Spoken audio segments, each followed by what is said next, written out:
Chapter 1. The unrivaled commercial value on a global scale. According to our report, Ye Luo has overwhelmingly secured the title of the best player of the season.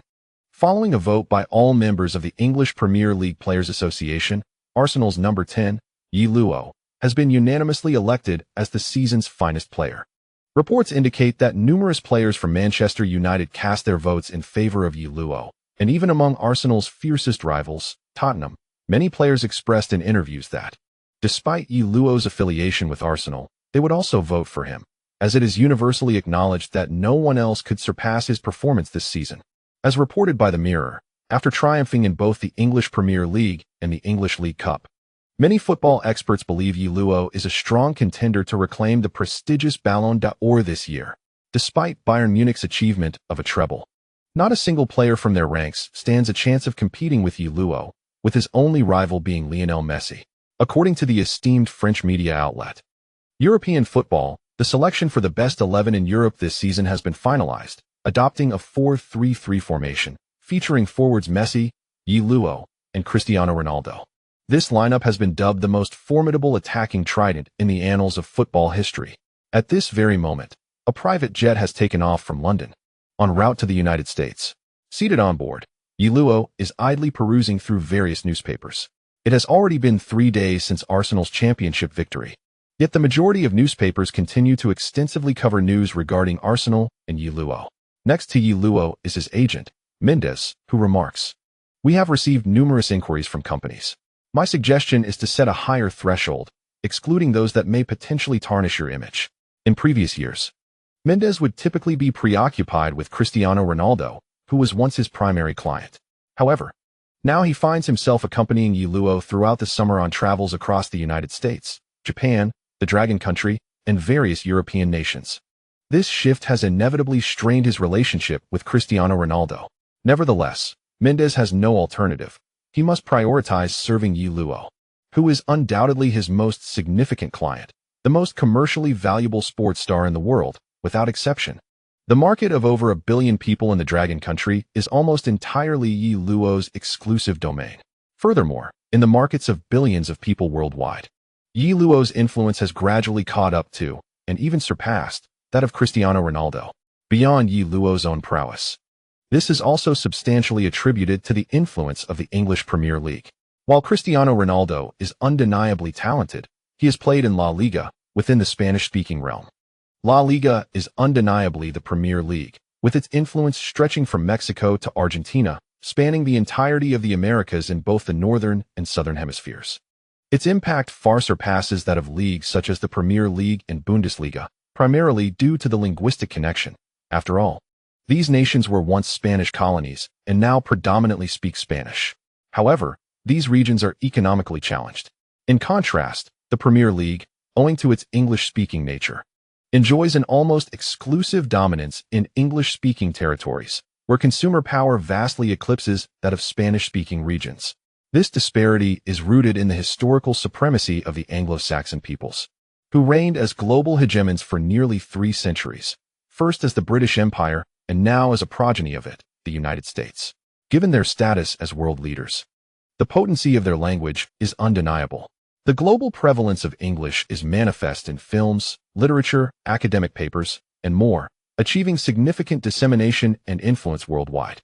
This is an inescapable reality. Although the Anglo-Saxon population is relatively small, they command vast territories, including not only the British Isles but also the entirety of North America. America and Canada combined exceed the landmass of 2 major nations. Additionally, there is the Australian continent and its adjacent significant islands, along with India, once the jewel in the crown of the British Empire. While the majority of Indians may not speak English as their mother tongue, it remains an official and administrative language in the country. Thus, the expanse of the world influenced by the English language is indeed remarkable. The 2 industrial revolutions allowed the Anglo-Saxon people to reap the greatest benefits, while lamentably, my nation became marginalized during this transformative period, missing out on the immense productivity gains and the grand era of colonization that followed. Now, over 1 billion individuals are crammed into a mere 9.6 million square kilometers, an overwhelming situation. This time, Ye Luo travels to the United States for endorsement deals. After all, one must seize opportunities for profit. As the nation with the highest GDP globally, Ye Luo can earn hundreds of millions annually from the American market, particularly after leading Arsenal to victory in the Premier League this season. His personal performance has been outstanding, securing both the top scorer and assist leader titles. Since embarking on his professional football career, he has never relinquished the title of top scorer and has claimed the assist title for 2 consecutive seasons, an extraordinary achievement.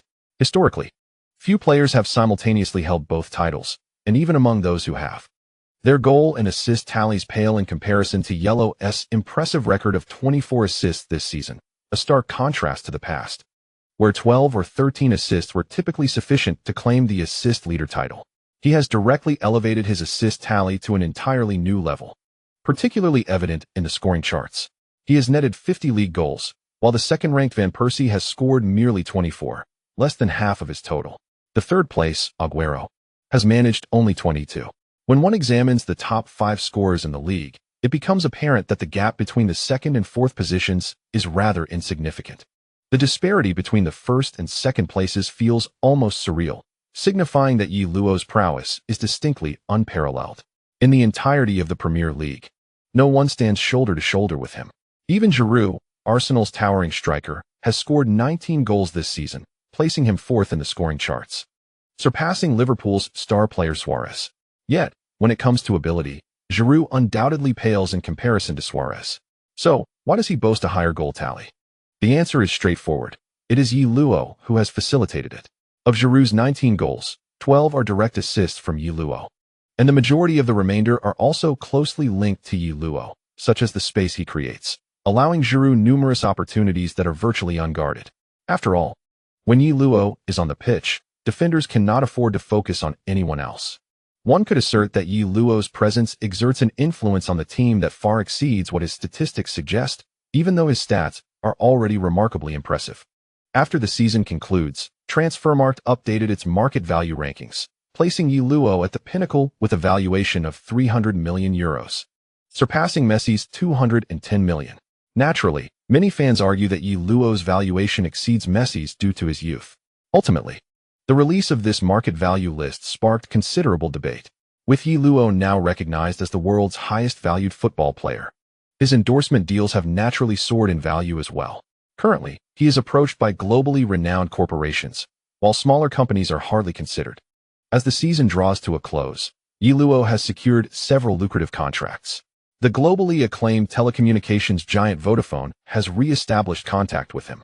They had previously reached out last season, but their initial offer did not meet Mendes' expectations and was consequently rejected. This summer, they have come back with a revised proposal, which is expected to be considerably more appealing. Within the domestic market of Longwa, Ye Luo's commercial value is even more astonishing. He has become the most celebrated star in Longwa, a title that transcends mere sports. His popularity is unmatched, far eclipsing the fleeting fame of lesser celebrities who resort to purchasing trending topics on social media. Hence, Longwa's enterprises are now eager to invest heavily. Ye Luo's image is exceptionally wholesome, and due to his strained relationship with the Longwa Football Association, he even embodies a rebellious spirit that defies authority, further enhancing his commercial appeal. Mendes could not have anticipated that Ye Luo would be unable to secure a place in the Longwa national team. Not only does it not diminish Ye Luo's commercial value, but it has, in fact, significantly enhanced it. Under the management of the Dragon Country Football Association, the national team, which should have been a prestigious emblem, has now been shamed. It can be asserted that Ye Luo has, at present, become the most commercially valuable sports star in the world. Not limited to football alone, even when compared to all sports stars globally, Ye Luo stands at the pinnacle. With the conclusion of this chapter, we transition to the next, the hero's call, the bear's call. Following his exit from the UEFA Champions League, Ye Luo's competitive performance this year has slightly declined compared to last season. However, on the economic front, it has been an extraordinarily fruitful year for him. The reason is quite straightforward. He has been awarded the Ballon d'Or. Numerous prestigious endorsements from abroad have come pouring in. Vodafone has secured a contract worth €2 million annually for 4 years, while Gillette has offered €1.5 million per year for 3 years. Furthermore, the automobile manufacturer Mercedes-Benz is eager to establish a partnership with Ye Luo and is keen to finalize the contract. The domestic car brand BYD, a competitor of Mercedes, has even launched a promotional campaign to persuade Ye Luo to choose them over Mercedes, hoping that he would consider supporting a domestic brand. On the other hand, Mercedes is presenting an unparalleled contract, the highest for a global sports star's endorsement. In addition to car brands, international sports apparel and beverage companies have also sought collaborations with him. For Ye Luo, this year is expected to be filled with signing endorsements, likely leaving him with sore hands from the sheer volume. Beyond international brands, he has also secured several lucrative endorsement contracts domestically. Summing it all up, his endorsement fees alone amount to nearly 50 million euros in a single year, surpassing his salary significantly. When considering additional income from jersey sales, club image rights, and more, his total earnings for the year have already exceeded 100 million euros. In just 3 years since his debut, Ye Luo has rapidly ascended to become one of the highest-earning football players in the world. If this momentum continues, it is merely a matter of time before he becomes the most lucrative sports star globally. Consequently, during this off-season, Ye Luo has been exceptionally busy. After filming a series of advertisements in the United States, he swiftly returned to his homeland. The excitement surrounding him in China is undeniable in every city he visits. The streets are filled with eager fans. As the world's premier sport, football's influence in the Dragon Country has been vividly showcased during Ye Luo's return. Meanwhile, discussions regarding his relationship with the Football Association and the national team have become a recurring topic among domestic fans and sports media. Ye Luo has reiterated his stance, insisting that the issues with Guichao must be addressed, the Football Association must issue a public apology, and the national team system must be restructured before he will consider returning to the national squad. However, the media remains insatiably curious about the national team. Many fans even hope that Ye Luo will relent, perhaps bowing slightly to the Football Association, thus securing an opportunity to be selected for the national team. Nevertheless, Ye Luo has consistently exhibited a resolute stance on this matter. Absolutely not. He declared unequivocally to the media. Ye Luo shows no signs of yielding. As for the Football Association, they have maintained a notably low profile during Ye Luo's return to the country, eschewing public engagements entirely. Essentially, they have retreated into their habitual shell. In any case, addressing Guichao and issuing public apologies, though challenging, is not impossible. However, restructuring the national team is unequivocally out of the question. The national team generates billions in endorsement fees annually. The web of individuals connected to these financial benefits is far too extensive. How could a restructuring ever take place? Who would willingly forsake such monetary advantages? Ye Luo has offended not merely the general manager of the Football Association, Cheng Xianyuan. If that were the case, it would be manageable. Cheng Xianyuan cannot remain in his position indefinitely. The real issue lies with the Football Association, the national team, and the myriad of interest groups profiting from their association with the national team. This cannot be resolved simply by replacing the general manager. It necessitates uprooting this entire network of interests from top to bottom. If such a transformation were possible, even in Ye Luo's absence, Dragon Country's football would not remain in perpetual darkness. As for Ye Luo, he is, in fact, content with the current circumstances. Regardless of his prowess, he is not a deity. The problems plaguing the national team are systemic and cannot be rectified instantaneously by his mere inclusion. No matter how talented he is, he cannot single-handedly elevate the Dragon Country national team. His success with Malaga in winning the Champions League was predicated on the fact that his teammates were also top-tier players. However, can any of the main national team players establish themselves in any La Liga team? No, they lack the requisite capability, you see. Thus, Ye Luo is acutely aware that he cannot emerge as the hero of the Dragon Country national team.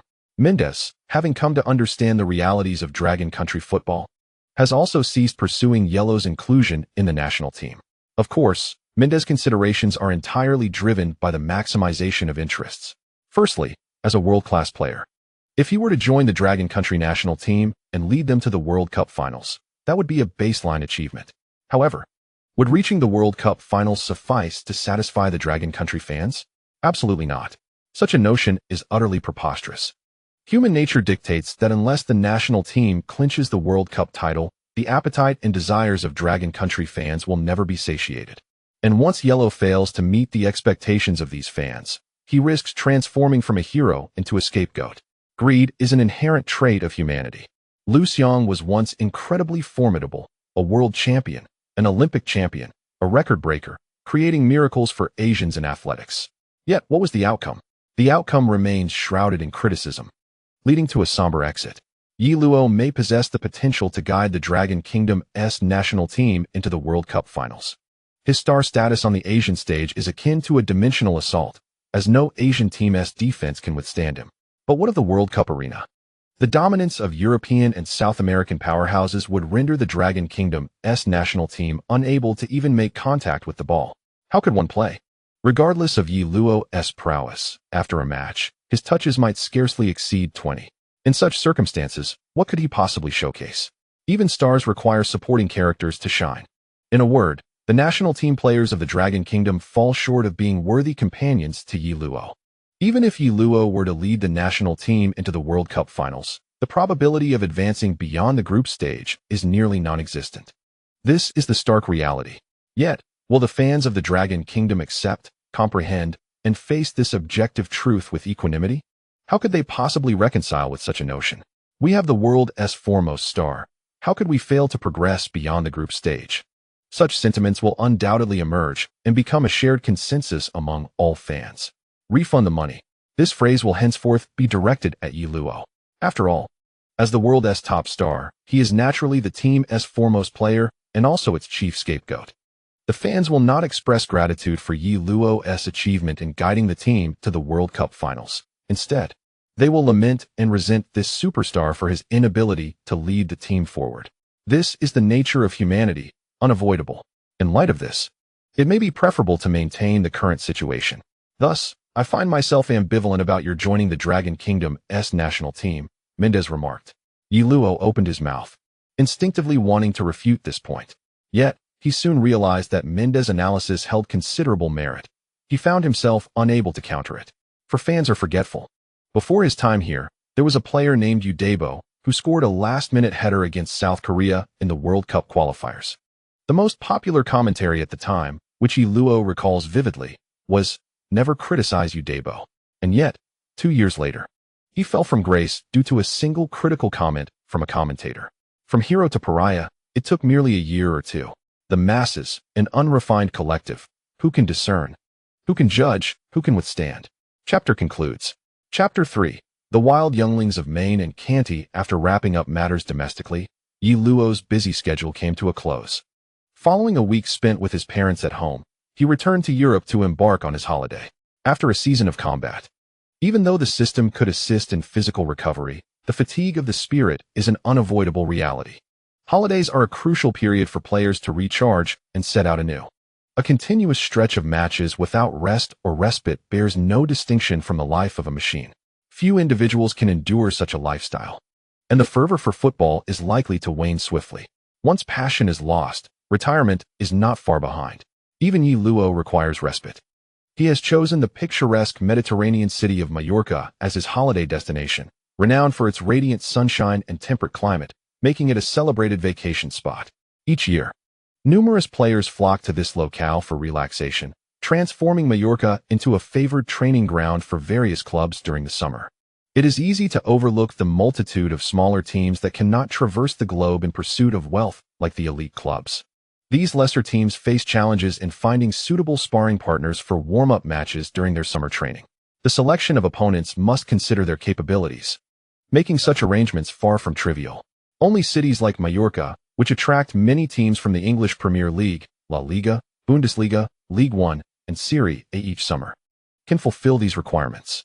Consequently, finding opponents for warm-up matches becomes considerably more convenient. Mallorca benefits significantly from this influx, prompting the local authorities to enhance infrastructure, including hotels, stadiums, and various training facilities, thus attracting even more teams.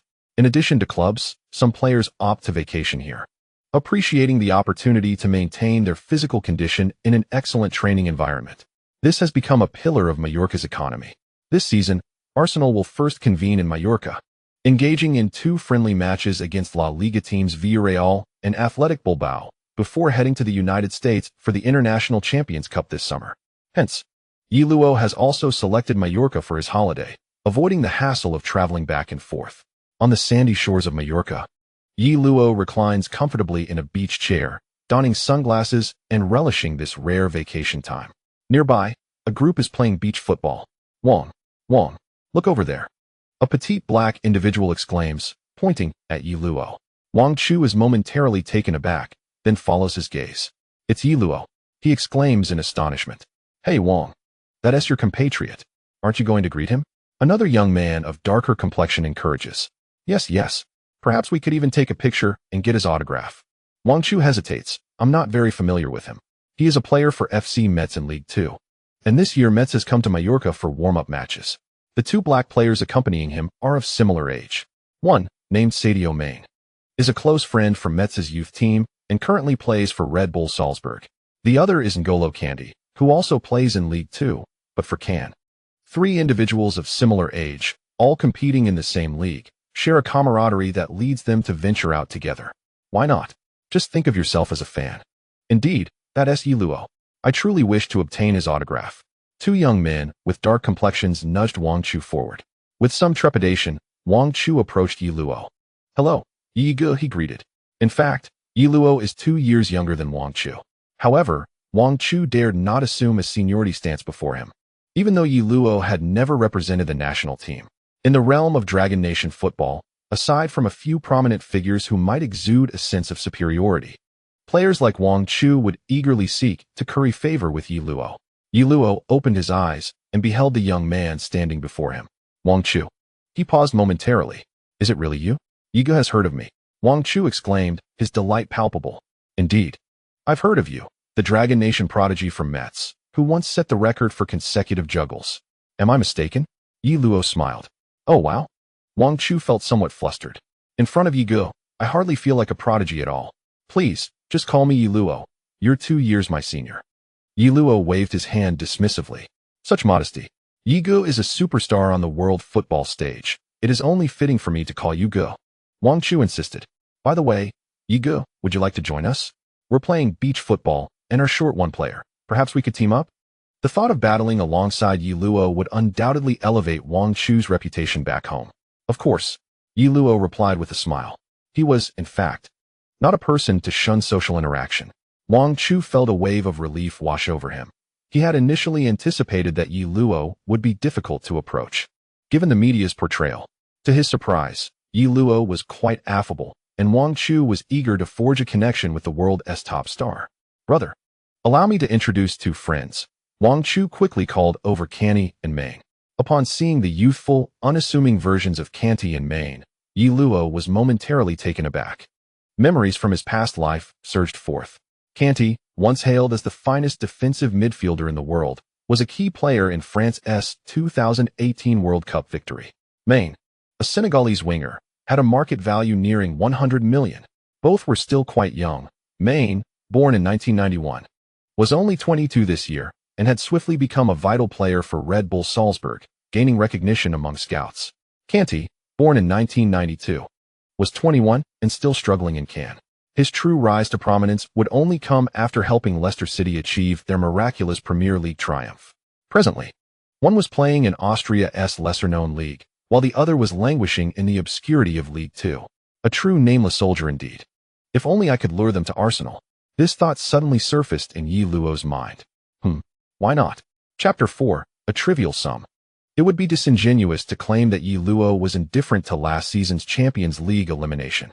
If given the opportunity, he would aspire to seize every championship. However, the experience of being suspended due to yellow cards made Ye Luo realize that sometimes, achieving certain goals is simply unattainable.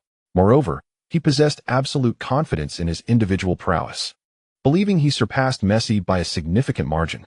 Yet, why did Ye Luo's league goals last season still fall short of Messi's by one? This discrepancy can certainly be attributed to the differences between the leagues. The scoring difficulty in La Liga and the Premier League varies for certain matches, and the contrasting styles of the two leagues naturally influence the goal tally. However, in Ye Luo's perspective, a more substantial reason lies in the overall strength of Arsenal, which does not measure up to that of Barcelona. If one were to obscure Ye Luo's name and simply compare the rosters of Arsenal and Barcelona, it would be evident that Arsenal's lineup is almost entirely overpowered by Barcelona.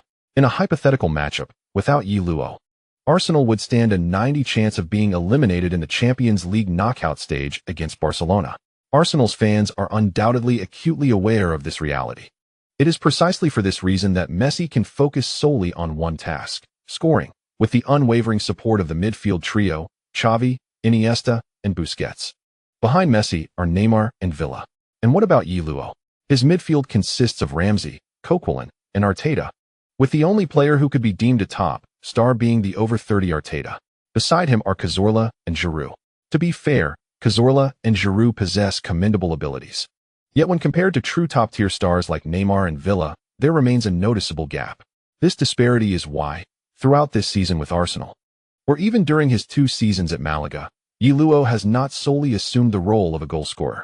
Instead, he has operated as a versatile forward, a free agent on the pitch. He must not only shoulder the primary scoring responsibilities, but also engage in midfield control, serving as a scorer, an offensive orchestrator, and a midfield anchor all in one. In such a scenario, it is inevitable that Ye Luo's goal tally would be affected. Nevertheless, scoring 50 goals in the Premier League this season has already left the English media quite astonished. The English media tends to lavish praise on their own, while being critical and fastidious towards outsiders. This is why the media environment in England is one of the first challenges that foreign players must adapt to upon arriving. These Englishmen still hold on to the pride of their once mighty empire, even as it has transformed into an empire where the sun never sets. Yet again, the British aircraft carrier has encountered difficulties. After scoring 50 goals, the acclaim from the English media towards Ye Luo is not nearly as pronounced as that from the Spanish or German press. However, such matters do not concern Ye Luo. What preoccupies him is the prospect of having a formidable team of companions, which might enable him to enjoy a more prosperous existence. How he yearns for a carefree life. A group of young men in their 20s soon bonded together. Being young, they quickly shed their initial reservations. Ye Luo added 3 friends to his circle. Wang Chu is still enduring hardships at Metz.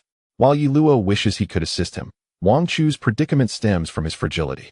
Ye Luo is not a miracle worker. In this regard, he feels utterly powerless. Instead, when he expressed his hope for Maine and Kanté to join Arsenal, the 2 young men's eyes sparkled with excitement. After all, this is Arsenal, the recently crowned champions of the Premier League. The rapidly ascending Arsenal, bolstered by Ye Luo. Currently, both of them remain relatively obscure in the football world, especially Kanté, who has only just begun to establish himself as a starter in League 2. It is almost unfathomable for him to even contemplate joining a prestigious club like Arsenal. Is this truly possible?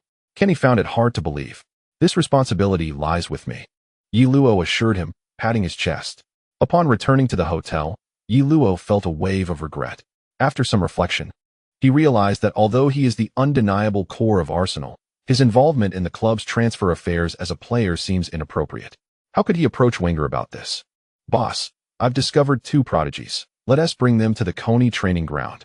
Wouldn't that evoke a sense of undue influence? Thus, when Ye Luo called Wenger to discuss the matter, he felt a twinge of anxiety. It's like this, boss. I know 2 exceptionally talented young men. To his surprise, Wenger chuckled on the other end of the line. The fact that Ye Luo had deemed these young men as particularly gifted piqued Wenger's interest. So, you wish to recommend 2 players to the team, correct? Yes. Not a problem. Please send me their profiles, and I will have the transfer department follow up. Wait, you're already agreeing? Why not? Wenger laughed. They're just 2 young men. If it doesn't require a significant financial outlay, I wouldn't dream of rejecting it. If a small expense can ensure Ye Luo's comfort at Arsenal, why not? Moreover, signing them would still depend on their profiles. As long as Ye Luo's recommendations aren't absurdly outlandish, Wenger would sign them without hesitation. Arsenal has the budget for such minor expenses. After hanging up, Ye Luo found himself momentarily dazed. He had initially thought this matter would be difficult to broach. There are even suspicions that the head coach's recruitment plans may be disrupted. However, it has become evident that Ye Luo was overthinking the matter. Kanté and Maine are undoubtedly talents. Yet, at present, they remain relatively unknown. Professional football can be described as one of the most extensive sporting frameworks, encompassing hundreds of thousands of professional players worldwide. Who could have predicted that a diminutive black player laboring in League 2 would eventually become the new Makelele? Who could foresee that a Senegalese winger would ascend to the ranks of elite attacking players? Such outcomes are inherently unpredictable. Arsenal's scouting system monitors a plethora of emerging talents, numbering nearly 100 each year. The acquisition of a few young players scarcely requires the endorsement of the first-team coaching staff. Ye Luo's recommendations do not entail Arsenal pursuing the in-demand Gareth Bale, as such aspirations would be beyond their financial reach. As for Kanté, a mere €1 million would suffice to convince Ken to gladly part with him for a journey to London. Regarding Maine, his market value is somewhat higher, yet it would not exceed €8 million.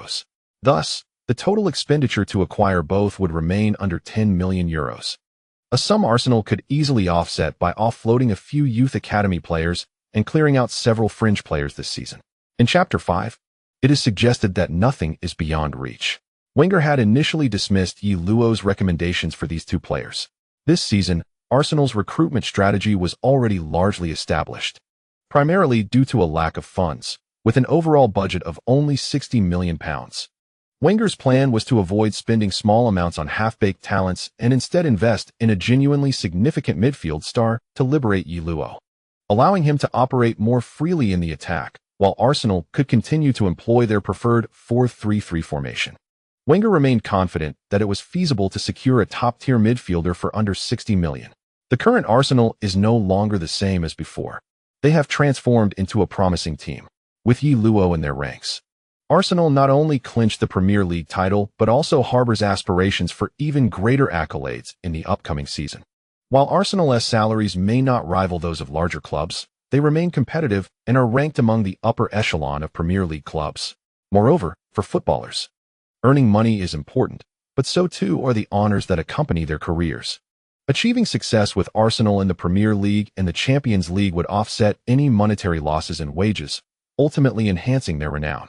Thus, despite Arsenal's continued financial constraints akin to previous years, Wenger, armed with a substantial sum of £60 million, is quite confident in acquiring a top-tier midfielder. He has set his sights on two players from Real Madrid, Modric and the promising young talent.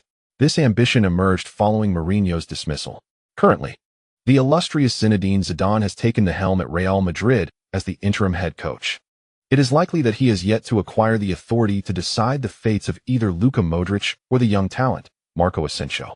The appointment of a permanent head coach for Real Madrid is reportedly nearing completion, with discussions closely aligned with Carlo Ancelotti.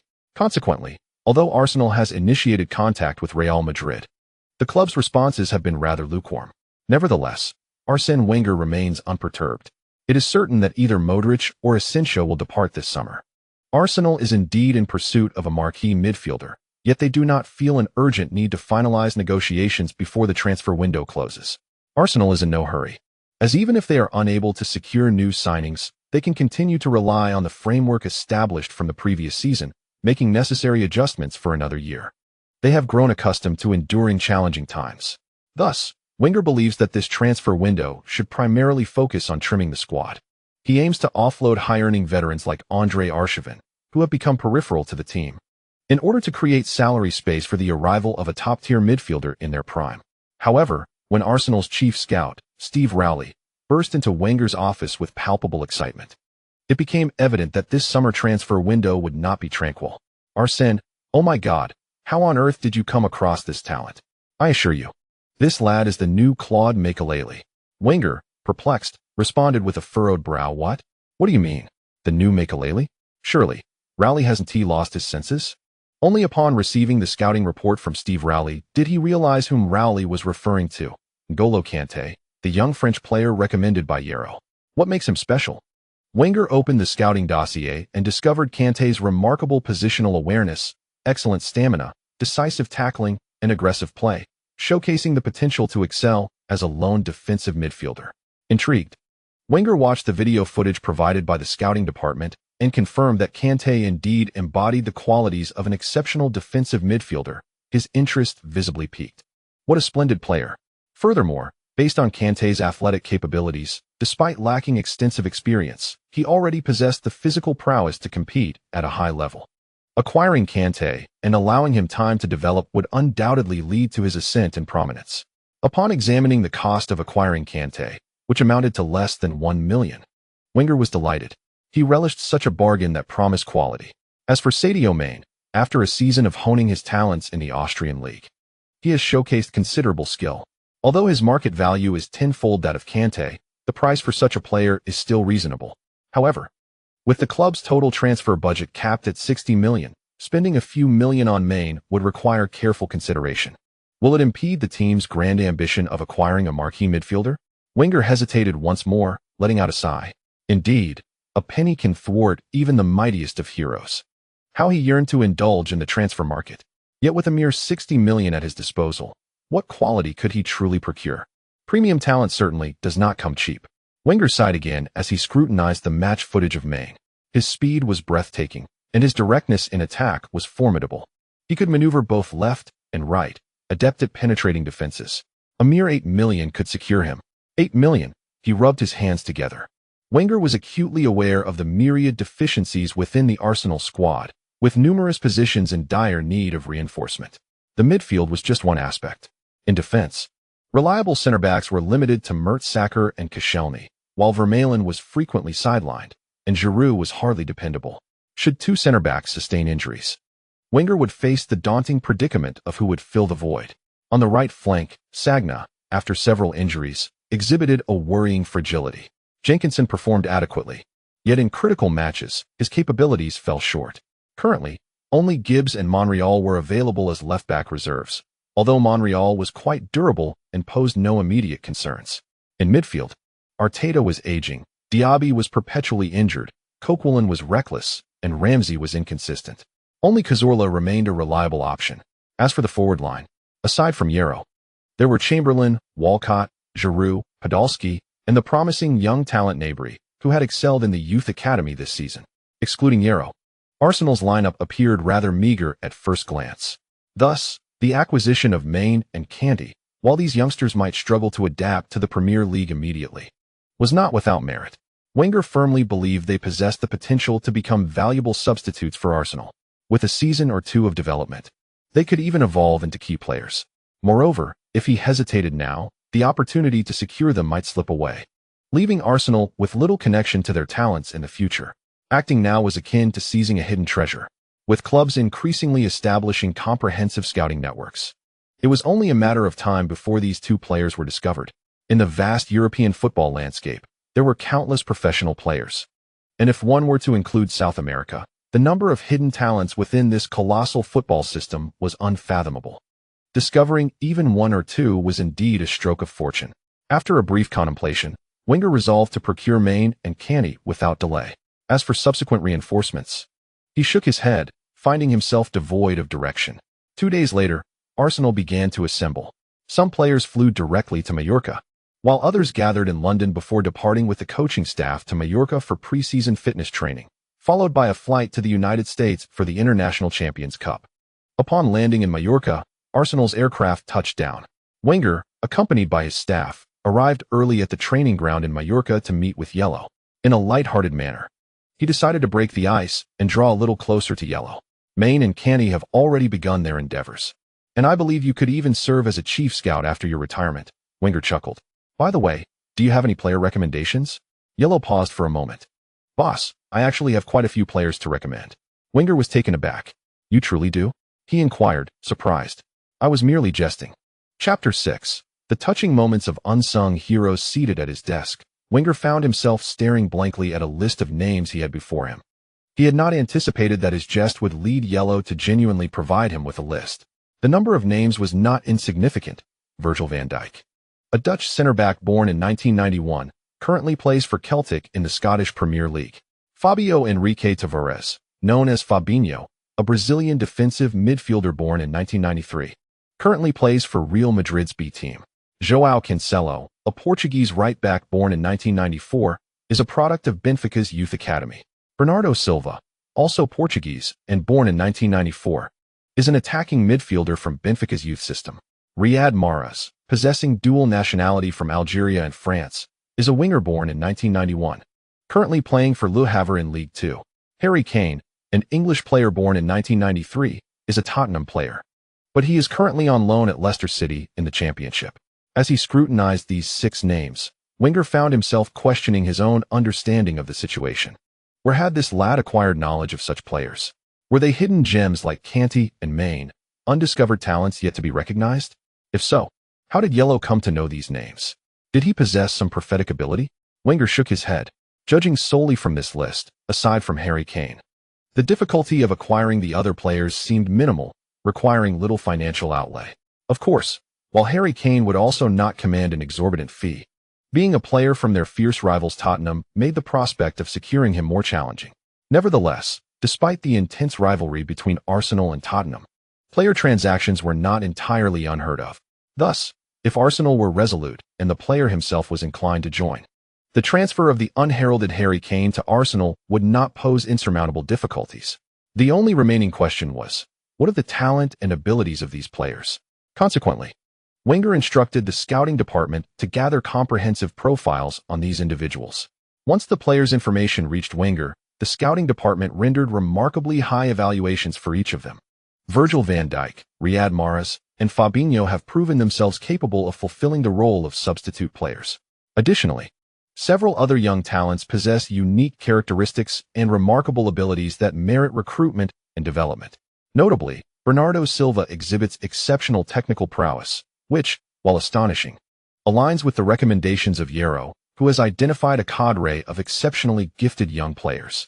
This prospect has certainly piqued Wenger's interest, igniting his passion for acquiring youthful prodigies. After a moment's hesitation, Wenger instructed the transfer department to initiate negotiations for these players.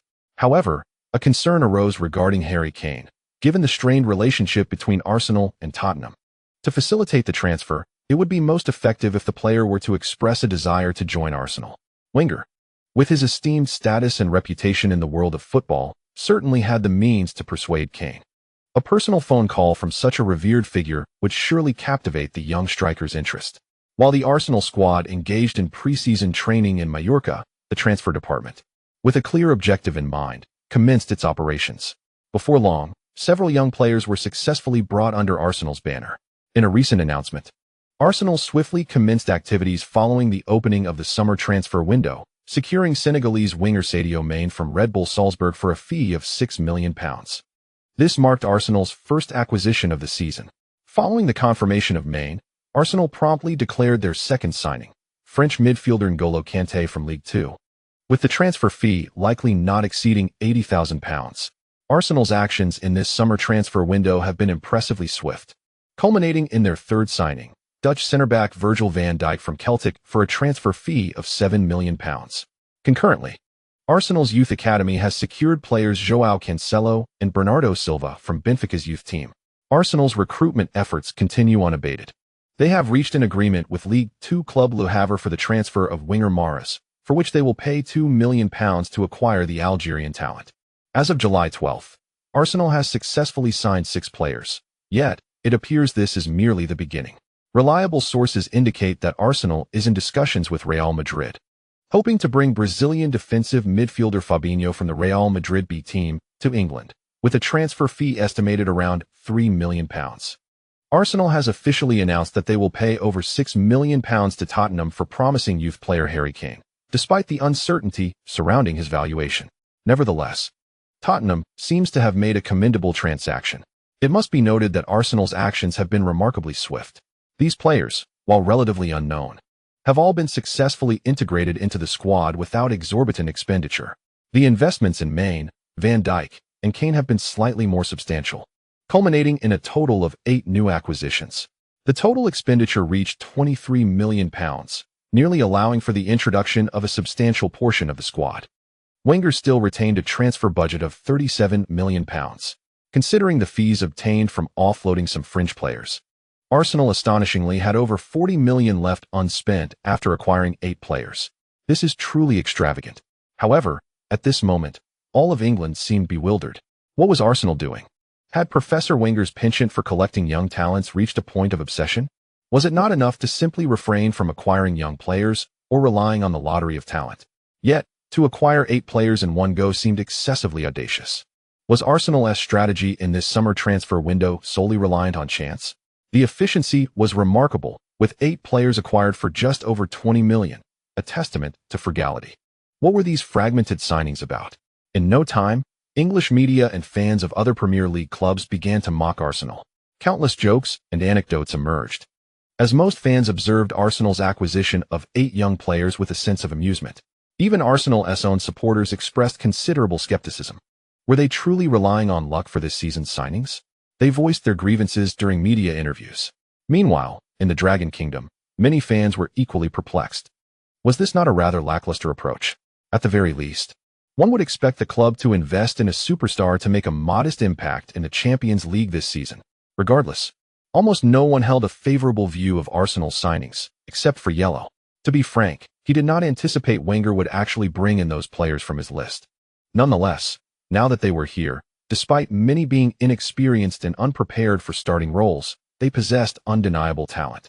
With practice, they could certainly develop into valuable assets. Thus, when these players arrived in Mallorca, Captain Ye Luo welcomed them with a beaming smile, deeply moving these unknown individuals. After all, being greeted by the world's foremost player in such an approachable manner was a source of inspiration. Chapter 7. The new recruits. While Ye Luo held great confidence in the new signings, other Arsenal players remained apprehensive. However, it did not take long for the newcomers' performances on the training ground to completely dispel their doubts. Players like Jenkinson, Ramsey, Coquelin, and Oxlade-Chamberlain began to feel a palpable sense of urgency. The impressive training displays of the new recruits posed a genuine threat to their positions. Consequently, the atmosphere at Arsenal's training ground became noticeably more serious. With 40 million still in hand, Wenger was emboldened. After observing the new recruits' training performances for several days, he felt an immense sense of satisfaction. This season, the depth of the squad would elevate to a level that would astonish all other teams. And with 40 million at his disposal, he certainly could not let it sit idly in a bank accruing interest. It was best to invest in another star player. Having tasted success, he was eager for more. After the training session on that day, he retained Ye Luo. 40 million, to smash a combat-ready player? Ye Luo pondered slightly before responding, "Boss, don't we actually need a winger more? Last season, we were practically limping along one side." Wenger nodded in agreement. Fully aware of this fact, Arsenal's attacking strategy last season revolved entirely around Ye Luo's position on the field, while the other side was essentially incapacitated.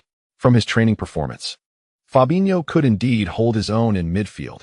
If he were to step up and collaborate with Arteta and Cazorla to form a trio in the midfield, allowing Coquelin, Ramsey, or even Canny to play as substitutes, we would undoubtedly still require a genuinely skilled winger in our forward lineup. Maine is still too inexperienced. Wenger mused as he stroked his chin. Chamberlain can play as a winger, but Wenger also understood that Chamberlain was not the explosive type of player they needed. If they could recruit a true dynamo for the flanks to start, allowing Maine to serve as a substitute, Arsenal's squad would ascend to a whole new level. What do you think of Sanchez from Barcelona? Ye Luo contemplated before speaking. Sanchez. Wenger was momentarily taken aback, but then quickly regained his composure. Of course. How did I not think of that? He clapped his hands.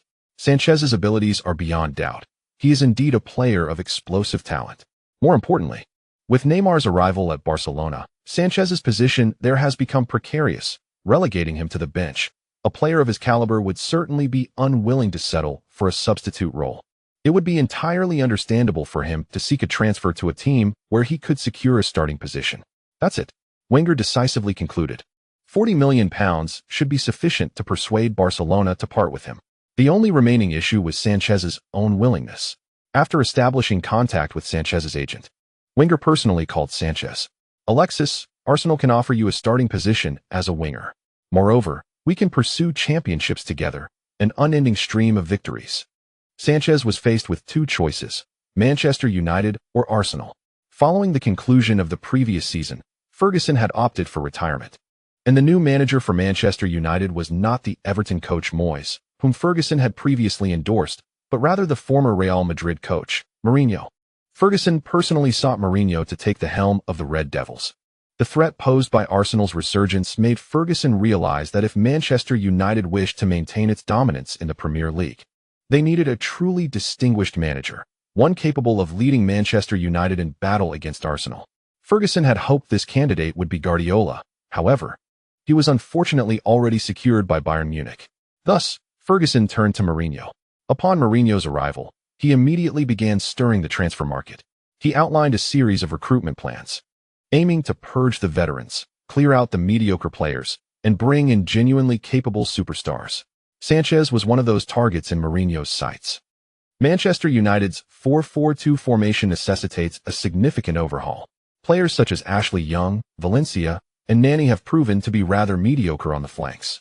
What the team truly requires is a dynamic spark, and Alexis Sanchez from Barcelona would be an ideal fit. In the midfield, Mourinho aspires to acquire a tenacious player from Real Madrid. Furthermore, in the defensive line, he seeks to bring in a seasoned star. A substantial influx of talent is essential across all positions. Presently, Arsenal is also vying for Sanchez's signature. The pivotal factor lies in Sanchez's own inclination. Barcelona is amenable to parting with Sanchez, especially given his hefty salary. It is unsustainable to maintain a high-paid substitute, even for a club as affluent as Barcelona. With their pursuit of Neymar, they have already allocated a lucrative contract to him, alongside extending Messi's contract. Thus, it is entirely reasonable to sell Pedro and Sanchez to create financial room. Faced with these two choices, Sanchez finds himself in a state of indecision. Both Wenger and Mourinho have shown considerable sincerity in their pursuits. Manchester United and Arsenal each possess their own advantages. United stands as the dominant force in the Premier League, the largest powerhouse in England, boasting superior financial resources and offering more enticing wages.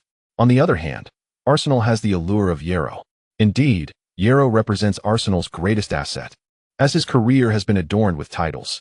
Being part of a team alongside Ye Luo signifies the pursuit of victory. However, Manchester United, under Mourinho's assertive leadership, has demonstrated ambitious recruitment plans this season. As such, they are regarded as the frontrunners for the Premier League title. Consequently, Sanchez finds himself torn, grappling with uncertainty. Rationality suggests he should opt for Manchester United, given its stature as a more prominent club and a financial powerhouse far exceeding that of Arsenal. Although Ferguson has retired, Mourinho, his successor, is a world-class manager. Conversely, while Arsenal is the reigning champion, their prior performance has been rather lackluster. Without Ye Luo, they would unlikely be contenders for the title. And this season's recruitment has been decidedly uninspiring. Although they have acquired numerous players, many are of questionable quality. Were it not for Ye Luo, Sanchez would have no hesitation whatsoever. The thought of battling alongside Ye Luo continually lingers in Sanchez's mind. He ponders, what do you think of Ye Luo? Can he truly elevate Arsenal to new heights? He queries his agent. After a moment of contemplation, the agent responds, I am uncertain, but truthfully, I believe Ye Luo surpasses Messi. Why? Consider this. He secured the Champions League with Malaga. What more could he achieve with Arsenal? The teammates of Messi and Ronaldo are far superior to Ye Luo's. Yet he remains statistically competitive. Sanchez nods in agreement. As someone who has shared the pitch with Messi, he understands the monumental challenge of achieving comparable statistics. After a brief moment of contemplation, he resolves, I have made my decision. I shall join Arsenal. The chapter concludes. In this 8th chapter, one might wonder who could rival Ferguson. Unlike the transfers involving Kanté and others, the transfer of a star of Sanchez's caliber is not likely to be executed smoothly. After all, Wenger possesses a budget of £40 million. Yet, one cannot simply initiate negotiations with an opening bid of £40 million, can they?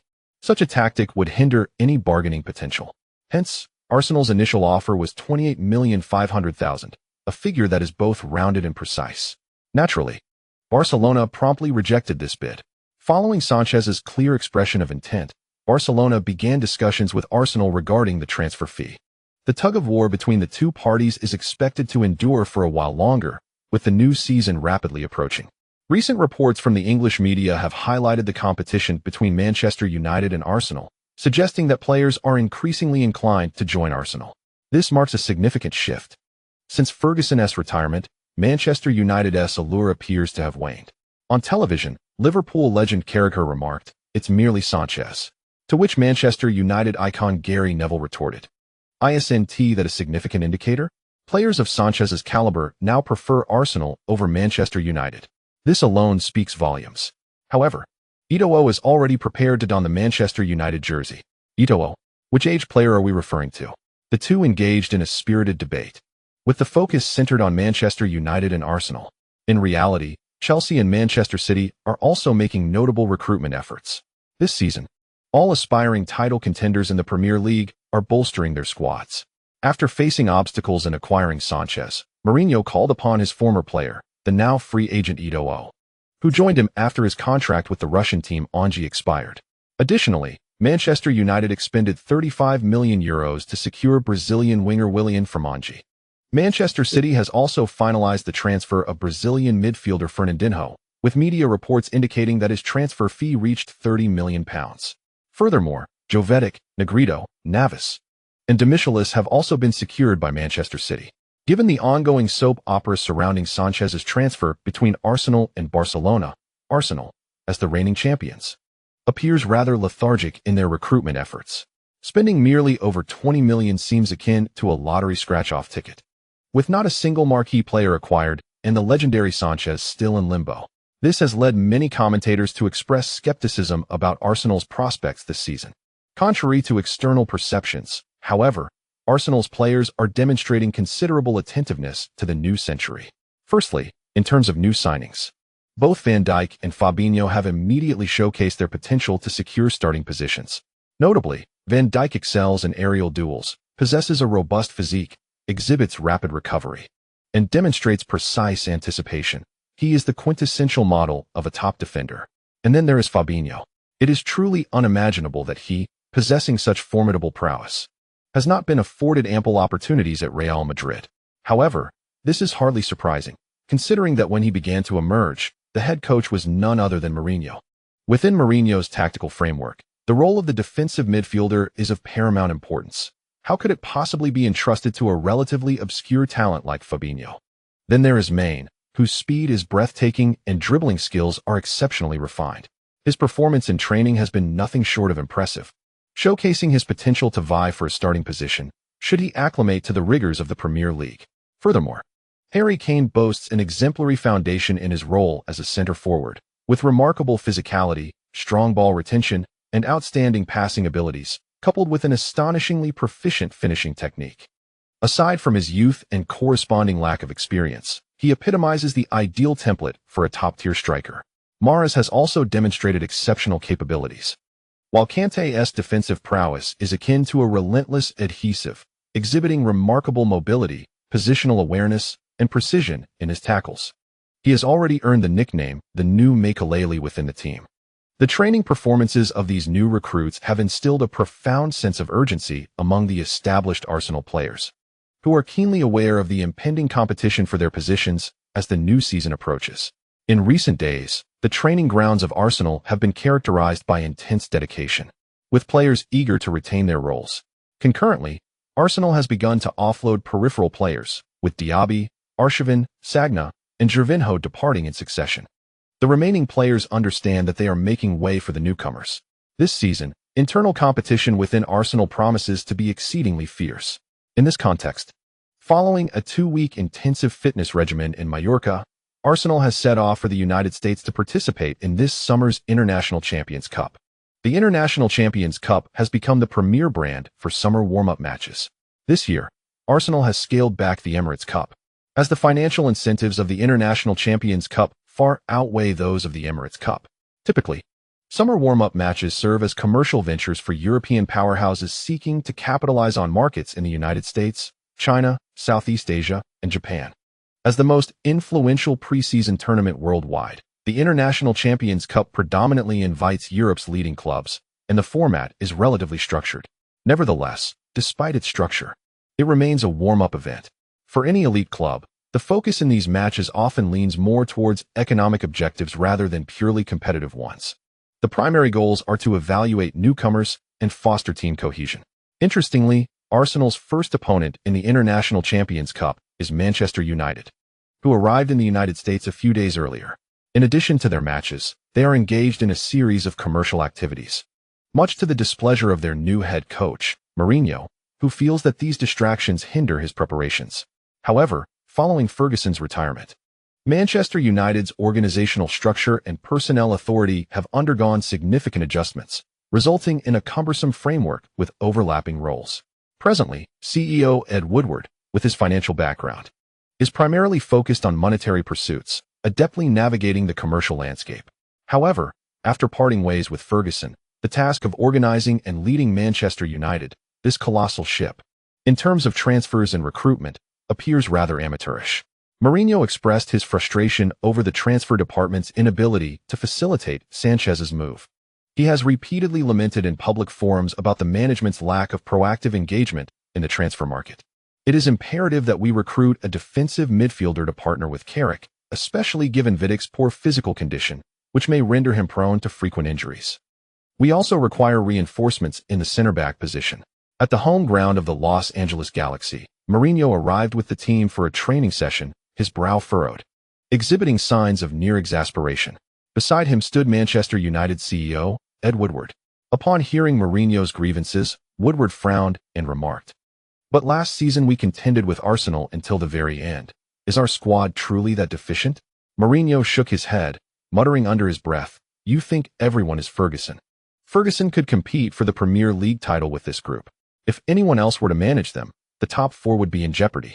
We are faced with a different situation," Mourinho asserted. He suddenly found himself at a loss as to how to convey the nuances of football to this seemingly confident financial elite, who comprehended little of the sport. This realization stirred within Mourinho a sense of trepidation regarding his future at Manchester United. When Ferguson approached him about taking the helm, Mourinho had accepted the position without hesitation. After all, this was the Manchester United managerial role, Ferguson's successor. Historically, upon learning that Ferguson had chosen Moyes as his successor, Mourinho had almost instinctively remarked, "Why him?" After the initial excitement faded, Mourinho came to the disconcerting realization that he may have celebrated too soon. Manchester United truly resembled a ship riddled with leaks, and the amount of repair work required was overwhelming. Yet, unlike Ferguson, he lacked the authoritative power to effectuate significant changes. Presently, any prospective signings must be approved by the group of executives, led by Ed Woodward, who possess little understanding of football. Their expertise lies in finance, not the pitch. In truth, Sanchez had already communicated his desire to transfer to Barcelona, but the media remained oblivious to this fact. Consequently, they sensationalized the friendly match between Arsenal and Manchester United as a fierce battle for Sanchez, portraying an image of intense rivalry between the two clubs, which incited fervent online disputes among the fans. As both teams' players emerged from the tunnel, journalists in the media area were already engaged in heated discussions regarding their starting lineups. Manchester United, seemingly taking the match seriously, deployed a nearly full-strength squad, with goalkeeper De Gea leading the charge. Central defender Ferdinand partnered with Evans, while Evra occupied the left-back position and Raphael took the right. In midfield, Carrick collaborated with Cleverley, and Rooney was assigned as an attacking midfielder. Eto'o played on the left, Willian on the right, and Van Persie spearheaded the attack. Mourinho deployed a 4-2-3-1 formation, a system with which he is both familiar and proficient. This formation is characterized by its inherent balance. During offensive phases, the two central midfielders can advance, the fullbacks can push into midfield, and one defensive midfielder can drop back to form a three-man defense with the two center-backs, creating a 3-4-3 attacking structure. Conversely, in defense, the two central midfielders can retreat, swiftly establishing a 4-4-2 defensive shape. Consequently, an increasing number of teams are embracing this relatively balanced system. On the Arsenal side, they opted not to field their regular starters, instead deploying a lineup predominantly composed of new signings, leaving key players on the bench, including Ye Luo. The formation also deviated from their frequently utilized 4-3-1-2 of the previous season, reverting to the 4-3-3 that Arsenal has historically favored. Compared to the 4-2-3-1, the 4-3-3 formation places a greater emphasis on ball control and attacking play. The most significant distinction lies in the flanks. The 4-2-3-1 features two wide midfielders, whereas the 4-3-3 employs two wingers, who differ from wide midfielders in their defensive responsibilities. Wingers typically exhibit less defensive coverage than their wide midfield counterparts, yet they significantly contribute more to offensive endeavors. The starting lineup Arsenal presented was likely to leave many supporters dismayed. Goalkeeper Szczesny was supported by center-backs Van Dijk and Mertesacker, with Cancelo as right-back and Monreal as left-back. In midfield, Kanté, Bernardo Silva, and Wilshere formed a trio, with Kanté astonishingly positioned as a lone defensive midfielder. The attack featured three new signings, with Maine and Mahrez as wingers and Harry Kane as the central striker. This lineup could potentially face a rout by Manchester United in the first half. As it is merely a pre-season match, The intention is to provide newcomers with a taste of competitive play. Yet, there are concerns that their confidence may be shattered by Manchester United's prowess, prompting many Arsenal fans to shake their heads. The camera panned to the coaching bench, where Professor Wenger had assembled a purely substitute and youthful lineup, seemingly intent on assessing these young talents. These emerging players must seize this opportunity. Duan Xian's voice resonated, indicating that although this match was merely a friendly, the national sports channel had arranged for a live broadcast. Despite this outward sentiment, Duan Xian's feelings mirrored those of many Dragon Country fans. They were eager to witness Ye Luo's return to the pitch after over a month of anticipation. The excitement for Ye Luo had reached a peak, only for Wenger to field a lineup of predominantly youngsters, which was decidedly frustrating. With this arrangement, if no substitutions were made in the first half, at least 3 goals would surely ensue. I would stake my reputation on it. If they concede fewer than 3, I shall eat my words. In this realm, we find the likes of Van Persie, Rooney, and Ye Luo, whereas you present us with Maine and Mahrez. The fans from the Dragon Kingdom are voicing their discontent. In the press box, journalists are engaged in a comparison of the starting lineups. Wenger evidently intends to nurture young talent, yet he seems taken aback by Mourinho's decision to field his first team right from the onset. It is clear that Wenger is apprehensive, fearing that his fledgling players might have their confidence shattered by Manchester United. Perhaps it would be prudent to make substitutions before the match commences, as United is unlikely to allow their starters to play the entire friendly match. They too will introduce younger players. Would it not be more fitting for first-teamers to face first-teamers and youngsters to engage with their peers? The English media shakes their heads, convinced that Wenger has made a miscalculation. If a group of inexperienced players were to be overwhelmed by Manchester United, the loss of their confidence would be a heavy price to pay. Amidst the journalists' discussions, the television broadcast captures several new signings from Arsenal, standing nervously in the players' tunnel. At that moment, Ye Luo approaches from behind, reassuring them, there is no need for anxiety. Simply showcase the skills you have demonstrated in training. As a substitute, he finds himself somewhat out of his element. However, this is merely a warm-up match, intended to evaluate the abilities of these new recruits. Should they perform well, they may earn more opportunities in the upcoming season. In truth, Ye Luo is of similar age to them. Even the youngest, Cancelo and Bernardo Silva, are only a year his junior. Harry Kane is his contemporary, both being 20 years old, while Maine and Kante are even his seniors. Nevertheless, their standing within the team is entirely different. Ye Luo is the captain and the unequivocal linchpin on the pitch. With his encouragement, the newcomers feel their tension dissipate significantly. On the other side, the Manchester United players express their disappointment upon seeing Arsenal's starting lineup. They harbor a strong desire to engage Arsenal in a contest, seeking to avenge last season's double defeat. Yet, they find themselves facing a team of youngsters, which diminishes the satisfaction of a potential victory. However, as the match commences, the United players soon realize that they may have underestimated their opponents. Chapter 10. The young Arsenal players. As the match begins, Manchester United launches a vigorous offensive, seemingly dismissing the youth on the Arsenal side. They are even somewhat indignant that Arsenal would field such a youthful lineup, perceiving it as a slight against the illustrious Manchester United. The initial onslaught from United is indeed formidable, particularly from their attacking quartet, Ye Luo, William, Van Persie, and Rooney, all of whom possess exceptional individual skills and can be regarded as elite players. Although Ye Luo has aged, he still retains the stamina to perform at a high level for a half. In this context, United supporters eagerly anticipate a relentless assault that would decisively overwhelm Arsenal. A slight alleviation of the resentment from the previous season's double defeat, which cost them the championship title, soon emerged. However, they quickly discovered that Arsenal's current lineup exhibited an impeccable defensive ability. Notably, the performances of their central defender Virgil van Dijk and defensive midfielder N'Golo Kante were particularly striking.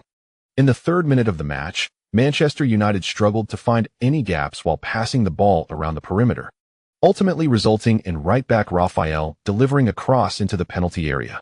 In this encounter, Samuel Eto'o, playing on the left flank, can be more accurately described as an inside forward rather than a traditional winger. This style has become increasingly popular, as the classic role of pure wingers has somewhat fallen out of favor. Many teams are experimenting with innovative variations in the positions of wingers and inside forwards. A quintessential example of this is Cristiano Ronaldo, who, after his transfer to Real Madrid, evolved into an inside forward while playing on the left side. During his time at Manchester United, Ronaldo initially occupied the role of a winger in the 4-4-2 formation, a position once held by David Beckham. However, as his attacking prowess, especially his scoring ability, grew, he gradually transitioned into a winger. Upon arriving at Real Madrid, after fully unlocking his scoring potential, he was no longer a mere winger, but rather an inside forward. This transformation has influenced the playing styles of many young athletes today. For instance, Kylian Mbappe and Eto'o's approach on the left flank at Manchester United clearly deviated from the traditional winger's play. The wing was largely entrusted to the on-field captain, Patrice Evra, while Eto'o frequently maneuvered within the area around the penalty box. As the ball was played in, Robin van Persie surged towards the near post, drawing the center-back Per Mertesacker away, thus creating space for Eto'o in the central area. Moreover, Mertesacker appeared to be the only player in Arsenal's defense with considerable match experience. After being drawn away by Van Persie, it left Van Dijk to face Eto'o one-on-one.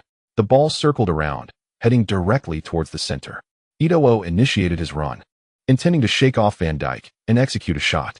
Yet, just as he surged into the central area, Van Dijk suddenly stepped forward, positioning himself strategically. In a moment of haste, Eto'o collided with Van Dijk's back, and as he was deflected away, Van Dijk extended his long leg to reclaim the ball and passed it to Cancelo, who had made himself available on the flank. Oh, what a splendid display! A magnificent defensive maneuver. The young Dutchman Van Dijk appeared remarkably composed, effortlessly handling the onslaught from the swift Eto'o. Commentators lauded Van Dijk's deft management of the situation, completely unaware that, at that moment, Cancelo had already advanced past the halfway line. As the camera returned to the pitch, Arsenal's offensive play began to unfold. Harry Kane dropped deep to receive the ball, nearly positioning himself at the attacking midfielder role. Cancelo's diagonal pass perfectly landed at his feet. At this juncture, Evans, who had been brought out by his teammate, attempted to intercept directly. Were Arsenal's main striker, Giroud, in possession, Evans would undoubtedly hesitate to be so audacious. However, facing the relatively unknown Harry Kane, his confidence surged. Thus, when Kane spun past him with the ball, Evans's expression was one of sheer astonishment. Kane had been meticulously observing the play prior to receiving the ball, continuously swiveling his head to gather all relevant information. For Kane, what he now lacked was confidence and opportunity. After all, he was nearing 21 years of age. Following his loan to Leicester City from Tottenham, he had not been afforded many chances. Being a lone player, and with the presence of Vardy and the Argentine striker Leonardo Aloa in the squad, his opportunities were severely limited. He was merely a supplementary option for Leicester, only stepping onto the field if the starting strikers were injured. Consequently, Kane found himself at a nadir in his career. In this very context, Wenger approached him, expressing a desire for him to join Arsenal, assuring him that the new season would see Arsenal competing on 4 fronts, thus promising him ample opportunities. In a bid to secure his transfer, Arsenal initiated negotiations with Tottenham. Although Tottenham did not value Kane highly at the moment, they were reluctant to sell him to Arsenal. Under such circumstances, Kane's price was inflated several times over before he finally made his way to Arsenal. This gesture filled Kane with gratitude. It was his inaugural match representing Arsenal, and naturally, he was determined to give his all, showcasing his potential to the coach. At that moment, the only one to assist Evans was Ferdinand. As Ferdinand stepped forward, he witnessed Kane delivering a cross to Bernardo Silva. Silva controlled the ball and deftly maneuvered past the recovering cleverly. This action threw Manchester United's defense into disarray. As the United defense collapsed inwards, Silva directed the ball towards the left flank, where it landed at Main's feet. Main, after a feint, quickly cut inside, positioning himself as if to shoot. When Raphael made a move to block, Main abruptly halted and delivered a precise through ball into the penalty area. Kane, making a diagonal run, showcased his agility while turning his back to the goal, with Ferdinand trailing closely in defense. He skillfully swept the ball into the box without taking a touch. At that moment, on the opposite flank, Mahrez had also made an advance. Kane's pass took everyone by surprise. No one anticipated he could locate Mahrez while entirely facing away from him. Thus, Mahrez's task was simple, to meet the ball and strike. De Gea lunged desperately, but was a moment too late. The ball sailed past his fingertips and into the net. Mahrez. Oh, what a spectacular goal. The young talents of Arsenal collaborated to deliver an exceptionally splendid goal, initiated by Van Dijk's interception, followed by a series of passes that culminated in a golden opportunity. Mahrez seized this chance, scoring the first goal, 1-0. Arsenal is in the lead. Who would have imagined that the fully fledged Manchester United would find themselves trailing? The camera focused on the celebrating Arsenal players. To many Arsenal fans, these youngsters still appeared quite unfamiliar. However, this dazzling sequence of play made them realize that these young athletes might not be as the media portrays them. They are spirited and vibrant. Chapter conclusion. Chapter 11. A world-class phenomenon? Quite impressive. In the stadium's luxury box, although the transfer had not yet been finalized, Alexis Sanchez and his agent were already observing the match, awaiting Arsenal and Barcelona to reach an agreement. Until a contract is signed, anything remains possible. In truth, Sanchez's agent preferred a transfer to Manchester United. Why? Because United offered a higher salary and significantly more in commission than Arsenal. The negotiator assigned to the deal was decidedly inexperienced. Sanchez's agent saw a lucrative opportunity in this. However, Sanchez is not merely a puppet on strings. He possesses his own thoughts. As Sanchez's agent, he certainly could not afford to alienate his most significant client over this transfer matter. Thus, he could only attempt subtle persuasion, such as demonstrating to Sanchez that Manchester United is stronger than Arsenal. Watching the match was one of his subtle tactics. If United could defeat Arsenal head-on, wouldn't that indicate a more promising season ahead for them? Yet, the youthful Arsenal squad managed to score first against a seemingly full-strength Manchester United. The match had only just begun. Perhaps United had yet to find their rhythm, his agent remarked. Sanchez glanced at him and smiled. No, these players are quite capable. Especially that Van Dijk and Harry Kane. They both possess the potential to become top-tier players. In particular, Harry Kane reminds me of someone. Who? Queried the agent. Sanchez's agent was flooded with questions in his mind. Could this young player truly be compared to Benzema? Benzema is the main striker for Real Madrid, renowned for his playmaking abilities. Although I am uncertain about his shooting skills, his recent performance has demonstrated a keen tactical awareness, exceptional passing ability, and remarkable physical agility. Sanchez analyzed. He even possesses the potential to become an attacking midfielder. If he can consistently maintain the level he just displayed, Giroud's starting position may be at risk. Isn't that a bit exaggerated? The agent shook his head. Exaggerated? Not in the least. Arsenal's primary scorer has always been Ye. If he excels in playmaking and passing from the center-forward position more than Giroud, it signifies that he could offer greater assistance to Ye, consequently elevating his standing in the lineup. Upon hearing this, his agent's eyes suddenly sparkled with a glimmer of hope. Alex, if you were to join Arsenal, you would also need to support Ye, Sanchez remarked, casting a glance at his agent. What does that matter? Wasn't I a supporting player for Leo at Barcelona? Sanchez replied, directing his gaze back to the pitch. The performance of the newly acquired Arsenal players left him utterly astonished. In truth, he praised many individuals, but inadvertently overlooked the midfielder Candy. Now, his attention shifted to Candy, realizing that this young fellow possessed considerable talent as well. Prior to this moment, Sanchez's inclination to join Arsenal stemmed purely from his recognition and admiration for Ye's prowess. However, he now began to contemplate Arsenal's lineup. Initially, he envisioned forming a formidable attacking trio with Ye and Giroud, which he believed would be quite impressive. Although Giroud lacked speed, quick reflexes, and dribbling skills, he was physically robust and proficient in aerial duels, alleviating some of the workload for both Sanchez and Ye. Yet, it appeared that Giroud might be replaced by Harry Kane, a center-forward whose playmaking ability could rival that of Benzema, perhaps even surpass it. Kane's capacity for delivering threatening passes seemed superior. Consequently, this attacking trio could indeed be formidable, potentially even more so than the celebrated trident of Neymar, Suarez, and Messi at Barcelona. The reason Barcelona was willing to part with both Pedro and Sanchez this season was to consolidate funds for bringing Suarez to Camp Nou. This season, Real Madrid made significant moves in the transfer market, particularly with Gareth Bale's transition to the club, which reverberated throughout the football world. Bale's transfer fee, nearing $100 million, became the most noteworthy transfer of the summer. Moreover, Real Madrid secured German international Kroos from last season's treble-winning team, Bayern Munich. The front line of Ronaldo, Benzema, and Bale formed the BBC trio, while the midfield boasted Kroos, Xabi Alonso, and Khedira, with substitutes such as Modric, Isco, and Illermindi, not to mention a certain unsold player. This lineup was undeniably formidable. Real Madrid initiated an arms race, compelling Barcelona to respond. Thus, they aggressively pursued Suarez. In such circumstances, if other teams failed to bolster their squads, how could they contend with the Spanish giants in the Champions League? Hence, when Sanchez saw the news of Arsenal's vigorous recruitment efforts, he harbored doubts. Yet now, those doubts had dissipated.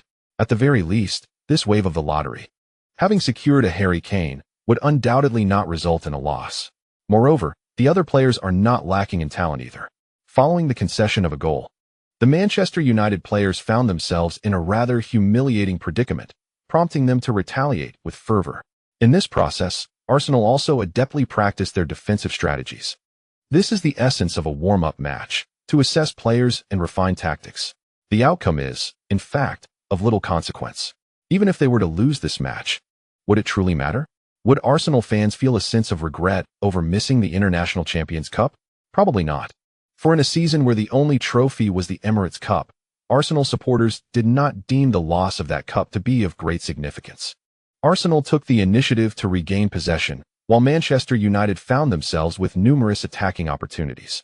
It appeared that they had established a siege against Arsenal, giving the impression that Manchester United had the upper hand, with the previous goal conceded being merely an aberration.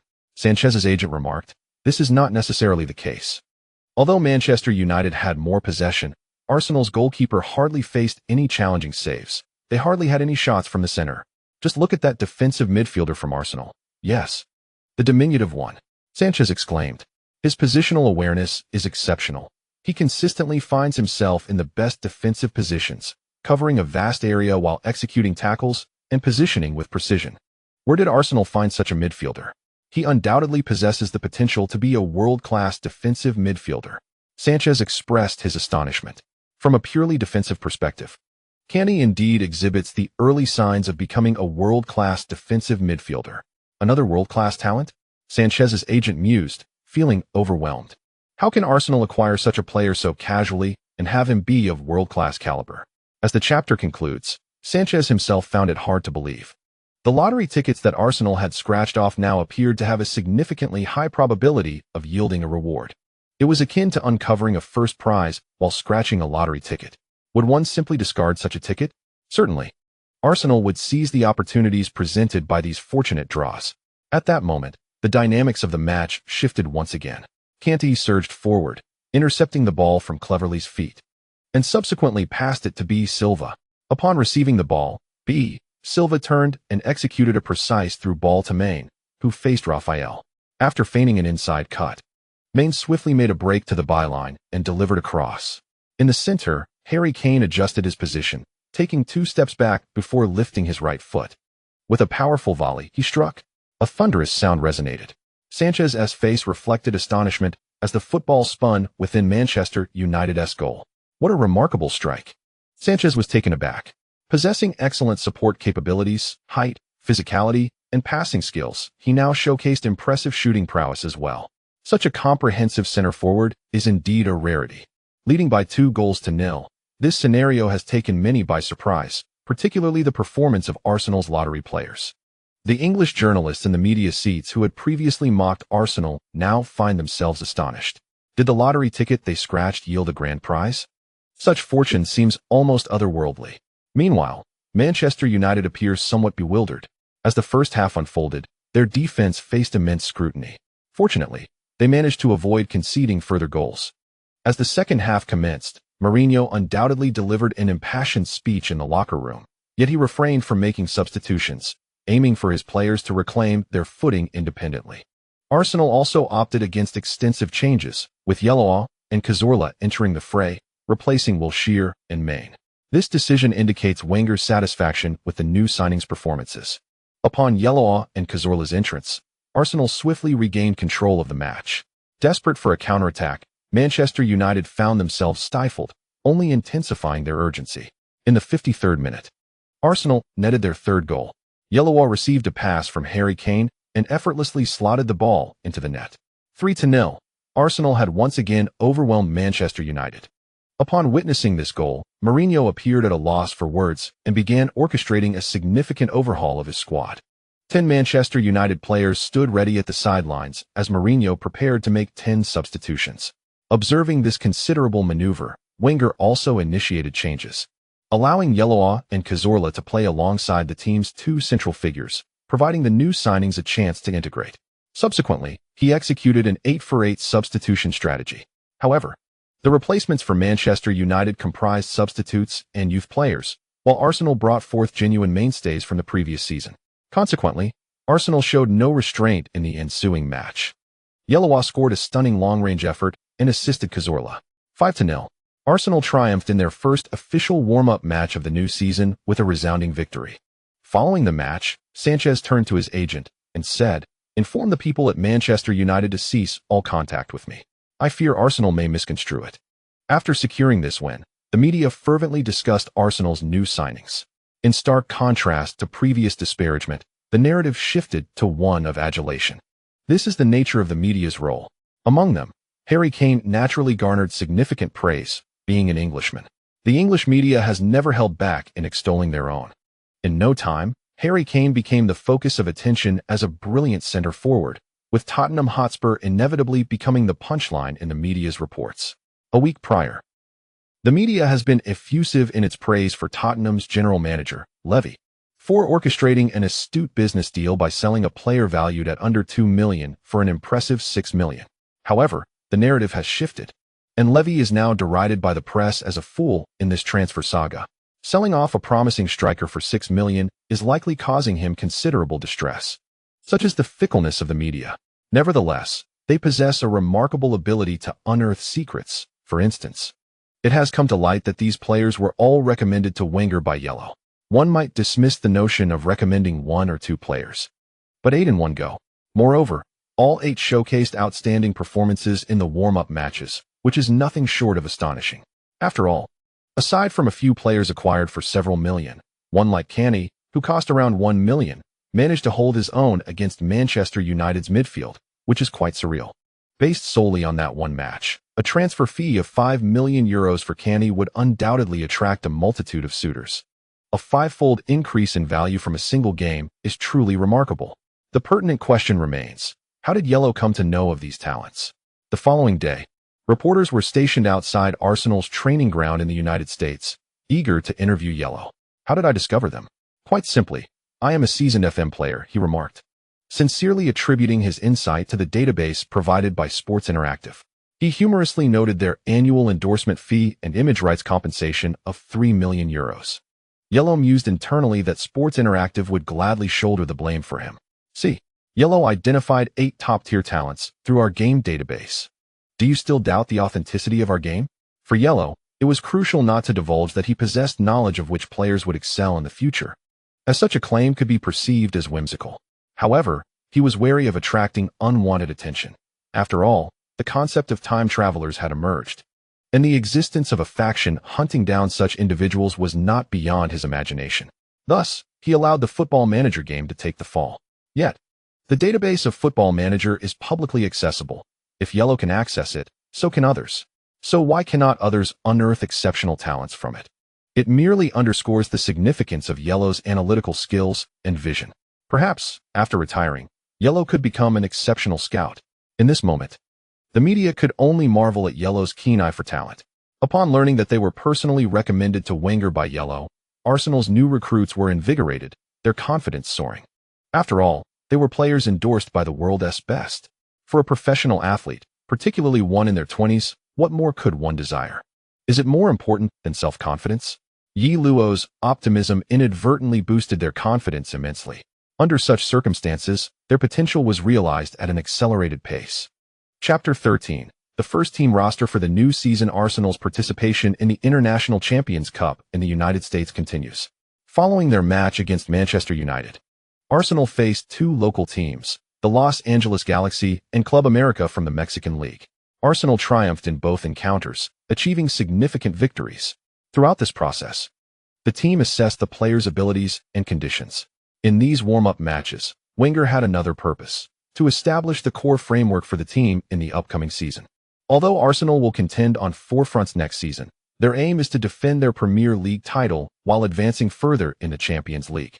Therefore, a streamlined and efficient squad is imperative. A team can certainly possess a substantial roster, but it is unnecessary. An excess of players complicates management and can lead to discord within the locker room. Quality is paramount over quantity. For a team like Arsenal, maintaining a first-team squad of between 21 to 25 players is a reasonable number.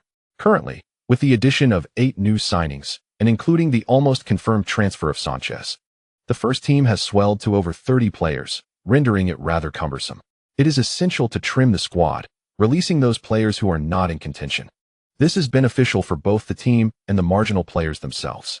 After Arsenal's match against Club America, they finally reached an agreement with Barcelona. The media swiftly reported the news. Sanchez has transferred to Arsenal for a staggering fee of £40 million. This marks Arsenal's first significant signing of the season, and possibly the only one.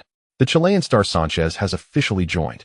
Between Manchester United and Arsenal, Sanchez opted for Arsenal. In a media interview, Sanchez expressed, "Yes, I wish to fight alongside Ye Luo. He is the best player in the world." His statement incited outrage among the Barcelona fans who were initially bidding him farewell. As a player who once played alongside Messi, how could he proclaim another player as the best in the world? You traitor. Soon, Barcelona fans, who intended to create a heartfelt farewell atmosphere for their accomplished player, turned against Sanchez following his remarks. Even the Catalan media expressed ire over his comments. Manchester United fans were also furious, believing that Sanchez's choice of Arsenal must be motivated by higher wages. Otherwise, how could Arsenal's allure surpass that of Manchester United?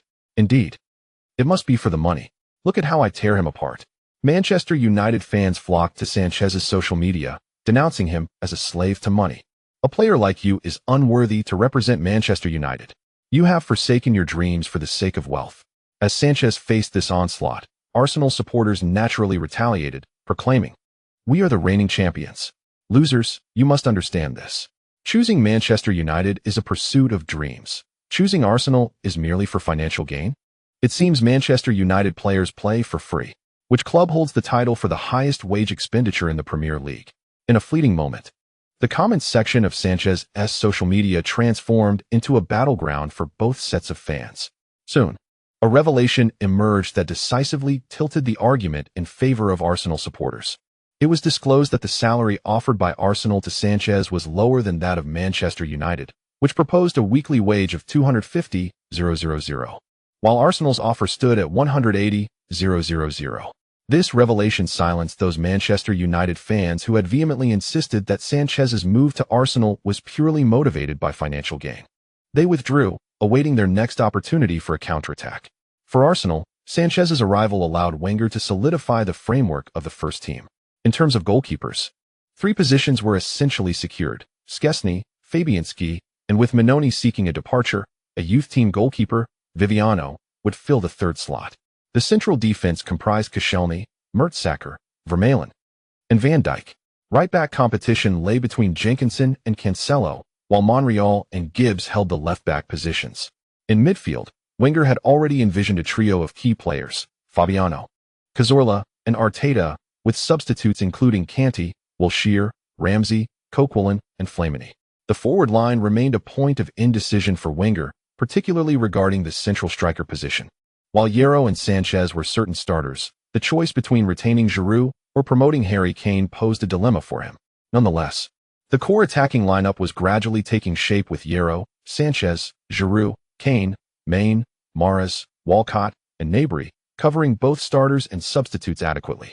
Consequently, the first-team roster swelled to 25 players, sufficient to form 2 complete squads, with ample substitutes available. Thus, the remaining players were poised for clearance. The younger ones might seek loan opportunities, while the majority were set for direct sales. Aside from players like Chamberlain, who could fetch a decent price, most would require financial compensation to facilitate their departure, representing a considerable expense. As the new season approached, Arsenal's pre-season squad, initially numbering over 30, began to dwindle. By the time of the Community Shield match, Arsenal had successfully trimmed their roster to 25 players. Due to their performances in the warm-up matches, the new signings of Arsenal have garnered considerable trust. As the Community Shield approached, facing last season's FA Cup champions Wigan Athletic, Wenger's starting lineup essentially reflected the core framework for the new season. In goal was Szczesny, with a defense comprising Cancelo, Van Dijk, Mertesacker, and Monreal. The midfield featured Fabinho, Arteta, and Cazorla, while the forward line included Ye Luo, Giroud, and Sanchez. Ultimately, Wenger harbored concerns regarding Harry Kane's lack of experience, opting to place him on the bench. In fact, the substitutes included Kante, Main, B, Silva, and Mahrez. However, upon glancing at the bench, many perceived Arsenal's substitutes to be somewhat lacking. The collective market value of these players on the transfer website barely exceeded 20 million. Any Premier League team's bench would typically boast a higher valuation. Nevertheless, Ye Luo considered this lineup to be quite luxurious. This chapter concludes the discussion of the new Arsenal.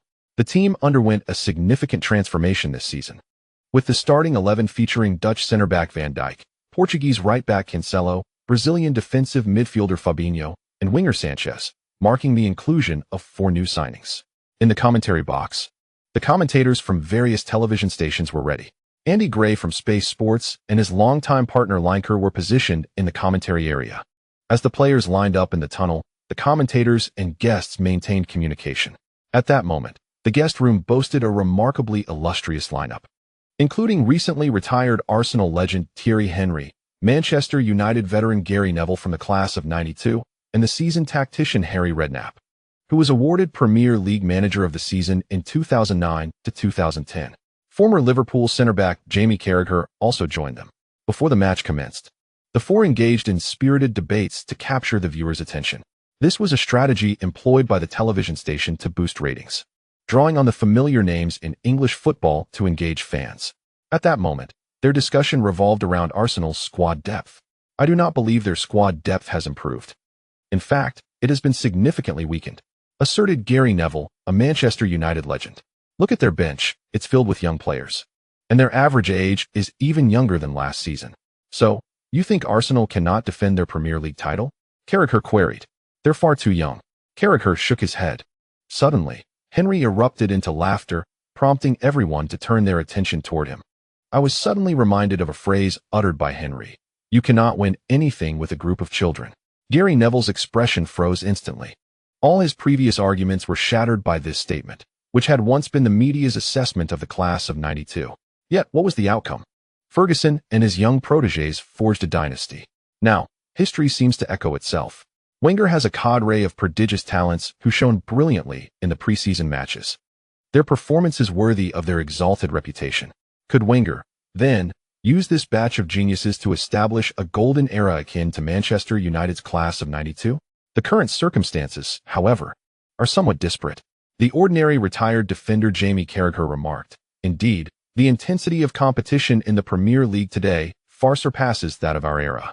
The contemporary Premier League, both in its on-field environment and its media landscape, no longer offers young talents the leniency to develop. Gary Neville concurred, though he withheld much more. For instance, the class of '92 was predominantly British, whereas the current Arsenal cohort, aside from Harry Kane, comprises entirely foreign players. The English media is notoriously harsh towards foreigners. Consequently, the 8 players Arsenal acquired this season will undoubtedly be scrutinized under a magnifying glass by the English press. Whether they can thrive in such a media atmosphere remains uncertain. After all, it is well understood that technical prowess is one thing, but adapting to the league's environment is an entirely different matter. As the match commenced, the situation unfolded much as analysts had anticipated. Arsenal swiftly seized control of the game, launching an offensive against their opponents. However, prior to the match, many media outlets had analyzed that with so many players leaving and arriving at Arsenal this season, a lack of cohesion and the need for adjustment would inevitably manifest on the pitch. Furthermore, this was the first official match of the season, a prelude to the Premier League. It seemed Arsenal would require some time to find their rhythm. Unexpectedly, Arsenal scored early. In the 3rd minute, Wigan Athletic attempted a long-range shot that was deflected by the defensive midfielder Fabinho, resulting in a corner kick. This marked Wigan's only offensive foray in the first 3 minutes, delighting the visiting Wigan fans. Although Wigan's relegation from the Premier League to the Championship was largely unrelated to Arsenal, it was a gradual accumulation of difficulties. Losing to Arsenal was merely the final straw. Had they accrued sufficient points in prior matches, they would not have faced relegation at the hands of Arsenal. Regardless, for Wigan Athletics supporters, Wigan Athletics relegation can be attributed to Arsenal, as their direct defeat against the Gunners extinguished any lingering hopes of survival. Consequently, The prevailing sentiment among Wigan fans prior to the match was one of vengeance. Witnessing their team's vigorous offensive display naturally thrilled them, and the echoes of Wigan supporters filled Wembley Stadium. Although Wigan Athletic cannot compare to Arsenal in terms of club stature, they possess a commendable following as a historic English club. While their fan base may not be as extensive as Arsenal's, the community support they have garnered is substantial. This was evident in the stands at Wembley, where the number of fans from both sides was nearly equal, creating a balanced atmosphere. For the players of Wigan Athletic, the Community Shield merely represented a larger-scale warm-up match, lacking significant importance, akin to the Spanish Super Cup. Thus, the match posed little pressure for either side, often devolving into a thrilling exchange of attacks, with both teams eager to entertain their supporters in this inconsequential encounter. Wigan, emboldened in their offensive endeavors, pushed forward vigorously during a corner kick, assembling 7 players within the penalty area, leaving only 2 swift fullbacks to guard the backline. Amidst the cheers of the crowd, Wigan's corner was taken, but it was promptly cleared by Van Dijk. The ball found its way to the new signing, Fabinho.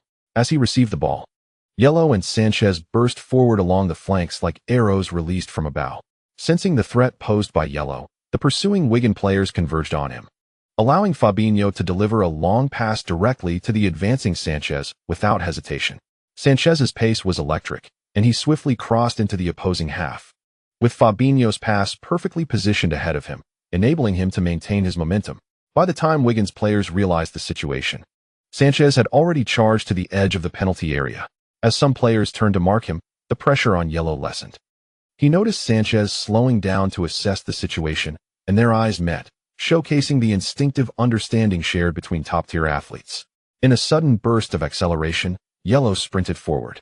As Sanchez dribbled, he executed a sudden stop, then deftly curled the ball towards the far post with his right foot.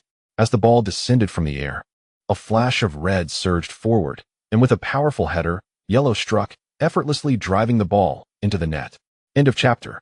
Chapter 15. Mourinho's frustration. Wigan Athletics corner. Van Dijk. A splendid defensive play by Fabinho, who skillfully turned and delivered a long pass. Sanchez on the flank. There were almost no defenders near him. A counterattack. Arsenal's counterattack. The voice of commentator Andy Gray suddenly surged with unparalleled intensity. At that moment, Wembley Stadium was engulfed in a clash of boos and cheers, creating an atmosphere of remarkable tumult. Various sounds collided above the stadium, filled with excitement, sweeping through the air, ultimately culminating in a cacophony that resonated in the eardrums. As Sanchez sent the ball into the penalty area, it felt as if Wembley had been abruptly paused. Almost everyone's gaze followed the ball, swirling and soaring to the other end. Bang! Until the crisp sound of a header echoed. In the next moment, the football was spinning within the net. After a brief silence enveloped Wembley Stadium, a roar erupted. Boos and cheers surged back, continuing to reverberate. Goal.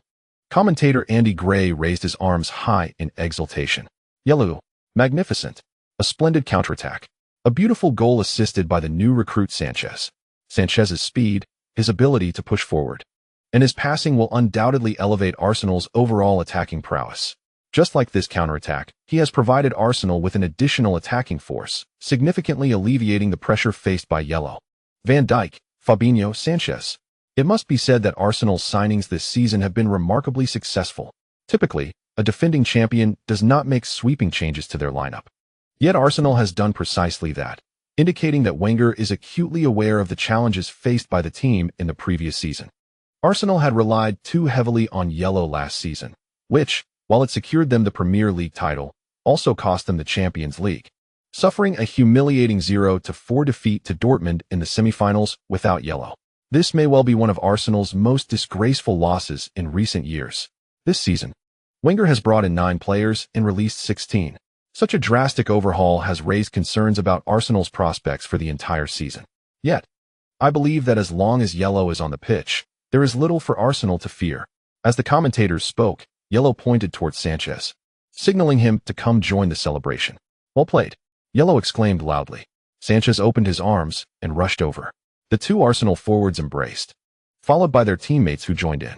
Within Wembley Stadium, the fervor of Arsenal's fans overshadowed their opponents, transforming the venue into their own fortress.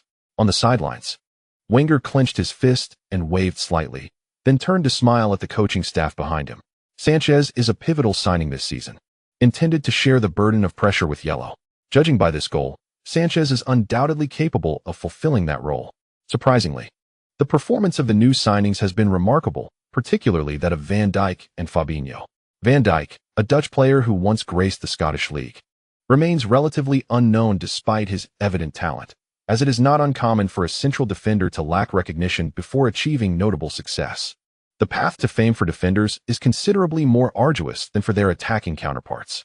What astonishes him further is that Fabinho, hailing from Real Madrid's B team, has also failed to garner attention from the prestigious club. Upon reflection, it is understandable, as Mourinho, the coach during those 3 years, has never been particularly patient with young talents, favoring seasoned players instead. Thus, Fabinho's lack of prominence at Real Madrid is hardly surprising. However, the allure of Real Madrid players is undeniable, as they are coveted across Europe. With the addition of Sanchez, Ye Luo's energy can be significantly conserved.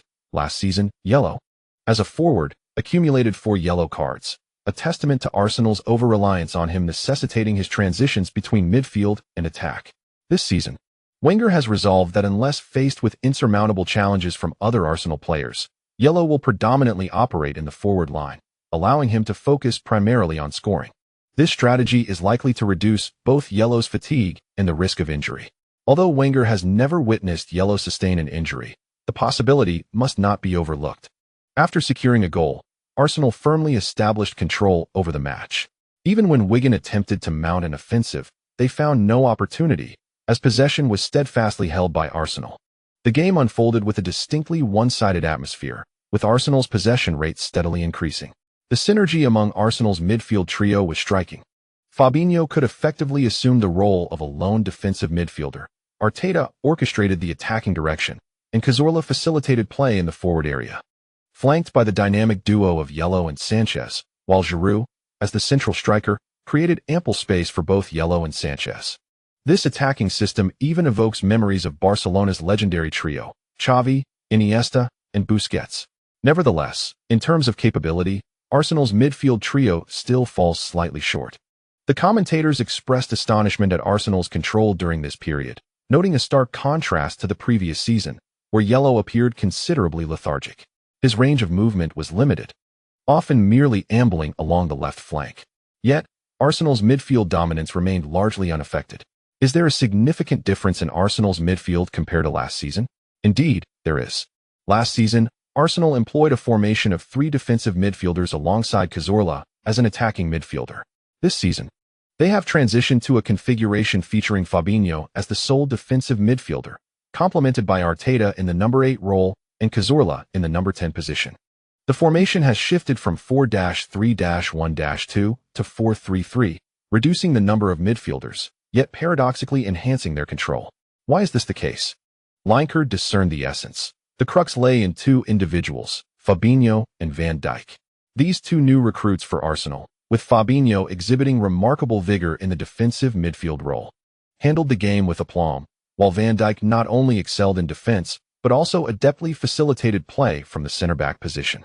Additionally, the 2 fullbacks, once perceived as a weakness, particularly Cancelo, demonstrated commendable passing skills on the right flank.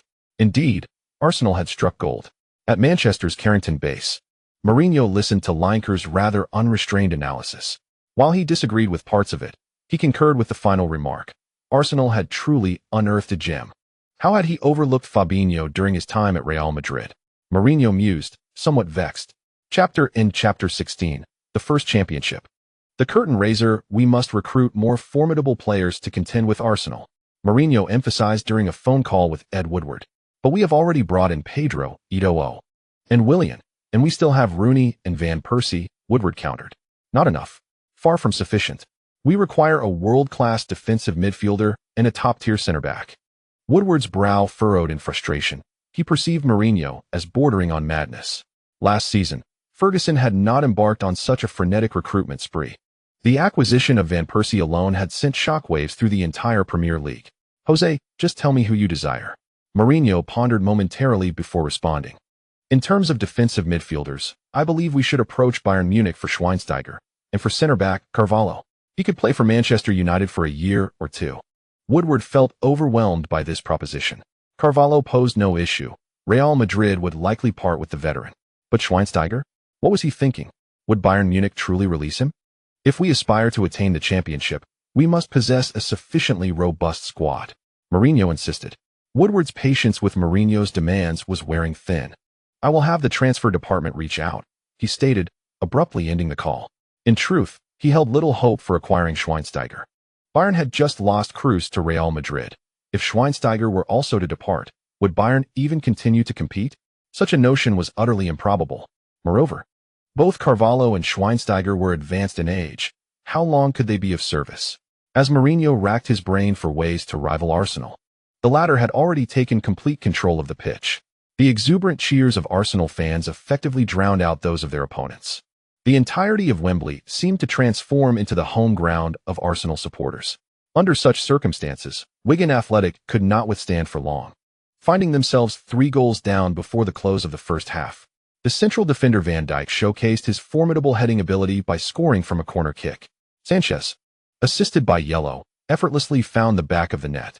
In the second half, Arsenal began to make substitutions, with Kanté replacing Arteta to partner Fabinho in a double pivot. Mahrez and Harry Kane also entered the fray, taking the places of Sanchez and Giroud respectively. The team continued to score in the second half, with Ye Luo netting a long-range effort and Harry Kane making an impact off the bench. Ultimately, Arsenal triumphed over their opponents with a resounding 5-0 victory at Wembley Stadium, securing their first trophy of the season, the Community Shield. Despite the apparent disparity in strength during the match, the outcome quickly became the headline in the media, especially as the Premier League had yet to commence, leaving little else to report. The control exhibited by Arsenal and the prowess displayed by their new signings sent shockwaves through English football. However, news soon emerged that Manchester United was in talks with Bayern Munich, hoping to acquire German midfielder Schweinsteiger. Meanwhile, Mourinho appeared to be revisiting his former player Carvalho, seemingly intent on assembling a seasoned squad to challenge Arsenal. To the delight of Manchester United fans, it appeared that Schweinsteiger, previously thought to be reluctant to leave Bayern, was now open to the prospect of joining United. Media outlets revealed nostalgic photographs of the Bayern vice-captain donning a Manchester United jersey during his childhood. Guardiola, it seemed, had no intention of holding Schweinsteiger back. The midfielder recognized his precarious position within Guardiola's tactical framework, realizing he was unlikely to be a key player in the upcoming season. Consequently, the inquiry from Manchester United was a relief for both Guardiola and Schweinsteiger. Guardiola did not favor the type of holding midfielder that Schweinsteiger represented. Instead, he preferred the likes of Spanish players Javi Martinez and Thiago. At times, Guardiola would even opt to deploy Lahm in a deeper role rather than choose Schweinsteiger. Acknowledging this reality, Schweinsteiger maintained a positive attitude towards United's interest. Thus, it was not long before the two clubs established contact. In a swift turn of events, Bayern Munich fans scarcely had time to process the news before it was officially announced. Schweinsteiger would join Manchester United for a transfer fee of $20 million. This revelation sent shockwaves through the footballing world, leaving Bayern supporters bewildered. Where is our vice-captain? They wondered, grappling with the sudden departure of such a prominent figure. Manchester United fans shared in the astonishment, as a player of Schweinsteiger's caliber arrived seemingly out of nowhere. It appears that the team's issues with fragility have been swiftly resolved. Currently, the midfield boasts talents such as Carrick, Schweinsteiger, Kagawa, Fletcher, and Cleverley.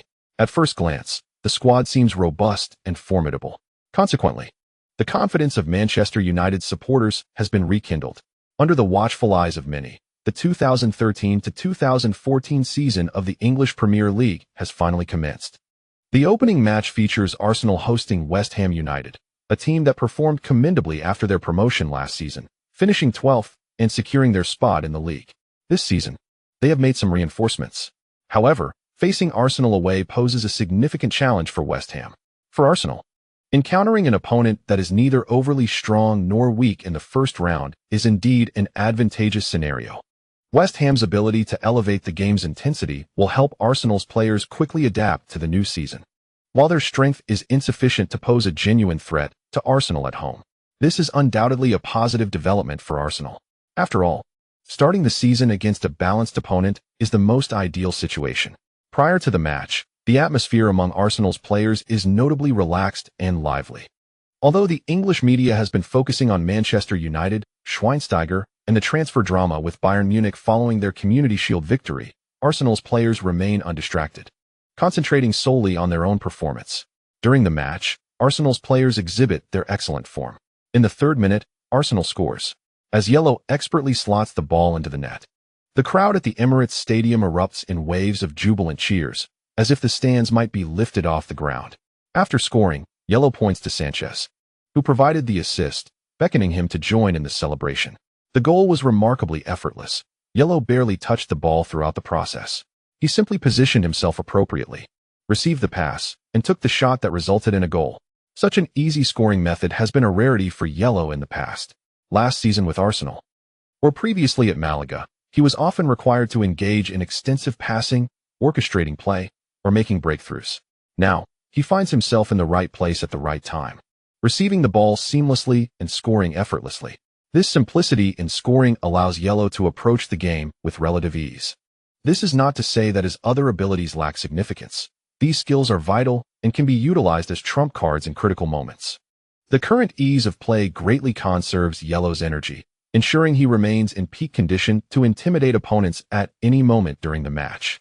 This signifies the formidable strength brought forth by a powerful lineup. Ye Luo stands as Arsenal's secret weapon, reserved for moments of critical explosion rather than requiring him to maintain an unwavering peak performance throughout the match to secure victory for the team. Such an expectation would undoubtedly strain Ye Luo's physical condition. Last season, Arsenal was unable to manage this. However, now, with their current roster, they are equipped to handle these fundamental tasks, allowing Ye Luo to concentrate his energy on the most crucial aspect, scoring. Sanchez, who had just registered an assist, was equally exhilarated. He leapt onto Ye Luo's back, and together they charged towards the stands to celebrate passionately with the Arsenal supporters. Other teammates quickly surrounded them, creating a jubilant circle. Wenger, witnessing his team score in the 3rd minute of the match, felt an immediate surge of excitement. This season, Arsenal is undeniably promising. Ye Luo, splendid. The first goal of the season has arrived. In Dragon Country, commentators erupted in cheers, due to Ye Luo's influence. Despite the high cost of broadcasting rights for the Premier League, major institutions in Dragon Country have fiercely competed for them. The national sports channel is one thing. Online streaming platforms have been battling for exclusive rights to the Premier League, going to great lengths. Ultimately, the rights holders opted for a split sale strategy, which naturally yielded higher prices and greater profits. This decision has provided immense benefits to football fans in Dragon Country. In pursuit of viewership, various online streaming platforms have chosen to broadcast the Premier League for free. Fans now have a wealth of choices, and the increased media promotion has significantly amplified football's influence in Dragon Country. Previously, if fans sought to watch the Premier League online, they often had to rely on unstable streaming sources, with commentary in various languages they could hardly understand. Now, however, several domestic streaming platforms offer diverse commentary styles. It must be said that this surge in viewership is largely attributable to Ye Luo's phenomenal impact. Without such traffic, these streaming services would hardly be inclined to broadcast the Premier League for free. When Ye Luo scored his first league goal, fans in Dragon Country leapt from their seats, cheering enthusiastically. Ye Luo, incredible, majestic. Oh my goodness, I am so moved. Our Ye God can finally bask in glory. This season, Arsenal's acquisitions have proven remarkably successful. What was initially thought to be a gamble has turned out to be striking gold. It is rumored that all 8 signings were recommended by Ye Luo. How impressive. Why doesn't he unearth some domestic talents? To the naysayers above, don't dampen the spirits. Enough said about the FA. The jubilant comments about the FA scrolled by. The Premier League has commenced. As the Lunar New Year approached, the fans of the Dragon Kingdom were filled with anticipation. West Ham United found themselves conceding an early goal, leaving their players momentarily bewildered. However, they swiftly regained their composure. It was, after all, anticipated that conceding at the Emirates Stadium would be a possibility. The Iron Hammer Brigade had prepared themselves mentally for this challenge. They understood the formidable nature of securing points at the Emirates.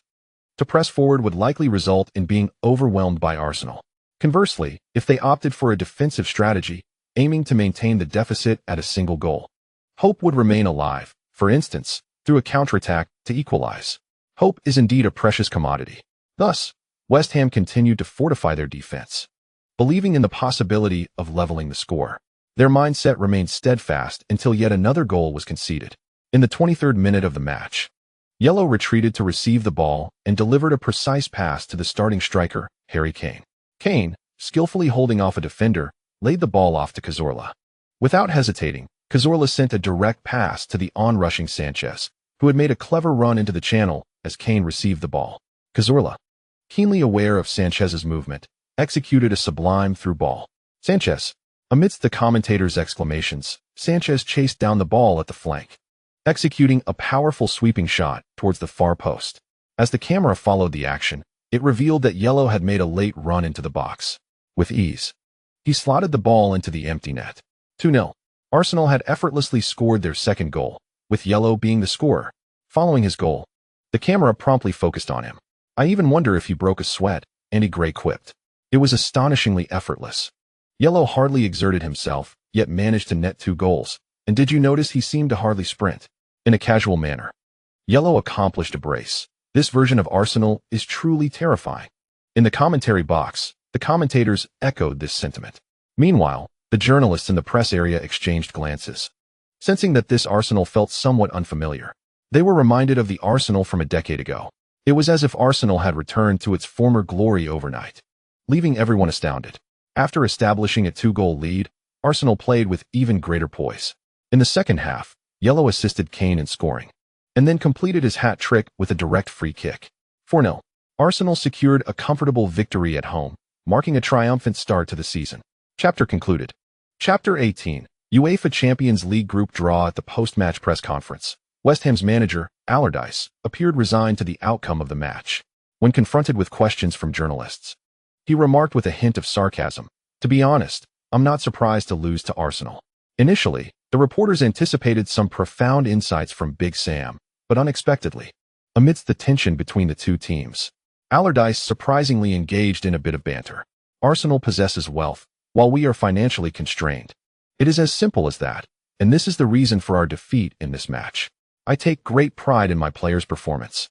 They faced the reigning champions on their home turf, and there is nothing more to say." This statement oozes bitterness. The reporters are well aware of Allardyce's meaning. Essentially, he implies that if Big Sam had the opportunity to manage a prestigious club, he would certainly not fare worse than Wenger. However, Allardyce is reputed as a relegation specialist. His teams typically employ the antiquated 4-4-2 formation, adhering to the traditions of English football.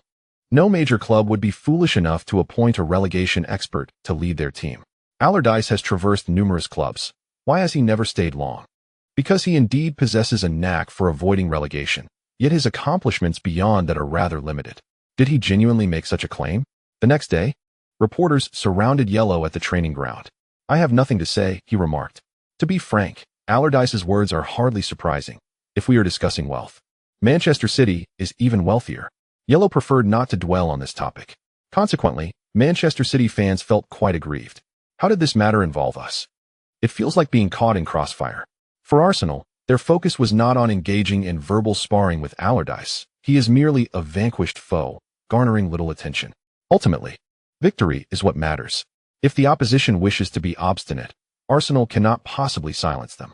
After all, football is played with feet, not with words.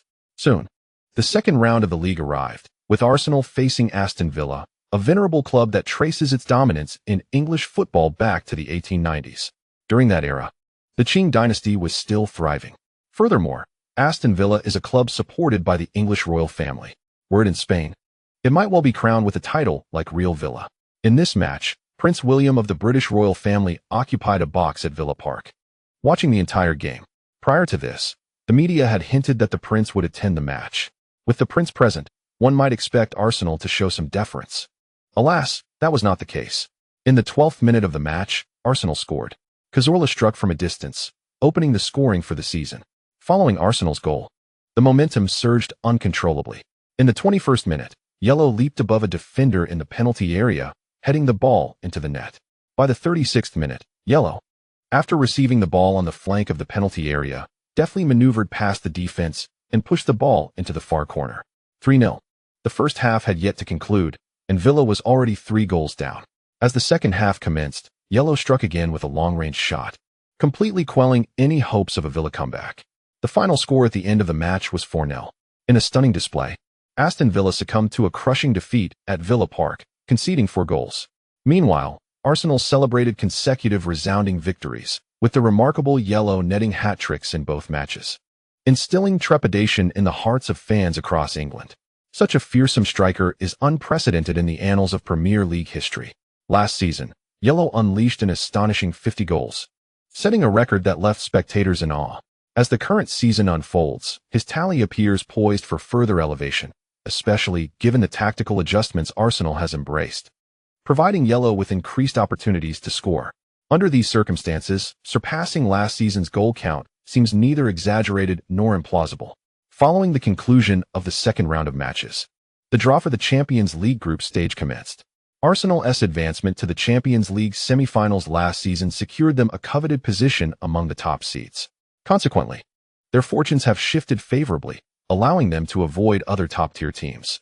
Drawn into Group B, their adversaries include Porto, Celtic, and Basel. Upon the revelation of this draw, Arsenal fans could hardly contain their tears of joy. After so many years, they finally received a favorable draw, a rare stroke of luck. In stark contrast, the fortunes of the other 3 Premier League teams participating in the Champions League were decidedly less fortunate, with Manchester City suffering the most. Their placement in the 4th tier of seeds, compounded by a less-than-ideal relationship with UEFA, has rendered them vulnerable. Platini, who has long harbored disdain for the Premier League and its oil-backed clubs, has contributed to City's misfortune. They found themselves in a veritable group of death, facing formidable opponents, Bayern Munich, AC Milan, and Ajax. This draw, evoking dread and sympathy, features a staggering total of 16 Champions League titles among its members, a collection worthy of a Champions League exhibition. Alas, the solitary audience member, Manchester City, finds itself overwhelmed, facing clubs whose combined accolades are monumental. The moment the draw was announced, English media swiftly condemned City to a grim fate. Despite their roster being competitive, at least against Ajax and AC Milan, whose squads appear somewhat less formidable in comparison to City's, they are burdened by a history of lackluster performances in the Champions League group stages. The competition is not a mere game of chance, thus nearly everyone anticipates City's demise. The draw between Manchester United and Chelsea appears rather charming. Manchester United finds itself grouped with Bayer Leverkusen, Real Sociedad, and Shakhtar Donetsk, while Chelsea faces Schalke 04, Napoli, and Marseille. Comparatively, Arsenal enjoys the most favorable draw, with Manchester United trailing second. Chelsea's group, however, can be considered a veritable group of death, as all 4 teams hail from the top 5 leagues. Schalke 04, having triumphed over Manchester United in the quarterfinals last season, advanced to the Champions League semi-finals. Napoli has ascended rapidly in recent seasons, proving to be no weak opponent. Marseille, too, is a traditional powerhouse in League One. As for Manchester City, let us simply observe a moment of silence.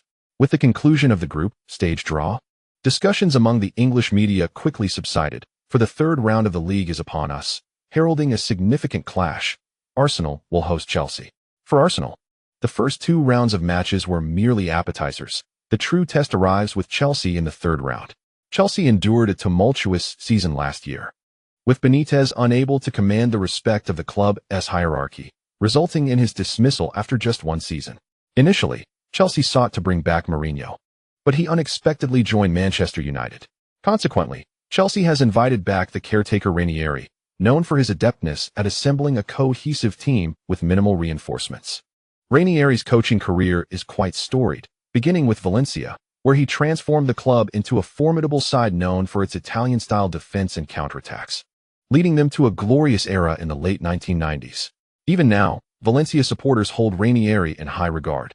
However, after achieving success with Valencia, he became somewhat overconfident, taking the helm of the beleaguered Atletico Madrid, where he faced a tumultuous experience, leading to disastrous results and even relegation.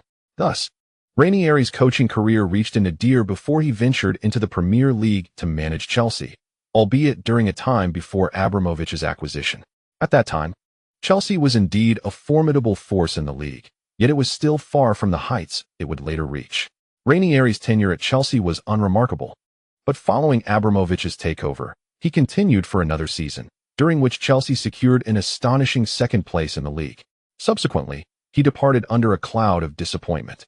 Notably, it was Ranieri who brought Lampard to Chelsea. Thus, his return to the club cannot be deemed entirely unfounded. At the very least, Lampard can be considered one of his loyal supporters. With Lampard's backing, Ranieri's authority within the team's locker room is undoubtedly stronger than that of both Villas-Boas and Benitez. Upon his return to Chelsea, Ranieri comes with a mindset of proving his worth, for the current Chelsea is a far cry from the team he first managed. Presently, Chelsea boasts formidable competitiveness in the Premier League, with a remarkably robust squad.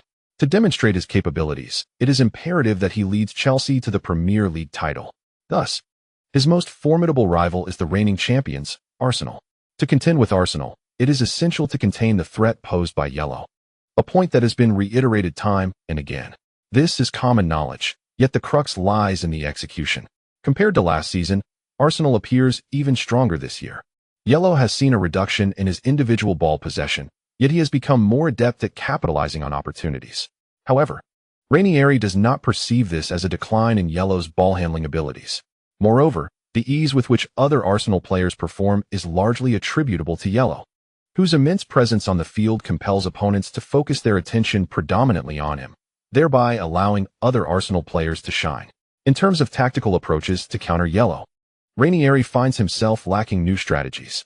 Consequently, he resorts to psychological tactics. For instance, he lavishes praise on Ye Luo to lower his guard, while simultaneously motivating Chelsea's players. While the key to this match undoubtedly lies in curbing Ye Luo's influence, the question remains, who can achieve this? Frankly, with Ye Luo on the pitch, any team facing him is bound to experience nightmares. During a pre-match interview, Ranieri extolled Ye Luo, proclaiming him the world's premier player, the most formidable in one-on-one situations, and the greatest scorer. Observing these interviews, one might mistakenly think that Ranieri was a fan of Ye Luo rather than the head coach of Chelsea. Damn it! Terry slammed the newspaper onto the table in frustration. The coach's adulation of Ye Luo infuriated him beyond measure.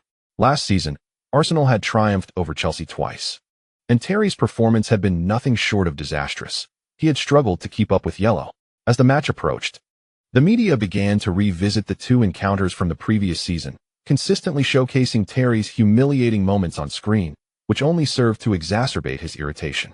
Now, with coach Ranieri further praising Ye Luo, Terry felt his pride had been severely wounded. He could not bear such humiliation. After all, he was Terry. No center-back in the world could rival him. Such confidence resided firmly within him.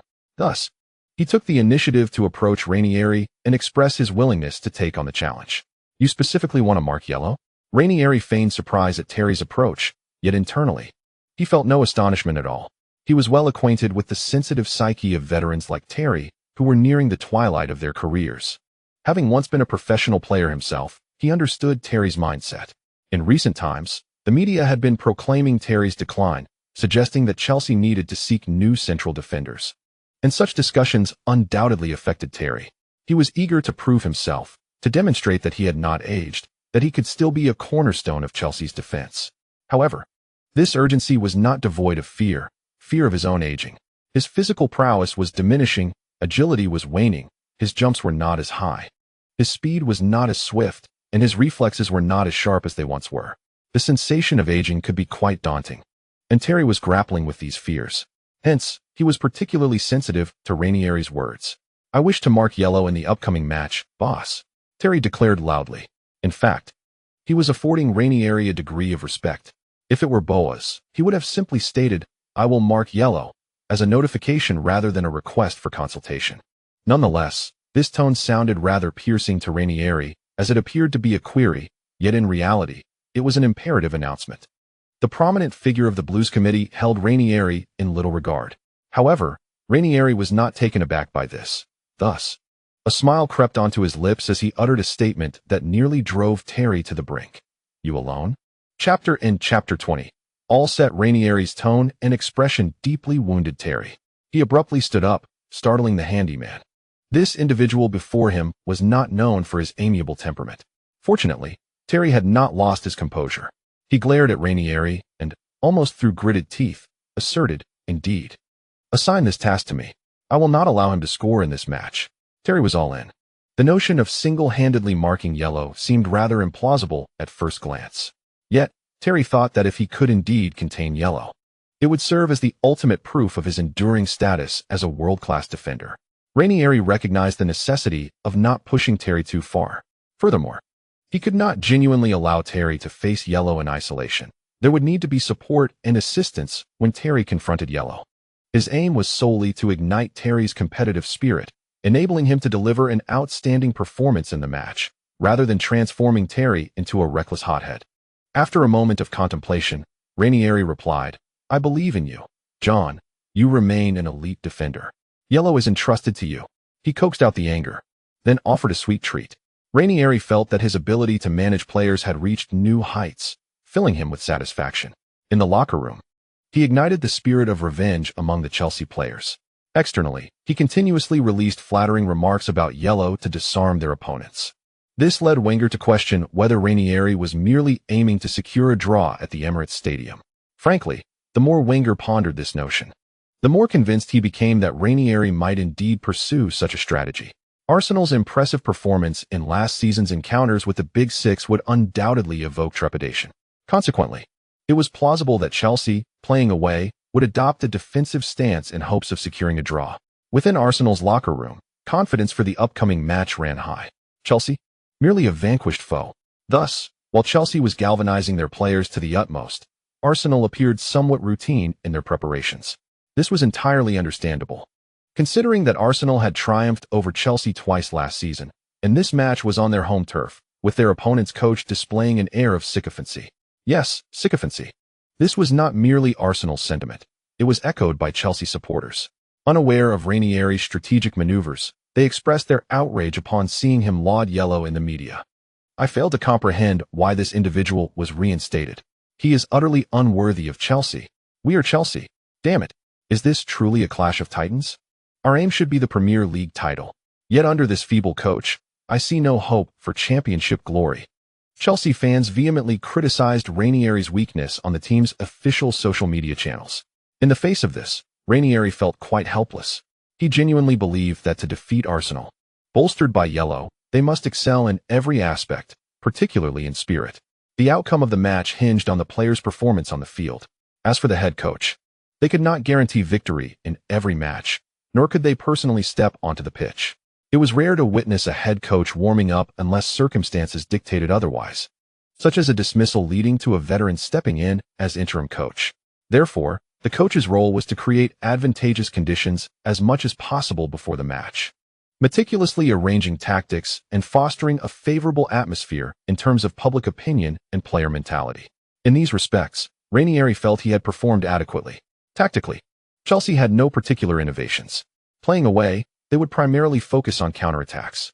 After observing Arsenal's first two matches, Ranieri was convinced that their single pivot system possessed vulnerabilities, merely unexploited by Arsenal's previous opponents who had been thoroughly subdued. Even if Chelsea found themselves at a disadvantage on the pitch, Ranieri firmly believed that Arsenal could not completely suppress them. Chelsea must focus on solidifying their defense. With the presence of Hazard, Chelsea undoubtedly possesses the capability to pose a counterattacking threat. In various aspects, Chelsea's lineup cannot be deemed entirely passive compared to Arsenal, aside from the presence of Ye Luo. Although Chelsea boasts stellar talents like Hazard, few would argue that he can reach the heights of Ye Luo. The opposition's possession of a historically elite player like Ye Luo presents the greatest challenge for Chelsea. However, this is an unavoidable circumstance. It is not feasible for Chelsea to acquire a player comparable to Ye Luo at this moment. Currently, the players acknowledged by the media as being on par with Ye Luo are Messi and Ronaldo.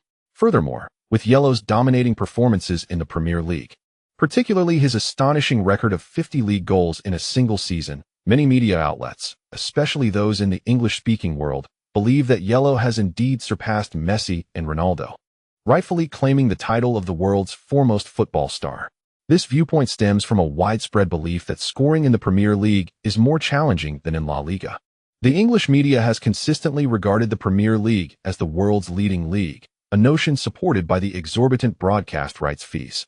In contrast, La Liga's revenue from broadcasting pales in comparison to that of the Premier League.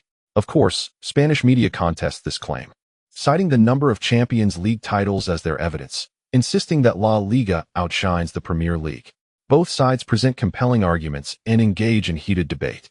Nevertheless, one point both media factions cannot deny is that yellow will inevitably become the singular ruler of the football realm. Why? Due to age. With Messi at 25 and Ronaldo at 27, while yellow is merely 20.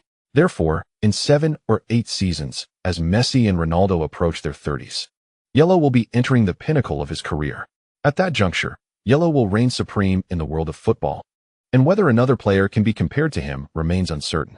Ranieri is unaware if his praise has caused yellow to lower his guard, having never interacted with him. He is unsure of his character. Thus, he holds little hope in this regard. However, on Chelsea's front, Ranieri is confident that Terry will give his all in the match, inspiring the entire team with his fervor. While this may not guarantee victory over Arsenal, at least the coach has done everything within his power. The outcome now hinges on their performance during the game. Chapter concluded. Chapter 21. Terry's relentless spirit. Ranieri's remarks in the media regarding yellow have had a significant impact, if not overwhelmingly so. Yellow has grown accustomed to such flattery. Ranieri is unaware of the adulation from media in Dragon Country, which is even more effusive. Yellow has long since become immune to it. The match day is fast approaching.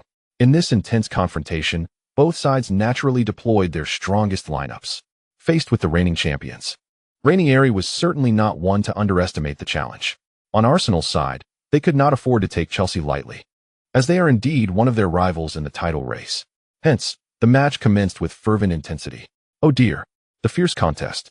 Terry's challenge was remarkably decisive and aggressive. The Chelsea radio commentator exclaimed, Terry, just like that. He is the finest defender. No one can pass him." The commentator's astonishment was palpable. Barely a minute into the match, Terry and Yellow's clash marked the beginning of this fierce battle. The two collided robustly and fell to the ground. On the sidelines, both Ranieri and Wenger simultaneously raised their arms, calling for a foul.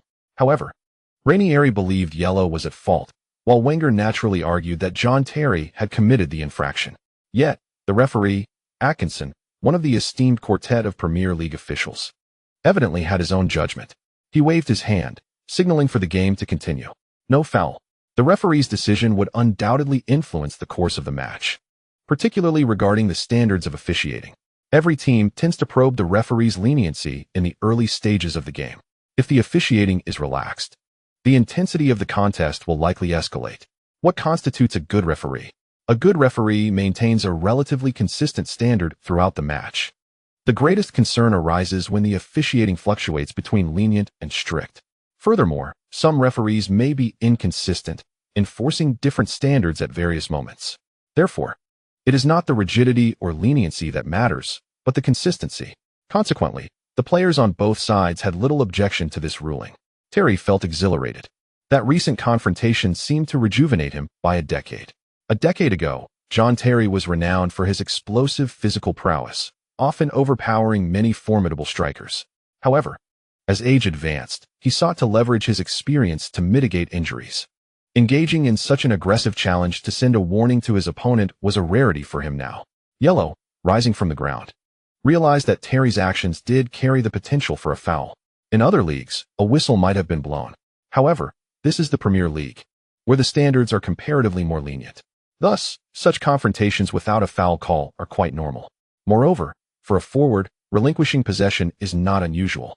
For strikers, succeeding even once in a match is often sufficient. It is somewhat fantastical to expect every offensive attempt to culminate in success. Consequently, Yellow simply turned away, seeking another opportunity. In stark contrast to Yellow's calm demeanor, Terry was filled with excitement. That successful defense had greatly encouraged him, leading him to believe he had discovered a tactic to handle Yellow. Previously, I had always sought to employ experience and defensive techniques to contend with Ye Luo. The outcome was that Chelsea succumbed to Ye Luo on 3 occasions. However, it now appears that confronting a player of Ye Luo's technical caliber with sheer physicality and aggression proves to be far more effective. This recent triumph has instilled in Terry a slight inclination towards habitual reliance on physical confrontation. He resolved to continue leveraging his physical prowess against Ye Luo. In comparison to the average central defender, Terry's timing in initiating tackles is quite remarkable.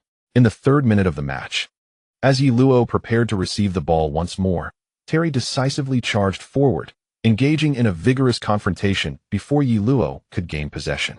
Both players tumbled to the ground, with the ball ultimately under the control of Czech. The referee, once again, refrained from calling a foul.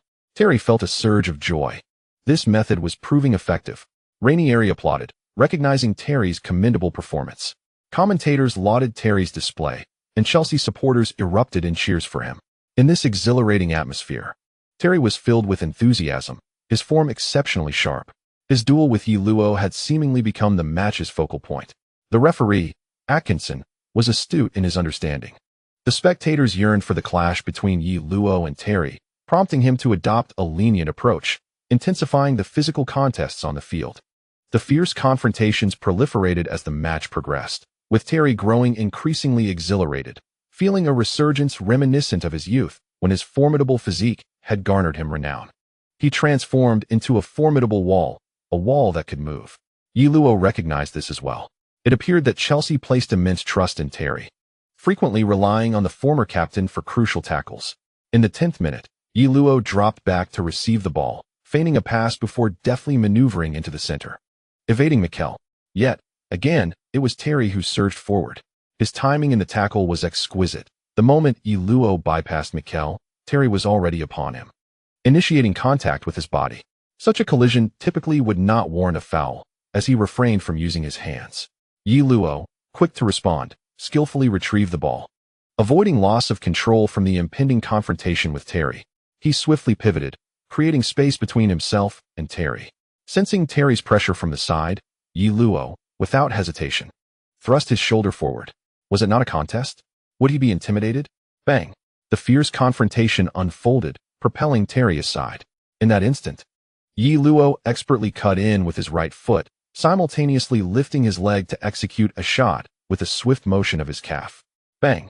The resounding impact signified. Even without a grand swing, the shot, merely a flick of the calf, was akin to a swift strike. Yet, it retained immense force, and the ball surged forward with remarkable speed. In this critical moment, Terry, without a moment's hesitation, sidestepped and fell to the ground. He used his head to block Yellow's powerful shot. The ball ricocheted off the goalpost and out of play, while he himself felt a whirlwind of dizziness. The team doctor rushed over to assess whether he had sustained a concussion. Terry, oh, what tenacity! Terry displayed remarkable determination in this match. Indeed, it was evident to all. At 34 years of age, Terry was undeniably giving his all. To triumph over Yellow on the pitch, he had thrown caution to the wind. Chapter conclusion. Chapter 22. Patience. The strength of the spirit can indeed bridge some of the gap in skill.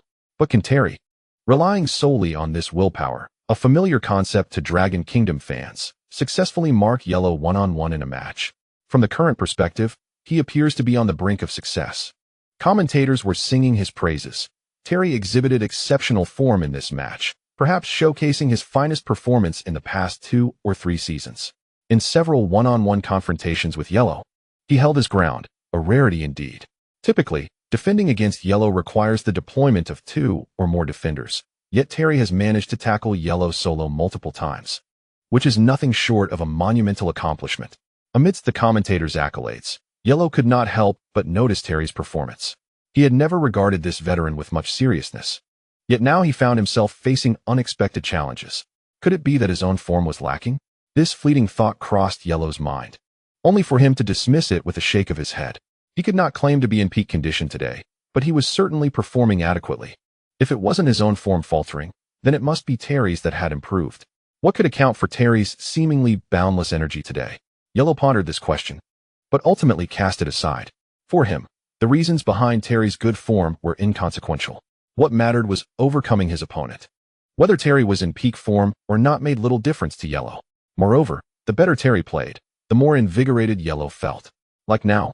After Terry successfully defended against him twice, Yellow chose not to pass and evade that point. Instead, he was determined to confront it head-on. The strong never shy away from challenges. The more resistance, the more exhilarated he became. Soon enough, Yellow received another pass. He opted not to distribute the ball, but instead, after controlling it, turned and advanced towards Terry's defensive zone. Aren't you going to defend me alone? Then come at me. Yellow assumed a stance suggesting he was ready to take on the challenge solo. The other Arsenal players, upon witnessing this, immediately created space. They had no objections to Yellow's decision to take matters into his own hands. Given Yellow's tactical status within Arsenal, he was free to pursue his ambitions as he pleased. The players of Arsenal felt a deep sympathy for Terry, who dared to challenge Yellow. This unfortunate soul believed that after successfully thwarting him twice, he could continue to do so. How naive. At 34, one would expect better judgment, wouldn't one? All eyes were fixed at the edge of Chelsea's penalty area, where Terry, having ventured forth to defend, encountered Yellow once more. Terry lowered his center of gravity, his focus intensely concentrated. He refrained from lunging recklessly, maintaining an appropriate distance. His leg muscles subtly tensed, ready to spring into action. Defense is not merely about intercepting the opponent's ball, it is about disrupting their offensive flow. In this regard, the defensive player often holds the upper hand against the attacker. To outmaneuver Yellow, Terry spent over a week analyzing game footage, obsessing over his strategies to the extent of neglecting even his teammates' social circles. During regular training, he exhibited confidence.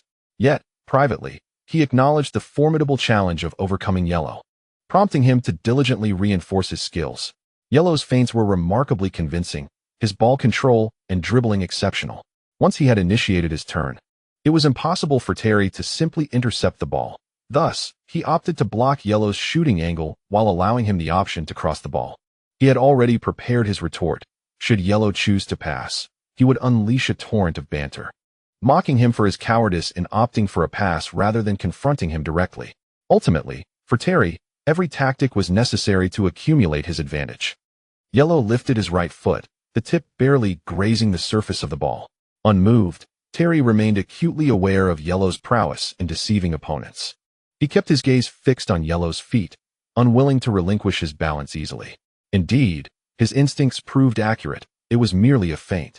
At that moment, Yellow deftly controlled the ball with his left foot, shifting it to his right, assuming a stance to cut inside for a shot. Terry, unable to remain passive, lunged forward, unwilling to watch Yellow advance for a strike. In an instant, Yellow halted, his left foot dragging the ball back, pulling it to the right with such fluidity that it seemed as though balance was a mere illusion for him. This left Terry in a disconcerting predicament. His brain signaled him to pivot left in defense, but his body, still stiff from his previous lunge, faltered for but a fleeting moment. In that brief lapse, Yellow pushed the ball forward with his left foot, gliding past Terry's right side. In terms of reaction speed and balance, Terry was utterly outmatched. He could only watch as Yellow slipped into the penalty area, executing a left-footed shot. Yellow was through. The shot. Check. Oh, what a magnificent strike. A splendid save. Yellow had outmaneuvered Terry brilliantly. Check. With a divine save, rescued Chelsea. Check. With unwavering focus and swift reflexes, launched himself to deflect the ball out of bounds. Although Arsenal failed to score, it does not imply that Terry's defensive effort was entirely successful. It was evident that Yellow had exploited the space vacated in his zone to seize a shooting opportunity. In this instance, Yellow emerged victorious. Terry was left gasping for breath. Although he had not exerted himself excessively moments prior, the final two movements had drained a considerable amount of his stamina. Time, relentless in its passage, weighed heavily upon him. At this moment, Terry felt the burden of his aging. Had he been 5 or 6 years younger, perhaps he would have been able to keep pace with Yellow during that second shift of weight. And even if he could not match Yellow's speed, he could have positioned himself to thwart Yellow's advance into the penalty area. Instead, he allowed Yellow to penetrate effortlessly and take a shot on goal. Terry was filled with a sense of discontent. His body resembled a machine that had been in operation for over a decade, now emitting troubling sounds and showing signs of wear. Meanwhile, his opponent thrived, basking in the prime of his athletic prowess. Frustrated, Yellow waved his hand in exasperation. He too felt a sense of dissatisfaction. That shot had seemed destined for success, only for Czech to produce an extraordinary save. Had it not been for that, he would have decisively outperformed Terry in their direct confrontation. He glanced at Terry in the distance, took a deep breath, and adjusted his mindset. Missing this opportunity meant he would simply await the next. Yellow never allowed such occurrences to induce anxiety. He possessed an abundance of patience. Chapter 23. The greater good. First, the focal point of the first half was the contest between Terry and Yellow. Overall, during the latter stages of the first half, Yellow held the upper hand. Had the halftime whistle not sounded, he likely would have scored. From this perspective, Terry's defense could be deemed successful, although he appeared somewhat disheveled. Football is ultimately a results-oriented sport. As long as the score remained unchanged, the defender had achieved his objective. As the first half concluded, Arsenal and Chelsea returned to the locker rooms with a score of 0-0. As both teams descended from the pitch, Ye Luo observed Chelsea players congratulating Terry on his commendable performance in the first half. Turning away, Ye Luo felt a twinge of annoyance at the stalemate. He knew he had squandered several opportunities to score during the first half. This scoreline instilled considerable confidence in Chelsea's players. After a 15-minute intermission, their opponents would undoubtedly prove more formidable, making the prospect of scoring even more challenging. Ranieri was exceedingly pleased, as his tactics had borne fruit. The confrontation between Ye Luo and Terry had rendered Arsenal's attacks less fluid, thereby simplifying Chelsea's defensive responsibilities. With each passing exchange, by the final moments of the match, even if Ye Luo regained his clarity, it would be too late. Chelsea might very well secure 3 points from the Emirates Stadium. The camera then shifted to Wenger. Wenger's expression bore a somber weight, his countenance serious. Arsenal had performed commendably in the first half, creating numerous opportunities, yet all were thwarted by Cech's remarkable saves. In the commentary booth, analyst Andy Gray remarked on this, but Wenger would surely disagree. The shots that Cech deflected were predicated on his anticipation of Ye Luo's breakthroughs. Despite Ye Luo's several successful penetrations past Terry, Cech was evidently prepared, and the other Chelsea players effectively closed off most shooting lanes. What does this signify?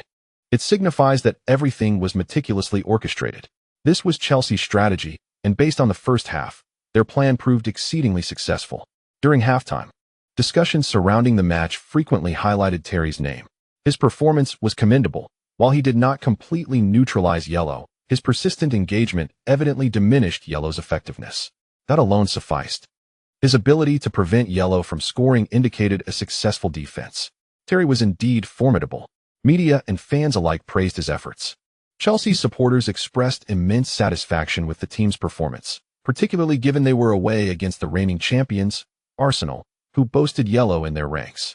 Securing a draw at the Emirates Stadium, earning a point, was not a loss for Chelsea. Consequently, during halftime, Arsenal's fans seemed somewhat subdued, in stark contrast to the jubilant Chelsea supporters who reveled in exuberance. Within Chelsea's locker room, players lauded Terry's display. He basked in the accolades from his coach and teammates, feeling as if he had returned to his prime. Ranieri was also pleased with Terry's performance. The near-peak state exhibited by Terry was entirely self-generated. As a head coach, one's role extends beyond mere tactical and training arrangements. It also encompasses the ability to inspire players' competitive spirit and performance levels. A player in peak condition often delivers unexpectedly stellar performances, bringing delightful surprises to the team. In contrast, within the home team's locker room, the atmosphere among Arsenal players was tinged with frustration, resulting in a relatively dull ambience. Prior to entering the locker room, Ye Luo was summoned by Wenger. As Ye Luo closed the door behind him, he paused at the entrance. "Boss, do you have something to say?" Wenger hesitated, carefully choosing his words. Ye Luo was no ordinary Arsenal player. Even Wenger recognized and respected his standing within the club. He had observed Terry's exceptional form. Ye Luo continued to engage with Terry, aware that while there was potential for scoring, it was fraught with uncertainty. He had gone without a goal for a staggering 45 minutes. For most players, such a drought over 45 minutes would be considered typical. However, for Ye Luo, that duration could be aptly described as a protracted goal drought. Thus, Wenger intended to have a conversation with Ye Luo, advising him to refrain from fixating on his confrontation with Terry and instead assist the team in swiftly securing a goal in the second half, allowing everyone to feel at ease. As long as they scored, other issues would be inconsequential. "I understand that Terry is a formidable opponent in this match, but I would prefer to witness the team scoring a goal promptly," Wenger remarked. Ye Luo, momentarily taken aback by Wenger's words, quickly regained his composure. Indeed, he had the confidence to overcome Terry and find the net. However, the head coach did not share that assurance, nor did his teammates. Should he prioritize helping the team score first? This way, everyone could feel reassured. While a scoreless draw might not trouble him personally, the other Arsenal players could easily succumb to anxiety, and anxiety often leads to mistakes. What if, due to ill fortune, Chelsea managed to seize an opportunity? That would indeed be a loss outweighing the gain. Although he aspired to triumph over Terry, the interests of the team were paramount. Yellow was not the type of player to act selfishly, caring only for his own satisfaction, indifferent to the team's success. He would never engage in a display of frustration in the locker room if the team won, while he himself did not score. He still aimed to defeat Terry. However, ensuring the team's secure victory was essential. Therefore, upon coming to this realization, Yellow promptly apologized. "I apologize, boss. The first half was my fault. Just watch in the second half. The team will score swiftly." Hearing Yellow's assurance, Wenger nodded in satisfaction. While he could regard assurances from other players as mere self-motivation, he never doubted Yellow's capability to deliver. The two returned to the locker room together. Within the locker room, the players gazed at their head coach and captain, seemingly eager to glean something from their expressions. Yellow stepped forward, clapped his hands to capture everyone's attention, and proclaimed, "Brothers, I must apologize for the situation in the first half. It was my oversight, as I became too engrossed in my battle with Terry and neglected the bigger picture. This was my error. In the second half, let us secure a goal first." Upon hearing Yellow's pledge, the Arsenal players felt a wave of reassurance wash over them. Their trust in Yellow was unwavering. If he declared they would score, they were certain they would indeed do so. Chapter conclusion. Chapter 24. A heartwarming incident. In fact, this was indeed the case. Shortly after the second half commenced, Terry sought to entangle himself with Yellow once more. During halftime, Ranieri had analyzed for him the advantages this entanglement brought to the team. Although Terry found himself somewhat beleaguered, it allowed Chelsea's other defenders to focus their efforts more effectively during defense. Furthermore, it reduced the number of attacking opportunities for Arsenal, with limited time in a match. Fewer chances meant a naturally diminished probability of scoring. Thus, Terry resolved to persist, to doggedly engage Yellow, and to keep him occupied in their duel. However, not long after the second half began, Terry found himself unable to locate Yellow. Yellow's movements began to exhibit a newfound agility, catching Chelsea off guard. Thus, in the 49th minute of the match, Arsenal executed a series of fluid combinations in the attacking third. Harry Kane dropped deep to receive the ball, delivering a lateral pass to Cazorla, who then made a sweeping cross-field transfer, shifting the ball from the left flank to the right. Upon receiving the ball, Sanchez controlled it, glanced toward the penalty area, and deftly curled a shot toward the far post with his right foot. Yellow had already made his run into the box as Kane withdrew, illustrating the significant advantage a capable center forward can provide by creating ample space on both flanks, a pursuit that nearly every team has sought in recent years. However, once Yellow surged forward, it became exceedingly difficult for Chelsea to curtail his influence. Ivanovic recognized Yellow's intent to penetrate, yet when he leaped to intercept, he realized the futility of his efforts. Yellow soared above him, powerfully heading the ball into the net. 1-0. Arsenal had taken the lead. This abrupt shift in tempo left Chelsea's defenders somewhat flustered. They had anticipated Yellow would engage Terry in a similar manner as in the first half, but instead, Yellow opted for an off-the-ball run, catching the Chelsea defense entirely unprepared. In truth, even if they had been ready, it is doubtful they could have withstood Arsenal's relentless onslaught for long. The Emirates Stadium, previously subdued, erupted into a cacophony of cheers. This was the right approach. "All we need is to score. Well done." As the fans chanted, Terry furrowed his brow in concern. He had not foreseen that Yellow would choose to make a run without seeking possession, thus eluding his predictive capabilities. Previously, Yellow had been formidable yet predictable, as he often engaged in one-on-one confrontations. If a player can be anticipated, defending against them becomes significantly easier. However, Yellow had now regained his versatility and agility. He could break through with the ball, orchestrate passes, and also fulfill the role of an inside forward by making crucial runs. With all his arsenal at his disposal, Chelsea faced an exponentially greater challenge in countering his threat. Frankly, Terry would have preferred to endure the same struggles as in the first half, for at least then the team had not conceded. Now, he was certain that if Yellow continued to thrive, the team's chances of securing victory would diminish considerably. A strategy to contain Yellow must be devised. Following his goal, Yellow was not overly exuberant. He had yet to conquer Terry directly. Nonetheless, this goal would provide reassurance to his teammates, coaches, and fans. But would one goal suffice? Yellow contemplated scoring another and decisively overcoming Terry to silence any potential post-match reports that claimed Terry had contained him. After celebrating his goal, he remained focused. Ye Luo jogged back to his half of the field. At that moment, Terry suddenly approached him. Coward. Ye Luo thought, what is wrong with this guy? Is he in his right mind? He inquired, genuinely perplexed. A defeated foe, I see. Is this fellow truly mad? We are the ones scoring goals now. Ye Luo felt no disturbance within. In fact, he was almost amused. Shaking his head, he continued his retreat with a smile. Terry, flustered, realized his trash talk tactic was utterly ineffective. Was this chap truly only 20? Just then, he fancied he heard a divine revelation, for Ye Luo had responded to him. Don't worry, there is plenty of time left in the match. No need to rush. No need to rush. Terry's composure nearly shattered. He yearned to witness Ye Luo's fury, yet regrettably, Ye Luo appeared to be merely entertained. Not in a hurry? Huh. You're simply too afraid to challenge me further, aren't you? Terry scoffed, Dragon Country lad. Determined to escalate the situation, he attempted to stoke the flames. To his surprise, Ye Luo remained unfazed.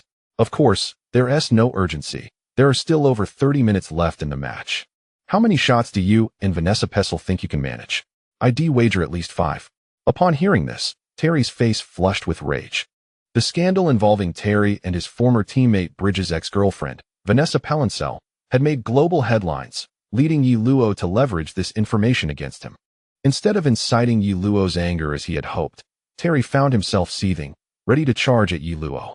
Fortunately, Gary Cahill grasped him firmly and summoned other Chelsea players for assistance, preventing Terry from advancing.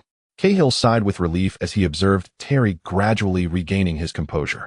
That fellow was exceedingly ruthless, directly using the affair to humiliate Terry, which had clearly struck a nerve. Had it not been for the proximity of witnesses, Terry might have already received a red card. It appeared that a conflict had erupted between Ye Luo and Terry, with Terry exhibiting considerable fury. What exactly had Ye Luo said to provoke such ire? We cannot ascertain the details, but it seemed that Ye Luo had chosen to disengage from the entanglement with Terry, which was undoubtedly beneficial for Arsenal. The commentators also took note of this minor altercation. Cazorla, seeing Terry's aggressive demeanor, rushed over, but by that time, Terry had already been restrained by his Chelsea teammates. Observing Terry's expression, akin to an enraged bull, Cazorla felt a twinge of curiosity. He leaned in to whisper to Ye Luo, what did you say to him? Nothing much, just brought up his concern for a teammate's wife. He is really invested. Even to the point of bedchamber matters. Quite heartwarming, isn't it? Cazorla gasped in shock, realizing why Terry was so furious. And what of his anger? He is merely playing with fire, attempting to engage me in a battle of wits. He has chosen the wrong adversary. Ye Luo chuckled. He glanced at Terry, who was still glaring at him with a sinister gaze, and returned the expression with a smile. This slight gesture caused Terry's temples to throb with agitation. Originally, he intended to provoke Ye Luo, yet, ironically, it is he who finds himself on the verge of breaking. Chapter 25 concludes with a decisive confrontation. Terry takes several deep breaths, but the anger within him remains unabated. However, this fury can also be a source of strength, and at this moment, his focus is solely on Ye Luo. Ye Luo acknowledges that Terry is indeed an exceptionally formidable center-back.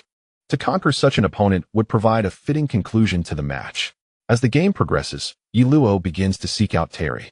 In the 53rd minute, Ye Luo receives the ball, deftly dribbling and pivoting, using his shoulder to push past Terry before unleashing a powerful shot. The Arsenal supporters are momentarily stunned.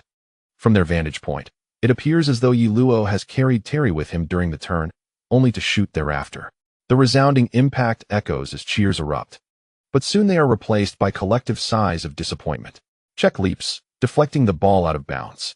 As Cech rises from the ground, he glances anxiously at Terry, concern etched in his eyes.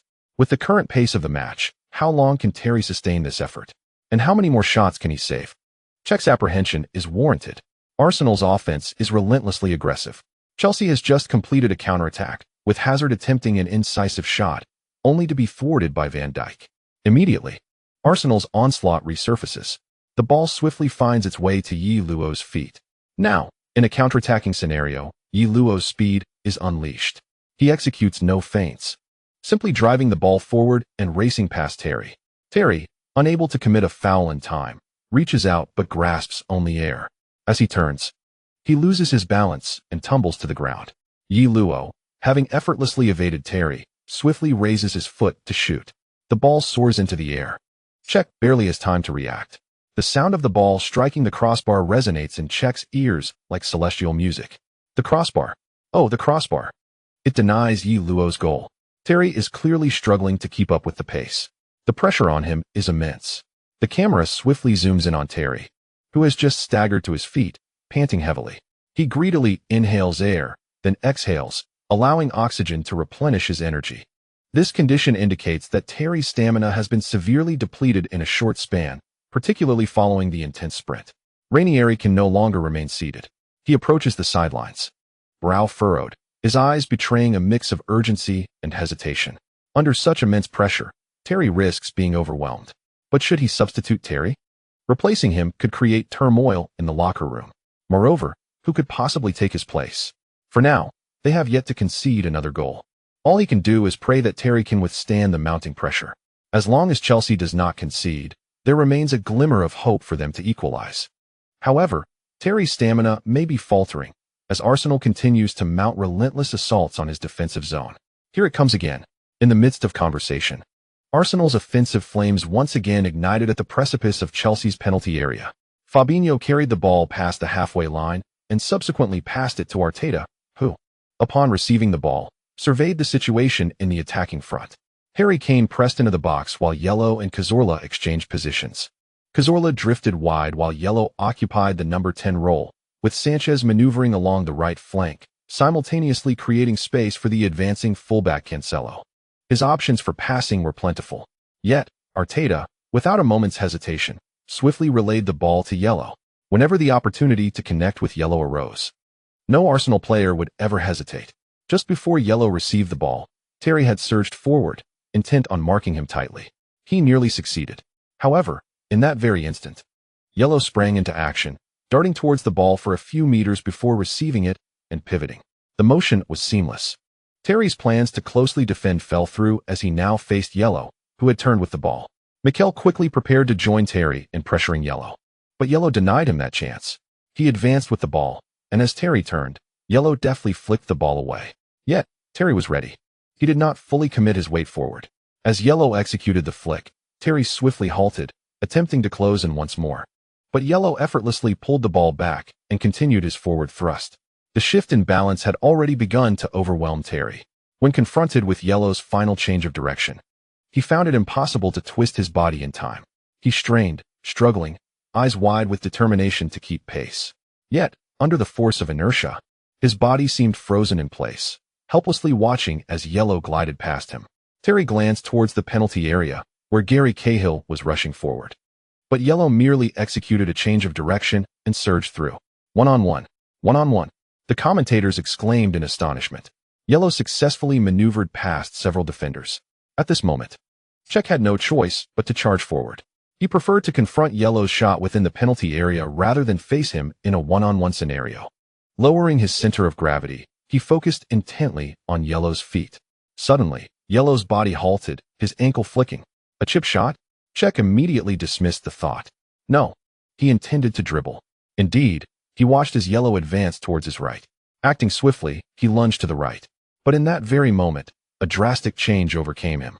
Ye Luo, while breaking to the right, suddenly flicked his ankle, sending the ball soaring into the air.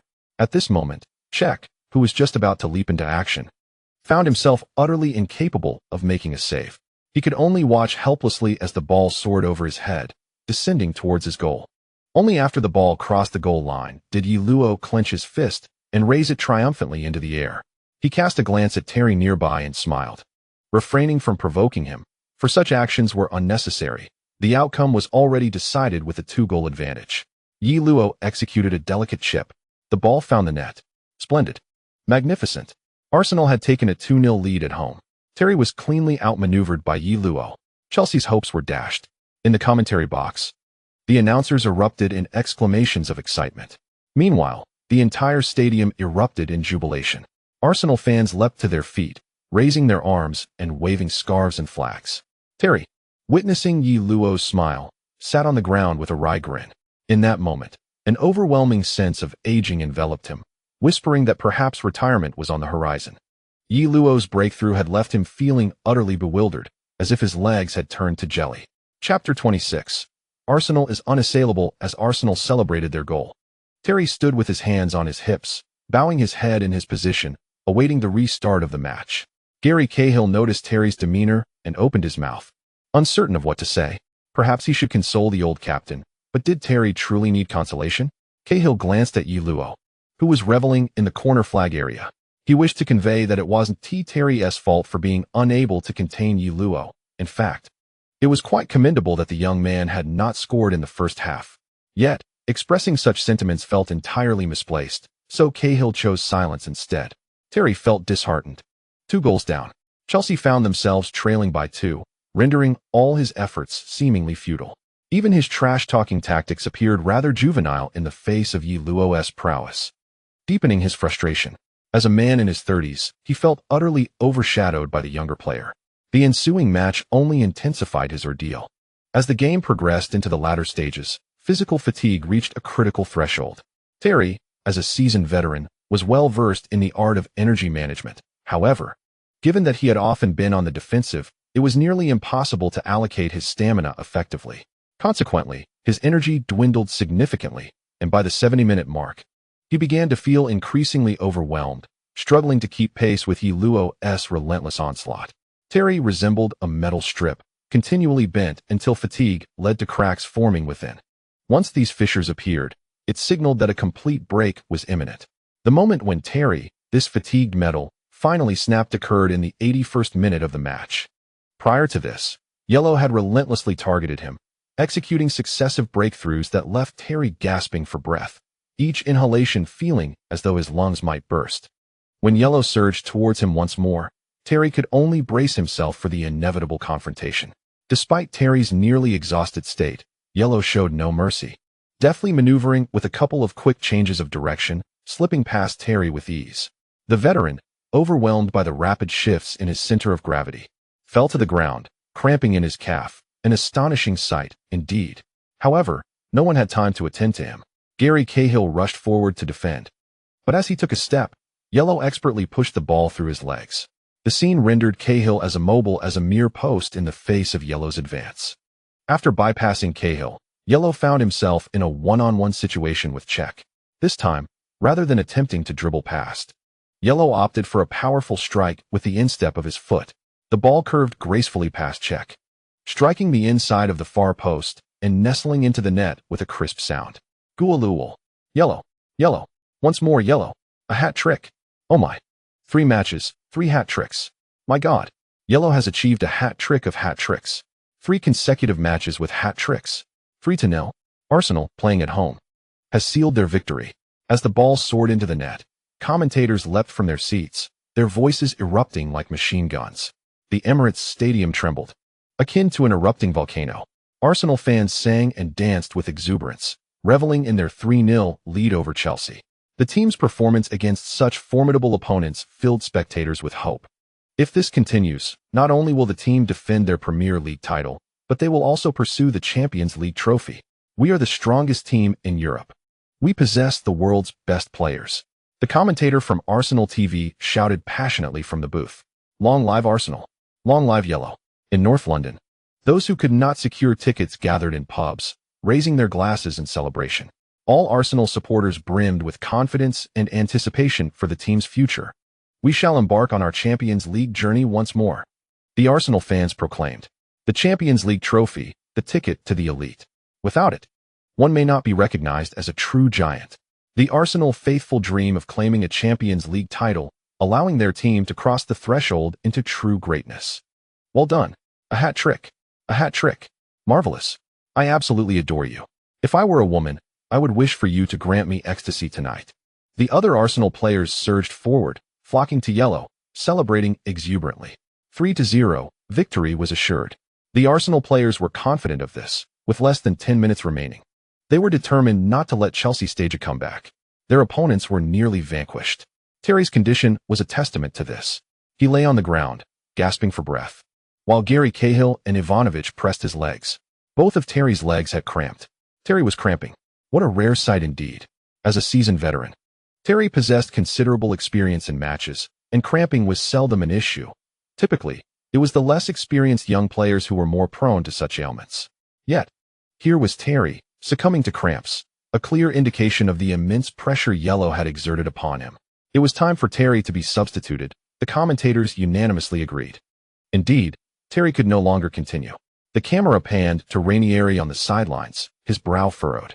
The flow of the match had completely deviated from his expectations and control. The adversary's ferocity left Ranieri feeling utterly powerless. At that moment, his assistant approached to seek his counsel. Should Terry be replaced?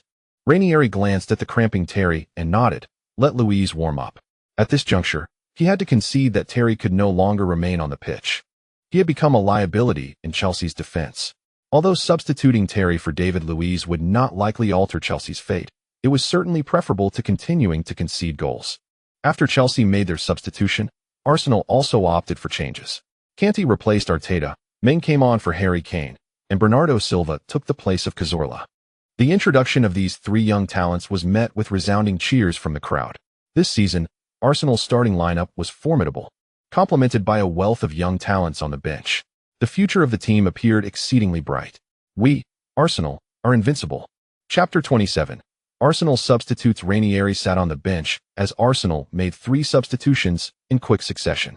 Chelsea, on the other hand, had merely replaced Terry with David Luiz. Following that, the Chelsea coaching staff took no further action. For Ranieri, he was at a loss as to what to do next. At this stage of the match, all he could do was pray for the game to conclude swiftly. Meanwhile, Chelsea's players were eager to score a goal to salvage some pride. Thus, in the ensuing minutes, Chelsea abandoned their defensive counterattack strategy and began to push forward offensively. However, at this late stage of the match, the stamina of Chelsea's players could not sustain an intense offensive onslaught. Furthermore, as they pressed forward, the pressure on their defense became exceedingly great. Ye Luo, Main, Sanchez. The 3 swift steeds were prominently displayed, significantly enhancing the potential for counterattacks. The formidable defensive duo of Kanté and Fabinho provided Arsenal with a robust shield. Following Kanté's entry onto the pitch, his remarkable performance was bolstered by Chelsea's proactive offense. Brazilian international Oscar initially underestimated this diminutive talent who emerged from League Two. But when he attempted to bypass Kanté, he realized he had miscalculated.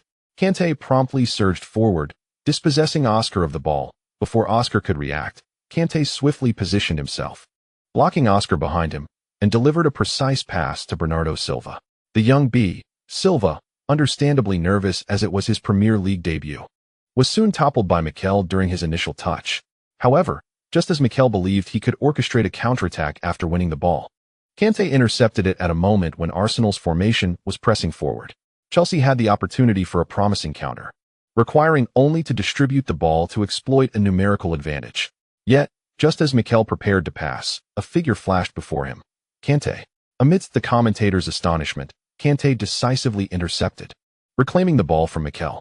The ball found its way back to Silva, who this time retained possession, turned, and threaded a ball through the channels. Ye Luo surged forward, receiving the ball at pace before delivering a powerful cross. Main and Sanchez had positioned themselves centrally, forming a dual threat. Sanchez attempted a near-post slide, but the ball skidded beneath him. He turned to see yet another dark figure surging in from the back post, diving and sliding to connect. The ball was deftly nudged into the net by Main. 4-0. Arsenal had scored again. Can you believe it? Chelsea, renowned for their solid defense, had conceded 4 goals at the Emirates Stadium. Kanté's performance was nothing short of stellar. Where did Arsenal unearth this gem? Main's goal came after a transfer fee of £6 million, which now appears to be an absolute bargain. Following the goal, Arsenal's players gathered to celebrate, showering Main with congratulations while also praising Kanté's pivotal role in the attack. After Michael's interception, Chelsea's players attempted to surge forward, only to be thwarted once more by Kanté, allowing Bernardo Silva's pass to pierce through Chelsea's previously resolute defense, granting Arsenal space for a counter. Chelsea's players stood momentarily stunned. Arsenal introduced 3 young players, briefly igniting hope for a goal. However, Kanté's consecutive interceptions left Chelsea reeling. After conceding the 4th goal, all Chelsea players had surrendered any semblance of fighting spirit. They merely wished for the match to conclude swiftly. Following the celebrations, Ye Luo embraced Bernardo Silva's shoulder, offering words of encouragement. Do not be anxious. This is merely an ordinary league match. Adapt, and you shall become a top player in this league. Initially, Bernardo Silva harbored some concerns about being dispossessed, But after receiving the encouragement from his elder brother, he quickly composed himself, realizing that Ye Luo was only a year his senior.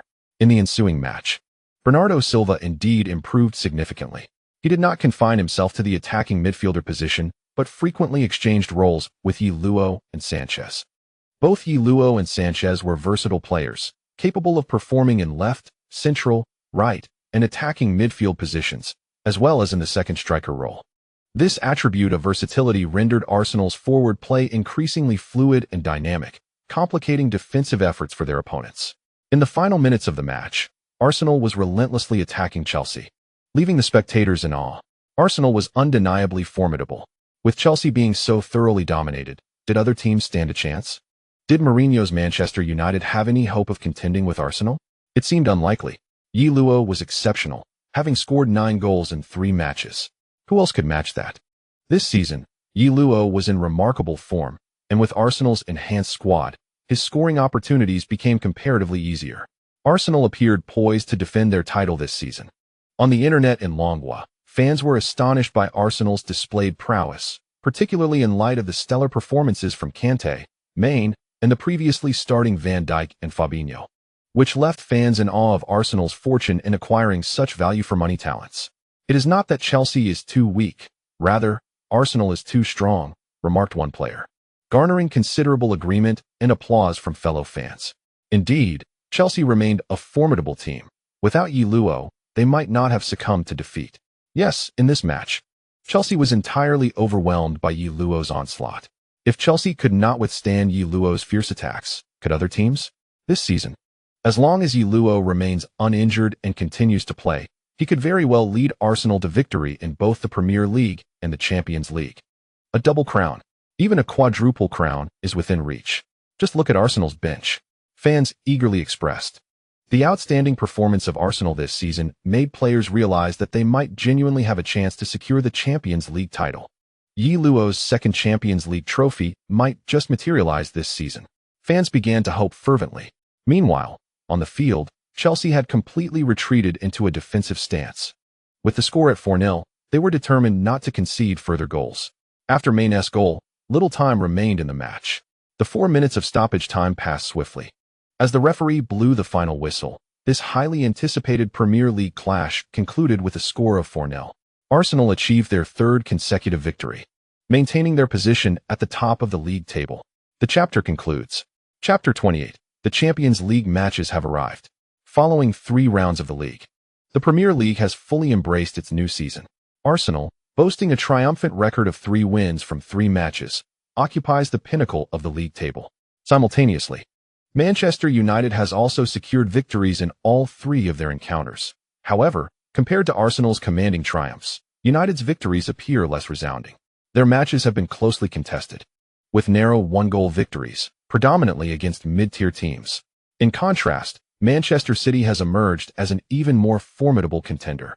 Under the stewardship of Pellegrini, who has succeeded Mancini as the head coach, City has achieved 3 consecutive league victories, including a notable win against Liverpool at home, which carries greater significance than United's successes.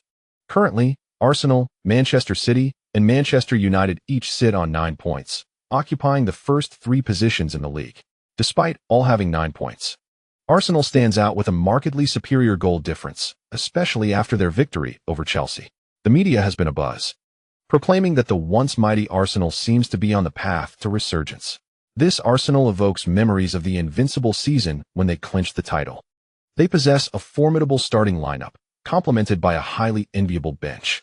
Chelsea's defeat has amplified the chorus proclaiming Arsenal as potential champions of this season's Premier League. Who can thwart the Gunners? The Blues falter, the Gunners triumph. 3 matches, 3 hat-tricks. Ye Luo's terrifying performance. Terry completely overwhelmed. Ye Luo guides Arsenal to new heights. With the defending champions displaying such strength, is English football on the brink of an Arsenal era? In an instant, the headlines of various media outlets are dominated by Arsenal and Ye Luo. The front page of the Telegraph prominently features a striking freeze frame of Ye Luo evading Terry before taking a shot. Terry, losing his balance and about to fall, bears a look of sheer terror as he glances towards Ye Luo. Other Chelsea players exhibit similar expressions of dread. Check, in his attempt to intercept. extends his arms while Ye Luo readies to unleash his shot. This captivating image centers on Ye Luo, with the collapsing Terry and the diving check accentuating Ye Luo's stature and dominance. The entirety of England is engrossed in discussions about Arsenal and Ye Luo. However, the Premier League comes to an abrupt halt after 3 rounds, interrupted by 2 weeks of international fixtures. Arsenal's international players promptly report to their respective national teams. Due to their outstanding performances at Arsenal, many players are receiving their first call-ups to the national team, including Van Dijk, Harry Kane, Fabinho, Mane, and Mahrez. Although Wenger wishes that all national football associations would demonstrate the same understanding as the Dragon Kingdom's Football Association, resolutely refraining from summoning Ye Luo, thereby granting Arsenal an absolute core player who does not need to partake in international matches. To speak candidly, Wenger genuinely intends to bestow a 1-ton medal upon the Dragon Country Football Association. However, other football associations do not exhibit the same level of understanding as the Dragon Country FA. Witnessing the remarkable performances of the talented Arsenal squad, they hastily recruit players, knowing that once they take to the field, these players can no longer represent other national teams. The outcome may be favorable, yet if it does not pan out, the loss is negligible. Consequently, many young Arsenal players have celebrated their debuts with their national teams.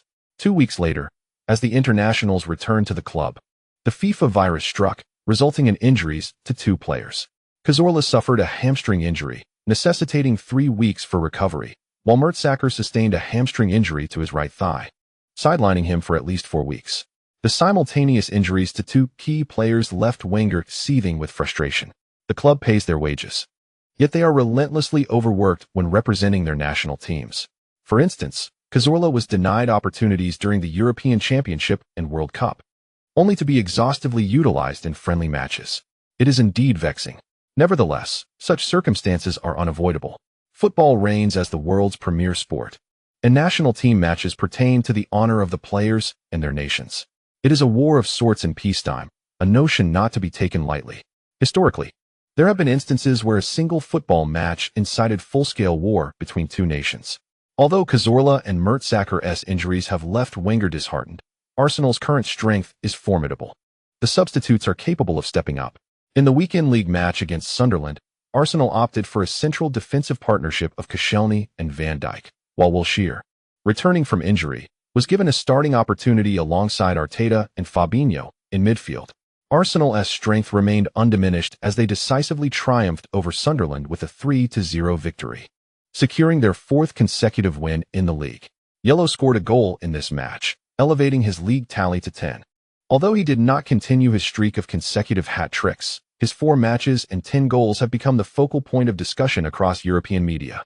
Indeed, it is not just England. Other European outlets are also conversing about Ye Luo's performance. The reason, of course, is the imminent commencement of the Champions League matches, where Ye Luo is set to make his appearance on the European stage once more.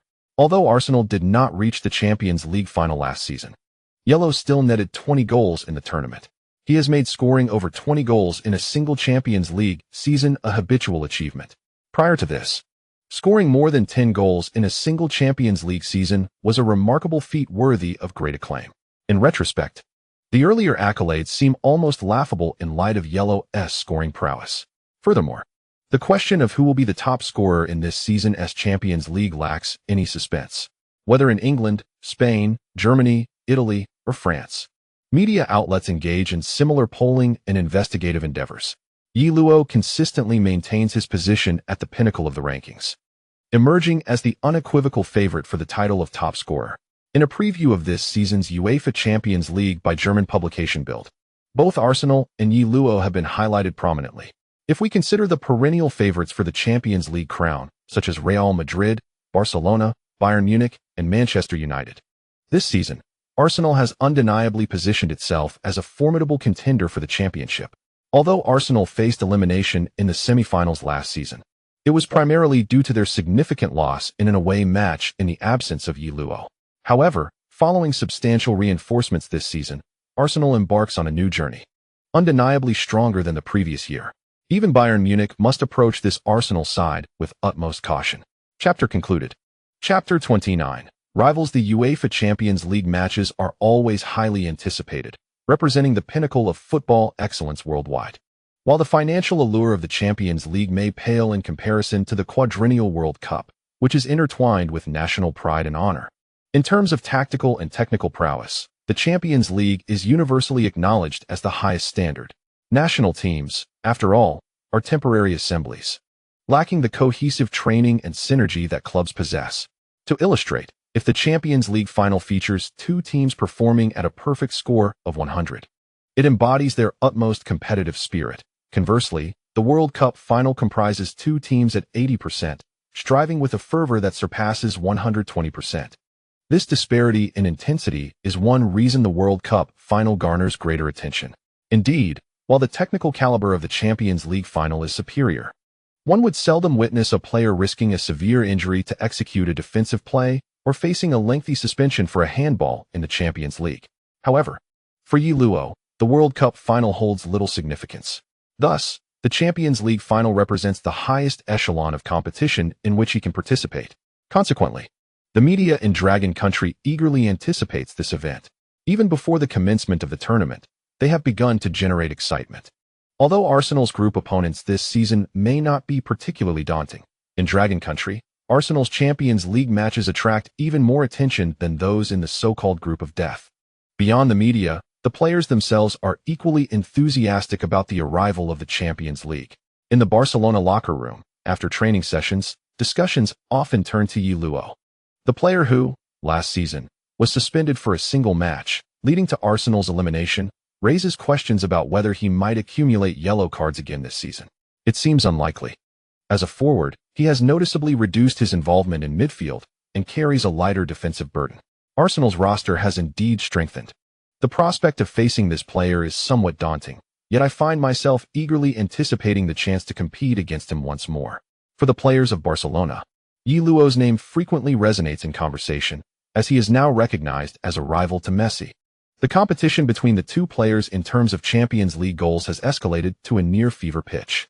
The Barcelona players are acutely aware that Messi holds a significant regard for his rival, Ye Luo, a level of intensity he did not exhibit even against Cristiano Ronaldo. However, this clearly bodes well for Barcelona. Messi is unleashing his full potential in every match, tirelessly pursuing goals. With 3 rounds completed in La Liga, he has netted 6 goals. Although this falls slightly short of Ye Luo's 10 goals in 4 matches in the Premier League, the gap is not insurmountable. Previously, Barcelona would hardly consider Arsenal a formidable opponent. During Arsenal's undefeated championship season, it was Barcelona that dashed their Champions League hopes in the final. Yet now, it seems Barcelona has come to regard Arsenal as their greatest adversary in this season's Champions League. The reason for this shift is undoubtedly Ye Luo. Upon overhearing his teammates' discussions, Messi's expression grew serious. Unlike his demeanor towards Cristiano Ronaldo, Messi does not conceal his competitive spirit when facing Ye Luo. He is determined to win. He must win. Observing Messi's demeanor, many players from Barcelona reflect on the fact that only Ye Luo could provoke such concern in Messi. He surely yearns to triumph over this rival. Meanwhile, Real Madrid is preparing for their Champions League match against Juventus in the first round of the group stage. Juventus is not an easy opponent. Having returned to Serie A after the Calciopoli scandal, Juventus quickly re-established itself as the dominant force in the league. Under Conte's management, they have secured consecutive Serie A titles for 2 seasons. The defensive line, composed of Buffon, Chiellini, Bonucci, Ogbonna, and Barzagli, is arguably the finest in Serie A. In midfield, Juventus boasts the orchestrating prowess of Pirlo, supported by the tenacity of Vidal and Marquisio, alongside the explosive talent of Pogba, whose technical skills, imagination, strength, and agility are extraordinary. Up front, they feature the Argentine beast Tevez and the formidable Llorente. Such a starting lineup is indeed luxurious. Consequently, Real Madrid has engaged in targeted training well in advance for this match. Newly appointed head coach Ancelotti is evidently wary of Juventus, repeatedly emphasizing the importance of not underestimating them. However, it is clear that while the stars of Real Madrid do not dismiss Juventus, their primary focus appears to be on Barcelona and Arsenal. It is understandable for Real Madrid to focus on Barcelona, but their interest in Arsenal is naturally due to Ye Luo. Cristiano Ronaldo, who regards both Messi and Ye Luo as his rivals, is brimming with enthusiasm these days, eagerly anticipating the Champions League. Last season, Real Madrid was eliminated directly by Arsenal, falling in the quarterfinals. This season, they are undoubtedly eager to exact their revenge. This situation has left Cristiano Ronaldo deeply troubled. Particularly, the internal dynamics of the Real Madrid locker room have already designated the scapegoat as last season's coach, Mourinho. Had it not been for his overly cautious approach, had he not clung stubbornly to that wretched counterattacking strategy, Real Madrid would not have succumbed to elimination in the quarterfinals. The club is inherently destined to be champions of Europe.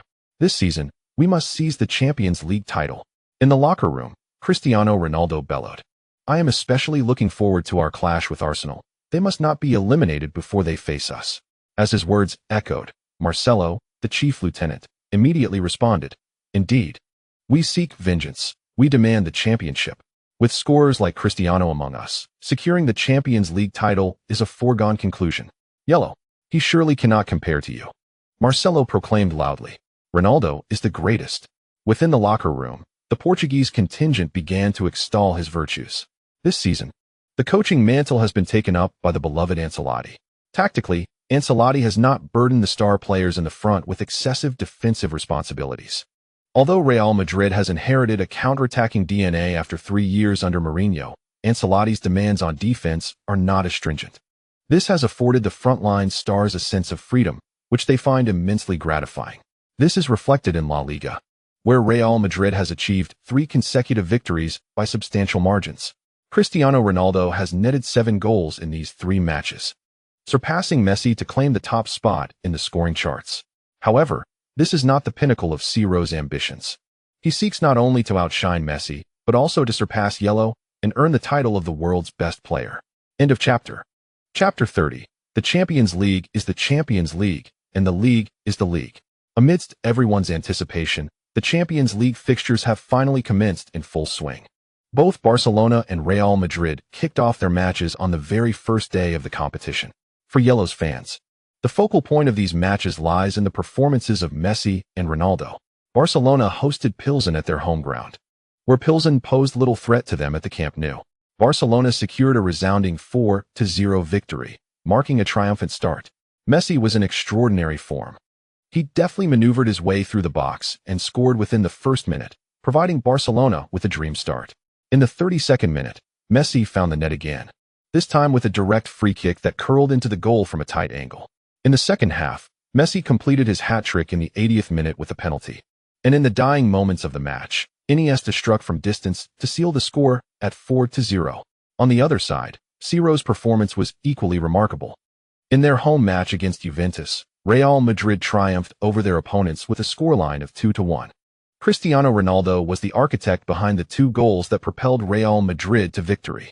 He unleashed a long-range shot to score the first goal in the 13th minute, followed by a header that extended the lead in the 72nd minute. Although Juventus managed to pull one back in the final moments of the match, their goal came in the 90th minute, leaving them with insufficient time to mount a significant comeback. Ultimately, Real Madrid triumphed over their rivals with a score of 2-1, marking a successful start to their campaign. As the first match day concluded, Messi's hat-trick and Ronaldo's brace showcased their extraordinary goal-scoring prowess, captivating the global media with their remarkable performances. Both icons exhibited an astonishing form, perhaps with a shared intent to send a resounding message to their challenger, Ye Luo. The media is eager to sensationalize the rivalry among Ye Luo, Ronaldo, and Messi, driven by the allure of such a compelling narrative. It's truly astonishing to witness their fervor. Despite their relentless efforts, they may still find it challenging to surpass Ye Luo's prowess. Meanwhile, at the training base of the Glasgow Rangers in Scotland, Arsenal players engaged in discussions about the previous day's Champions League matches, naturally fixating on Messi and Ronaldo. As the media spotlight was predominantly on these 2 luminaries, Arsenal's match was scheduled for the following day against another British club, the Scottish Premiership powerhouse, Celtic. Just like in Dragon Country, the United Kingdom boasts 4 national teams: England, Scotland, Wales, and Northern Ireland. Historically, there have been attempts to unify into a British team, but due to the intense rivalry between England and Scotland, such a team only briefly appeared during the 2012 Olympic Games, where a British squad was formed for the occasion. Notably, Welsh legend Ryan Giggs represented the team as an overage player, fulfilling a long-cherished dream of participating in an international tournament. On the league front, both England and Scotland maintain their respective leagues, with the Scottish Premiership holding a respectable competitive stature in Europe. Clubs like Glasgow Rangers and Celtic frequently make appearances in the Champions League and Europa League.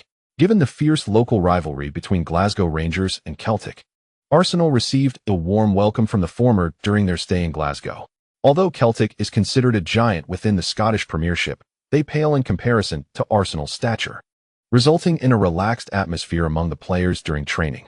Ye Luo, overhearing their discussions, merely smiled, yet deep within, he felt a surge of competitive spirit, recognizing that these two long-standing adversaries were indeed challenging him. Despite the Celtics competing on their home turf, they are undeniably at a considerable disadvantage compared to Arsenal in every aspect. Consequently, the British media unanimously believes that the home team cannot triumph over Arsenal. In the previews for Arsenal's group, no one anticipates any team posing a threat to Arsenal's position. It seems almost a foregone conclusion that Arsenal will emerge as the group leader. As for the other three teams, Porto, Celtic, and Basel, their strengths are relatively comparable. Porto is a powerhouse in the Primera Liga, Celtic reigns supreme in the Scottish Premiership, and Basel dominates the Swiss Super League. Each of these teams exhibits a degree of dominance within their respective leagues, and the disparities among these leagues are not overly significant. In terms of pure strength, Porto appears somewhat stronger on paper, followed by Celtic. However, the gap is not insurmountable. Each of these teams has a chance to vie for the second place in the group, yet they undoubtedly pose no threat to Arsenal. Nonetheless, Celtic's head coach holds a different perspective. This is our home ground. We certainly cannot surrender without a fight. We recognize the formidable nature of our opponents, but we will not concede. Football is unpredictable. Who knows what may unfold? Let us wait and see. He exuded confidence during the pre-match press conference, not as a jest, but genuinely believing that his team could make an impact at home. The English reporters present, upon hearing such spirited remarks, exchanged skeptical glances, though they share a common nationality. The camaraderie between England and Scotland is scarcely palpable. Conversely, the Scottish journalists express satisfaction with Celtic's displayed determination, harboring a glimmer of hope. They are acutely aware of the strength disparity between Celtic and Arsenal, yet as the Celtic coach aptly noted, this is football. Anything is possible. While overcoming a stronger opponent is a daunting task, it is not entirely out of the question on the football pitch. What if Arsenal falters? It is not uncommon for them to stumble away from home. After all, this is the Champions League, where Arsenal's past performances have often been lackluster. The Champions League is distinct from domestic leagues. Look at Manchester City. Their squad is undoubtedly luxurious, yet they have repeatedly faced setbacks in the Champions League. Similarly, consider the Italian league. Juventus may dominate Serie A, boasting more titles than AC Milan, yet in the Champions League, AC Milan's accolades overshadow Juventus's achievements. Excelling in domestic leagues does not guarantee success in the Champions League. Arsenal may be formidable in the Premier League, but that does not imply they can easily dictate terms in the Champions League. Thus, Celtic undoubtedly possesses an opportunity. End of chapter 31. The three-pronged attack? Wenger is well aware that their opponents will not relinquish victory easily. However, that is the concern of the adversary. At the pre-match press conference, Wenger exuded confidence, stating, "Our objective is to secure 3 points." His tone was unpretentious. The journalists then directed their inquiries towards Ye Luo, who was present as the team's captain. After Arsenal's previous season concluded in the semi-finals, what were the aspirations for this season? Of course, it is the championship, Ye Luo replied without a moment's hesitation, casting a glance at the reporter as if to suggest their question bordered on the absurd. "Oh, last season we reached the semi-finals. So this season, our goal has been downgraded to the quarterfinals. How utterly unambitious. Or are we aiming merely to reach the finals and settle for second place? What sort of ludicrous question is that?"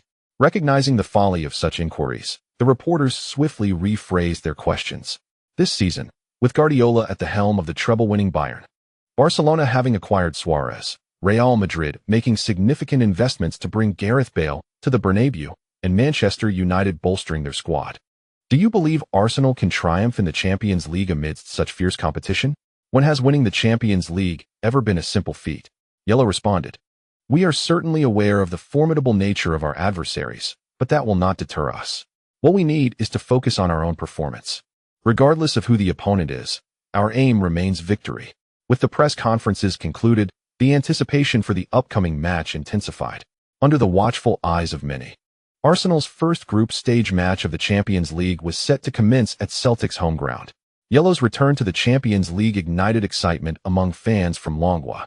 Even with the match scheduled for the early hours, many supporters had set their alarms well in advance, while others chose to forego sleep entirely, remaining awake until 2:30.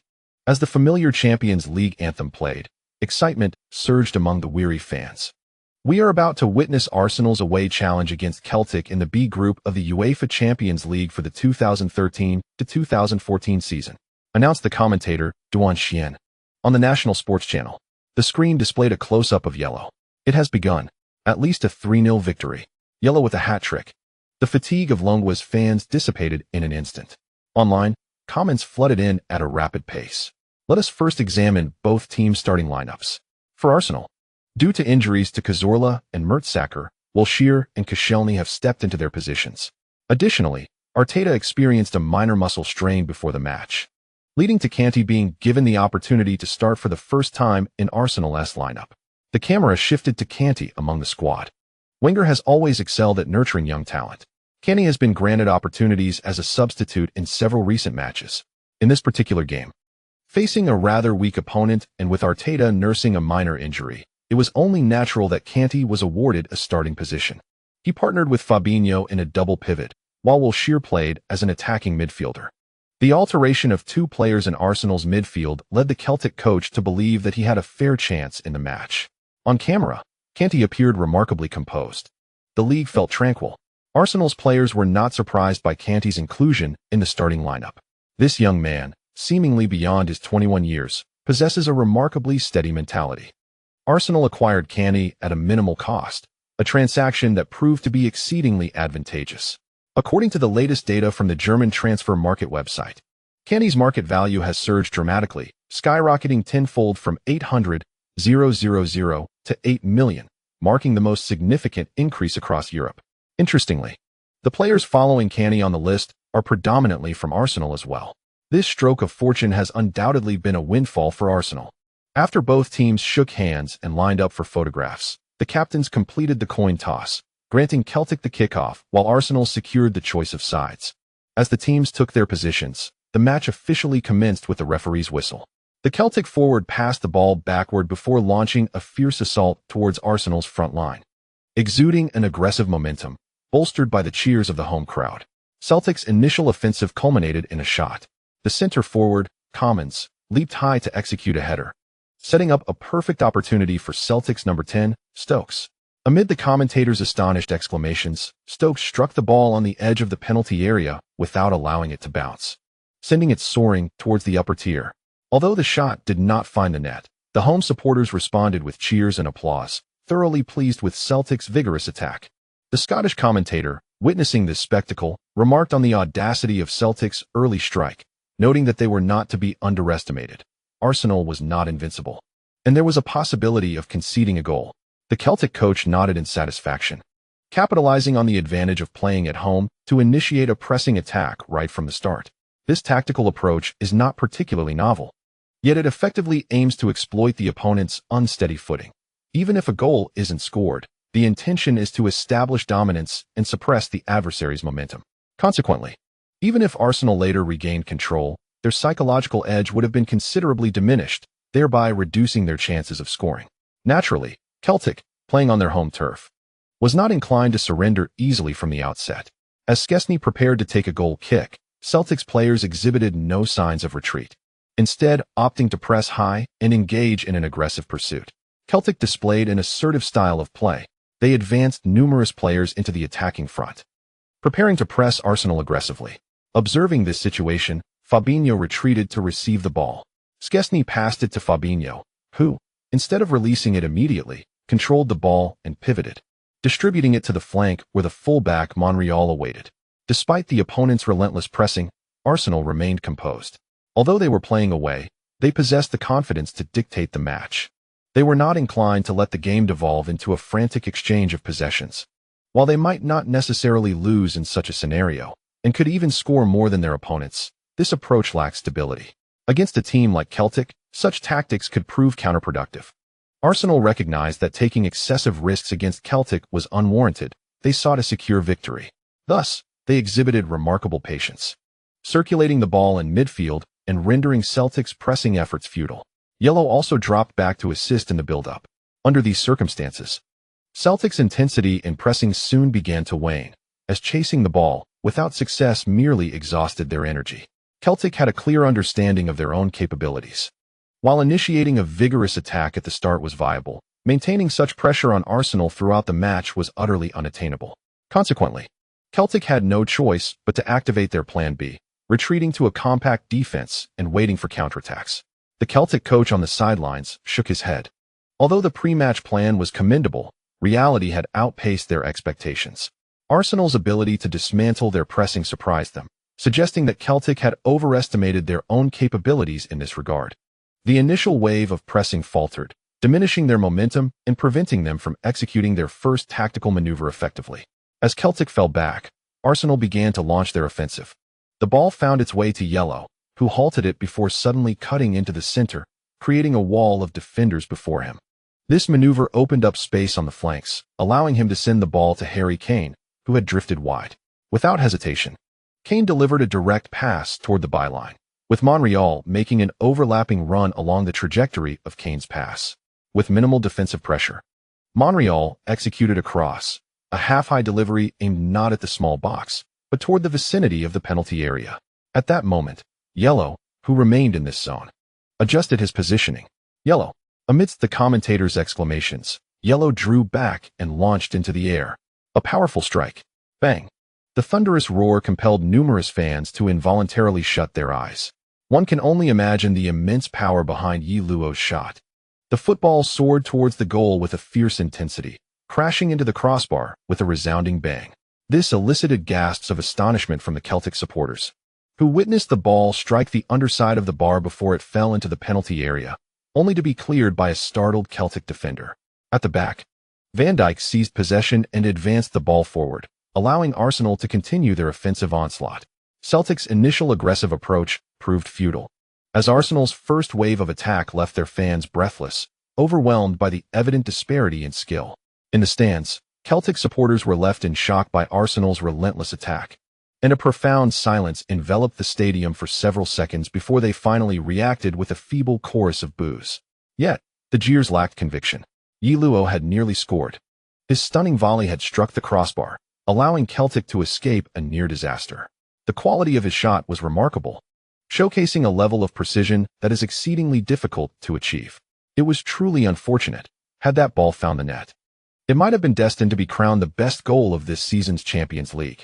In the commentary box, analysts eagerly elucidated the brilliance of Ye Luo's attempt to the audience. The Scottish commentator furrowed his brow, warning that Celtic needed to remain vigilant. They must not afford Ye Luo any space to shoot. At that moment, Celtic's players appeared shaken, retreating further back. Arsenal smoothly maneuvered the ball back to the edge of the penalty area. After the first attempt struck the crossbar, Ye Luo felt a tinge of regret but quickly cast it aside, resolutely seeking the next opportunity. After all, he could not be expected to score with every shot. This time it hadn't gone in, but he would persist and continue the pursuit. Receiving a pass on the left flank, Ye Luo assessed the defensive setup within the penalty area. As the ball approached, he deftly struck it with the instep of his right foot, sending it arcing gracefully towards the far post. At that moment, Sanchez and Harry Kane effectively drew Celtic's defenders into the center, leaving a sizable gap on the right flank. Ye Luo's pass was aimed precisely at that opening. Sure enough, the advancing Cancelo comfortably received the ball and surged into the penalty area. Now, Celtic's players were compelled to focus on Cancelo, but as they converged on him, the defensive solidity in the center weakened. Consequently, Cancelo effortlessly delivered a pass across the middle to Wilshere, who had made a late run from the back. Upon receiving the ball, Wilshere attracted the defender's attention. Yet he refrained from seeking personal glory, opting instead to continue the horizontal pass. The series of lateral passes stretched Celtic's defensive line, and amidst this relentless tugging and movement, a fleeting gap emerged in their once impenetrable central defense. Ye Luo fixed his gaze upon the passageway and, without hesitation, unleashed a powerful strike. The ball skimmed along the grass, darting towards the goal, slipping through the legs of two defenders. By the time the Celtic goalkeeper registered the incoming shot, it was already too late for any reaction. The ball brushed the inner side of the net and nestled into the goal. The home fans were left utterly astonished. Ye Luo's shot had come so unexpectedly that many were still in a state of disbelief. However, the Arsenal supporters, well-versed in Ye Luo's penchant for sudden and breathtaking goals, reacted with far greater alacrity. At the moment the ball crossed the line, they raised their arms in jubilation, celebrating their team's triumph. Their cheers served as a reminder to the Celtic fans that they could not permit the opposition to revel in their territory. Thus, the home crowd responded with an even sharper chorus of boos, attempting to suppress the visiting Arsenal supporters. Their jeers may have drowned out the cheers of the Arsenal faithful, yet they could not impede the celebrations of the Arsenal players. Right before their eyes, the Arsenal team enveloped Ye Luo, rejoicing in their first goal of the Champions League this season. Ye Luo, goal. The second attempt was a resounding success. 1-0. Arsenal, playing away, had taken the lead. In the 5th minute of the match, Arsenal scored, marking their inaugural goal of this season's Champions League, with Ye Luo netting his first goal as well. Magnificent. An exquisitely beautiful combination of play, characterized by seamless transitions and lateral movements, culminated in Ye Luo's strike, which found the only viable path to the goal. It is noteworthy that Celtic's defense was thoroughly breached despite their nearly complete defensive formation. Ye Luo's shot placed the home side in a decidedly precarious position. Continuing to defend would preclude their chances of equalizing, yet pressing forward in attack would leave them vulnerable to Arsenal's counterattacks. Ye Luo, splendid. The first goal. Commentators erupted in exultation. On television screens, replays of Ye Luo's recent goal played repeatedly. The genesis of this goal can be traced back to Ye Luo's unexpected pass to the right flank, a ball that pierced through the entire penalty area and opened the game wide. This was followed by Cancelo's cross and Wilshere's deft backheel, leading to Ye Luo's pristine strike. Clean and crisp. It is often said that breaching a tightly knit defense is a formidable challenge. Yet, Celtic's defense transcended mere density. They had nearly all players compacted within the penalty area, creating multiple layers of defense down the middle. However, Ye Luo's strike navigated through an exceedingly narrow gap, effortlessly dismantling their formidable lines of defense. Such a fleeting opportunity is difficult to perceive, and even if one does observe it, converting the shot along that path is no easy feat. Ye Luo not only discerned the opening, but also executed it flawlessly, rendering all of Celtic's pre-match strategies utterly futile. The chapter concludes with Chapter 33, titled Hat Trick. For the Celtics, the sting of a disappointing home defeat was palpable. Their most straightforward opportunity to advance from the group stage lay in securing points against Arsenal. Naturally, the players were determined not to let their loyal supporters down on home turf. Thus, upon the resumption of play, the Celtics launched a fervent counterattack. As for Arsenal, they remained unfazed by the resurgence of their opponents. They adeptly consolidated their formation in midfield, maintaining crucial positions while simultaneously leveraging the vast spaces left in the opponent's defense. This expanse was as enticing as it was alluring, demanding merely a glance to invoke a sense of urgency. However, the Celtics' offensive efforts failed to pose a significant threat, revealing the stark disparity in strength between the two teams. In the Scottish Premiership, the Celtics were a powerhouse, yet in the Champions League, they played the role of mere understudies, with few believing they could make a substantial impact. In fact, due to the prominence of Scottish players in the Premier League, many talented local athletes gravitated towards England's top flight, drawn by its commercial success. Meanwhile, the Scottish League languished in the considerable shadow of the Premier League, with its teams unable to compete financially. As a result, the Celtics could not deploy their usual tactics of overwhelming opponents. They were relegated to simplistic strategies, long-range shots or crosses from the wings. However, such approaches quickly returned possession to Arsenal. The Gunners' attacks were swift and decisive, advancing rapidly down the flanks whenever they regained control. The tempo of the match soared, rendering the spectacle exhilarating. In the 11th minute, Celtics midfielder Wisbron received the ball and readied for a long-range effort. Yet, just as he turned to shoot, Kante lunged forward, deftly dispossessing him. In that instant, Kante positioned himself between Wisbron and the ball. Standing at 6 feet 2 inches, Wisbron appeared significantly larger than the diminutive Kante. However, when he attempted to use his size to push Kante aside and reclaim possession, he discovered the latter's remarkable balance and solid footing. Despite the physical confrontation, A pass was successfully executed, and the ball found its way to Fabinho, who propelled it forward to Sanchez on the wing. Fabinho's pass to Sanchez. The space on the flank was vast. It was 3 against 3. Sanchez surged forward with the ball. A counterattack was underway.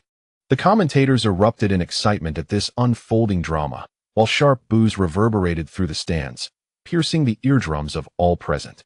The fans of Celtic fixated their gaze upon the arena, their lips emitting a chorus of boos, their eyes betraying a blend of despair and a flicker of hope. The despair arose from the team's sudden entrapment in the adversary's 3-on-3 counterattack. The hope lingered in the belief that, even in such a scenario, scoring was not a foregone conclusion. Sanchez surged down the right flank with remarkable speed. His presence rejuvenated both wings for Arsenal. The Celtic defense found itself in an awkward predicament, torn between the necessity to guard against Ye Luo and the urgency to contain Sanchez's advance. The commentator's analysis held merit. Arsenal now unleashed a trifecta of threats: Ye Luo, Kane, and Sanchez positioned across the left, center, and right. In a one-on-one situation, Sanchez posed a significant threat whether he attempted to dribble past his marker or sought to pass to Ye Luo. If two defenders converged on Sanchez, it would leave Ye Luo and Kane in a 2-on-1 situation. Hence, the Celtic defense resorted to a strategic retreat, compressing into a tight formation before the goal, reminiscent of a turtle's shell. Yet, such a tactic was akin to an overt surrender. As Sanchez navigated the ball, he meticulously observed his teammates' movements. Upon reaching the edge of the penalty area, he executed a deft flick with the outside of his foot, directing the ball toward the left flank. At that moment, Ye Luo, who had been pressuring the defensive line, surged into action, darting past the defenders. Before they could react, Ye Luo had positioned himself behind them. Although the angle was narrow, when Ye Luo unleashed a powerful shot with his right foot towards the upper right corner of the goal, the goalkeeper remained unresponsive. The ball's velocity was simply too immense. And by the time the goalkeeper attempted a desperate wave of his hand, the football had already lodged itself into the net, creating a small tent-like bulge. The referee's whistle pierced the air at that instant. Sanchez had assisted Ye Luo in a clear-cut opportunity. He shot. Ye Luo. 2-0. 2-0. 2-0. The ball found the net once again. It was Ye Luo. Always Ye Luo. The second goal of the match, marking his second goal in the Champions League this season. The commentators erupted in astonishment. Prior to the match, everyone anticipated that Ye Luo would fervently pursue goals. Yet, who could have foreseen that, within mere minutes of the game commencing, he would have already netted a brace? Amidst the jubilant cheers, the Arsenal players embraced each other in celebration. A 2-goal lead achieved in just a brief span of time. This Champions League encounter was proving far easier than they had anticipated, and such ease was owed to Ye Luo's stellar performance. They were convinced that with a 2-goal advantage, Celtic would struggle to mount any significant resurgence. Indeed, as the match unfolded, Arsenal dominated, pushing Celtic back into their own penalty area. Arsenal, on the other hand, did not launch an aggressive offensive, but rather opted to maintain possession and control the rhythm of the game. Leading by 2 goals, the players felt no urgency to attack. Additionally, managing possession and slowing the pace also served to conserve their energy. After all, not every player possesses the extraordinary stamina of Ye Luo. If they could secure victory with minimal exertion, why not? The match seemed to transform into a mere defensive drill for Arsenal. Under such circumstances, the fighting spirit of the Celtic players gradually waned. They recognized that the game had fallen into Arsenal's tempo, leaving them powerless to alter the outcome. Nevertheless, Arsenal did not abandon their pursuit of further goals. Just before the halftime whistle, they suddenly shifted gears. A cross from the flank glided along the grass to the penalty spot, where Ye Luo, with a deft left-footed shot, precisely directed the ball into the bottom corner. 3-0. Even before the first half concluded, Ye Luo had completed his hat trick. Chapter 34. What it means to be an international superstar. Well, all the commentators in the booth leaped to their feet. Unbelievable. Incredible. An astonishing goal. A stunning volley. Magnificent. This is Ye Luo. His arsenal of scoring techniques is extraordinarily diverse. Any opponent attempting to defend against him will find it an insurmountable challenge. Before the first half was over, he had already netted a hat trick. It was utterly astonishing. In just 45 minutes, he matched the top scorer Messi. Beautiful, beautiful, beautiful. A splendid goal. Absolutely thrilling. 3-0. Arsenal triumphed over Celtic on their home turf. The voice of Duan Xian from the Dragon Nation's national television sports channel was filled with excitement. 3-0. Ye Luo achieved a hat trick. 3 goals in the first half. He is the king of the Champions League. No fans from the Dragon Nation found Duan Xian's praise for Ye Luo excessive or cloying. At that moment, they joined in the chorus. He is the king of the Champions League.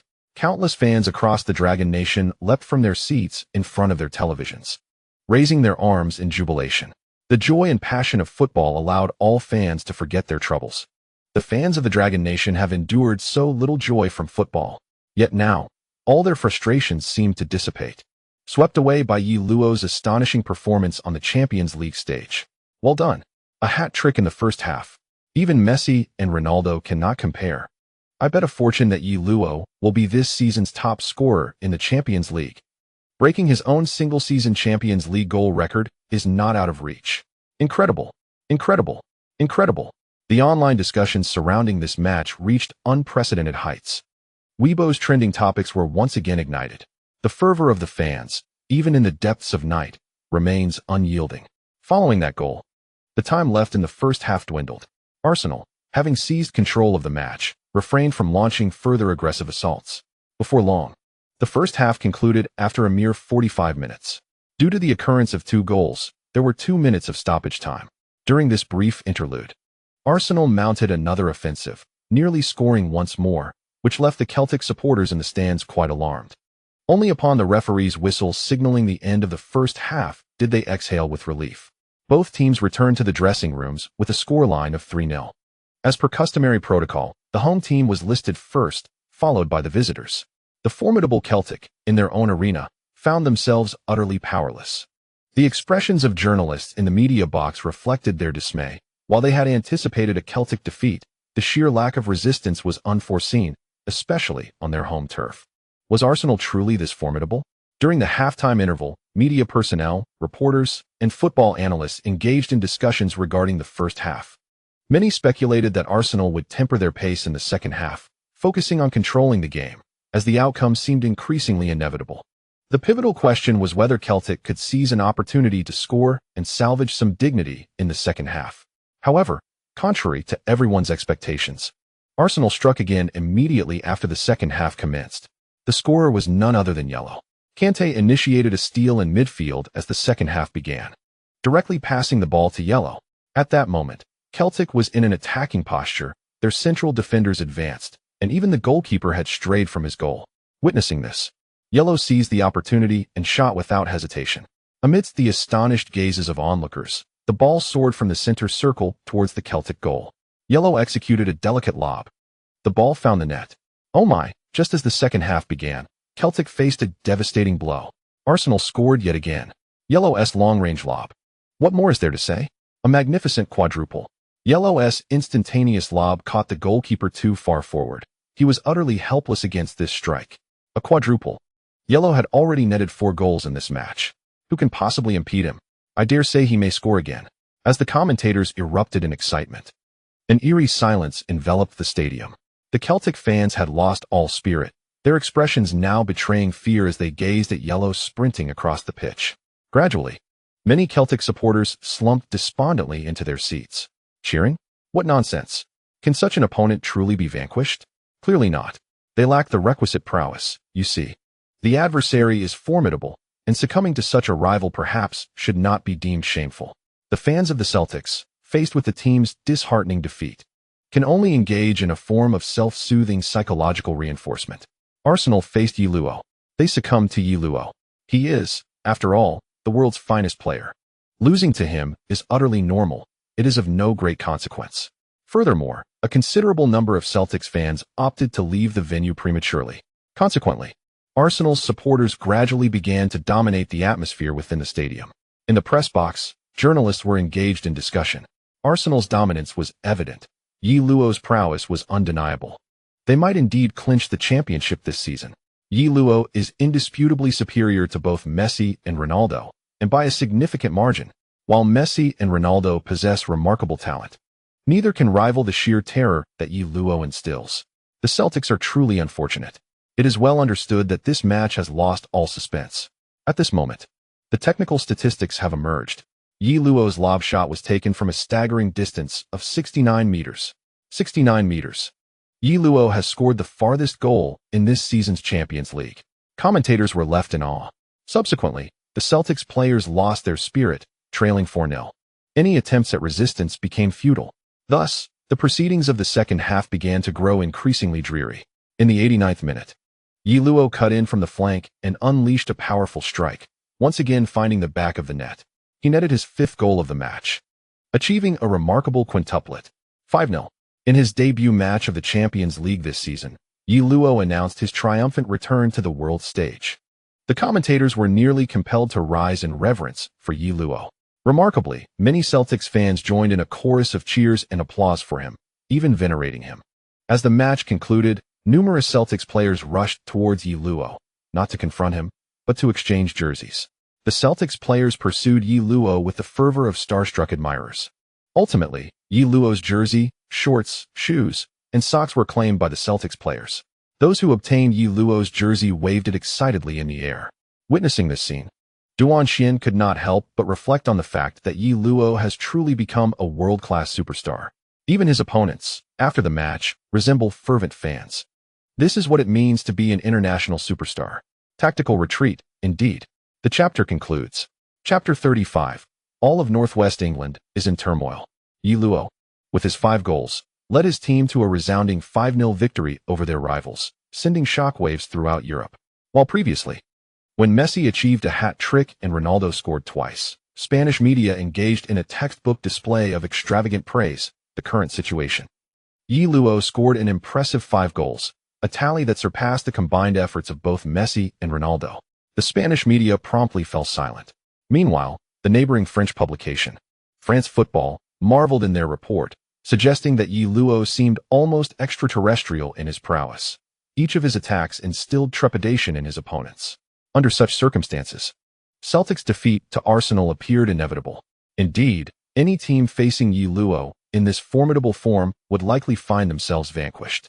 The entire continent was in awe of Ye Luo's performance, with numerous football legends expressing their admiration on social media. Ronaldo exclaimed, "My God, 5 goals. It is hard to imagine anyone else capable of such scoring." Zidane remarked, "To be honest, I am truly impressed by this guy." Henry added, "He must be from another planet." In Scotland, particularly within the local media of Glasgow, several outlets criticized the post-match behavior of Celtics players, deeming it utterly disgraceful. After the match, Celtics players were seen chasing after Ye Luo like starstruck fans. While I acknowledge Ye Luo's status as a global superstar, the Celtic players pale in comparison. Nonetheless, Ye Luo was their adversary in this contest. How could they behave in such a manner? It is simply embarrassing. The Glasgow Sports News vehemently condemned the actions of Celtics players following the match. However, this internal matter within Scottish football bore little relevance to Ye Luo. After the match concluded, Arsenal swiftly returned to London, as they had another significant match on the weekend. Wenger opted not to grant the team any respite, with their next opponent being Manchester United. The importance of the Arsenal versus Manchester United fixture is self-evident. It is arguably even more captivating than a Champions League match. This direct confrontation between the two leading contenders for the season's title undoubtedly commands global attention. Manchester United, with their prestigious reputation, is often cited as one of the clubs with the largest fan base worldwide, according to various statistical reports. Arsenal, too, is a major club and the reigning champions of the Premier League. But more significantly, they have Ye Luo. His popularity is immense outside of his home country. The number of fans he has amassed globally rivals that of Messi and Ronaldo. This is evident from the substantial following on his Twitter account, which, although managed by his agency, still reflects the level of interest from fans. He is the player with the most followers on social media worldwide. Despite Ye Luo having previously speculated that Mendes may have orchestrated some of this attention. Nevertheless, if there were no truth to such matters, it would be a mere jest, akin to the fleeting fame of certain celebrity figures within his homeland. The number of social media followers is formidable. However, aside from the persistent presence of bots, there is scarcely any genuine activity beneath a single Weibo post. The club with the largest fan base worldwide faces the player with the most social media followers globally. Such a match is bound to capture attention. Arsenal was once Manchester United's fiercest rival. During the initial decade of the Premier League, prior to Chelsea's financial influx. Arsenal was the only team capable of competing with Manchester United. Thus, while the two sides are not sworn enemies in the traditional sense, their relationship is far from amicable.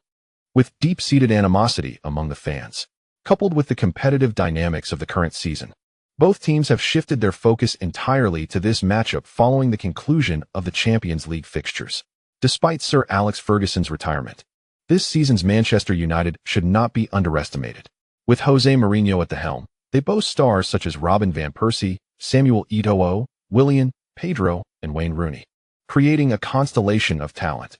In midfield, they have brought in Bastian Schweinsteiger, and their defensive line features four formidable center-backs: Rio Ferdinand, Johnny Evans, Nemanja Vidic, and Ricardo Carvalho. From a purely roster perspective, Manchester United currently possesses one of the most robust and balanced squads seen in the last decade. However, this has long been anticipated, as Ferguson is no longer in charge. During his tenure, many Manchester United players, when considered individually, might not have been viewed as elite. Yet, under his guidance, they exhibited tremendous fighting spirit. Nevertheless, Ferguson is human and subject to the passage of time. After his departure from the managerial position, one could quote Sky Sports, "Manchester United fans, welcome to reality." Indeed, in England, the media has long perceived Manchester United fans to be in paradise, free from concerns regarding managerial issues or player acquisitions, as Ferguson consistently kept the team in contention for titles. But can Mourinho replicate this success? To reassure the Manchester United faithful, it is only natural that the club has made significant investments in new players. This season, Arsenal has also acquired a comparable number of players, though the expenditure does not match that of Manchester United. Nevertheless, it is undeniable that Arsenal has successfully fortified their squad this season. Thus, this clash represents a confrontation between two teams that have undergone substantial reinforcement in their quest for the championship. Not only local media outlets, but all of England's media are focused on this encounter. Manchester United versus Arsenal, a long-awaited title showdown. This is the headline from Sky Sports. Both teams participated in Champions League matches midweek, each securing victories, and in the league, both have achieved 4 consecutive wins. Consequently, their forms are strikingly similar. Before the official commencement of the match, Mourinho instigated a war of words. Wenger? Indeed, I have always been able to triumph over him, in my presence. He is nothing short of a specialist in failure. Such remarks were undeniably blunt, yet they epitomize Mourinho's characteristic style. Furthermore, his assertions are grounded in reality. In their head-to-head encounters, Mourinho boasts a significant advantage over Wenger. Consequently, Mourinho's derision of Wenger as a failure expert delighted the Manchester United supporters immensely. Previously, while Ferguson often engaged in verbal sparring, he seldom directed his barbs at Wenger himself. Mourinho, however, is a different breed. This Portuguese tactician seems to dwell on a volcanic precipice, ever ready to erupt. His label of failure expert escalated the rivalry to unprecedented heights, drawing in players, fans, legends, and media alike, resulting in a veritable maelstrom across the northwest of England. Chapter Conclusion. Chapter 36. A clash of words from the outset. The animosity between the two sides intensified, with the match unfolding in a fiercely competitive manner.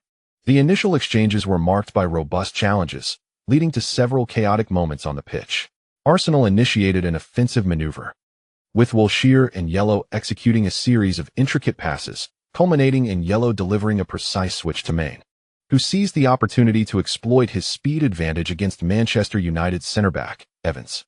Maine launched himself forward, skillfully evading Evans, who, unable to match Maine's pace, resorted to a tactical foul, resulting in an immediate yellow card. Receiving a yellow card so early in the match drew the camera's attention to Evans. To be candid, Manchester United fans harbored doubts about Evans' ability to step into Vidic's shoes as a starter, as his prowess seemingly paled in comparison to the peak Vidic. However, with Vidic plagued by frequent injuries in the latter half of the previous season, Manchester United had little choice but to field Evans alongside Ferdinand as their alternative options. Smalling and Phil Jones were deemed too inexperienced for Mourinho's trust. Evans' foul left Mourinho visibly dissatisfied on the sidelines. He believed Evans had not adequately prepared for the defensive challenge, having emphasized the speed of several Arsenal attackers prior to the match. Yet, Evans appeared to have been careless. He shook his head slightly, aware that a yellow card for a center back poses a significant risk to the defensive line. Commentator Andy Gray echoed this sentiment, noting that Evans appeared sluggish against Maine. If one were to pinpoint Manchester United's vulnerability in this match, it would likely reside with Evans, who, in comparison to Vidic, still seemed rather green and should have anticipated Maine's speed, especially after receiving a yellow card so early in the game, as Lanker added. In this match, Evra, donning the captain's armband for Manchester United, was understandably incensed by the early yellow card. It is utterly unjust to receive a yellow card just 2 minutes into the game, he bellowed. He had committed a tactical foul, and had it not been for the presence of other defenders, it would have constituted a clear goal-scoring opportunity. The referee offered a brief explanation before gesturing for Evra to hastily depart and prepare for the game. The Manchester United players were visibly displeased, and on the sidelines, Mourinho was shouting in frustration. However, the discontent among the Manchester United players was far from over. Just 3 minutes after Evans' infringement, United mounted an assault in the attacking third. What initially seemed to be a swift counterattack for Arsenal was thwarted when Harry Kane, upon receiving the ball and turning, was intercepted by Ferdinand, who skillfully dispossessed him. The ball landed at Evra's feet, who then sent a pass to Rooney at the forefront. After receiving the ball, Rooney executed a 1-2 with the nearby Van Persie, shaking off a defender as he began to dribble inward. During this sequence, Arsenal's defenders quickly reorganized, with Monreal positioning himself directly in front of Rooney. Rooney then attempted to pass to Willian. However, as Willian controlled the ball, it unexpectedly bounced up, necessitating a readjustment and disrupting the rhythm of consecutive passes. Willian, having secured the ball, opted to play a diagonal pass to Evra. As he lifted the ball, it struck the arm of Fabinho, who had moved in to defend. Willian immediately raised his hands, signaling for a handball. The referee's whistle echoed, confirming the foul. Nonetheless, Fabinho expressed his dissatisfaction with the decision, vociferously arguing that his arm was retracted within the confines of his body and that there was no intent to extend his defensive range. The referee, however, dismissed his explanation and signaled for a free kick to Manchester United. The players from United were equally discontented, with Willian mimicking a card gesture, insisting that Fabinho ought to receive a yellow card for his infraction. On the sidelines, Mourinho erupted in agitation, confronting the fourth official with fervor. A yellow card? Why was there no card issued? The fourth official, somewhat exasperated, explained to Mourinho that the incident was distant from the goal and that Fabinho's arm was not fully extended, rendering it insufficient for a deliberate handball ruling. Clearly unconvinced, Mourinho argued that since Evans had been cautioned, a similar punishment should be meted out for the foul by Arsenal. Wenger, observing Mourinho from afar, shook his head in resignation. It was typical of him to be so animated. His assistant, Black, smiled and remarked, "What can we do? That's just his style." Yet, one must ponder, what incited such fervor from Mourinho? Logically, this foul hardly warranted such an uproar from Manchester United, as it was merely a standard handball, one that had not strayed far from the body and occurred outside any perilous area, even when the ball was passed by the striker. William, it was merely a matter of not being able to receive it in time. If a yellow card were to be issued for such an incident, it would indeed be excessive. There is no denying that this home match is of paramount importance to Manchester United, Wenger remarked. This individual is under considerable pressure, undoubtedly eager to prove himself this season. Have you not observed the various tactics he employed prior to the match? If they aspire to contend for the championship, they simply cannot afford to lose at home. A faint smile graced Wenger's face. This may not necessarily bode ill for us. Mourinho's urgency suggests that his players are equally anxious. An unstable mindset among our opponents is undoubtedly advantageous for us. Wenger's assertion holds merit. If Mourinho is this agitated, one can only imagine the heightened emotions of Manchester United's players. They even engaged in a prolonged discussion with the referee for nearly a minute. The players from Manchester United were visibly stirred, perhaps excessively so. Yet this fervor illustrates just how desperately they wished to secure victory in this match. Despite their fervor, it was merely a routine handball. Mourinho is under immense strain. Playing at home, Manchester United is fervently seeking a win. Commentators in the press box echoed this sentiment. The atmosphere at Old Trafford was rife with discontent. Ultimately, however, the referee could not acquiesce to the desires of the Manchester United players and issue a yellow card to Fabinho. After all, the referee is not appointed by Manchester United. The free kick taken by Manchester United posed no significant threat, and possession returned to Arsenal. Arsenal's goalkeeper, Szczesny, placed the ball in the 6-yard box and then passed it to Fabinho, who had retreated to receive the ball. Subsequently, Arsenal's formation began to push forward. Even as the visiting team, Arsenal did not adopt a conservative approach. End of chapter. Chapter 37. Is this individual truly that formidable? Arsenal's attack culminated in a long-range shot from Ye Luo, which veered off target, missing the post. As Ye Luo took his shot, gasps filled Old Trafford. Many Manchester United fans appeared as if their hearts had momentarily stopped, leading to a surge in the sales of emergency heart medication. It was only when they saw the ball graze the post and go out of play that the Manchester United supporters exhaled in relief. The palpable tension among the Manchester United fans, teetering on the edge of despair, was a testament to Ye Luo's threat. The best remedy to calm their racing hearts would be to witness their team score. Both the players and coaches of Manchester United were acutely aware of this. The only way to suppress Arsenal's attacking threat was to elevate their own offensive intensity, creating sufficient pressure on Arsenal's defense. Thus, Manchester United's offense swiftly mounted a resurgence. Van Persie and Rooney exchanged positions. Rooney, a versatile frontline player, has played as a center forward, on the wings, and even as an attacking midfielder, and has even occupied a defensive midfield role when regulations permitted. Ferguson has maximized Rooney's potential to its fullest extent. Currently, Mourinho has opted to position Rooney as an attacking midfielder, a role that resembles more of a fluid connector between the midfield and forward lines.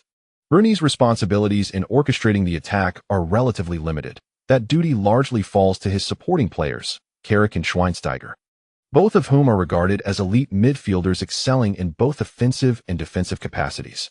With their presence, Rooney assumes the role akin to that of a lurking attacker behind Van Persie. Following a positional interchange with Van Persie, the latter also adopts this role.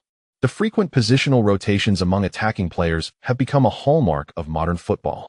The evolution of contemporary football has led to a blurring of positional definitions. The constant repositioning of forwards is a crucial component of modern tactical frameworks. In the past, players adhered rigidly to their designated numbers, from 1 to 11. Today, however, every attack and defense necessitates movement, collaboration, and support. The once rigid tactical approach has become ill-suited to the increasingly rapid pace of modern football. Ye Luo made a breakthrough on the left flank, only to be thwarted by Cancelo, who sent the ball out for a corner. Observing the match over the past few minutes, it is evident that this contest is taking place at Manchester United's home ground, Old Trafford, and is, notably, a Premier League fixture. Consequently, the referee's decisions have taken the home advantage into considerable account. As Manchester United intensified their physical confrontations, their offensive thrust began to materialize. In response to United's aggressive onslaught, Arsenal opted to momentarily consolidate their defensive stance. However, it is widely understood that Arsenal's decision to retreat defensively stems from their desire to execute the counterattacks they aspire to see. United's forward push also embodies a degree of risk. For both teams, the opportunities appear evenly matched. Whether Manchester United will breach Arsenal's defenses first or Arsenal will capitalize on a counterattack to score remains uncertain. Everest stepped up to take the corner, but instead of delivering the ball into the box, he passed it to the corner of the penalty area. This was a deliberate tactical maneuver. The center forward, Van Persie, unexpectedly pulled away to receive the ball, turning to face the play. Ye Luo, who was poised for a counterattack, sensed trouble upon seeing Van Persie's movement. No Arsenal players emerged from the penalty area to apply pressure. This time, Manchester United's strategy had evidently succeeded. Ye Luo quickly retraced his steps and advanced. Despite not being assigned a defensive task, yet, as the team captain, could he stand idly by while Van Persie took a shot? Upon turning to face Ye Luo, Van Persie deftly cut into the center and unleashed a curling shot with his left foot. The ball sailed over Ye Luo's head towards the goal. Van Dijk, positioned on the line, leaped to deflect the ball out for another corner. A wave of disappointed gasps rose from the stands, quickly followed by applause. The applause is dedicated to Manchester United for this impressive offensive display, particularly for Van Persie. The television broadcast repeatedly showcases Van Persie's remarkable shot. Manchester United orchestrated a beautifully executed corner kick. Van Persie deftly pulled the ball, turned, and shot in one fluid motion, a truly exquisite moment. Had it not been for Van Dijk's positioning, the ball might have found the net. Duan Xian could not help but extol Van Persie's shooting prowess. At present, Van Persie undoubtedly ranks among the world's elite strikers, especially with his illustrious left foot, renowned for its precision. In this instance, faced with Yellow's defense, he once again unleashed a graceful arc with his golden left foot, narrowly missing a goal. Van Persie's highlight reel is replete with spectacular volleys that defy the odds. Scoring a world-class goal once or twice may be attributed to fortune, but consistently achieving such feats speaks to undeniable skill. A volley requires exceptional shooting technique, impeccable ball control, and precise anticipation of the ball's trajectory. In this regard, Van Persie is evidently an expert. Robin, who prefers not to stop the ball for a volley, showcased his talent once more. Van Persie, magnificent. Confronted by Yellow's defense, he skillfully curved the ball with his golden left foot. Van Persie is in outstanding form, and his fiery performance is crucial for Manchester United's success in this match, as well as their pursuit of the Premier League title this season, as noted by Andy Gray. Upon joining Manchester United, Van Persie faced tremendous pressure. Arsenal fans branded him a traitor, and his hefty transfer fee subjected him to scrutiny from the media and supporters alike. Yet, should he help Manchester United reclaim the league title, all criticisms would fade into insignificance. Van Persie sighed deeply, wearing an expression of profound regret. His exaggerated gestures compelled Yellow to glance at him momentarily. In that moment, Yellow was indeed powerless to intervene. His mere presence was commendable, considering he is not primarily a defensive player, and he had rushed over in an attempt to disrupt Van Persie. Otherwise, had there been no hindrance, Van Persie would likely have opted for a direct left-footed strike. Fortunately, the ball did not find the net. Otherwise, he would have become merely a backdrop to a stunning world-class goal. After his moment of regret, Van Persie quickly turned to Yellow, who was watching him. As he passed by, he lowered his voice and declared, "This time, I will be the victor." Yellow looked on in confusion, his expression one of bewilderment. Van Persie offered no repetition or explanation. He simply ran toward the penalty area, preparing for the next corner kick. He understood that competing with Yellow for the Golden Boot would be exceedingly challenging. Therefore, Van Persie's aim was to triumph over Yellow in their direct encounters. Even if just once, that single victory would suffice for him. This desire to prove himself, not for personal glory, but to reclaim his pride in front of Yellow, serves as Van Persie's greatest motivation in this match. In the beginning, he left Arsenal for Manchester United without a second thought. What was the purpose behind such a decision? Was it not merely for the pursuit of that elusive championship? Yet, who could have anticipated that upon his departure, Yellow would arrive and lead Arsenal to a triumphant victory in the Premier League? This rendered Van Persie's exit rather awkward, as his ambition for glory in leaving Arsenal now appeared utterly ludicrous. He felt as though he had become a mere jester in the eyes of the media and fans. He needed to prove himself. He had to secure a championship with Manchester United to lift his head high, to stand tall, and proudly proclaim, it was not a mistake to leave Arsenal for Manchester United. No one paid heed to the minor episode between Van Persie and Yellow. Manchester United continued to take the corner kick, this time with Evra at the helm. However, this was not a tactical corner. After all, the previous one had already been executed. A change in strategy was essential, especially since Van Persie's recent shot had alerted Arsenal's defense. Consequently, Evra delivered the ball directly into the penalty area, where Mertesacker headed it clear. The ball fell at Sanchez's feet. Sanchez controlled it and turned, with Carrick rushing in. Yet, Sanchez chose not to engage with Carrick. Instead, he accelerated, dribbling the ball and using his speed to challenge the opponent. A counterattack. Arsenal's counterattack had begun. Andy Gray exclaimed. Amidst the boos from Manchester United supporters, Sanchez surged forward with great strides. The only Arsenal player capable of keeping pace with him was Yellow. At that moment, Manchester United's players hurriedly retreated. The previously mentioned corner had left Raphael and Nani lagging behind, intended to fend off any potential counter. Now, the significance of having a swift fullback and winger returning to defend was evident. Raphael quickly charged in, executing a tackle that sent the ball out of play, thwarting Arsenal's counterattack. The Manchester United fans in the stands erupted in applause and cheers for Raphael's defensive effort. Yet, before the cheers subsided, they witnessed Sanchez swiftly throw in the ball. Free kicks can be taken quickly, as can corner kicks, and the same applies to throw-ins. The ball was handed to the advancing Harry Kane. Anticipating the pass, Kane did not stop the ball, but instead met it with a diagonal long pass. The camera followed the trajectory of the ball as it soared across the field. What a splendid pass! This kind of switch is one that many midfielders would struggle to execute. Arsenal's counterattack momentum surged once more. Arsenal continued to press forward. At that moment, Ye Luo dashed into the frame. As the ball approached, he effortlessly brought it under control. The ball settled at Ye Luo's feet. "Ye Luo!" exclaimed Duan Xian with excitement. Beside Ye Luo was only the fast-retreating Ye Luo. For Ye Luo, the situation was, what is the distinction between facing a solitary defender and encountering an absence of defenders altogether? Moreover, this lone adversary is merely an aging leopard. Nevertheless, Ye Luo must maneuver past Ye Luo with a deft turn. Upon successfully bypassing Ye Luo, an unobstructed path unfolds before him, leading directly to the Manchester United goal. Behind him, frantic United players scramble to recover. Yet, despite their valiant efforts, they find the distance between themselves and Ye Luo only widening. "Charge!" Mourinho exclaims, visibly agitated. For at this moment, De Gea reveals his most significant flaw, an aversion to advancing from the goal. The jeers from Old Trafford echo, and despair is etched across the faces of the United supporters. This counterattack has decisively breached Manchester's defense. And now, Ye Luo finds himself one-on-one with the keeper. Has Ye Luo ever squandered a clear chance? In the minds of the United fans, the answer is a resounding no. After a moment's hesitation, De Gea finally resolves to leave his goal. Failure to advance would allow Ye Luo a clear shot, sealing their fate. Yet, he emerges too late. Even an earlier advance would have been futile. Ye Luo's composure in front of goal is remarkable. After assessing De Gea's positioning, with a flick of his ankle, the ball is lofted into the air, tracing a modest arc. The speed is neither rushed nor sluggish, and the height is perfectly calibrated.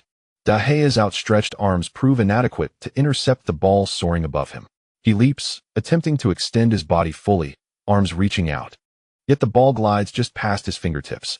As he turns to look, the ball begins its descent, inevitably finding its way into the net. The ball has found its mark.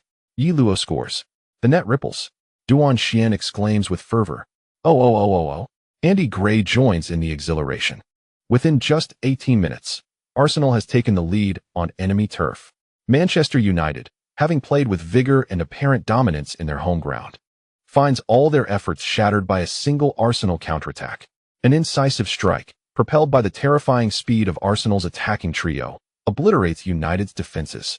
At the moment Ye Luo seized his one-on-one opportunity, United could only resign themselves to the disheartening reality of trailing at home. As the ball nestled into the net, the cacophony of jeers from Old Trafford momentarily faltered, only to crescendo once more, directed entirely at Ye Luo. Yet, he remains unperturbed. After scoring, he does not wander far. Standing within Manchester's penalty area with arms wide open, beckoning his teammates to join in the celebration. He does not exhibit excessive exuberance. Even the smile on his face is modest rather than exuberant. In contrast, his teammates and coaches display far greater enthusiasm. Wenger leaps 3 feet into the air, and upon landing, he pumps his fists before turning to embrace his assistants. The players of Manchester United were undeniably disheartened. In this match, their performance was markedly superior to that of the previous season. At least they had momentarily besieged Arsenal. Yet, it was they who conceded the first goal, leaving the Manchester United players in a state of bewilderment. Would they ever be able to triumph over Ye Luo?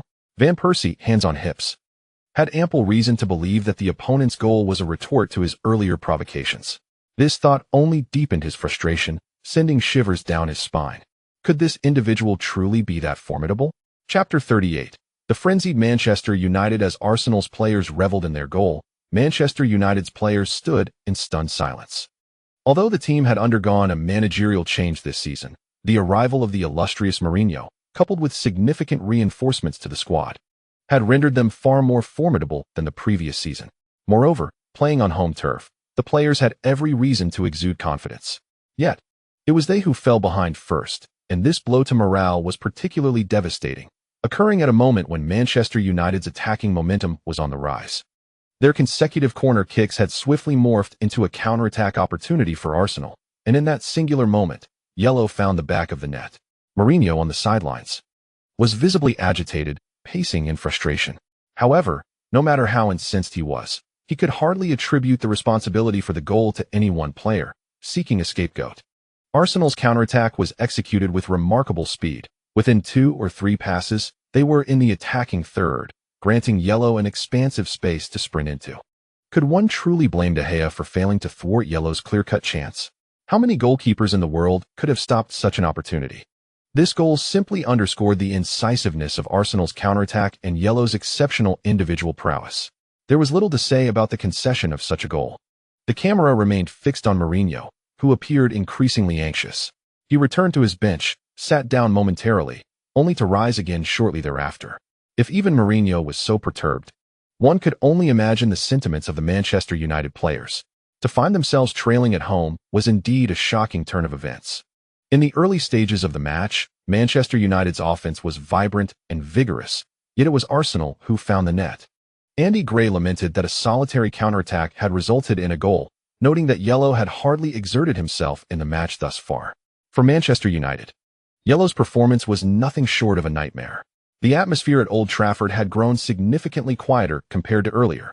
The fans likely did not anticipate that the proactive Manchester United would concede first, and if they were to lose this match, it would mean a fifth consecutive defeat to Arsenal, an outcome that the supporters would find exceedingly difficult to accept. Yellow had doused the Manchester United fans with a bucket of cold water, though it was far more akin to ice water. As the match resumed, the players of Manchester United appeared somewhat dazed. On one hand, they feared that pressing forward would leave them vulnerable to counterattacks from Yellow. On the other hand, they were acutely aware that without advancing their attack, they would be unable to equalize the score. In this state of indecision, the performance of Manchester United's players began to decline, and their mistakes on the pitch began to multiply. Arsenal, naturally, would not let such opportunities slip away. Seizing the moment, Yellow advanced the ball into the attacking zone, facing United's defensive line, while Wilshere surged into the penalty area, creating space for Yellow. Yellow deftly maneuvered the ball into an open position, feigning a shot. This action instilled fear in the Manchester United players, who became like startled birds. As they saw Yellow preparing to shoot, they rushed towards him without hesitation. In that instant, Yellow seemed to magnetically attract the defenders towards him. In such circumstances, he executed a precise pass, threading the ball into the vast expanse of the left flank. Sanchez received the ball smoothly, cutting inside and entering the penalty area. At this moment, the United players had no choice but to converge on Sanchez. Yellow posed a significant threat, yet the ball was now at Sanchez's feet. Should they ignore him, Sanchez could drive the ball directly to goal. Thus, the defenders had to reposition themselves. Amidst this movement, even Manchester United's backline could not escape confusion. After penetrating the penalty area, Sanchez surveyed the situation and decisively took a shot. The football arced gracefully through the air, heading towards the far post. De Gea leaped high, using one hand to deflect Sanchez's shot out of bounds. "What a strike from Sanchez!" exclaimed Andy Gray in astonishment. The quality of Sanchez's shot was exceptional. Aimed towards the corner with a beautiful curve. Had De Gea reacted just a fraction slower, the ball would have nestled snugly against the inside of the post. Witnessing the ball being saved, Arsenal's fans collectively held their heads in dismay.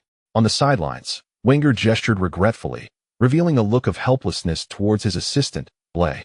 Meanwhile, the Manchester United fans were nearly struck with terror as Old Trafford erupted with gasps. Mourinho shouted from the sidelines, urging his players to lift their spirits. Rooney waved his arms. "Come on, everyone. We cannot afford to concede again. Stay focused." Evra rallied the team's morale. Ferdinand stepped forward, declaring, "What are we afraid of? It's just one goal conceded." It must be noted that Manchester United is a remarkably resilient team. Ferguson had left behind a squad imbued with a strong mental fortitude.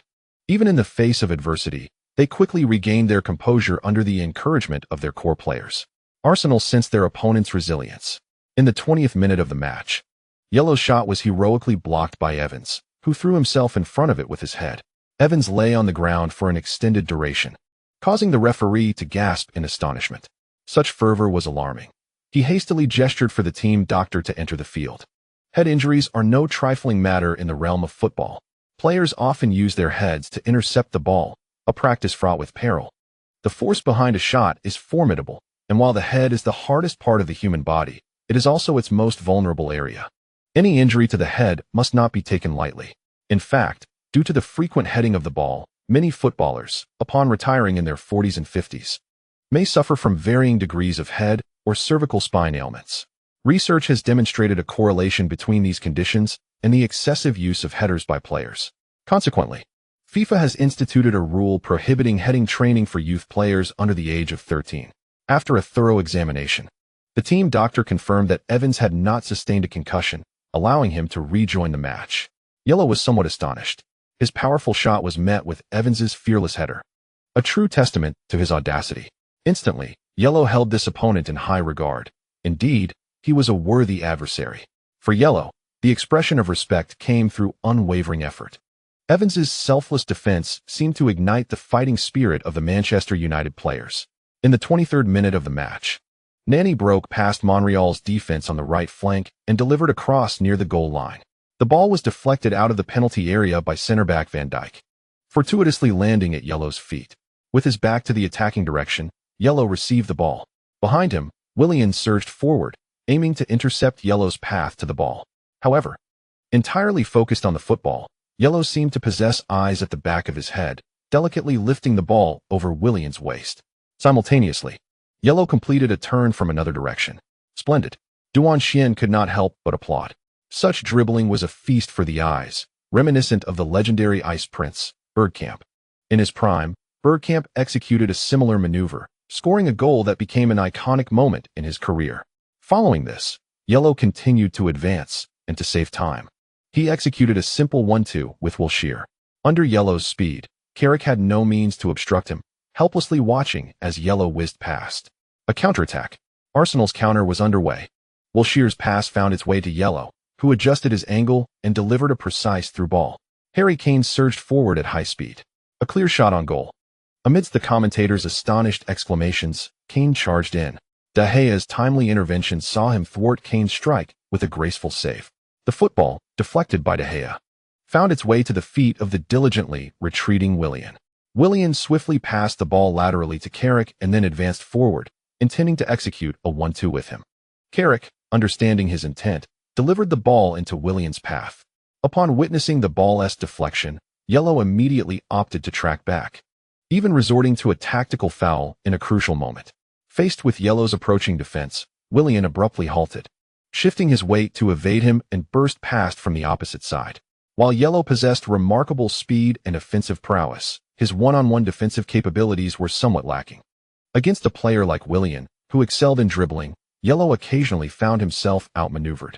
Although he temporarily evaded Ye Luo, Willian remained vigilant, aware that Ye Luo could quickly close the gap. If Ye Luo managed to entangle him, the other Arsenal defenders would swiftly converge, maintaining his rhythm.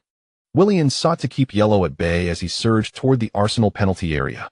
Behind him, Fabinho pursued relentlessly, poised to attempt a tackle at the opportune moment. However, Willian had anticipated this, deftly maneuvering the ball forward before leaping to evade Fabinho's challenge. What a splendid display. Andy Gray cheered for Willian's series of dribbles. The stands of Old Trafford erupted with applause from the Manchester United fans. Willian, like an unstoppable force, advanced along the flank, now poised to penetrate the penalty area. Just as he was about to breach the box, Harry Kane, returning from defense, committed a blatant foul, having just squandered a clear opportunity. He was particularly anxious about his performance and its potential repercussions with the coach, aware that his starting position was precarious, with Giroud and Maine lurking on the bench. Kane understood the gravity of the situation. He couldn't underestimate Maine's threat, as Ye Luo could play as a striker. Should Wenger decide to position Maine and Sanchez on the flanks with Ye Luo in the center, Kane's chances would dwindle. Thus, he resolved to seize every opportunity to showcase his talent. This time, Kane's foul was perfectly timed. He grabbed Willian, and both fell to the ground due to their momentum. The once ecstatic cheers for Willian transformed into boos.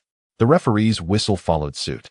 Although Willian's advance was thwarted by the foul, he nonetheless earned Manchester United a well-placed free kick. Rooney was entrusted with the task of taking the free kick, which was met by a towering defender who deflected it away. The ball ricocheted and landed once again at Willian's feet. Without a moment's hesitation, he opted to take on the defense himself. As Manchester United's marquee signing for the season, Willian bore the weight of his hefty price tag and was compelled to demonstrate his worth. Furthermore, Mourinho evidently placed considerable trust in Willian, granting him a significant tactical role. Upon receiving the ball, his teammates instinctively began to position themselves around him.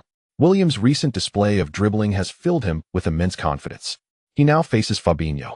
With a deft flick of his left foot, He directs the ball toward the byline, then accelerates as if preparing to deliver a cross. Fabinho hastily rushes to intercept him. As William catches up to the ball, he readies his left foot for what appears to be a cross. Fabinho extends his right leg in an attempt to block William's delivery, yet it turns out to be a mere feint. However, as William deftly pulls the ball back, Fabinho has already lost his balance. He can only watch helplessly as William advances into the penalty area, creates an angle, and unleashes a powerful shot. The ball rockets toward the near post, but fortunately for them, Szczesny reacts swiftly, diving to parry the ball back into the penalty area, where it is cleared by a startled Arteta. The immediate danger is averted. William, magnificent. This season, Manchester United's marquee player has been outstanding. The Brazilian winger's series of dribbles has posed a significant threat. United is beginning to gain an advantage at home. This is the pinnacle clash we have been longing to witness. Commentators in the booth exclaim in excitement. The fans in the stands chant William's name. At this moment, William's brilliance is unparalleled. Yet it is not only William who is in fine form. Van Persie, Rooney, and Eto'o are all performing exceptionally well. Their shared motivation is clear. They all wish to showcase their prowess in front of the current world's number one, Ye Luo. If Ye Luo were to learn the reason behind their fervor, he might find it both amusing and perplexing. Presently, Manchester United has a clear objective: to equalize before the end of the first half. Thus, their offensive efforts intensify. In the 30th minute of the match, after receiving the ball, William engages in a series of 1-2s with Rooney, finding space for a pass. He delivers a cross that evades the defenders at the near post and reaches the center. Rushing in are Van Persie and Eto'o. The two form a dual threat, one behind the other. Van Persie leaps high and powers the ball toward the goal. Thankfully, Van Dijk is well positioned, and under his interference, Van Persie's header is deflected, sending the ball over the crossbar. Manchester United earns a corner. Evra takes the corner kick. Ferdinand again manages to get a touch, but his header also sails over the bar, the ball crossing the line. The home side's attacks are relentless, building in intensity. Old Trafford resembles a bubbling volcano, erupting with waves of fervor. In the latter stages of the first half, United embarks on a nearly frenzied offensive. In the 42nd minute, Van Persie's shot strikes Fabinho's arm, which he had been unable to retract in time. A handball. Fabinho committed a handball in the penalty area. Once again, it is William. William is in extraordinary form this match. What was Fabinho thinking, with his arms spread in that position? It is difficult to ascertain whether William deliberately kicked the ball onto his arm. However, even if he did, it is indeed unfortunate. This is an unequivocal handball. Following the penalty decision, the referee extracted a yellow card from his pocket, signaling for Fabinho to come forth and receive it. Arsenal players encircled, defending Fabinho, while Manchester United players embraced in celebration. Chapter 39. Counterattack. Indeed, Fabinho committed a handball, yet one could argue it is somewhat unjust.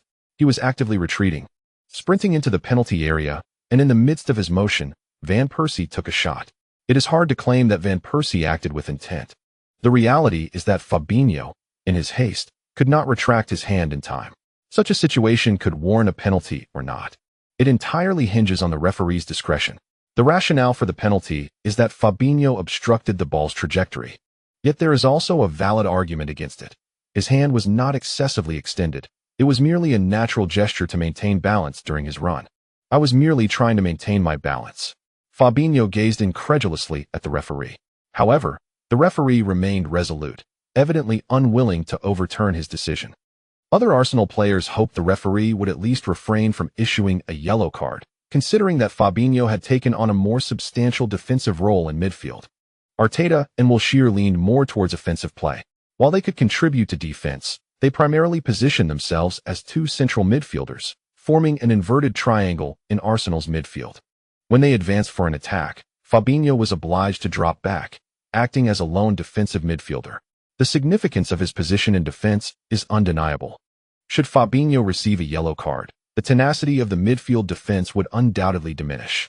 In the event of a counterattack, Fabinho would be hesitant to perform many defensive maneuvers, becoming cautious in his approach. The ramifications of him receiving a yellow card would surpass even those of a center-back obtaining one. Given that a defensive midfielder operates within a broader range than a center-back, the likelihood of him receiving another yellow card is significantly heightened. Now, burdened with a yellow card, Fabinho would find himself constrained in his defensive efforts. This would inevitably create vulnerabilities within Arsenal's midfield line. Although the Arsenal players wished for leniency from the referee, he remained stern, decisively issuing the yellow card to Fabinho. Penalty, yellow card for Fabinho. This could spell trouble for Arsenal's midfield defense. With still some time left in the first half, Wenger could not afford to make substitutions. On the bench sat Kanté. Yet he was too young to bear the immense pressure of a match of such magnitude. The commentators in the broadcast booth nodded in disapproval, recognizing the inevitable shift in momentum for Manchester United playing at home. It was an easily drawn conclusion. Manchester United had secured a penalty, and their opponent's primary defensive midfielder had now received a yellow card, all while competing on their home turf. If Manchester United cannot regain momentum now, it seems improbable that they will ascend to the pinnacle of the Premier League. The primary penalty taker for United is Van Persie, who emerged as the leading scorer for the club last season. Van Persie seized the position of first-choice penalty taker from Rooney during the latter half of the previous season. This transition is quite understandable, although Rooney is often hailed as the only superstar in England at present. His time as the focal point under Mourinho has been rather limited, essentially confined to the 2 or 3 seasons between Ronaldo's departure and Van Persie's arrival. In those seasons, his statistics were indeed impressive, having netted over 20 goals in a single campaign. However, with Van Persie's arrival, Rooney assumed a secondary role. Van Persie, living up to expectations, executed the penalty with ease, as Szczesny misjudged the direction entirely. The Dutch striker exhibited remarkable composure. Following his goal, Van Persie was visibly elated. Although it was merely a penalty, it at least allowed Manchester United to equalize. As for surpassing yellow in the scoring charts, Van Persie harbored no delusions. That was an unequivocal impossibility. Nevertheless, during their direct confrontation, he possessed the audacity to outscore yellow, and that confidence was substantial. Shortly after this goal, the first half concluded, and the players retreated to their respective locker rooms. The camera focused on Mourinho, who now wore a smile instead of his earlier frustration. Manchester United had delivered a commendable performance in the first half against a formidable Arsenal side, showcasing resilience by leveling the score after initially trailing. The team's spirit and attitude undoubtedly pleased Mourinho, allowing him to envision the prospect of taking the lead in the title race following a victory over Arsenal at home. Should they manage to surpass their rivals on the points table, Manchester United would be difficult to catch. Mourinho remains confident in this regard. His team is indeed formidable, a strength that transcends mere roster depth and is deeply rooted in their mentality. The cohort left by Ferguson, despite criticisms regarding their individual prowess not reaching superstar status, possesses an admirable mentality. They are seasoned champions, accustomed to winning titles. With such a group, Mourinho is imbued with immense confidence. In the visitors' dressing room, Arsenal's morale appeared slightly diminished, given that they were the ones who had conceded an equalizer in the first half. Wenger refrained from chastising them. Instead, he maintained a calm demeanor, not overly troubled by the equalizer. "This is nothing. We were already prepared for the challenges posed by this venue. It is simply an equalizer. We shall score several more in the second half." He glanced at Fabinho. "You needn't come on just yet, considering you carry a yellow card." He intended to replace him with Kanté. Fabinho nodded in understanding. Subsequently, Wenger outlined his strategy for the second half, urging Yellow to make a more significant contribution. Yellow nodded in affirmation. He has become the backbone of Arsenal, particularly in challenging situations. In this match, Manchester United's performance necessitated that Yellow step up even further. What constitutes a core player? It is the individual who rises to the occasion at critical moments. Otherwise, how could he justify being the highest-paid player in the squad? As the highest earner, he must deliver when it matters most. On the other hand, Mourinho was also devising tactics for the second half. William was in excellent form during this match, so our offensive strategy would revolve around him. Robin, make every effort to receive the ball in the penalty area and take shots. Mourinho directed at William and Robin van Persie. While William was in great shape, he was not fundamentally a striker. The finishing capabilities rested on Van Persie. Nevertheless, William's dribbling and breakthroughs could generate a plethora of opportunities. They might substitute players in the second half, but if they do not replace Fabinho, we will exploit that weakness. If they make changes, it matters not. We will continue to pursue breakthroughs through the center. However, the objective of these breakthroughs is not merely to create openings, but to draw their defense inward. Once their defense is concentrated centrally, We will distribute the ball to the flanks, combining central and wing play to create opportunities. Mourinho diligently maneuvered the flags representing player positions on the tactical board, while Manchester United's players watched intently. As the second half commenced, both teams returned to the pitch, and the camera swiftly focused on Kante, who awaited his substitution on the sidelines. Manchester United was making a change, with Kante replacing Fabinho, who was burdened with a yellow card and could potentially become a target for Manchester United's attacks if he remained on the field. Mourinho glanced at Wenger in the distance, feeling a sense of satisfaction. He had foreseen the opponent's strategic adjustments and substitutions, which reinforced his confidence. We were dominating this match. Wenger remained composed in his seat. As long as they did not lose, he would accept a draw. After all, his team was leading the standings and playing away. Securing a draw away from home was acceptable. They could aim to defeat Manchester United in the return leg at their home ground. The league was still long, and there was no need to become overly fixated on the outcome of a single match. He observed Ye Luo on the field and then glanced at Mourinho on the sidelines. The Portuguese manager likely still underestimated Ye Luo's true prowess. Wenger remained calm and collected as the second half began. Arsenal launched into an aggressive offensive, with Ye Luo expanding his range of movement to support the midfield. The absence of Cazorla had indeed impacted the team significantly, but Ye Luo's retreat had compensated for this deficit. He broadened his activity range. This moment compelled Manchester United to retreat, allowing Arsenal to seize control with alacrity. Wilshere's pass, akin to a precision-guided missile, accurately located Ye Luo. With a deft header, Ye Luo redirected the ball, which gracefully descended at his feet. Confronted by Carrick's defense, he flicked the ball with his right foot, executing a move that bewildered Carrick. Before Carrick could react, Ye Luo had already slipped past him. Fortunately, a defender was positioned behind Carrick for support. Ferdinand promptly occupied a crucial position. However, Ye Luo refrained from forcing a shot. He discerned a more advantageous option, a diagonal pass. The ball glided past Ferdinand. At that moment, Sanchez had already infiltrated the penalty area. Receiving the ball, he shot. The ball sailed through De Gea's armpit and into the net. Yet, before Sanchez could revel in his triumph, the referee's whistle pierced the air. The assistant referee had raised his flag. Offside. Oh no. Sanchez's goal was disallowed for offside. Duan Xian clasped his head in despair. Many fans from Longhua expressed their confusion. Was that truly offside? It seemed more like an erroneous judgment. Perhaps it was not a mistake, but rather intentional. The fans were irate, and the Arsenal players were even more incensed. They surrounded the referee, demanding an explanation. The televised replay further complicated matters, suggesting that the call was indeed debatable. When Ye Luo delivered the pass, Sanchez and the last defender, Raphael, were nearly level. The offside decision was far from clear. However, without VAR or an offside line, the referee's word was final. Since he ruled offside, it was offside. The match resumed. Manchester United executed a free kick from their own half. Struggling to contain Arsenal in midfield, they opted for a long ball. Rooney, after winning a flick-on, passed laterally to Van Persie, who, upon receiving Rooney's pass, turned and unleashed a shot. The ball struck a defender and went out for a corner. From the resulting corner, Carrick received the ball outside the box and attempted a long-range shot, but lacked power, allowing Szczesny to secure it comfortably. Szczesny launched a powerful throw, and Ye Luo, seizing the opportunity ahead of Evra, advanced with the ball. Evra attempted to use his body to bring Ye Luo down, but instead collided with Ye Luo's back. Rather than losing his balance, Ye Luo was propelled forward by Evra's force, accelerating rapidly. Evra, on the other hand, lost his balance and fell to the ground. Ye Luo successfully traversed the midfield. A counterattack. The commentators erupted in excitement. At Old Trafford, sharp boos cascaded like a tornado across the stands, with all Manchester United supporters fervently jeering. Yet, it proved futile. Ye Luo had fully accelerated.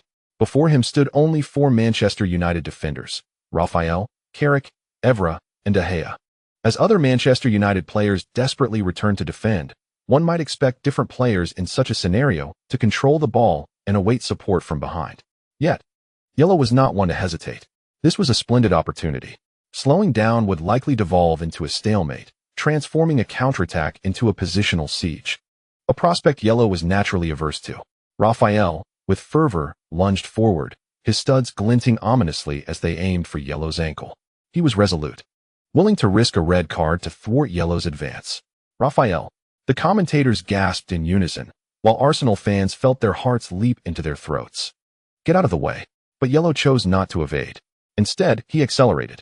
His feet seemed to dance upon the winds of speed, deftly gliding past Raphael's outstretched foot. Raphael's tackle missed its mark, inadvertently allowing Ye Luo to bypass Carrick as well. In an instant, Ye Luo had eluded both Raphael and Carrick, leaving only Evans in his path. Evans retreated while attempting to maintain his position, yet Ye Luo's speed was overwhelming. With no option but to confront him head-on, Evans lunged, intent on bringing Ye Luo down.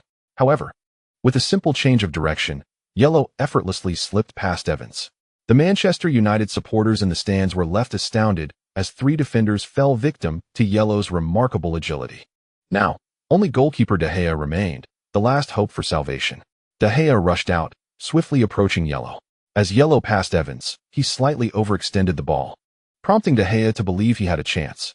He stretched out his arms to maximize his defensive reach. Ye Luo, in 2 strides, caught up with the ball. During his run, he assessed De Gea's position, then flicked the ball with the tip of his right foot, sending it soaring over De Gea's head. De Gea leaped in response, his fingertips grazing the ball, a flicker of joy illuminating his eyes as he fully extended his body, filled with anticipation as he gazed towards the ball's trajectory. However, soon that glimmer of hope transformed into dread. To his dismay, while the ball did slightly alter its course, it was not enough to prevent it from finding the back of the net. End of chapter. Chapter 40. Overcoming Ye Luo. Blazing speed. A flurry of dribbles. Oh. As Ye Luo lifted the ball, Andy Gray from Sky Sports rose to his feet, eyes wide and fixated on the pitch, awaiting the pivotal moment. And then it happened. Wow. Andy Gray's voice erupted like thunder, resonating through the television, shaking every viewer to their core as Arsenal launched their counterattack. The cacophony of boos at Old Trafford never ceased. The Manchester United supporters sought to disrupt Ye Luo's advancement with their jeers. Yet, when the ball found the net, an eerie silence enveloped the stadium. A hushed stillness descended upon Old Trafford, where even a pin drop could be heard. Mourinho stood, dumbfounded, at the spectacle before him. A long run and a solitary strike, executed with precision. This scene filled Mourinho with a sense of helplessness as his team conceded yet again. All his meticulous strategies appeared utterly ludicrous in the face of such overwhelming prowess. For Ye Luo, the long-distance run was as effortless as the basic acts of eating and drinking. He spread his arms wide, sprinting across the pitch, as if he had the entirety of Old Trafford beneath his feet. Meanwhile, Mourinho sat despondently on the bench, speechless. Manchester United seemed to be on the brink of collapse, while Arsenal's counterattacks were nearly unstoppable. The incisive strikes from Arsenal had De Gea performing admirably. He even managed to get a hand to the ball, yet it still found its way into the net. As the commentators spoke, the Manchester United fans began to react, unleashing a torrent of boos to drown out their earlier fears and anxieties. Their jeers, sharper than before, were directed solely at Ye Luo. If one were to name the player most detested by Manchester United fans, Ye Luo would undoubtedly be among the foremost. There is no logic when it comes to adversaries. Ye Luo is a pivotal figure in Arsenal's resurgence, and thus, the disdain from United supporters comes as no surprise. It had little to do with Ye Luo himself. Unfazed by the cacophony, Ye Luo spread his arms wide, welcoming his ecstatic teammates as they rushed to him, leaving a silhouette for the Manchester United fans. No matter how loud their boos grew, no matter how hoarse their voices became, they could not diminish Ye Luo's spirit. Arsenal's players, filled with exuberance, swiftly gathered around Ye Luo, forming a tight-knit circle centered around him. While the Arsenal players celebrated, the United players succumbed to frustration. The manner in which they conceded the goal was disheartening. Mere moments into the second half, as United sought to regain momentum and press Arsenal, the latter struck again. More crucially, both of Arsenal's goals came from counterattacks, plunging United's players into self-doubt. They questioned their ability to score amidst relentless pressure, while Arsenal's counters proved devastatingly effective. As the Arsenal players concluded their celebrations and returned to their half, the despondent United players noticed that De Gea was still lying on the ground, unmoving. Ferdinand hurried over to assess the situation. What happened? Ferdinand inquired, a hint of panic in his voice. De Gea is indeed the team's principal goalkeeper. It is often said that a proficient goalkeeper can be equivalent to half a team. Should De Gea sustain an injury that prevents him from playing, it would be a tremendous blow to Manchester United. It appears he has strained his back muscles. As he attempted to move, A grimace of pain crossed his face. Ferdinand was taken aback, hastily summoning the medical team onto the field. Mourinho, already feeling the frustration of conceding a goal, also noticed the situation unfolding on the pitch, his expression betraying concern. The medical staff rushed towards the goal, while Manchester United fans momentarily set aside their disappointment over the goal, focusing anxiously on the medic. Is De Gea truly injured? The commentators expressed their astonishment. This would be a significant setback for Manchester United. De Gea's substitute, the young Lindegaard from the youth academy, possesses only limited first-team experience. The camera swiftly captured Lindegaard, who had donned a training vest and was warming up urgently. In the realm of football, the role of a substitute goalkeeper is often the most arduous, as the likelihood of injury to the starting goalkeeper is quite low, and rotations are seldom made.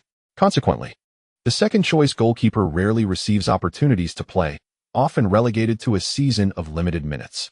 Yet, they must remain perpetually prepared for the call to action. The medical staff indicated a substitution. De Gea's earlier save had led to his back strain, rendering him unable to continue. Mourinho, setting aside his own disappointment, quickly briefed Lindegaard. Soon, the substitution was completed.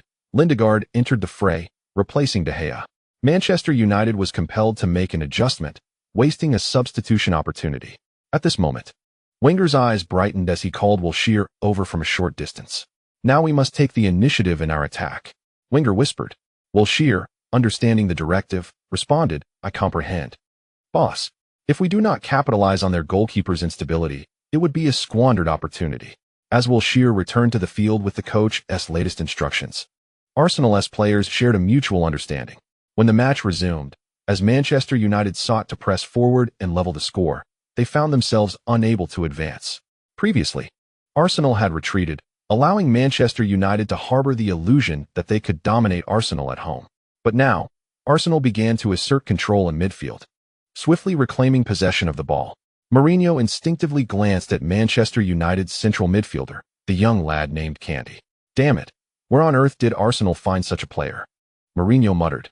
Coaches dream of possessing an exceptional blue-collar worker dedicated to defense, allowing their attackers to play without concern. Candy undoubtedly epitomizes such a player. His positioning, his range of motion, and the timing of his challenges conjured but one word in Mourinho's mind: talent. Mourinho's envious gaze shifted away from Canty and returned to the front line. Canty was a relentless ball recovery machine. However, orchestrating an attack was not within his purview. It was Arsenal that was orchestrating the offense.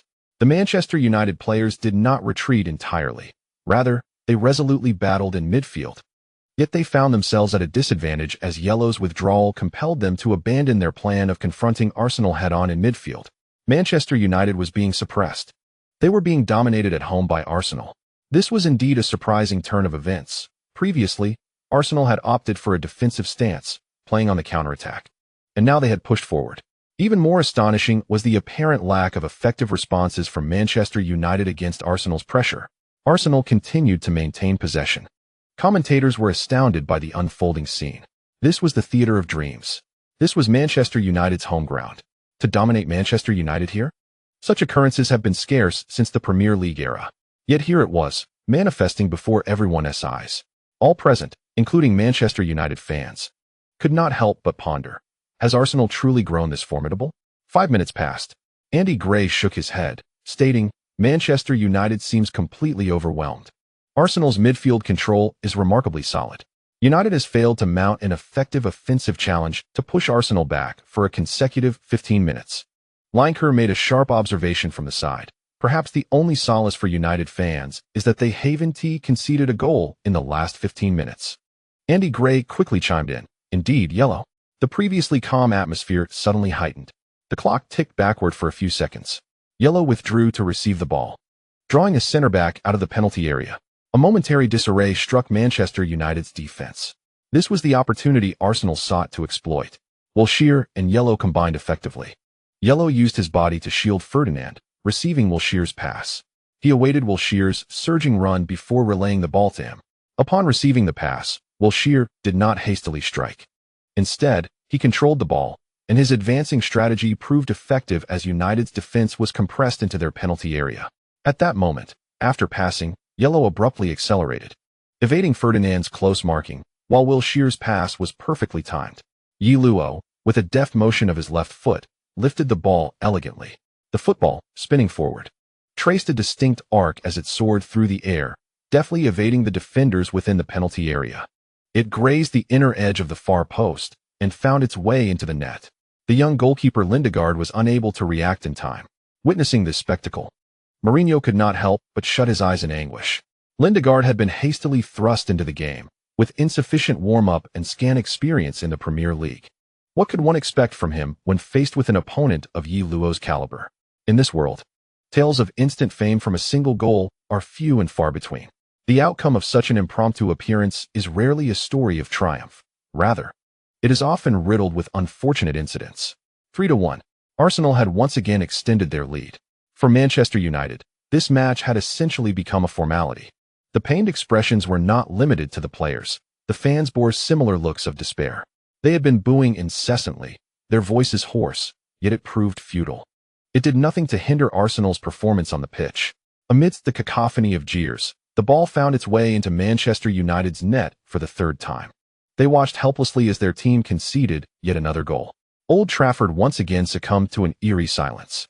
Some Manchester United supporters stood with arms crossed, bewildered by the unfolding events, while others seemed at a loss for what to do, with many choosing to leave the stadium prematurely. Manchester United had been utterly defeated. They had been vanquished by Ye Luo. Andy Gray shook his head in disbelief. 3-1. Ye Luo had completed his hat trick. This scenario was difficult for the Manchester United fans to accept. In their own fortress, they had been dominated by Arsenal for a quarter of an hour, culminating in yet another goal against them. It was nothing short of a humiliation for Manchester United. As the commentators shook their heads in dismay, the players of Manchester United appeared equally perplexed. Van Persie couldn't help but let out a bitter laugh. He had previously dared to think he could overshadow Ye Luo in a single match. Just the thought of it seemed absurd. How could such a player ever be defeated? Arsenal's players were celebrating with abandon. They were in no rush, relishing the moment for as long as they could, ideally until the final whistle. However, this was not to be. At the referee's insistence, the Arsenal players reluctantly returned to their half as the match resumed. Mourinho began to make substitutions, bringing on Giggs, a proud member of the class of '92. Yet, the veteran's entrance did little to reverse Manchester United's declining fortunes. Following Giggs' arrival, Arsenal continued to dominate the field.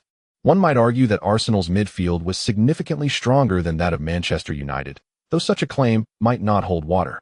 The primary reason for this disparity was Ye Luo, who had effectively neutralized much of Manchester United's strength. In the ensuing moments, Arsenal launched wave after wave of attacks. In the 73rd minute, Manchester United conceded yet another goal, once again at the feet of Ye Luo. After receiving the ball, Ye Luo dazzled the away fans with a series of breathtaking dribbles. Finally, when he deftly maneuvered past the goalkeeper Lindegaard and sent the ball into the empty net, the Manchester United supporters erupted in fury. They unleashed a torrent of curses directed at Ye Luo, and various objects rained down from the stands. The Manchester United fans had completely lost their composure, driven to madness by the humiliating score of 1-4 at their home ground. This glaring deficit transformed the supporters into a raging bull, yet their fury could not alter the outcome of the match. At best, it only heightened the tension among the security personnel present. The players of Manchester United seemed to be infected by this anger, their actions growing increasingly reckless. Frequent fouls ensued, prompting the referee to brandish yellow cards with alarming regularity.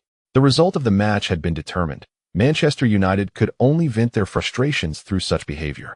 Wenger felt a pang of anxiety, fearing for Ye Luo's safety, and thus substituted him in the 79th minute. Ye Luo exited the pitch somewhat disgruntled, but Wenger hurried to explain, and Ye Luo had no choice but to acquiesce. With a 3-goal lead, the victory was secure, and Manchester United, reduced to 10 men, was powerless to change their fate. As anticipated, the remainder of the match devolved into a brutal contest, devoid of goals, but rife with fouls and yellow cards. Ultimately, amidst the chaos, the referee blew the whistle to signal the end of the match. Chapter 41, an unsurprising group stage conclusion. At the moment the match ended, the camera focused intently on Ye Luo. 1-4. Arsenal had triumphed over Manchester United in a resounding away victory. Unsurprisingly, Ye Luo emerged once again as Arsenal's pivotal player. his 4 goals at Old Trafford utterly dismantling Manchester United. The camera remained fixated on Ye Luo as the referee presented him with the match ball, a token for the player who had achieved a hat trick. In fact, Ye Luo had accomplished an extraordinary feat, securing a quadruple. Naturally, he was entitled to take the match ball home. At Ye Luo's residence, a grand trophy room awaited, filled not only with an array of trophies and accolades for various Player of the Match awards, but also a remarkable collection of match balls. Ye Luo estimated that upon the conclusion of his career, the sale of these match balls alone could yield several million. Clutching the match ball, he entered the post-match mixed zone to face the reporters. Yes, we have once again triumphed over Manchester United at this stadium. I am, of course, incredibly pleased. Winning here is always a joyous occasion, Ye Luo said with a beaming smile. The Manchester journalists appeared visibly disheartened, embodying feelings of frustration and anger. Yet, this was of little concern to Ye Luo. He was a player for Arsenal. If his performance elicited such emotions from Manchester United, it only served to heighten his own joy, because it signifies that one has performed commendably. If one day, a Manchester United supporter finds an Arsenal player to be quite amiable and endearing, that would indeed be the utmost humiliation for a player. At the post-match press conference, it was evident to all that Mourinho was visibly displeased, constrained, and furious. "Jose, you have been bested by a master of failure." A journalist from North London immediately struck a nerve with Mourinho. "I possess 2 Champions League titles, too." Mourinho gestured with 2 fingers. What does this signify? It denotes that one must accord respect to a coach who has clinched 2 Champions League titles. Respect, respect, twofold respect. As he spoke, Mourinho rose from his seat. Having suffered defeat, he certainly would not linger at the press conference, granting those ill-intentioned journalists any opportunity. In contrast to Mourinho, Wenger's demeanor was markedly more buoyant, facing the journalists' inquiries with a smile. The victor, of course, enjoys a far more pleasant disposition than the vanquished. "We are progressing towards the championship," Wenger proclaimed. Arsenal can no longer remain understated. It is common knowledge that they are the favorites to clinch the title.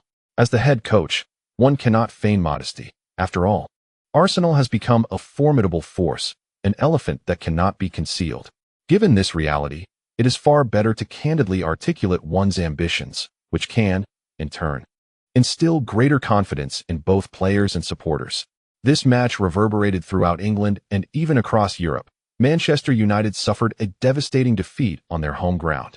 The root cause of this calamity was undoubtedly the formidable presence of Ye Luo, who has propelled Arsenal into the ranks of the world's strongest teams. Despairingly, Ye Luo is still not yet 21. Arsenal aims to dominate England, and perhaps they may even assert their supremacy over Europe. The media is fervently extolling Arsenal and Ye Luo for their resounding victory over Manchester United at Old Trafford, achieved in an exceptionally commanding manner. Many pessimistically conclude that the intrigue of this season's Premier League has dissipated.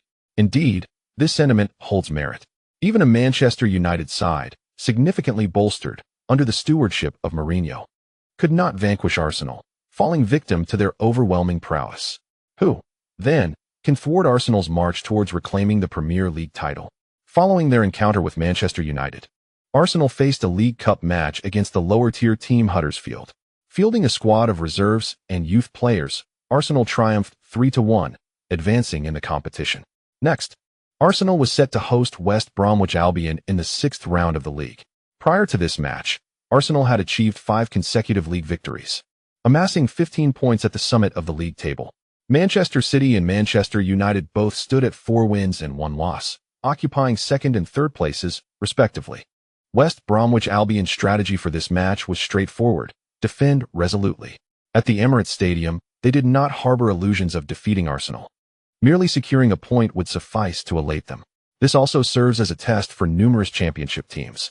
When you find yourself atop the pinnacle, you must confront such scenarios. Most teams would respond to a top-tier opponent much like West Bromwich Albion has.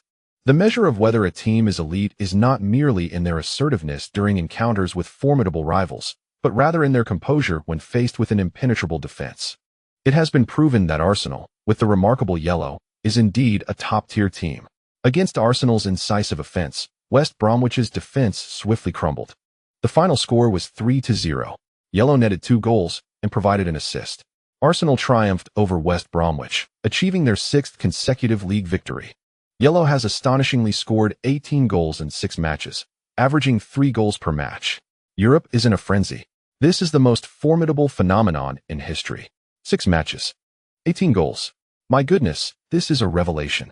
A transformation in the annals of football. No one can halt Yellow's momentum. I can now proclaim that Arsenal is the Premier League champion. Perhaps the only remaining suspense lies in the Champions League. Speaking of the Champions League, following this match, Arsenal embarked on their journey to Portugal, where they would face Porto in their second group match of the tournament. Although Porto is not considered a weak opponent, they are certainly not the strongest. As a renowned European powerhouse, Porto boasts an extensive scouting network throughout Latin America, adept at discovering emerging talents from this football-rich region, subsequently selling them to clubs across Europe. Through this method, Porto has become one of the clubs with the highest transfer revenues. Many stars have transitioned from Porto to Europe's elite, such as Hulk, Falcao, and Pepe. The illustrious Jose Mourinho also began his illustrious career at Porto, securing his first Champions League title with them. We are Champions League victors. As the Arsenal players exited the pitch, they were met with derision from the Porto supporters. After all, Porto possesses a Champions League title, while Arsenal does not. In terms of legacy, Porto even holds the upper hand. Amidst the chorus of boos, the Arsenal players maintained a composed demeanor. The jeers and taunts from Porto's fans did not waver their confidence. Not even the current Porto, let alone the peak Porto under Mourinho, would have felt assured of an easy victory. Indeed, just 2 minutes into the match, the tide turned dramatically as Yellow scored. In the second minute, Yellow created space at the edge of the penalty area and unleashed a powerful shot. The ball flew toward the goal like a cannonball, leaving Porto's goalkeeper powerless to intervene, merely watching as the ball found the net. 1-0. All Porto supporters were left astounded. They never anticipated conceding a goal just 2 minutes into the match. Oh, how splendid. What more can be said? This is Yellow. This is his prowess. In merely 2 minutes from the outset, he executed a stunning long-range shot that pierced the Porto net. Amidst the cacophony of jeers within the stadium, Yellow appeared utterly unfazed. His goal bestowed upon Arsenal a dreamlike commencement. Incredible. This marks his 6th goal in the Champions League. Astonishing. He has netted 6 goals in just 2 matches. To be precise, there remains a full 90 minutes yet to be played in this contest. The sheer brilliance is enough to send shivers down one's spine. Fans in the Dragon Country were left in awe. They may not have strong sentiments regarding the rivalry between Porto, Yellow, and Dortmund, yet Yellow's current tally is sufficiently impressive. What did 6 Champions League goals signify prior to this? It essentially meant a place among the top 5 in a single-season goal tally. And what of now? Yellow has single-handedly elevated the benchmark for goals in a Champions League season to a level that seems nearly insurmountable for other players. More than 20 goals in a single season. Even the most imaginative fans previously found this difficult to fathom. What is even more astonishing is that Yellow has now entered his 4th season without a single injury. This is nothing short of a miracle. It is well known that forwards frequently endure collisions and tackles from defenders, while also engaging in numerous ball-handling breakthroughs, sprints, and directional changes. Such actions impose stress and potential damage to joints like the ankles, knees, and hips, as well as to muscle tissue. Experiencing a muscle strain, a twisted ankle, or minor knee injuries is quite commonplace. No player can evade the specter of injury. Yet Yellow has remarkably never missed a match due to injury. A young forward endowed with remarkable stamina and an almost invulnerable physique, capable of scoring 20 goals in a Champions League season, is a terrifying prospect that leaves fans in astonishment. Fans in the Dragon Country are elated, feeling a sense of kinship with Yellow. Yet, simultaneously, they are filled with regret that such a player cannot represent the national team. It is simply absurd. The Porto players, feeling the pressure, are anxious. However, their technical abilities cannot match those of Arsenal, leaving them to resort to physical confrontations. The intensity of the match escalated, with both teams exhibiting increasingly aggressive play. Nonetheless, Arsenal maintained the upper hand, taking the initiative to press Porto on their home turf. In response to Arsenal's dominance, Porto resorted to a strategy of fouls, leading to a fragmented and chaotic contest. However, such tactics come at a cost. Within less than 20 minutes of the first half, Porto had already received 3 yellow cards, underscoring the immense pressure they were under. Concurrently, Arsenal garnered numerous free kicks in the attacking third, which ultimately proved costly for Porto. In the 21st minute of the match, Sanchez's breakthrough down the left flank resulted in a free kick from a prominent position near the edge of the penalty area. Wilshere stepped up to take it. After a measured approach, the ball arced gracefully towards the box. To the back post. Yellow leapt high, and with two defenders closing in, he directed a header back into the small box. There, Harry Kane met it with a header, sending the ball into the net. 2-0. Kane was overjoyed. This marked his inaugural Champions League goal. The young player dashed towards the sidelines, executing an exuberant slide knee celebration. Just 21 minutes into the first half, Arsenal had already netted 2 goals. At the Estadio do Dragão, Porto seemed poised for a devastating defeat. Indeed, Porto faced a severe setback. After conceding the second goal, they attempted to rally. If they could score before halftime, reducing the deficit to 1 goal, they could entertain thoughts of leveling the score or even taking the lead in the second half. A 1-goal deficit inspires more hope and determination than a 2-goal one. However, dreams are often sweet, while reality can be harsh. As Porto pushed forward, the space in their defense became alarmingly vast. Arsenal swiftly capitalized on this opportunity. In the 36th minute, Arsenal's third goal arrived. What initially seemed like a promising attacking opportunity for Porto, a free kick near the corner flag, ended in disappointment. The ball, sent directly into the penalty area, was headed clear by Van Dijk. Subsequently, Monreal, charging in from the edge of the box, cleared it decisively. Remarkably, this clearance transformed into a beautiful counterattack. Yellow, resembling a bastion in the forward line, soared high and flicked the ball sideways with his head. The ball changed direction and slowed slightly, granting Sanchez the chance to sprint uncontested into the penalty area. With composure, he slotted the ball past the goalkeeper, further extending Arsenal's lead. 3-0. Upon this goal, Porto's hopes were utterly extinguished. The outcome of the match was all but settled. 3-0. Arsenal appeared on the brink of another resounding victory away from home. Following 2 consecutive away triumphs, Porto, though second only to Arsenal in strength within this group, could not withstand Arsenal's relentless assault. They found themselves 3 goals down before halftime in their own stadium. Arsenal might very well be on the verge of setting a record for 6 consecutive wins in the Champions League group stage. In the commentary box, the announcers began to speculate on Arsenal's prospects in the group after witnessing this goal. Undoubtedly, the group presented a relatively easy challenge for Arsenal, with both Celtic and Porto having already played their away matches. Of the upcoming 4 matches, 3 would be at home, posing no significant challenge for Arsenal. Only one remaining away match awaited them. Confronted once more by Basel, ostensibly the weakest team in the group, Arsenal's path forward in the Champions League appears remarkably unobstructed with the next 3 matches taking place on home soil. This chapter concludes, Chapter 42, filled with mystique. The match, indeed, harbors little suspense. Porto, trailing by 3 goals, has seen their morale plummet to its nadir. Arsenal begins to assert control over the game. Possessing the ball is the finest form of defense. The first half of the match soon draws to a close, with the sole point of interest being whether Yellow will continue his scoring streak. Naturally, in the second half, there remains a desire to find some intrigue in this match, which seems already decided. For instance, the fierce competition among the top 3 scorers in the Champions League. Meanwhile, in a parallel encounter, Real Madrid triumphed over Manchester City with a score of 2-1, as Cristiano Ronaldo netted twice, elevating his tally to 5 goals this season in the Champions League. Simultaneously, Barcelona's away match against Spartak Moscow, which commenced concurrently with Arsenal's, has also reached a point of little suspense, with Barcelona leading 3-0, courtesy of Messi's brace. No, we have just received news that Messi has scored again, completing his hat trick. 6 goals. Messi has netted 6 times in 2 group stage matches. He has now equaled Yellow's total.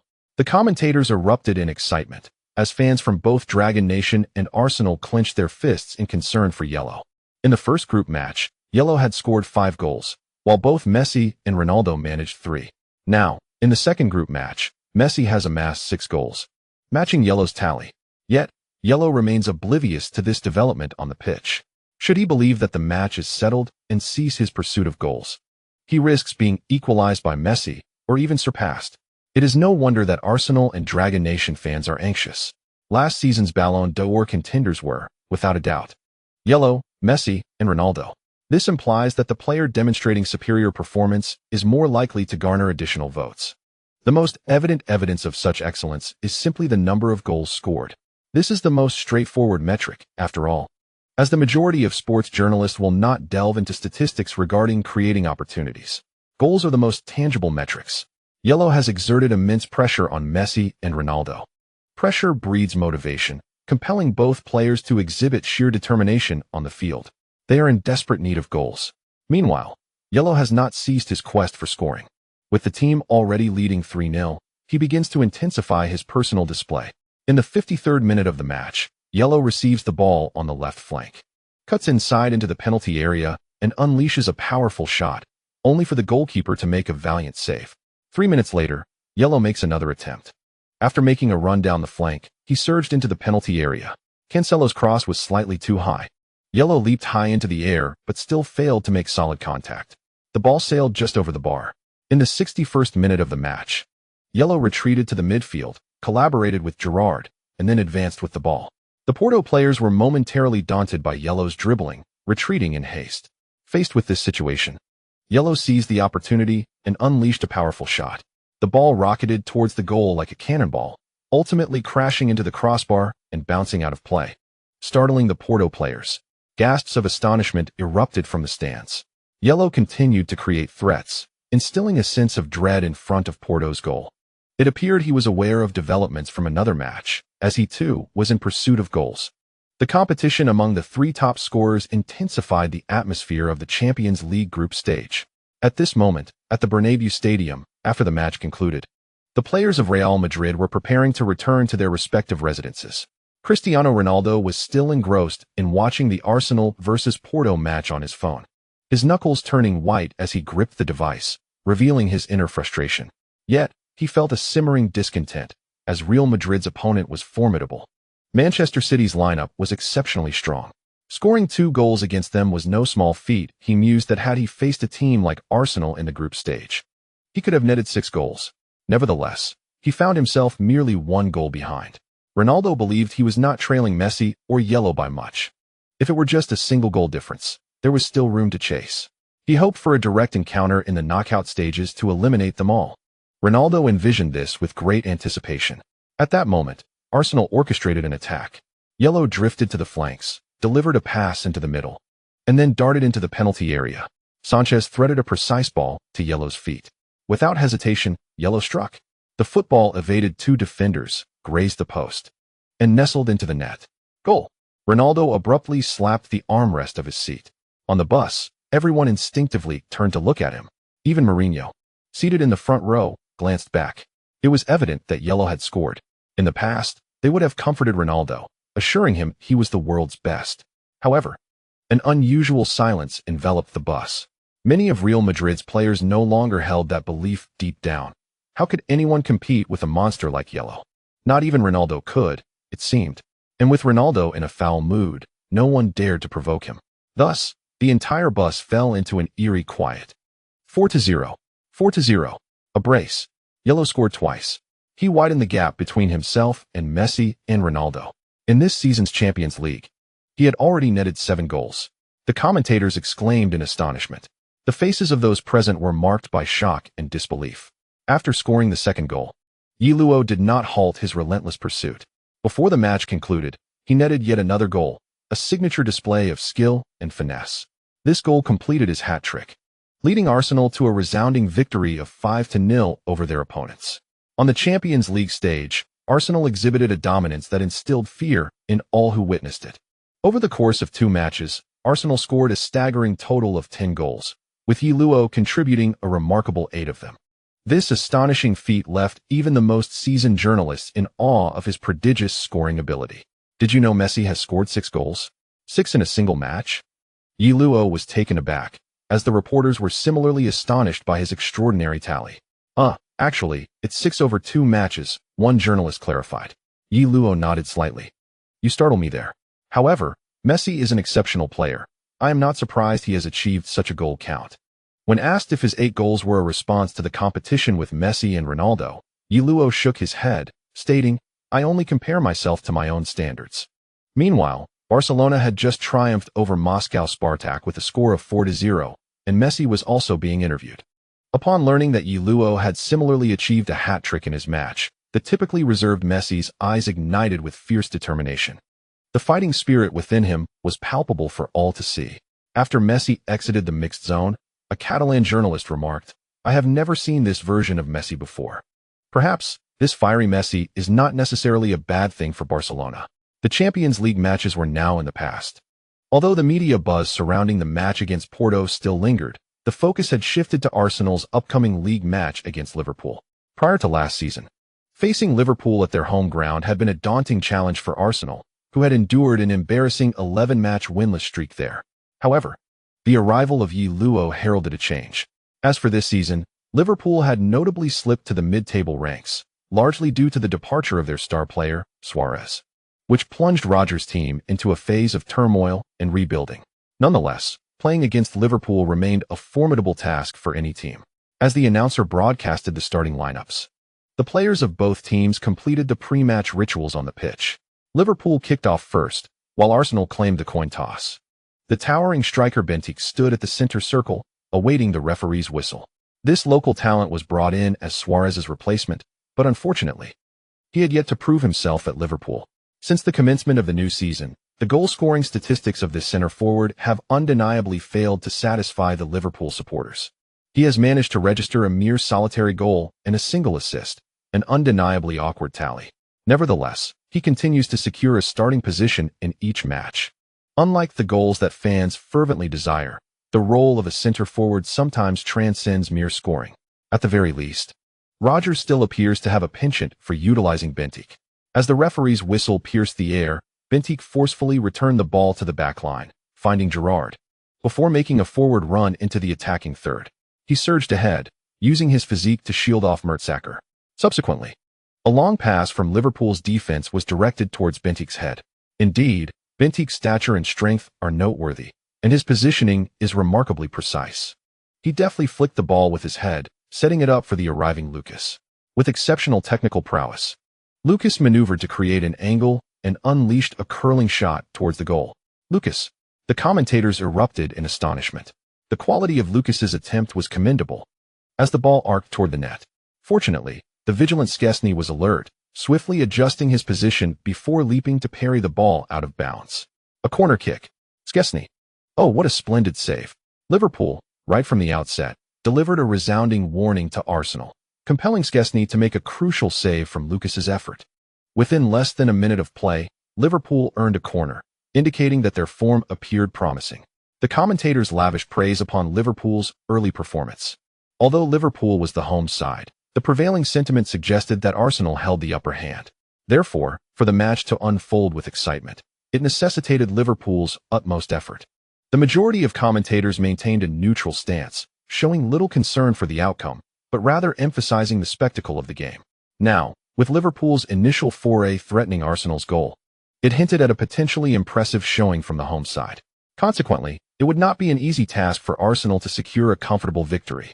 The television camera first focused on Lucas, who, having missed the opportunity, cradled his head in despair, gazing skyward with a sigh.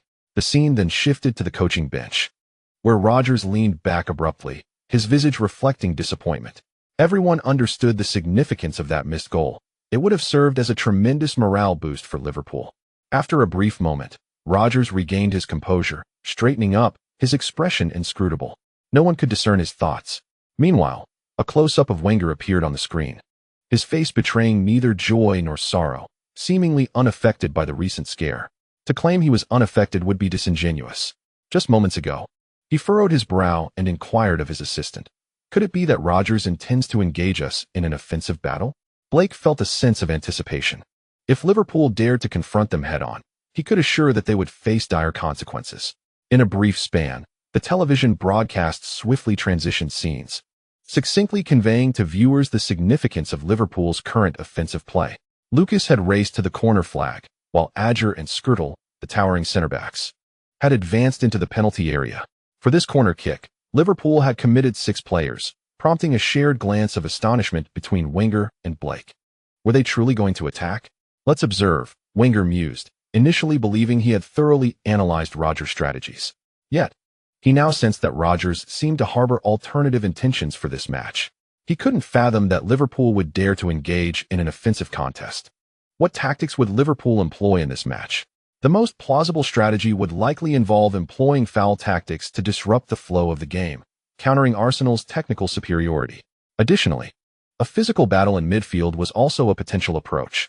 Wenger's gaze shifted to the pitch as Lucas executed the corner kick, sending the ball soaring into the penalty area. Skrtel leapt high, gaining an advantage over Arteta in the aerial duel. However, under Arteta's interference, he misdirected the header. Upon landing, Skrtel expressed his frustration by shaking his arms before swiftly retreating. Not only Mertesacker, but also other Liverpool players hastily returned to their half. Soon, in Arsenal's half, there was not a single player clad in Liverpool's red home jersey to be seen. Wenger found himself momentarily taken aback. What scheme was Rodgers concocting? He glanced over to the calm figure of Rodgers seated on the bench. Was it mere theatrics? Wenger pondered to himself. Chapter conclusion. Chapter 43. The role of stars. Amidst the astonished gazes of all, Liverpool had adopted a defensive formation. Indeed, a fortress-like setup. Even the commentators were left in shock. The illustrious football club of England, on their home turf, resorting to such a defensive strategy was unprecedented. Initially, Arsenal believed that Liverpool's players had merely miscommunicated, causing them to retreat too far. However, as Arsenal attempted to organize their offensive play, they soon realized that Liverpool had genuinely established a defensive wall. Liverpool, at home, had unveiled a strategy they had previously deemed impossible. This revelation was utterly astonishing. Wenger was taken aback. So, this was Rodgers' plan, defend and counterattack? Yet the question remained, could they hold their ground? It is indeed surprising. Liverpool, who had initiated a flurry of attacks at the outset, abruptly relinquished control of the midfield, opting instead for a defensive counterattack. Even on their home turf. This is Anfield. After all, the commentators expressed their astonishment in unison. The Liverpool fans in the stands appeared utterly taken aback. Although Liverpool's performance has been lackluster in recent years, their supporters have always carried a sense of pride. While the debate persists regarding whether Manchester United or Liverpool holds the title of England's premier club, for Liverpool fans, there is no contention. They maintain the facade of being supporters of a grand club. Yet, have you ever seen a prestigious team retreat into a shell, reluctant to attack even in their own stadium? The enthusiasm that once pulsed through the stands of Anfield has considerably waned. Meanwhile, back in the Dragon Kingdom, Liverpool's supporters had been quite elated. Although they also backed Ye Luo, it was solely when he faced other teams. During the match between Arsenal, where Ye Luo plays, and Liverpool, the fans became divided. A faction of less devoted supporters chose to follow Ye Luo, supporting whichever team he joined. Conversely, a more loyal group of Liverpool fans refused to abandon their allegiance, regardless of Ye Luo's presence. At the match's commencement, they were brimming with excitement, lauding their team's efforts. However, now they have fallen silent. It is unfortunate. The reality hits hard and fast, akin to a whirlwind.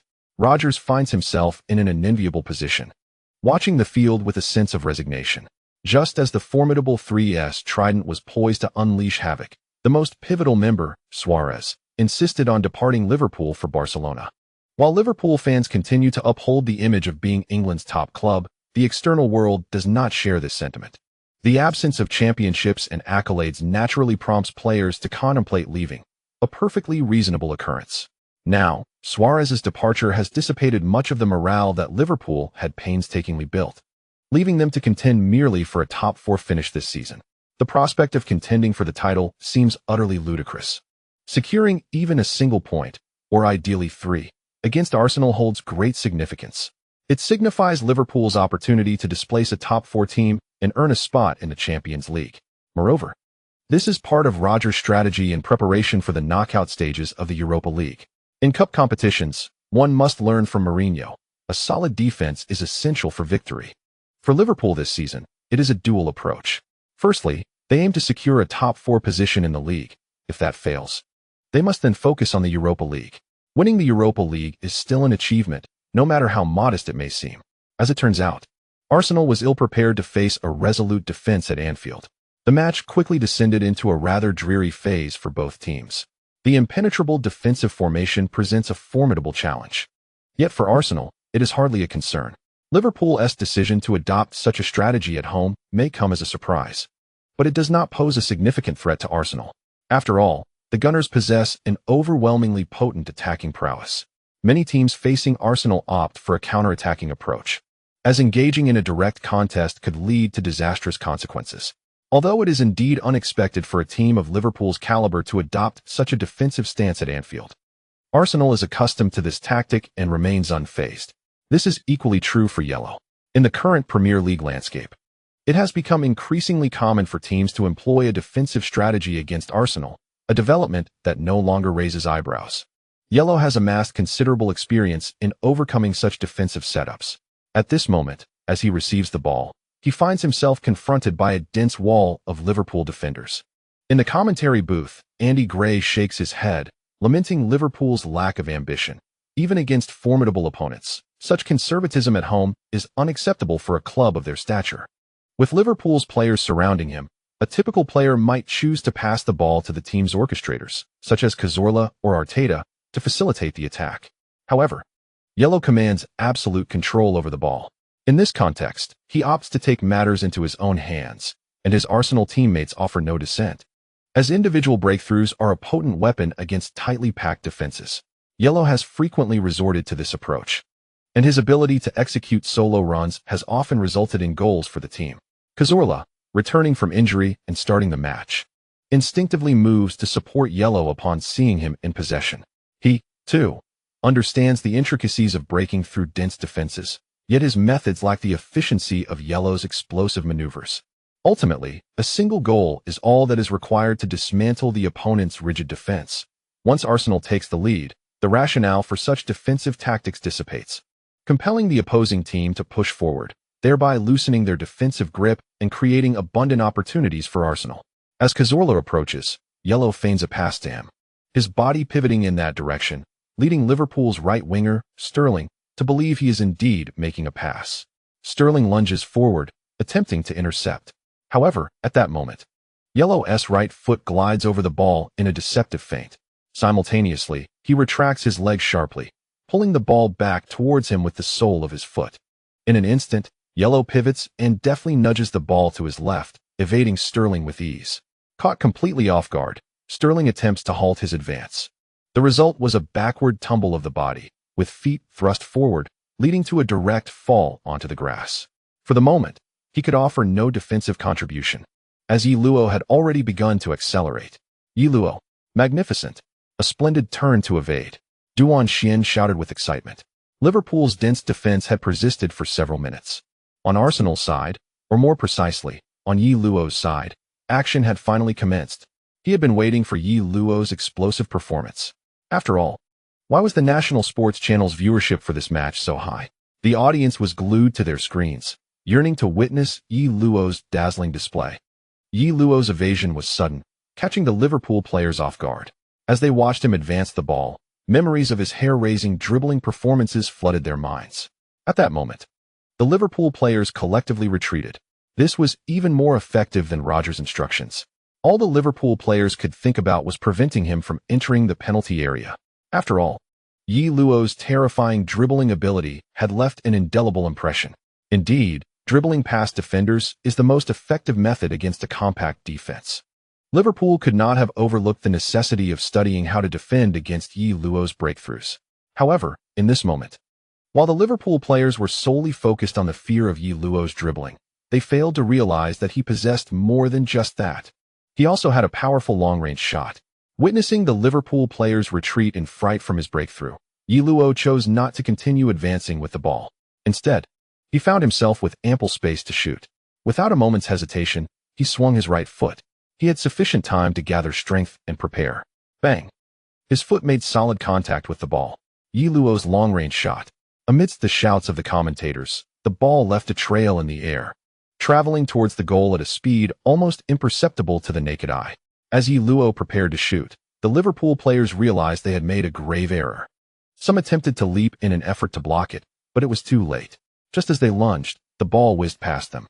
The wind tousled their hair. Turning to look, they could only see the ball crashing into the net, lifting it high. The ball had entered. Breaking through a dense defense cannot rely solely on exquisite coordination and sharp breakthroughs. Long-range shots. This straightforward yet forceful approach can be equally effective. Look at this goal. Ye Luo took a long-range shot. The ball is in. It's in. Oh, what a world-class strike.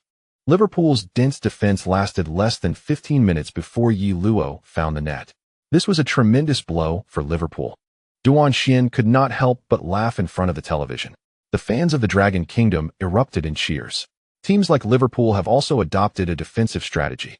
On one hand, this underscores the formidable strength of Ye Luo. On the other, it poses challenges for Arsenal. However, in the present moment, those challenges have dissipated. Liverpool's entire squad retreated, yet they could only maintain this for a mere 15 minutes. This indicates that their prior anxieties were indeed unfounded. Rodgers felt a chill run down his spine. He anticipated that Ye Luo would score, yet he never imagined it would come so effortlessly. He stared, bewildered, at the football spinning within the net, feeling utterly at a loss. He was uncertain of the steps required to salvage the match. Seated on the bench, Rodgers had never felt so powerless. A long-range shot. Andy Gray raised his arms in triumph. In the commentary booth, many others echoed his sentiments. Employing various languages and distinctive styles to extol and celebrate Ye Luo's stunning goal. Ye Luo, magnificent, a splendid evasion.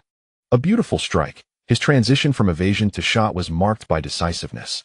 From the outset, he had meticulously planned this approach. His powerful shot completely pierced through Liverpool's defense.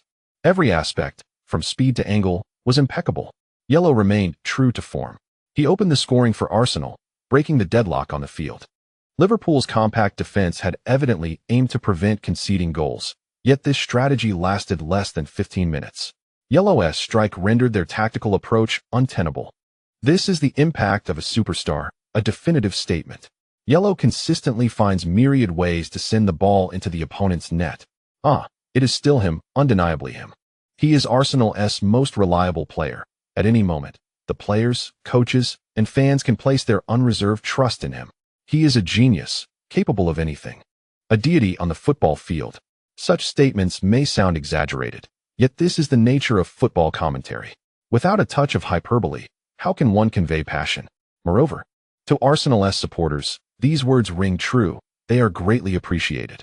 The Arsenal players celebrated wildly. This goal was of monumental significance. In a fortified defense, when the opposition fails to score, the players' confidence strengthens, and their movement becomes more vigorous, resulting in a more solid defense. As time progresses, this impregnable fortress becomes increasingly difficult to breach.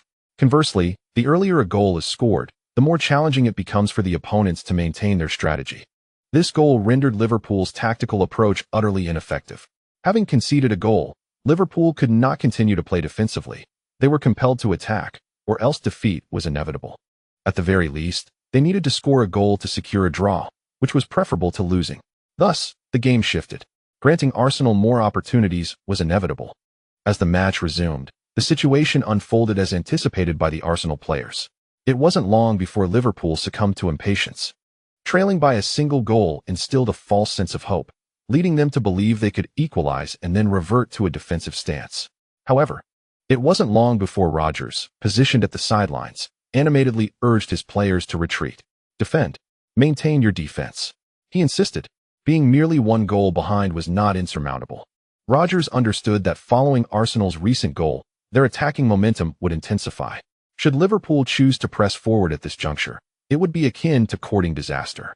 He recognized that conceding another goal could lead to a cascade of defeats, ultimately sealing their fate in the match. At present, trailing by a solitary goal was an acceptable outcome for the first half. Adjustments could be made during halftime, and with the deficit limited to 1, there remained ample room for tactical alterations. The players, facing only a single goal disadvantage, would not suffer a collapse in confidence. Conversely, if they were to fall behind by 3, 4, or 5 goals in the first half, any adjustments made during the break would be rendered futile. After all, everyone is human, aware of the limits of possibility. Who would possess the confidence to mount a comeback in the second half under such circumstances? Hence, after conceding a goal, Rodgers instructed his team to fortify their defense, emphasizing that they could not afford to concede again, let alone multiple goals in quick succession. This was undoubtedly a prudent approach, albeit a conventional one. What followed was a relentless assault from Arsenal. Following their goal, Arsenal's morale surged, and their offensive onslaught came in waves. The pressure on Liverpool's goal was palpable, startling Rodgers on the sidelines. Cazorla, controlling the ball at his feet, found himself perplexed by the dense defensive line. This compact formation, with nearly all 11 players packed within the penalty area, was exceedingly challenging to penetrate. Would the first half conclude in this manner? Cazorla pondered. While there was no inherent downside, given that Arsenal was still in the lead, one could not help but wish to extend their advantage further. Cazorla found himself at a loss against such a staunch defense, prompting him to instinctively seek out Ye Luo. In times of difficulty, Ye Luo was his go-to option. At that moment, Ye Luo was retreating, aiming to disrupt Liverpool's defensive structure with his movement. He had positioned himself close to Cazorla, who was now poised to pass the ball. Yet, Cazorla felt that a straightforward pass might lack the necessary impact to create an opportunity. If only he could incite some chaos. As these thoughts coursed through his mind, Cazorla surged forward with the ball. His advance indeed drew the attention of Liverpool's defenders. He suddenly passed the ball across to Ye Luo. Cazorla's forward run indeed drew some defensive attention. However, it did little to alleviate the pressure on Ye Luo, as the Liverpool players were acutely aware that he was the most formidable threat. Consequently, when Cazorla made the lateral pass, he noticed 3 Liverpool players lunging towards Ye Luo. Cazorla felt a pang of regret, realizing that his effort seemed futile. Just as this thought crossed his mind, he saw Ye Luo meet the incoming football with a powerful swing of his right foot. Cazorla's imagination conjured a vivid image that startled him. Could this be happening? In Chapter 44, Keep Going, a Koen, under the wide-eyed gaze of Modric, Ye Luo did not stop the ball. Instead, he launched a shot without hesitation. Ye Luo's decision took even the 3 Liverpool defenders by surprise. The ball was still some distance from the goal, and they presumed Ye Luo would at least pause to consider his options, whether to shoot or pass. A brief delay would have allowed them to position themselves in front of him, compelling him to pass back. Normally, the defender's strategy would not have been flawed. The only issue was that they were up against Ye Luo. They never anticipated that he would neither stop nor pass, but instead shoot directly from mid-air. Ye Luo, a long-range shot. Amidst the thunderous cheers at Anfield, Ye Luo's muscles coiled like a bow, his taut right foot acting as the string, propelling the football like an arrow. A resounding thud echoed, sending shockwaves throughout Anfield. The fans then witnessed a white blur as goalkeeper Reina leaped to intercept the ball, yet he was still out of reach. In mid-air, he watched helplessly as the football sailed past his fingertips and struck the net behind him. "Oh wow," Andy Gray exclaimed. Anfield fell into a hushed silence. Ye Luo had executed a magnificent long-range shot. Unbelievable. A stunning world-class goal. Arsenal had taken a 2-goal lead away from home. Ye Luo had scored twice in just 3 minutes since his last goal. 2 goals in 3 minutes. Liverpool was utterly disarrayed. When Rodgers witnessed this scene, he painfully closed his eyes. The situation was dire, absolutely dreadful. This goal had shattered the confidence of Liverpool's defenders. In a mere 3 minutes, they had conceded 2 goals. Particularly the stunning volley struck by Ye Luo. Any team would struggle to recover from such a blow. Frankly, even Rodgers was taken aback. The players of Liverpool on the field were undoubtedly intimidated. Fortunately, after that goal, Arsenal did not score again, largely thanks to Reina's remarkable saves. Otherwise, they would have conceded even more. During the halftime break, Rodgers made tactical adjustments, though there was little left to modify. It was time to take bold risks, to press forward and attack. As for defense, that was a futile concern at this point. Being 2 goals down, it was better to gamble everything. Rodgers delivered an impassioned speech. Every exceptional coach is also a master of oration, as galvanizing player morale at critical moments is an essential skill for any coach. As the second half commenced, Liverpool launched a fervent offensive. The fans in the stands were electrified, finally witnessing the team's fighting spirit. Even in defeat, they vowed to stand tall. The chorus of Liverpool's anthem reverberated through Anfield, and the fervent attack instilled a fleeting glimmer of hope among the supporters. However, that hope was soon dashed. In the 63rd minute, Ye Luo seized a counterattack opportunity, advancing with poise and calmly slotting the ball into the corner, marking his hat-trick and sending it into the net for the 3rd time. As Ye Luo celebrated, the light faded from the eyes of Liverpool's players. They finally realized that no matter their efforts, they could not overcome this man. Their confidence was utterly shattered. Indeed, in the 78th minute, Sanchez pushed the ball into the net from inside the box, making the score 4-0. Arsenal continued to extend their lead. Subsequently, Wenger made substitutions, bringing on Kante and B. Silva. The introduction of these young players turned the match into a mere training ground for Arsenal. After Sanchez's goal, Anfield fell silent. The Liverpool fans understood that the match was lost. The team had suffered a crushing defeat. At this juncture, any thoughts of a comeback were futile. It was simply a matter of preventing further goals. In the ensuing minutes, although Liverpool hoped for a consolation goal, they found few avenues against the Arsenal side that had complete control of the game. They committed numerous fouls, all of which only served to waste time, further sealing their fate. The match gradually approached its conclusion under Arsenal's command. They were on the brink of achieving 7 consecutive victories to start the season, marking the best league start in the Premier League era. Despite Arsenal's formidable performance last season, several draws had disrupted their winning momentum, particularly when they faced a series of draws that compelled Wenger to adjust their formation. In this season, Arsenal has demonstrated an exceptionally formidable performance right from the outset, as evidenced by their remarkable 7 consecutive victories. At this juncture, Andy Gray's attention has shifted away from the pitch, as it is evident to all that Liverpool's offensive prowess has waned, and their defense appears disjointed. It would be commendable for them to simply avoid conceding further goals, let alone mount a counterattack, which seems utterly implausible. Lineker nods in agreement, suggesting that even surpassing their own record from 2004 may be beyond reach.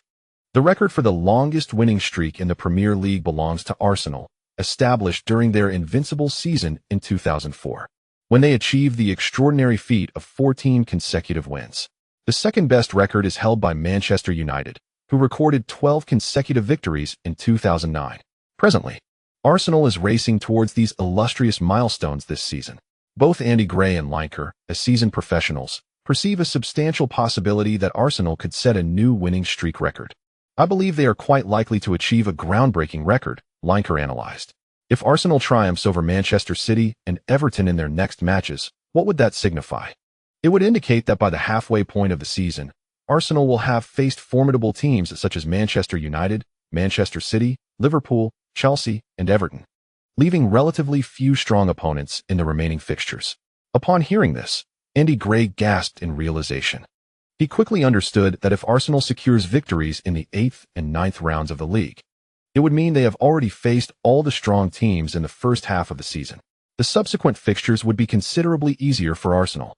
This indeed suggests that Arsenal has a genuine opportunity to establish a new record, Gray exclaimed. However, while Arsenal has been dominant against strong teams, there remains a possibility of stumbling against weaker opponents, as evidenced by their losses and draws last season, which were akin to missteps in treacherous waters, Gray added. You make a valid point, Andy, but let us not forget about Ye Luo. Lineker chuckled. Andy Gray offered a wry smile. You are correct. I had overlooked Ye Luo's influence. Very well. I place my trust in Ye Luo. He will undoubtedly prevent any unforeseen mishaps. This is crucial for achieving a commendable record. As the referee's whistle signaled the end of the match, Anfield was noticeably quieter than usual. Arsenal's substitutes surged onto the pitch to celebrate their victory with their teammates. 7 matches, 21 points. Arsenal commenced the season with a stunning 7 consecutive victories. Currently, Manchester City, ranked second, trails Arsenal by 4 points, while Manchester United, in third place, is 5 points behind. Arsenal strides confidently towards Premier League glory. Andy Gray proclaimed. Who, indeed, can impede Arsenal's momentum? This question became the headline for numerous media outlets following the match. Liverpool was decisively defeated at home by Arsenal. After the match, Ye Luo found himself surrounded by reporters. Arsenal had achieved 7 consecutive victories, and once again, the question arose as to whether they could break the record. Logically, there were still several matches left before they could even consider that possibility. Yet, there was a palpable sense of optimism that, if Arsenal continued on this trajectory, breaking the record was indeed within reach. Ye Luo, however, seemed unprepared for such inquiries. After all, he was a player, not a commentator tasked with amassing historical data for future reference. Nevertheless, upon learning about the potential record, he felt a surge of joy, as breaking a record would yield greater rewards from the achievement system. He stated, I was previously unaware of such a record, but now that I know, we shall give our utmost effort. With that, he departed, leaving a group of reporters to exchange wry smiles, especially those from Manchester. As Arsenal's next match was against Manchester City, the focus had shifted entirely to the league, rendering the upcoming Champions League match somewhat less significant. Arsenal was set to host Basel at home for their group stage encounter. In preparation for the weekend clash against Manchester City, Wenger opted for considerable rotation in the squad. Yet, Ye Luo remained a starter, having scored 8 goals in the first 2 group matches. Everyone was eager to see if he could maintain his extraordinary form in this third match, especially with a less than full-strength Arsenal side. The outcome was clear. Despite the rotations, Basel posed little threat at the Emirates Stadium. Ye Luo scored twice and provided an assist, leading Arsenal to a commanding 4-0 victory and securing their 3rd consecutive win in the group stage. In another match within the group, Celtic suffered a heartbreaking defeat at home to Porto. After 3 rounds, Arsenal topped the group with 9 points, while Porto trailed with 6. Celtic managed only 1 point from 2 losses and a draw, and Basel secured a single point after a goalless draw with Celtic. Arsenal needed just 1 more win to ensure their advancement. At the conclusion of the group stage's first phase, Ye Luo had netted 10 goals, placing him at the top of the scoring chart. Messi followed with 7 goals, while Cristiano Ronaldo stood third with 6. The competition for the top scorer this season saw Messi and Ronaldo gradually distanced by Ye Luo's performance, which incited some discontent among the Spanish media, particularly in Madrid, where they argued that Arsenal's opponents were too weak compared to the formidable challenges faced by Real Madrid, as they could not match the goal tally. The discourse shifted to the perceived value of the goals scored. Yet, this was merely an internal celebration within Spain, while in England, people are increasingly focused on a pivotal clash in the Premier League. The 8th round of the Premier League sees Arsenal facing off against Manchester City. A fierce battle is about to unfold between the top-ranked team and the second-place contender, with Arsenal leading Manchester City by 4 points. Even a defeat would not jeopardize their position at the summit. However, this encounter can be deemed a titanic showdown, should Arsenal falter. Not only would the gap shrink to a single point, but it would also instill immense confidence in their rivals, revealing that Arsenal is indeed vulnerable to defeat. To heighten the anticipation surrounding this match, the media has resorted to its traditional antics, stirring the pot. For instance, they sought out Manchester City's star striker, Sergio Aguero. Many in the media now contend that Lionel Messi is the world's preeminent player, suggesting that he outshines Aguero. What are your thoughts on this? It is well known that Aguero and Messi share a close friendship, almost like brothers. Thus, Aguero promptly defended his compatriot, stating, "Leo is the greatest. He embodies football. I will make sure he knows that during the match." When asked how he would accomplish this, reporters were taken aback, noting that Messi does not play for Manchester City and cannot represent them on the pitch. Aguero pointed to himself, asserting, "I will triumph over him. And Leo is far superior to me. Doesn't that prove my point?" Many journalists shook their heads in disbelief, marveling at his logical prowess. Nonetheless, even without the media's provocations, Aguero is brimming with determination for this match. Currently, he occupies the 2nd position on the Premier League's top scorers list. However, the media has largely neglected this leaderboard, deeming it insignificant. After 7 rounds of the league, Messi has already netted an astonishing 17 goals, while Aguero trails with only 6. This disparity is indeed substantial.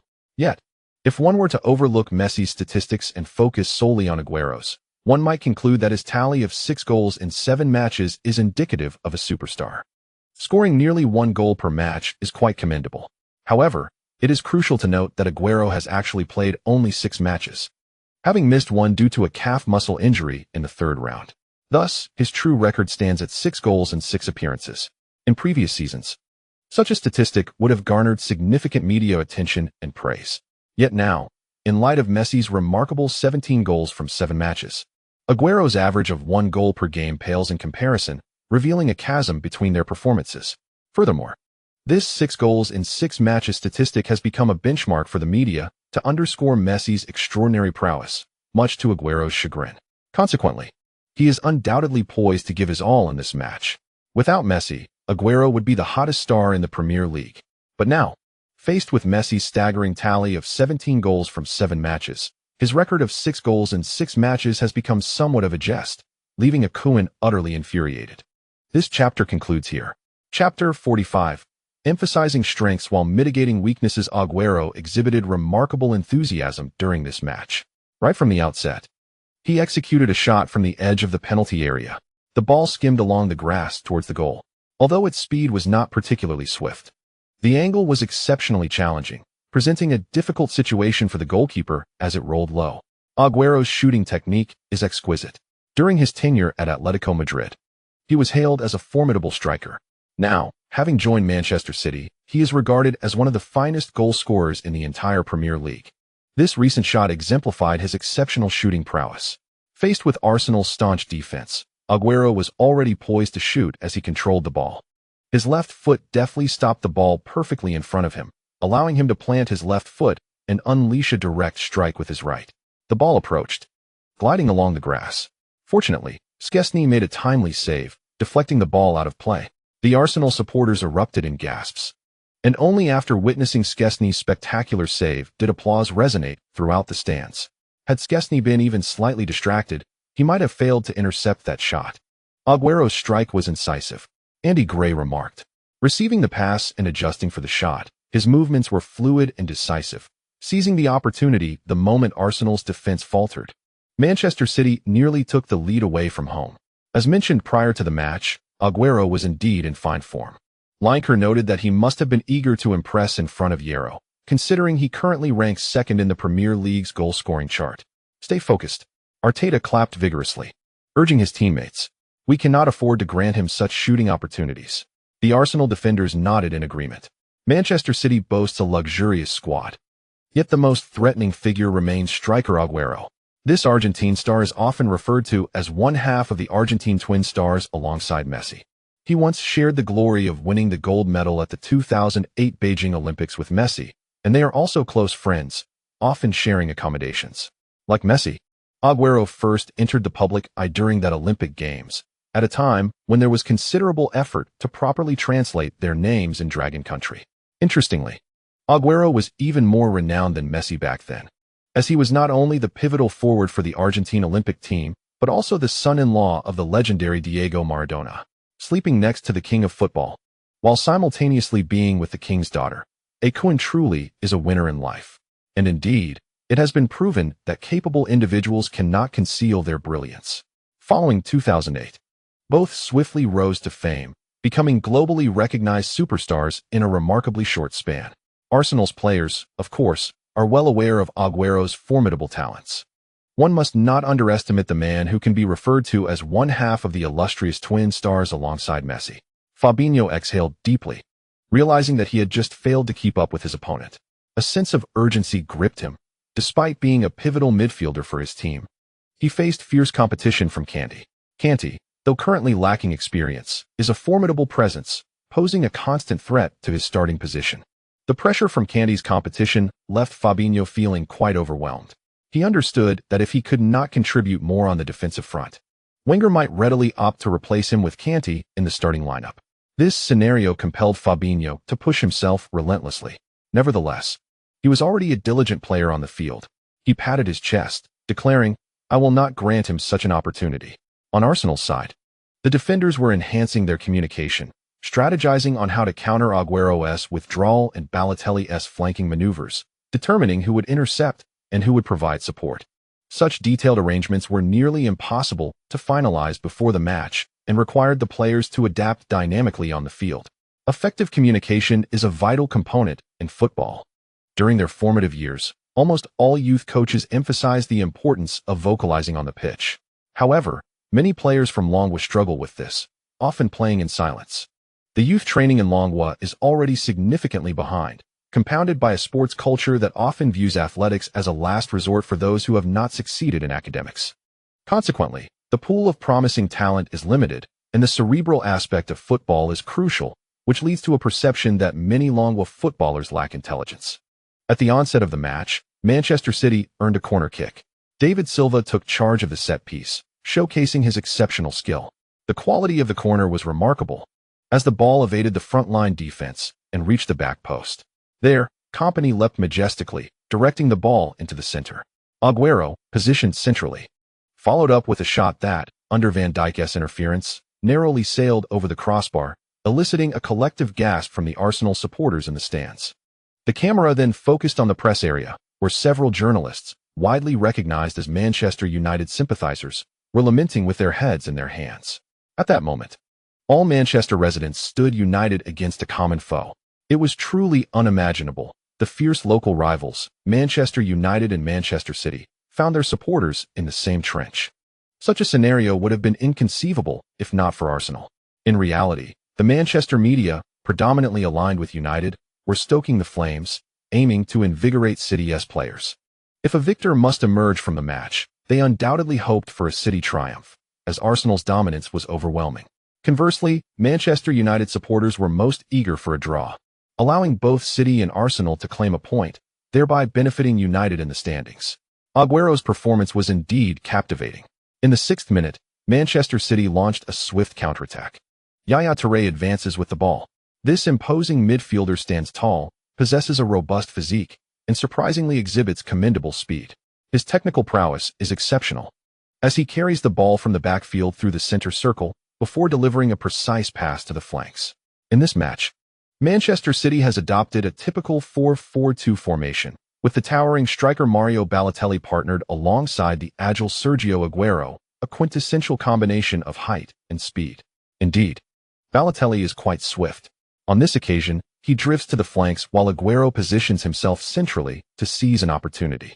It appears that Balotelli is tasked with the speed, while Aguero assumes the aerial responsibilities. After receiving the ball on the wing, Balotelli surveys the field before launching a cross. The ball reaches the near post, where Aguero, with his remarkable pace, evades Skrtel and attempts a header. The ball grazes the side netting. Aguero. Oh, that was perilously close. Manchester City has already created 3 significant threats since the start of the match, nearly all stemming from Aguero. It is evident that Aguero's form has been fully ignited. At this moment, the television broadcast captures Aguero, his hands on his head, a look of regret upon his face.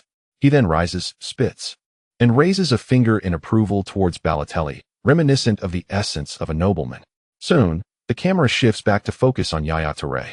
The commentary clearly states, this match is a clash between 2 prolific strikers. Aguero has officially issued a challenge. Following this declaration, Aguero's performance substantiates the fact that he is indeed in remarkable form. His prowess has instilled a sense of caution among the Arsenal defenders, who hesitate to advance and support the attack. Consequently, Manchester City has posed a greater threat than Arsenal. While this exhilarates the City supporters, it leaves the Arsenal fans in the stands anxious about their team's predicament. The Arsenal supporters begin to sing in an effort to uplift the players, for their support is crucial at this juncture. Aguero's form today is exceptional. His presence has made life exceedingly difficult for Arsenal's defense. It seems that Manchester City's new manager, Manuel Pellegrini, has discovered the optimal solution for the City attack, as commentators note. After a fruitless previous season, Mancini was dismissed, paving the way for Pellegrini's appointment. Having previously coached Yaya Touré at Malaga, Pellegrini is well acquainted with his capabilities. He does not dwell excessively on how to defend against Touré. In his view, the notion of neutralizing him is simply irrational. Thus, his approach is pragmatic, aiming to minimize Touré's shooting opportunities. Should he score, there is little to be done. Instead, Manchester City should focus their energies on their offensive prowess. Touré contributes little to defensive efforts, presenting a significant opportunity for City, especially considering the abundance of talent within their attacking ranks. The competition for the center-forward position alone is notably fierce among Manchester City's players. Currently, Manchester City boasts 4 distinguished strikers: Dzeko, Tevez, Balotelli, and Aguero. Each of these players possesses unique skills. Dzeko is renowned for his aerial prowess, Tevez for his explosive power, Balotelli for his physicality and innate talent, and Aguero for his technical finesse and versatile shooting ability. It can be said that any manager of Manchester City would face a delightful dilemma: which star to field on the pitch. However, it is a common misconception that merely assembling a squad of stars guarantees victory on the football field. If that were the case, the illustrious Real Madrid, with its galaxy of superstars like Beckham, Ronaldo, Robinho, Figo, and Raul, would not have repeatedly faltered in the Champions League, often bowing out in the round of 16. Success hinges on identifying the right player combinations and tactical approaches to harness their maximum potential. At present, the pairing of Aguero and Balotelli appears to be the optimal solution for Manchester City's attacking front. Despite ongoing debates among the media and fans regarding Dzeko's rightful place in the starting lineup or calls for Tevez to receive more recognition, it is clear that Pellegrini cannot field all 4 strikers simultaneously. Thus far, the synergy between Balotelli and Aguero has proven effective. Their respective technical abilities complement one another splendidly. Coupled with Manchester City's formidable midfield and defense, the team has managed to maintain an advantageous position even in away matches. In midfield, the quartet of Yaya Touré, David Silva, Nasri, and De Jong has provided Manchester City with a significant overall advantage since the match commenced. De Jong, in particular, is known for his aggressive playing style, earning him the moniker the Butcher. From the outset, he has closely marked Giroud, as Pellegrini's strategy is to neutralize his influence. It is evident that Pellegrini intends for De Jong to effectively stifle Giroud, ensuring that he remains under constant pressure and limiting his opportunities to receive the ball. Although it is understood that completely curtailing Giroud's impact is a formidable task, one that has been proven repeatedly, Pellegrini believes that even if De Jong cannot entirely contain him, he can at least disrupt Giroud's rhythm and diminish his chances of initiating offensive plays. Arsenal's most formidable offensive threat emanates from the feet of Ye Luo. The fewer touches Ye Luo has, the lesser the threat to Manchester City's defense, making that a worthwhile trade-off. To prevent De Jong from trailing Ye Luo and leaving the midfield undermanned, Pellegrini opted to deploy Yaya Touré in a more withdrawn role, allowing David Silva and Nasri to advance. This configuration established a triangular formation in midfield. Additionally, he utilized two fullbacks with exceptional assist capabilities. The right-back position was entrusted to the versatile English player, Milner. Given his height and technical limitations, Milner can play in virtually every position except for goalkeeper and center-back, although he is predominantly assigned to the right flank. As a right-footed player, Milner is dynamic, possessing abundant stamina, fierce defensive skills, and the ability to deliver crosses. It can be said that whether as a right midfielder or right-back, Milner excels among English players. Positioning Milner as a right-back aims to leverage his versatility and enhance tactical options. On the opposite flank is Kolarov, another player adept at both offensive and defensive duties.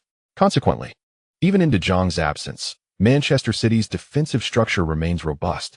Furthermore, the youthful center-back pairing of Kolo Touré and company is more stable than last season's defensive lineup. Thus, Manchester City possesses a matchup advantage at every position, contributing to their dominance in the early minutes of the game. Pellegrini has evidently conducted thorough research on Ye Luo, recognizing that the key to restraining him lies in possession. The more the ball resides with Manchester City, the fewer opportunities Arsenal has to seize possession, thereby limiting Ye Luo's chances. This scenario enhances Manchester City's prospects for victory.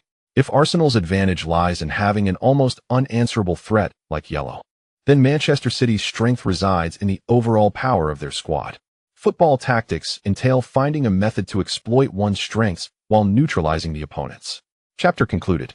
Chapter 46. Unstoppable yet again. During this period, Arsenal appears somewhat passive, while Manchester City presses forward relentlessly. Pellegrini understands precisely how to counter Ye Luo with offense. The crux of the matter is offense. Ye Luo is an attacking player, and his contributions to defense are negligible, nearly non-existent. Therefore, if Manchester City's total goals exceed those of Ye Luo, Manchester City will emerge victorious. While this may sound trivial, the logic holds true. If Manchester City can secure the majority of possession and limit Arsenal's opportunities for ball control, Ye Luo's chances to attack will diminish. Indeed, many aspects of life can sometimes be described through mathematical formulas. Suppose Ye Luo's expected goals in a match is 1, while Manchester City's total is 0. 8. If Arsenal can only secure 30 possession, it is highly probable that their goal tally will fall short of Manchester City's. Thus, one cannot assert that a football match is guaranteed to be a victory or a defeat. Anyone who claims such certainty should be regarded with suspicion, as they may be attempting to deceive you for financial gain. Consequently, Manchester City approaches their offensive play with remarkable patience, striving for maximum ball control. Meanwhile, Arsenal spends nearly the entirety of the past 10 minutes endeavoring to regain possession. Pellegrini has devised a strategy for when Arsenal is in control of the ball. They will press forward aggressively. This relentless high pressing is not something Manchester's stars would typically engage in, given their high market value. However, in this match, Aguero leads by example, becoming the first line of defense for Manchester City. As Arsenal finally manages to secure the ball, the pressing quickly intensifies, making it difficult for them to organize a fluid attack. Wenger remains composed, with his assistant Black approaching him, saying, "It seems Pellegrini has quite a grasp on how to counter Arsenal's play, and he appears to have anticipated how to handle a team with such capabilities." Wenger nods in agreement, responding, That is inconsequential. If he can implement this, so can other teams. The key is that their approach does come at a cost. And I highly doubt their stamina and focus can be sustained for long. Black agrees. It all depends on how long they can maintain this intensity. I am particularly concerned about Agüero, as he is in excellent form today. If he manages to score during this period. Wenger furrows his brow at this thought but quickly regains his smile, stating, "We must trust the players on the field. We have several leaders among them. They know what needs to be done. Ultimately, the coach has done all that can be done before the match. We must do our part and leave the rest to fate. That is how it is. Having fulfilled our responsibilities, we must now observe the players' performances. If luck does not favor us and we lose, we will have to accept it. No team is immune to defeat in this world." Wenger does not allow a single match's outcome to overly affect him. The dynamics of the football field can change in an instant. Often, there is little a coach can do. The player's initiative on the pitch is frequently the key to altering the course of the game. Balotelli attempts to break through, but is brought down by Cancelo.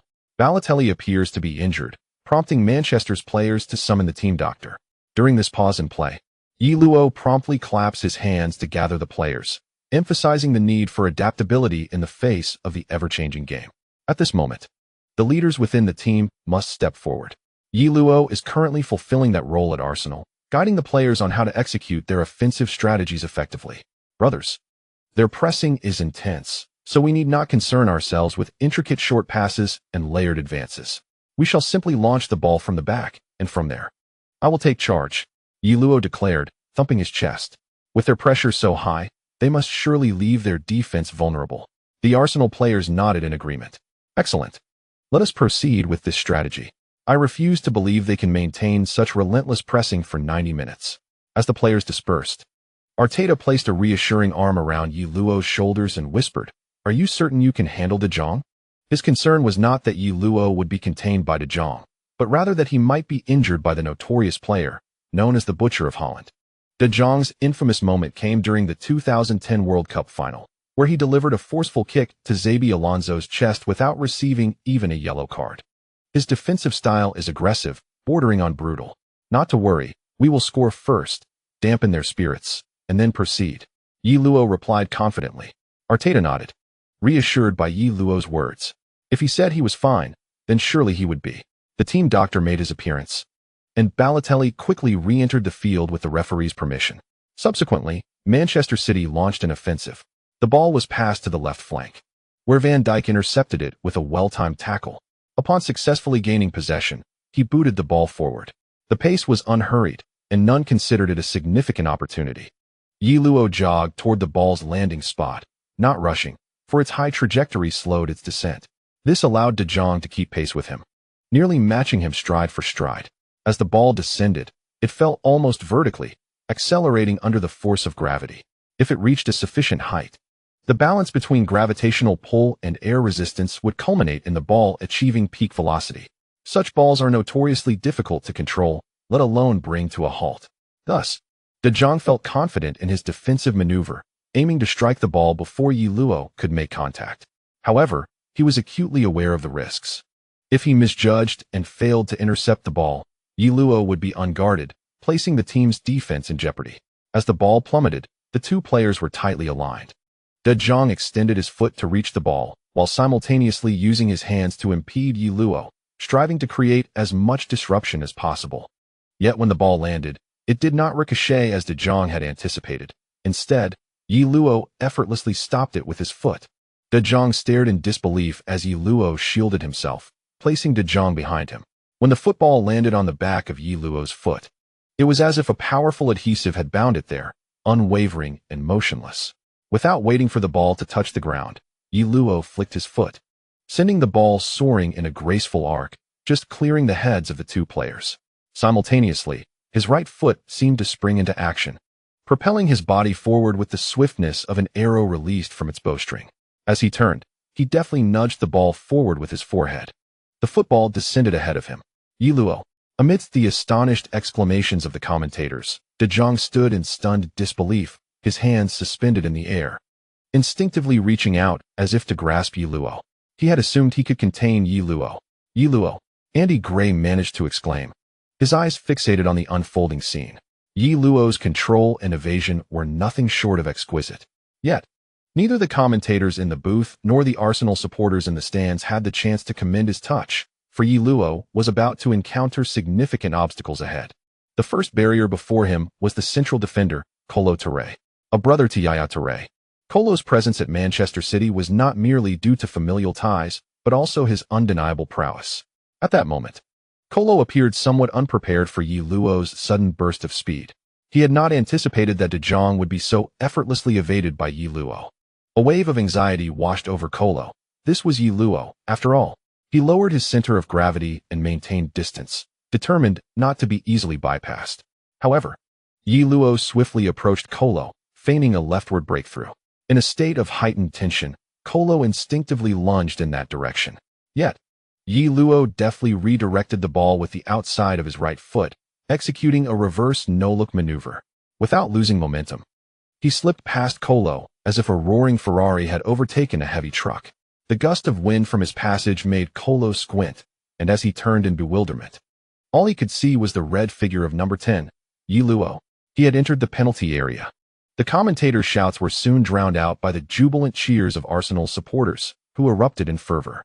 Prior to this moment, Manchester City's relentless attacks had left the Arsenal fans anxious, but now, witnessing Ye Luo's daring advance, they were filled with exhilaration. As devoted Arsenal supporters, they were acutely aware of what transpired when Ye Luo charged into the penalty area. De Jong, undeterred, surged in from the side, intent on thwarting Ye Luo's shot. He owed a debt of gratitude to Kolo Touré, for Ye Luo's evasion had taken him to the right, precisely the direction in which De Jong was pursuing. Thus, he was granted a second opportunity to defend, prepared to confront Ye Luo in a fierce battle within the penalty area. De Jong's eyes glimmered with ferocity. Yet, Ye Luo showed no intention of confronting him head-on. As De Jong approached within approximately 2 meters of Ye Luo, he noticed Ye Luo raise his right foot. It was a clear indication of a shot on goal. Recognizing this, De Jong hurriedly executed a sliding tackle, disregarding everything else in that moment. His singular thought was to prevent Ye Luo from taking the shot. The potential consequences of a foul within the penalty area were far from his mind. Upon witnessing De Jong's tackle, Arsenal supporters in the stands and fans of the Dragon Nation watching on television gasped in unison. The outcome of the shot was no longer their primary concern. Their foremost worry was whether Ye Luo would sustain an injury. Ye Luo was the cornerstone of Arsenal, a team that relied heavily on his prowess for championships. In the face of De Jong's desperate lunge, Ye Luo displayed no hesitation. His apparent shot was merely a feint. He swiftly drew the ball back with his right foot. Just then, amidst the spectators' gasps, De Jong's foot whooshed past him, having missed its target entirely. Subsequently, his body slid forward over a meter, as if deliberately creating a clear path for Ye Luo's shot. Ye Luo, of course, made no attempt to hold back. This time, he was determined. He struck the ball with the full force of his foot, sending it hurtling towards the goal. England's #1 goalkeeper, Joe Hart, quickly advanced as Ye Luo maneuvered past Kolo Touré. Although Hart was adept at staying grounded, in this scenario, he could not afford to remain stationary on the goal line. He needed to close the distance and restrict Ye Luo's shooting angle. Confronted with a clear shot on goal, hesitation would lead to certain demise, as the width of the goal was nearly 10 meters. However, once Ye Luo bypassed De Jong, Hart's advance proved futile. As Ye Luo lifted his leg, feigning a shot, Hart fell for the ruse. Although he did not make a diving save, his center of gravity shifted, rendering him unable to reposition in time to counteract the changes. To the spectators, it appeared as though Hart had succumbed to some enchantment. His body momentarily stiffened. In that fleeting moment of lost control, the ball surged past him, into the net behind. It was a location he could not intercept. In truth, even had he reacted promptly, he might not have been able to stop the ball due to its tremendous velocity. Hart's arms only began to move after the ball had crashed into the net behind him. Yet, it was too late. The ball had found its mark. Joe Hart leaned back, and upon witnessing the football strike the net, he felt a chill run down his spine. Once again, they had conceded a goal. Manchester City, it seemed, reminded Hart of the numerous occasions they had been bested by Yellow. Unquestionably, he had become a mere backdrop to Yellow's relentless scoring. Competing against such an adversary was indeed excruciating. Hart landed and vigorously pounded the ground with his hands, his eyes betraying his anguish. De Jong mirrored his sentiment. burying his face into the grass, appearing like a jester toyed with by Yellow. Nearby, Company remained poised, attempting to obstruct the shot, his stance stiff as if carved from stone. On the sidelines, Pellegrini shook his head in dismay. He had prepared meticulously for this match. Being one of the few coaches who understood Yellow intimately, his strategies had aimed to constrict Yellow's space for maneuver, yet despite these efforts, Yellow remained unstoppable. Much like in his earlier days at Malaga, this chapter concludes with a fierce declaration. Yellow truly is a monster. Yellow scores. Oh my God. The ball has found the net. What a magnificent shot. Splendid. Yellow's powerful strike has given Arsenal the lead. Andy Gray exclaimed fervently. This critical goal not only propelled Arsenal ahead, but also relieved the mounting pressure on the players. Prior to this moment, Manchester City's relentless assault had left Arsenal in distress. Yet now, they found themselves in the lead. After this goal, Arsenal's defenders could approach Manchester City with a newfound sense of ease, remarked Lineker, upon witnessing Yellow propel the football into the opponent's net. Centre-back Mertesacker exhaled a profound sigh of relief. Everyone knew that Van Dijk was a formidable opponent, making him a target for Manchester City's attackers, who took turns troubling him, placing unprecedented pressure on Mertesacker. Yellow's goal alleviated this burden entirely. Mertesacker sprang up, raising his arm in jubilation. His excitement was merely a reflection of the collective elation of the entire Arsenal squad. Other players joined in the exuberance, rushing towards Yellow. Time and again, he had rescued the team from peril, leading them triumphantly from one victory to another. Just when Manchester City's formidable offensive threatened to overwhelm Arsenal's defense, it was once again Yellow's goal that shattered all of City's threats. The pressure that had suffocated the Arsenal players evaporated completely. Within Manchester City's penalty area, Arsenal's players celebrated passionately. Equally thrilled were the substitutes and coaches on the bench, along with the Arsenal supporters in the stands of Emirates Stadium. Everyone was cheering and rejoicing in unison. Arsenal's fans fervently chanted the name of Yellow, Yellow, long live. The commentator from Arsenal Radio exhibited remarkable passion. This is Yellow. This is our Yellow. He is a deity on the football pitch. He is a god. At any moment, Yellow will never disappoint you. He is eternally worthy of your hopes. Prior to this, the Manchester City supporters believed they could gain an advantage in this arena. Yet now they must be filled with despair, for their adversary is none other than Arsenal, who boasts the brilliance of Yellow. It is simply magnificent. Manchester City had previously created numerous opportunities, with Aguero and Balotelli both having chances to score, yet none could propel City into the lead. And Yellow? This was his first shot, and with that singular attempt, he found the net. Andy Gray marveled at this. Such is the influence of a great player. He does not need to squander opportunities to score. A true great, even in adverse situations, requires but a moment of brilliance to alter the course of the match. His control was exquisite. Even the former England international, Lineker, felt compelled to stand and doff his hat in tribute. His face was a canvas of astonishment. As a former professional player, he understands the difficulty of such a touch in that scenario. Yet Yellow not only executed the control perfectly, but did so in a manner that allowed him to elude De Jong. Such finesse and ball control, in Lineker's eyes, can only be described with one word: divine. Following this, Yellow's goal seemed almost inevitable to Lineker. Had the ball not gone in, the only regret would have been the squandered opportunity of such a heavenly touch. As the television broadcast displayed scenes of Arsenal players celebrating, it suddenly cut to a close-up of Aguero. Prior to the match, Aguero had expressed his intent to prove something to Yellow. However, it is now evident that Yellow remains Yellow. In this direct confrontation, he triumphed without contest, even if Yellow had no intention of comparing himself with Aguero. The broadcast resumed, showing Yellow's exquisite control as he evaded De Jong. Lineker was entranced, declaring, "This is the artistry of the football field." While Manchester City maintained possession and launched an assault on Arsenal, their supporters were initially jubilant. Yet now, their smiles faded. Yellow had given Arsenal the lead. Initially, it seemed that Arsenal held no advantage in the early stages of the match, yet they astonishingly found themselves ahead. In truth, this scene should not be unfamiliar to Manchester City's fans. Last season, in several encounters between City and Arsenal, if one were to disregard the score and focus solely on other statistics, the teams were indeed evenly matched, with City even holding a slight edge. Yet the scoreline failed to reflect this balance, presenting a one-sided affair. Arsenal consistently triumphed over Manchester City, leaving one to ponder the reasons behind this phenomenon. The supporters of Manchester City are acutely aware that their struggles stem from the formidable presence of Ye Luo. His conversion rate of opportunities is astonishingly high. While other forwards may convert a single chance from the same number of opportunities, Ye Luo manages to score several. This is the crux of the difference. Once again, a scenario reminiscent of last season unfolds, as Manchester City finds itself trailing. What shall they do next? The fans are enveloped in confusion, having never contemplated such a predicament when City was in the ascendancy, leaving them ill-prepared for this moment. On the other hand, Arsenal is unperturbed by such concerns. Under Ye Luo's leadership, they seize the moment when City players have yet to fully emerge from the shadow of conceding goals, launching a relentless offensive.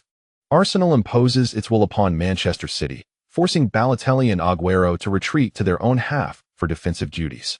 Aguero, typically not required to exert himself defensively as a striker, is now driven by a fierce determination upon seeing Ye Luo, his eyes ablaze with resolve. Thus, he throws himself into defensive efforts. Pellegrini, observing from the sidelines, is pleased to see a striker committed to defensive responsibilities, particularly as Arsenal's assault intensifies. This team excels at unsettling opponents with a single goal, then launching a torrential offensive to shatter their defenses and secure victory. Aguero's focus on Ye Luo, albeit inadvertently, aids in limiting Ye Luo's influence on the match. Consequently, instances of Ye Luo and Aguero clashing on the field increase. Whenever Aguero engages in defending Ye Luo, he appears invigorated, as defeating Ye Luo has become an obsession for him. The two engage in numerous head-to-head encounters on the pitch. Ye Luo, receiving the ball, turning. Aguero charges forward. Oh, Ye Luo, what a splendid escape. He has outmaneuvered Aguero. Ye Luo cuts inside and shoots. Aguero is remarkably tenacious, diving to block the shot. Such confrontations frequently arise on the field, with Ye Luo enjoying a quasi-liberty in the attacking third. Meanwhile, Manchester City's defensive line has retreated too far, leaving Aguero with little opportunity to mount an offensive. This dynamic of attack and defense provides ample fodder for commentators. Ye Luo relishes this, as his continuous sprints and sudden stops have evidently begun to take a toll on Aguero. Ye Luo's stamina far exceeds Aguero's, allowing him to raise the intensity of their encounters. Aguero, as City's primary scorer, is crucial. Depleting his energy reserves would significantly benefit Arsenal, thus contributing notably to the team's defensive efforts. As the first half draws to a close, Aguero, supporting his knee, gasps for breath. He had hoped to exhaust Ye Luo, but upon glancing at Ye Luo, who is jovially conversing with teammates, he realizes that Ye Luo shows no signs of fatigue, in stark contrast to his own breathless state. The comparison is disheartening. During the halftime break, Pellegrini seized the moment to elucidate the tactical approach for the second half to his players. Yet, all eyes were fixed on the heavily panting Aguero, who was the center of attention. Many Manchester City players felt that Aguero's contest with Ye Luo was rather futile, though they kept their thoughts to themselves, as several teammates were in direct competition for playing time. Aguero had expended considerable energy in his duel with Ye Luo, leaving opportunities for others to make their mark in the second half. Tevez, as a fellow countryman, kindly reminded him, "Akun, you ought to conserve your stamina for the attack." Aguero, begrudgingly aware of Tevez's wisdom, understood that as a forward, his energy should be reserved for offensive play. In reality, Aguero was in excellent shape, despite his fatigue. Ye Luo seemed unaffected, almost like a beast. As the second half commenced, Ye Luo began to retreat to collect the ball, seeking out Aguero.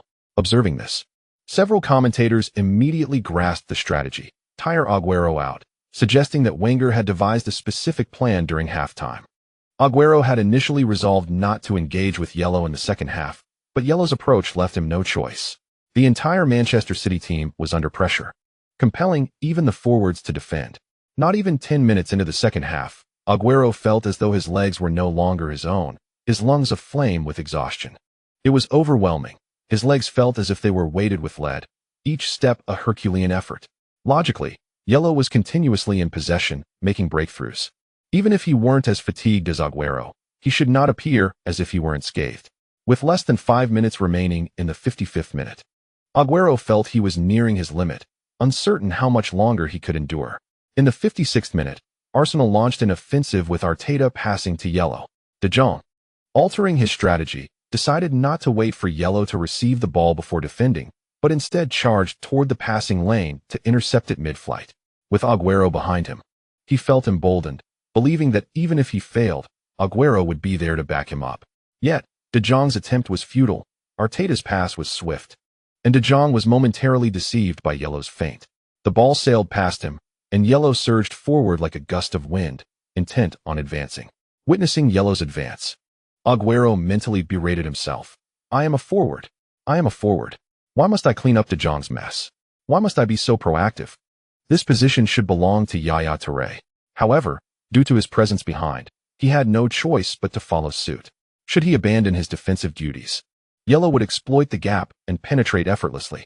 Gritting his teeth, Agüero maintained his position opposite Ye Luo, just at that moment. As Ye Luo abruptly decelerated to cut inward, Agüero swiftly halted, ensuring he remained positioned within the inner line.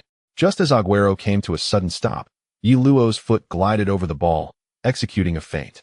He then deftly nudged the ball outward. Instinctively, Agüero had to pivot once more, showcasing his remarkable agility. However, he was unable to match Ye Luo's rhythm. Ye Luo made a sudden stop and cut inside. Agüero was thrown off balance, and this time, he could not keep up. He wished to synchronize with Ye Luo's tempo, yet his body betrayed him. Consequently, as Agüero attempted to halt, his upper body twisted while his lower half failed to decelerate. Thus, he tumbled to the ground with a thud. At that moment, De Jong sprinted back defensively, positioning himself to intercept Ye Luo's ball.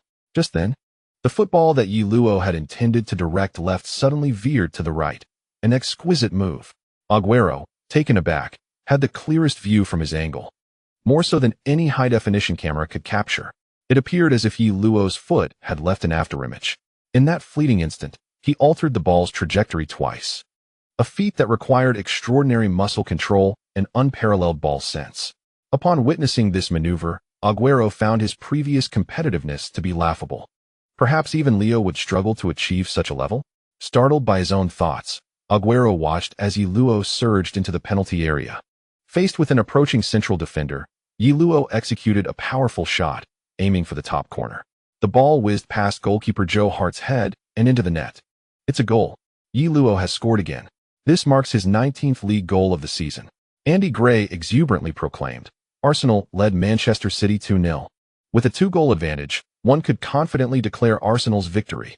What a magnificent goal. Lineker was equally exhilarated, as this goal epitomized Ye Luo's individual prowess. Agüero, despite being a nimble player, was completely outmaneuvered by Ye Luo's rapid changes in rhythm. Then, facing De Jong, Ye Luo executed a breathtaking nutmeg to enter the penalty area and unleashed a decisive shot toward the upper corner of the goal. Everything was simply perfect. The Emirates Stadium erupted in a thunderous cheer, a cacophony reminiscent of a tsunami, nearly drowning out the commentators' voices. Following his goal, Ye Luo was swiftly enveloped by his teammates, who celebrated exuberantly, acutely aware of the significance of this moment. Nearby, Agüero sat on the ground, unable to rise. His legs cramping, a rare sight indeed. This was a clear sign of excessive fatigue. In the fierce contest against Ye Luo, he utterly exhausted his physical stamina. Such a fellow is indeed a monster, Agüero mused internally. The chapter concludes. Chapter 48, the North London Derby. Cramping, Agüero was assisted off the field by the team doctor, who informed Pellegrini that Agüero could no longer continue and required rest. Pellegrini acquiesced without hesitation, opting not to insist on Agüero's continuation in the match.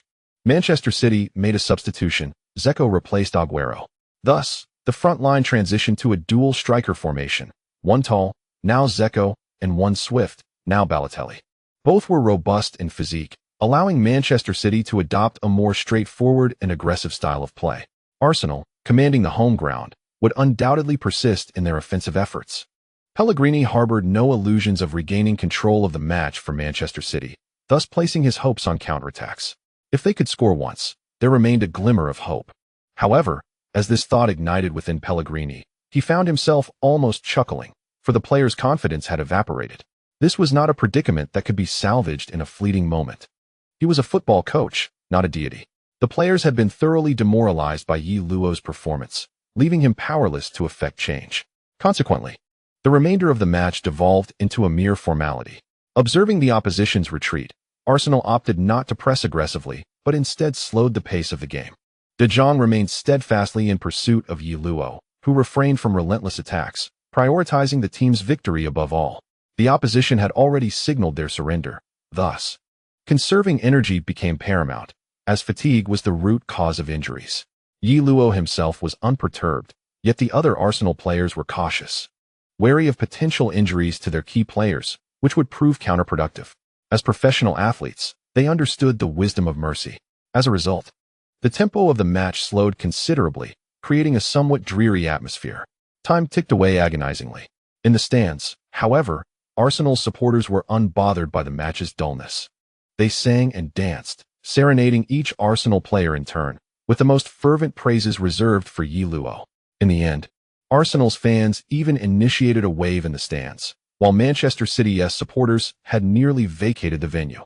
Amidst this ambience, the match approached its climax. The stoppage time still had several seconds remaining when the referee blew the final whistle, signaling the end of the match. The game concluded. Arsenal triumphed over Manchester City, achieving 8 consecutive victories. Arsenal was truly on the path to championship glory, commentator Andy Gray exclaimed, while the fans in the stands echoed his fervor, further delighting the Arsenal supporters. At this moment, another match is underway. Manchester United is trailing West Bromwich Albion by a score of 0-1 in an away game. Should Manchester United suffer a defeat in this round of fixtures, Arsenal would find themselves with at least a 7-point lead over the second place. Arsenal is making significant strides towards the championship. Regrettably, Manchester United managed to turn the tide against their opponents. Following the 8th round of the league, Manchester United has accumulated 19 points, securing the second position, 5 points behind Arsenal. Meanwhile, Manchester City stands third with 17 points, while Chelsea occupies fourth place with 16 points from their 8 matches. Arsenal's advantage is undeniably substantial. In the aftermath of this game, discussions abound regarding when Arsenal's winning streak might come to an end. Some media outlets speculate that Tottenham may have the capability to thwart Arsenal's momentum. After triumphing over Manchester City, Arsenal is set to face a League Cup match against Bristol City, a team from a lower division. Consequently, Wenger opted not to field any first-team players, instead relying heavily on youth academy talents. Nonetheless, Arsenal emerged victorious against their opponents, advancing to the 5th round of the League Cup. The team then shifted its focus entirely toward their next adversary, Tottenham. The significance of the match against Tottenham is self-evident. It is a derby clash. In the lead-up to the match, the spirit within Tottenham's camp was palpable. From head coach Pochettino to the players and fans, there was an unwavering determination to engage Arsenal in a fierce battle at their home ground. Not only did they aim to demonstrate their prowess, but their larger objective was to halt Arsenal's winning streak. 2 days prior to the match, Pochettino convened the entire Tottenham squad, expressing his belief that Arsenal would undoubtedly strive for victory at home, their minds likely preoccupied with thoughts of a 9-match winning streak. "This is our opportunity," he declared. "They will likely underestimate us. Our task is to defend and counterattack." Although this strategy is not novel, it is a common approach when facing a more formidable opponent. The tactics remain the same. What truly matters is the team's execution. Thus, Pochettino's current responsibility is to ignite the competitive spirit within his players.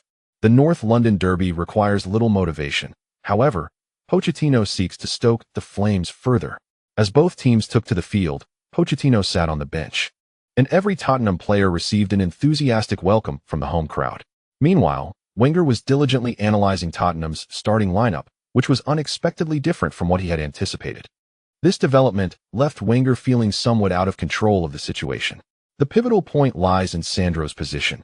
If he remains in midfield, it would indicate a 4-4-2 formation, whereas if he moves to center back, it would suggest a 5-3-2 setup. However, I believe that both scenarios could unfold, as Tottenham may shift formations during the course of the match, remarked Buvok from the sidelines. During the course of the match, the team's formation was adjusted based on the shifting positions of the players. This has long been a common tactical maneuver employed by modern teams. In this particular game, Tottenham did not utilize their previously mentioned 4-3-3 formation, but instead fielded only 2 forwards, Lennon partnered with Soldado, both of whom were acquired as part of the deal that saw Bale depart. With the funds from Bale's sale, Tottenham hastily brought in 9 players, including Paulinho, Soldado, Lennon, Lamela, Dembele, and Eriksen. However, after a few rounds of the league, They were derisively labeled as surplus by the English media. It was as if Tottenham had traded away their iPhone for a collection of outdated devices such as radios, old telephones, and black and white televisions. Nevertheless, to be fair, while these players may not match Bale's caliber, they are not entirely lacking in quality. The primary reason for Tottenham's rocky start this season lies in the substantial personnel changes, which resulted in insufficient cohesion. Lennon's impressive speed clearly indicated his deployment was intended for counterattacking strategies. In the midfield, the players included Paulinho, Townsend, Holtby, and Sandro. On the defensive line, Walker occupied the right-back position, while the center-back pairing consisted of Vertonghen and Dawson, with Naughton on the left. Judging by the structure of the players on the field, it appeared to be a 4-4-2 formation. However, within Tottenham's lineup, Sandro proved to be an invaluable utility player. He could operate as a defensive midfielder, an attacking midfielder, a forward, or even a center-back. In essence, he could play any position along the central axis, except for goalkeeper. Therefore, in light of Tottenham's departure from their frequently employed 4-3-3 formation, Sandro's positioning became crucial. His presence in any given role could significantly alter Tottenham's tactical framework. Thus, for Arsenal, the primary concern revolved around Sandro's positional flexibility. Of course, this was a minor inconvenience, as Arsenal, playing on their home turf, would undoubtedly aim to dominate the match. Should Arsenal secure an early goal, all of Tottenham's plans would be rendered moot. As the match commenced, Wenger observed intently and soon noted that Sandro was positioned as a center-back. A slight smile crept across his face. It seemed that their derby rivals intended to adopt a defensive stance on this ground. Buvac also breathed a sigh of relief. It was the unknown that posed the greatest risk. With the match underway and the changes in Tottenham's strategy aligning with the coaching staff's analysis, everyone began to feel at ease. From the outset, Arsenal assumed complete control of the game.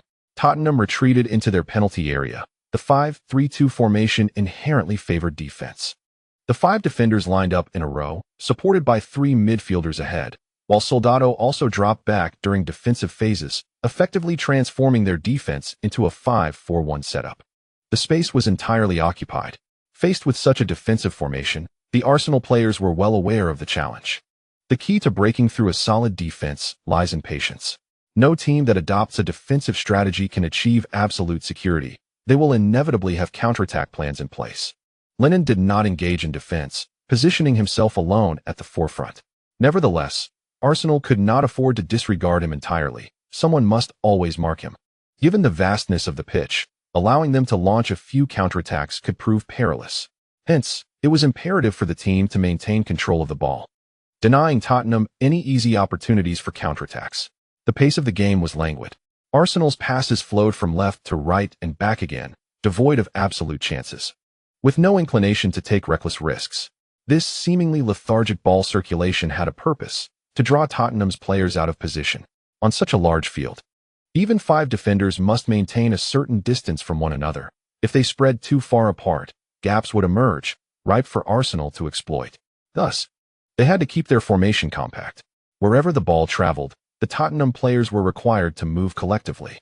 In this fluid motion, the tightness of their formation could reveal vulnerabilities.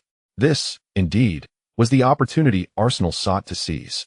Pochettino sat on the sidelines, his eyes following the ball's trajectory, appearing calm. Yet, internally, he was quite anxious. His initial strategy relied on Arsenal's 8 consecutive victories. They would surely be brimming with confidence. Coupled with the fact that this was a derby match, Tottenham had been stoking the flames in anticipation, aiming to provoke Arsenal into a fervent assault from the outset. This would lead them to collide head-on with Tottenham's meticulously prepared 5-man defense. Once Arsenal's attack faltered, a chance for Tottenham would arise. However, the unfolding scene did not adhere to Pochettino's script.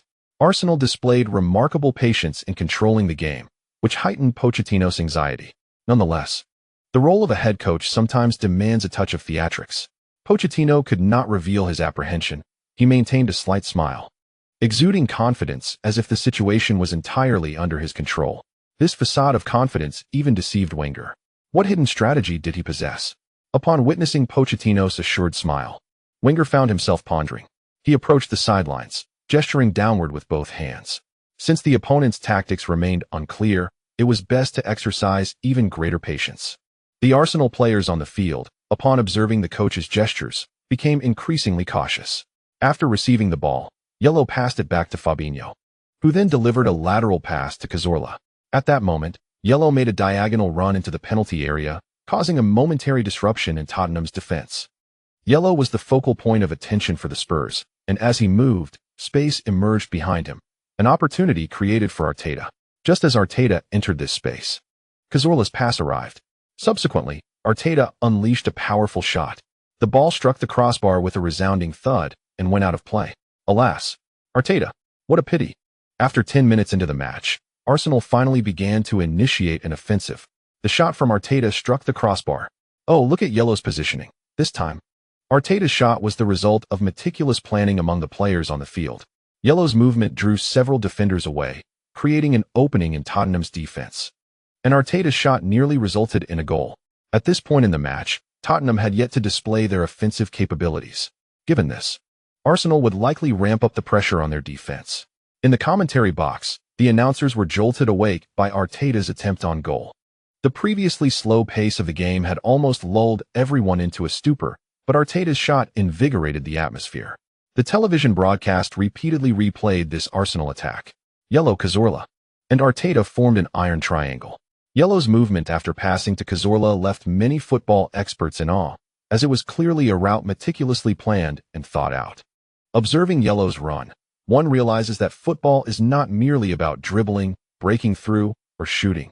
It encompasses not only physicality and skill, but also intellect. Ye Luo's run was semi-arc shaped. Why did he choose this path? Because it drew more defenders away, and this arc compelled Tottenham's goalkeeper, Howard, to focus entirely on him. The only regret was that Arteta's shot hit the crossbar. What a shame. Numerous football experts took the opportunity to explain the intricacies of Ye Luo's movement to the fans. Meanwhile, Arteta, with his hands on his head, bore an expression of regret. He then gave Cazorla and Ye Luo a thumbs up. My, let's continue playing like this. Although Arteta's shot did not find the net, it served as an inspiration for the Arsenal players. The opponent's tight defense was no match for Arsenal's formidable attack. At this moment, the television broadcast cut to a close-up of Pochettino, who appeared less composed than before. He rubbed his hands together and approached the sidelines, loudly urging the Tottenham players to maintain their positions. Just moments ago, Ye Luo's run had caused at least 2 Tottenham players to abandon their defensive zones, revealing vulnerabilities in their defense. Meanwhile, Pochettino pondered the significance of continuing this defensive strategy, as Arsenal showed no urgency to attack during the initial 10 minutes of the match. Ironically, it was Tottenham who found themselves in a state of anxiety. In this chapter's conclusion, Pochettino remained unaware that Ye Luo was a seasoned veteran within the system. Having faced numerous challenges, Barcelona, in Spain, was undoubtedly on a higher pedestal than Tottenham. Ye Luo could play against them multiple times in a single day, engaging in lighthearted banter. His wealth of experience was derived from such encounters. Playing at home, Arsenal's 3 core players remained calm, allowing the team to stabilize. Following this offensive attempt, Tottenham displayed their attacking tactics. Sandro emerged as a pivotal figure, with Lloris launching the ball forward to him. Sandro, tall and robust, secured the dropping ball, controlled it with his chest, and distributed it to the flanks. The fullbacks surged forward, with Kesh driving the ball down the line to deliver a cross. At this moment, Sandro, Lennon, and Soldado positioned themselves in the penalty area, ready to capitalize. However, Barnes' cross was intercepted by the returning Fabinho, resulting in a corner kick. Tottenham's attacking strategies were straightforward, yet easily executed. Although few players occupied the penalty area for aerial challenges, the header threats posed by Sandro and Soldado were impossible to overlook. Thus, even away from home, Tottenham had the means to counterattack against Arsenal, particularly through set pieces. Set pieces serve as a tactical weapon for weaker teams against stronger opponents, a notion Pochettino would not overlook. While Pochettino aspired to cultivate a team that could control possession and initiate aggressive attacks, ideals often clash with reality. He understood that engaging Arsenal in an open contest at the Emirates Stadium would be folly, and thus, he set aside his aspirations in favor of seeking tangible results. Soon, a cluster of Tottenham players entered the penalty area, forming 2 lines to facilitate coordinated movements. It was evident that Tottenham's corner kick strategy had been meticulously crafted. Their game plan revolved around counterattacks and set pieces, which significantly leveled the tactical playing field between both sides. Regardless of technical prowess, once the ball was airborne, it was a matter of physicality, strength, and aerial challenges. In this regard, Tottenham was no less formidable than Arsenal, boasting several players adept at heading the ball. Dawson, for instance, held the record for the most corner goals by a defender in a single Premier League season, making him one of the league's most proficient aerial defenders. Barnes' corner aimed for the far post, targeting Dawson, who, overpowering the fullback Monreal, unleashed a header that soared over the crossbar. The recent offensive display prompted Mauricio Pochettino on the sidelines to applaud fervently, while simultaneously revealing to Arsene Wenger the primary strategy employed by Tottenham in this match. Defensively, they formed an impenetrable fortress, and their offensive approach relied on counterattacks, bypassing the midfield with direct long passes from the backline. They executed exceedingly simple crosses from the flanks and capitalized on set pieces. This tactical framework is indeed a common strategy employed by weaker teams when facing stronger opponents. As long as the defense can hold firm, it proves to be quite formidable. After all, most underdogs resort to this approach when confronting superior foes. What left commentators in the broadcast booth lamenting was the fact that Tottenham, as Arsenal's derby rival, willingly positioned themselves in such a disadvantaged stance. It was truly disappointing, otherwise. Spectators would have anticipated a fiercely contested derby battle. Tottenham's willingness to adopt a low posture is exceedingly rare, particularly in a North London derby. They have completely subordinated themselves to a weaker status, which their fans may find difficult to accept. However, Pochettino clearly adopts a pragmatic approach. He is acutely aware of the chasm between Tottenham and Arsenal and has not allowed the derby atmosphere to cloud his judgment. At the Emirates Stadium, they chose to temper their ambitions, fortify their defense, and focus on counterattacks and set pieces. This is, indeed, Tottenham's most viable opportunity to secure points from the Emirates. The recent offensive maneuver by Tottenham resembled a mere disruption, as Arsenal predominantly controlled possession throughout the match. In the 13th minute, Arsenal orchestrated an offensive play. Ye Luo and Harry Kane exchanged positions, and after receiving a pass on the left flank, Ye Luo feigned a cross. Just as Tottenham's defenders committed to blocking, Ye Luo suddenly cut into the penalty area with the ball and unleashed a shot from a tight angle. The net rippled, and cheers erupted from the stands. However, once the Arsenal supporters realized that the shot had merely struck the side netting, a collective gasp of disappointment ensued. Subsequently, resounding applause filled the air. Even though the ball did not find the back of the net, it was undeniably a beautifully executed attack. Ye Luo's individual brilliance had crafted an opportunity, and even in failure, it illustrated that Tottenham's defensive fortress was not entirely capable of stifling Ye Luo's prowess. His choice to take the initiative indicated that the probing phase had concluded. Arsenal was poised to truly embark on their offensive onslaught. In the ensuing moments, Tottenham's players began to feel genuine pressure as Arsenal's formidable attacking prowess began to surface. Shortly after Ye Luo's attempt, just a minute later, Arsenal's assault resumed. Ye Luo dropped back, drawing Jan Vertonghen out of position. A pass from the backline swiftly found its way to Ye Luo's feet, and in a flash, he executed a backheel pass, allowing the ball to roll through Vertonghen's legs.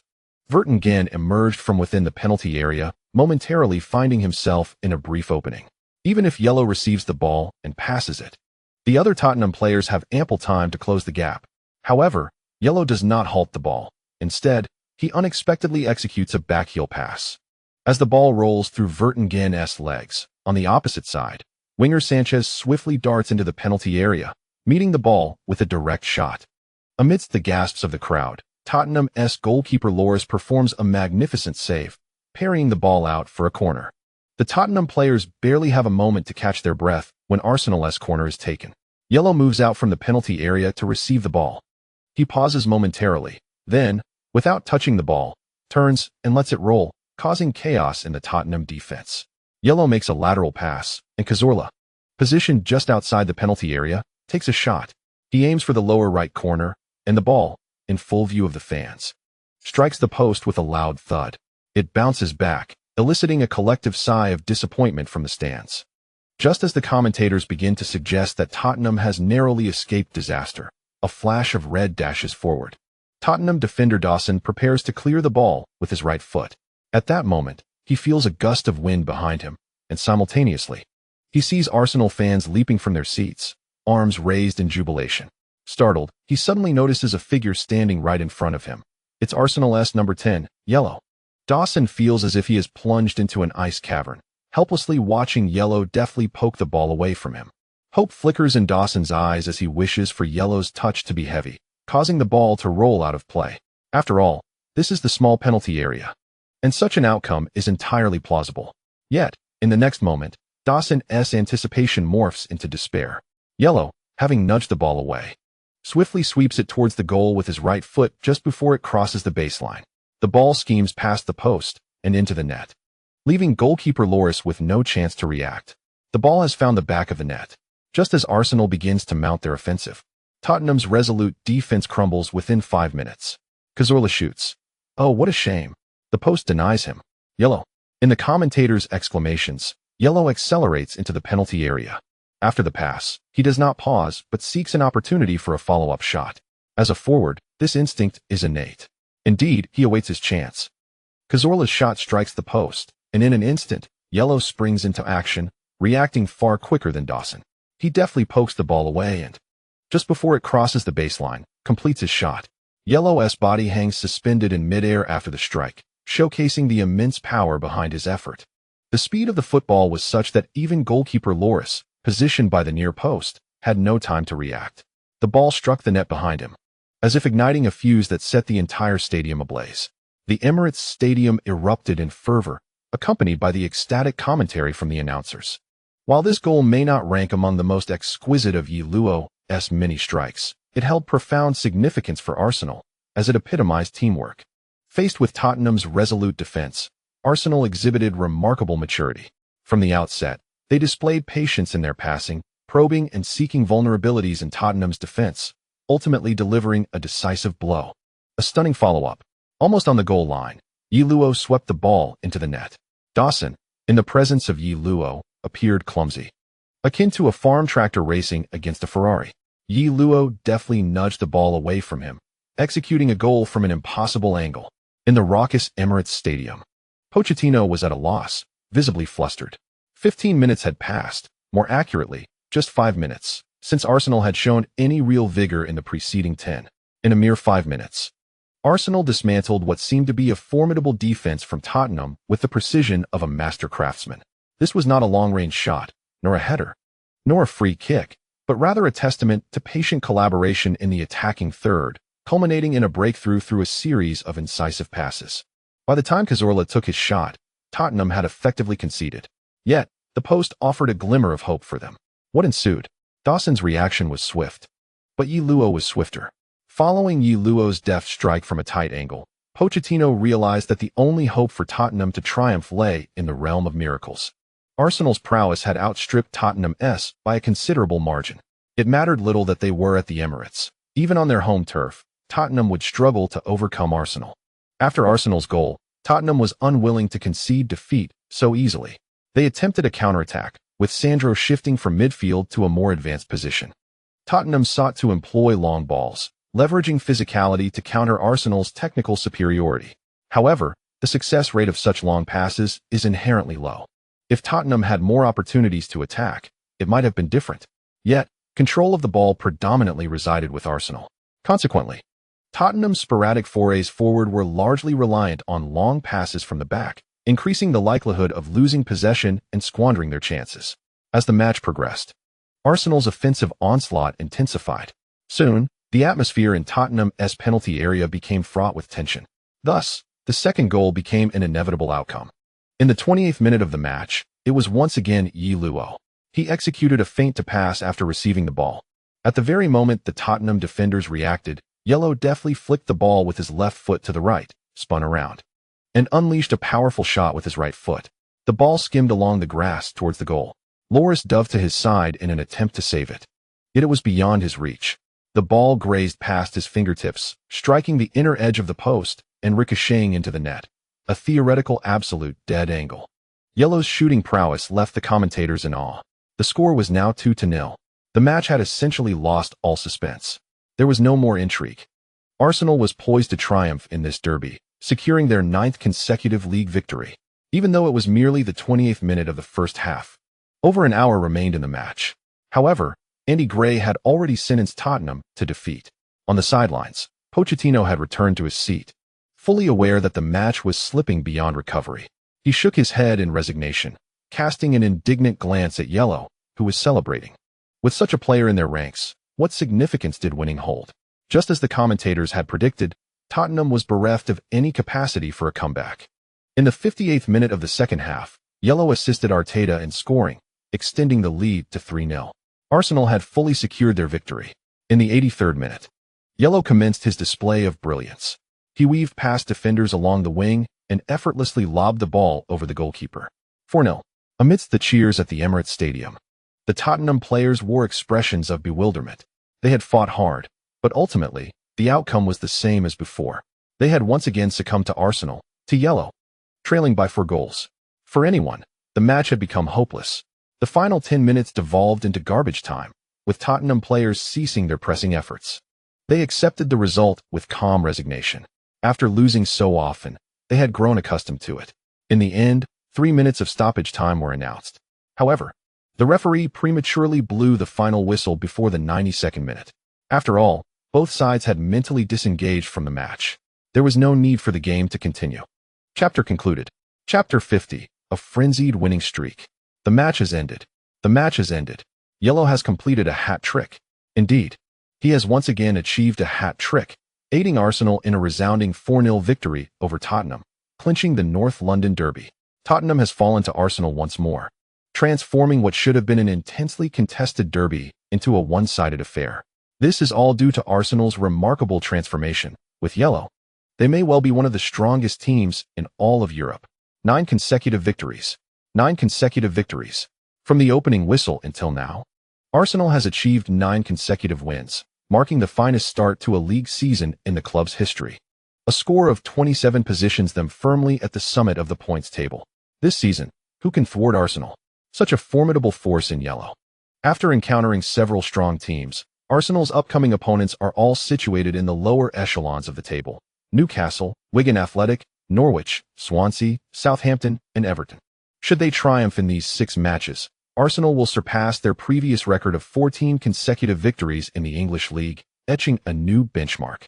Achieving 6 consecutive wins may prove challenging, yet given Arsenal's current form, with Ye Luo's prowess blazing like wildfire, who among their next 6 adversaries can impede their progress? In the commentary box, the announcers spoke fervently. At the Emirates Stadium, every player rose from their seats, cheering passionately. The camera focused intently on Ye Luo. Frankly, he had lost count of how many times he had secured the title of man of the match. This accolade had become second nature to him. Ye Luo is unstoppable. Throughout the Premier League, indeed all of Europe, is there a defense capable of containing him? He has truly revolutionized this era, redefining what personal capability in football entails. Andy Gray extolled his virtues, attributing every superlative to Ye Luo. However, few deemed it excessive. Rather, they felt that mere words could scarcely capture the magnitude of Ye Luo's brilliance. Could it be that Arsenal might achieve an undefeated season? Who, indeed, could possibly best them? The sentiment among Dragon Kingdom fans was one of resignation. At the post-match press conference, Pochettino's expression reflected his deep frustration. From the outset, we faced immense pressure in this match. We hoped to execute counterattacks away from home. But clearly, our defense struggled to withstand the relentless onslaught from the opposition, particularly from Ye Luo, whom we found exceedingly difficult to contain. As you have seen, the outcome speaks for itself. I do not blame my players. The strategy was mine to devise, and I shall take responsibility for this defeat. Moreover, we should not allow ourselves to dwell excessively on this loss. Our goal this season is not to contest the league title, but to secure a place in the Champions League. We aim for a top 4 finish, which is our objective. Pochettino stated, rising from his seat. Implicitly, he acknowledged that Arsenal and his team were not on the same tier. They were contenders for the championship, while his side was still grappling with the prospect of merely finishing in the top 4. Can they compete? The answer is no. The truth is harsh. Nevertheless, after the match, few Tottenham supporters blamed Pochettino. They understood that the chances of victory at the Emirates Stadium were slim, unless that extraordinary player from Arsenal remained sidelined. Yet, is that ever a possibility? This phenomenon has never been known to succumb to injury. Indeed, we have achieved yet another victory, which is certainly delightful. However, the league season has only just commenced, and we are not hastening to draw any conclusions at this juncture. Wenger was busy extinguishing fires post-match.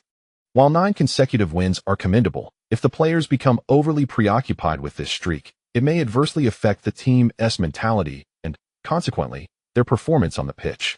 Records? We harbor no concern for such matters. There exists no team that is impervious to defeat, nor one that can sustain an unbroken winning streak indefinitely. We will inevitably drop points, of that I am certain. Therefore, whether or not we can break records is of little interest to me. I merely hope that the team can perform well in each match, Wenger stated with a smile. One could discern his elation following the triumph in the North London Derby. The following day, various media outlets focused their reports on the North London Derby. Ye Luo's hat-trick shatters Spurs. The king of Emirates Stadium. The invincible Arsenal. The unstoppable Ye Luo. Who can thwart them? Winning streak. Winning streak. Arsenal's run continues. Incredible. Arsenal establishes the finest Premier League start in history. The era of Arsenal has arrived. The era of Ye Luo has dawned. Such exaggerated headlines kept the reverberations of the match alive in public discourse. Post this North London Derby, the international break ensued, granting Ye Luo a 2-week respite. Under Mendes' guidance, he participated in the filming of several print and video advertisements, accruing millions of euros. Once the international fixtures concluded, the Arsenal squad reconvened. The schedule for November was relatively packed, with League, Champions League, and League Cup matches following in quick succession. On November 2nd, during the 10th round of the Premier League, Arsenal triumphed over Newcastle with a score of 3-0. On November 7th, in the Champions League group stage, Arsenal secured a 2-1 victory against Porto, with Ye Luo netting his 11th goal of the season in the competition. On November 12th, during the 11th round at home, Arsenal convincingly defeated Wigan Athletic 2-0, achieving an impressive 11 consecutive league victories. In the midweek Champions League group stage 5th round, Arsenal again claimed a 2-0 victory against Celtic, elevating Ye Luo's tally to 13 goals in the Champions League. Following this round of group matches, Arsenal had already secured the top position in their group ahead of the final match against Basel, which was merely a formality for them. Subsequently, Arsenal showcased a remarkable form that left spectators astounded. In the 12th round of the league, they edged Norwich 1-0. In the 13th round, they overcame Swansea 2-1. The 6th round of the Champions League group stage saw a heavily rotated Arsenal side succumb to Basel 1-0 away. Yet this did not alter the broader outcome, as Arsenal still advanced as group leaders. However, the group stage matches were not entirely concluded, with 4 groups matches yet to finish the following week. Therefore, prior to this, the draw for the Champions League round of 16 would not commence swiftly. Before that, Arsenal was set to challenge Southampton away. They also challenged a record, the 14 consecutive league victories previously set by Arsenal in 2004. With a victory over Southampton, they aimed to equal this record. The English media were keenly focused on this match, which could be considered the highlight of this round of the Premier League. Many outlets believe that if Arsenal triumphed over Southampton, it would symbolize the pinnacle of their past achievements. In fact, this round of the Premier League also featured a crucial clash between Manchester United and Chelsea at Old Trafford. Typically, this match would attract the most attention, with the media fervently amplifying the atmosphere of the red versus blue rivalry. The English Football Association usually schedules such high-profile matches in different rounds to maximize viewership. However, due to Arsenal's pursuit of their consecutive wins record, even the spotlight on the Manchester United versus Chelsea encounter was overshadowed by Arsenal's away challenge against Southampton. On December 1st, the first match of December commenced, a month renowned for its congested Premier League fixtures, with league matches, League Cups, and FA Cups all occurring in rapid succession. The Christmas period posed considerable challenges for all Premier League teams. As December approached, Wenger began to rotate his squad, aware that he could not guarantee his players would remain injury-free amid such a demanding schedule. Despite the media's heightened interest in this match, Wenger sought to temper expectations early on. He emphasized in interviews that this was merely a regular league match, dismissing any notions of record-breaking. He conveyed the same sentiment to his players, wishing to alleviate any undue pressure. While consecutive victories are undoubtedly commendable, Wenger understood that the accumulation of pressure without an outlet could ultimately become burdensome. Thus, he refrained from emphasizing records, insisting that the match should proceed as usual. Before the kickoff, during the final team briefing, Wenger addressed his players, I am aware that the media's influence is inescapable, and many of you are preoccupied with thoughts of records. Such distractions could diminish your focus on the pitch, which is not what I wish to see. I hope that once you step onto the field, you will cast aside any thoughts of records. Our sole focus should be on our opponents. The players nodded in agreement, though it remained uncertain how much of this advice would resonate. As both teams entered the pitch, commentators began analyzing the lineups. Quite frankly, Southampton's youth training system is remarkably commendable within England, rivaling even prestigious clubs like Arsenal. Southampton evidently possesses a wealth of young talents, including Luke Shaw in defense, the Portuguese international centre-back Font, the defensive midfielder Schneiderlin, and the right winger Lallana. Up front, they have the towering Lambert. It is anticipated that these players will become coveted targets for elite clubs once the transfer window opens. The voice of Duan Xian, from the sports channel of the national television of the Dragon Country, echoed this sentiment. He was correct. Players like Luke Shaw, Schneiderlin, Lallana, and Lambert naturally attract the attention of top-tier clubs. Indeed, Southampton's youth academy has produced a significant number of players over the years, the most renowned being Gareth Bale. Although Bale rose to fame at Tottenham, he was, in fact, nurtured by Southampton's youth system. Presently, the left-back Luke Shaw, who garners considerable attention, is regarded by many Southampton fans as Bale's successor, and he too is drawing the interest of elite teams. Ye Luo is well aware that despite Southampton being a newly promoted side, they boast a commendable lineup. What other players think, Ye Luo cannot ascertain, but from the outset, he never underestimated this team. Thus, once the match commenced, Ye Luo displayed great enthusiasm. Leveraging the advantage of kicking off first, Arsenal initiated the attack. Arsenal made some rotations for this match, with Kanté, Fabinho, and B. Silva taking the midfield positions, while Arteta and Cazorla remained on the substitutes bench. Up front, the trio of Main, Ye Luo, and Mahrez took the field together. Main and Mahrez occupied the flanks, while Ye Luo shifted to the center, playing as a striker. He possesses the capability to play as a central forward, with his physicality and positional awareness proving exceptional. In fact, many football analysts contend that Ye Luo's performances across various positions, be it left winger, right winger, center forward, or attacking midfielder, are of a world-class caliber, demonstrating no discernible positional preference.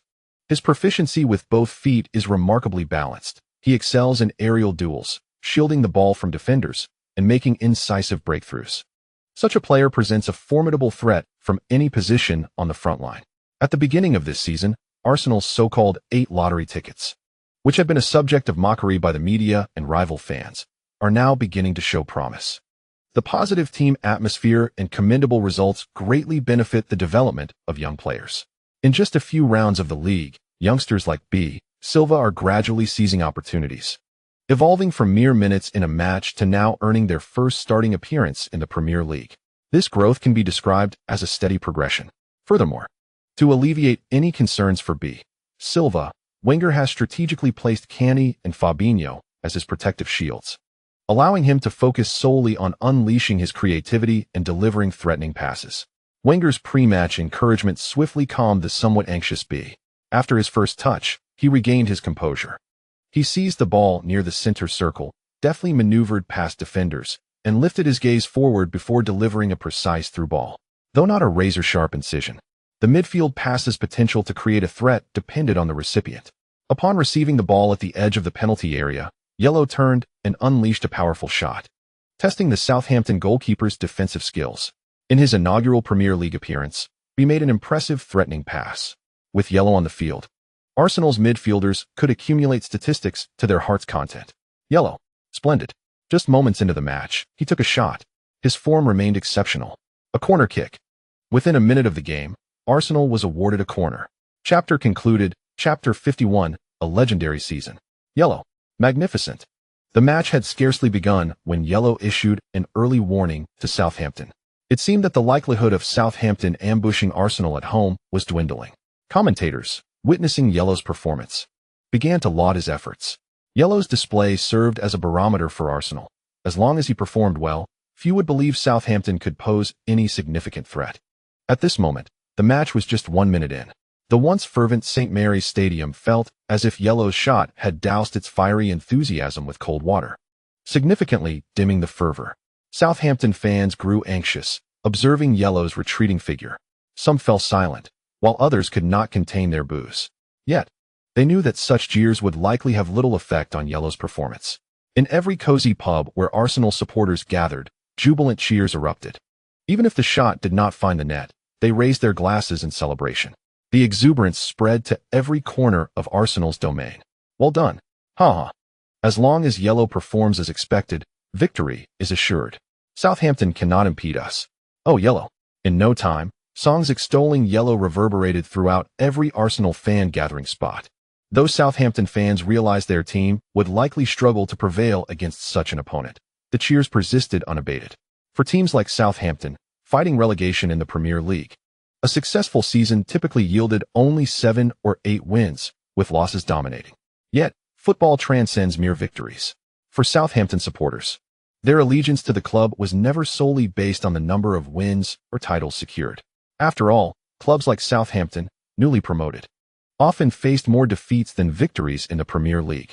In a season of over 30 matches, they might only manage 5, 6, or perhaps 8 wins. The fans gathered at the stadium, undoubtedly hoping for a victory from their team. However, they were also acutely aware of the team's capabilities. A win would be splendid. Yet a loss would not come as a surprise, given the disparity in the team's valuations. No Southampton supporter could reasonably demand that their team triumph over a formidable opponent like Arsenal on home soil. Such expectations are simply unrealistic. In England, the allegiance of fans to a particular team is profoundly intertwined with community culture. Southampton has long been a fixture in this locale, representing the heart and soul of the community. The club has seamlessly integrated into the local fabric, with its youth training systems, routine activities, and interactions with local supporters deeply interwoven with the community. A team of this nature possesses an undeniable vitality, and even if relegated to amateur leagues, the unwavering support from local fans would persist. This encapsulates the essence of football culture, rooted in community and devotion. Win or lose, the love remains unwavering. There is no other rationale. Thus, the fans of a club like Southampton have long since acclimated to the reality of their team experiencing more defeats than victories in the Premier League.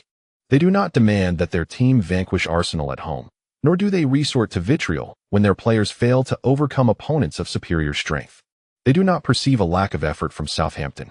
After all, if sheer determination were sufficient, what purpose would tactics serve? The gap in prowess cannot be bridged merely by fervor. The notion of underdogs triumphing through sheer willpower is a fanciful misconception held by those in areas where football has yet to flourish.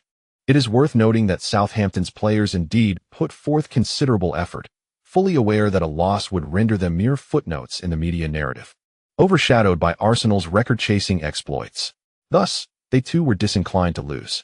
Yet, despite their endeavors on the pitch, they ultimately succumbed to the disparity in skill. In the 11th minute of the match, after fending off multiple Arsenal attacks, Southampton's defense finally faltered. A corner taken by B. Silva found its mark in the center. Ye Luo leapt high, outmuscling the Portuguese defender Font to deliver a powerful header towards the goal. The goalkeeper managed to touch, but the force of Ye Luo's header was too great. The ball deflected into the net. 1-0. Arsenal took the lead in the 11th minute. A splendid header from Ye Luo. Arsenal surged forth, racing towards an impressive 14 consecutive victories. The commentators erupted in exclamation. Following this goal, the remainder of the match fell entirely into Arsenal's rhythm. Ultimately, Arsenal triumphed with a score of 3-1 against Southampton, successfully achieving a remarkable 14 consecutive victories. Arsenal's winning streak has captured the attention of many. In contrast, the midweek Champions League matches have garnered less interest. This week marks the final round of the group stage. In the Premier League, Manchester United and Chelsea are set to compete in succession. Once the group stage matches conclude, the qualification status of each group will become clear. The teams that secured first place in their groups include Paris Saint-Germain, Arsenal, Malaga, Borussia Dortmund, Juventus, Bayern Munich, Barcelona, and Manchester United. Meanwhile, the second-place teams are Porto, Schalke 04, Real Madrid, Shakhtar Donetsk, Valencia, Celtic, Galatasaray, and AC Milan.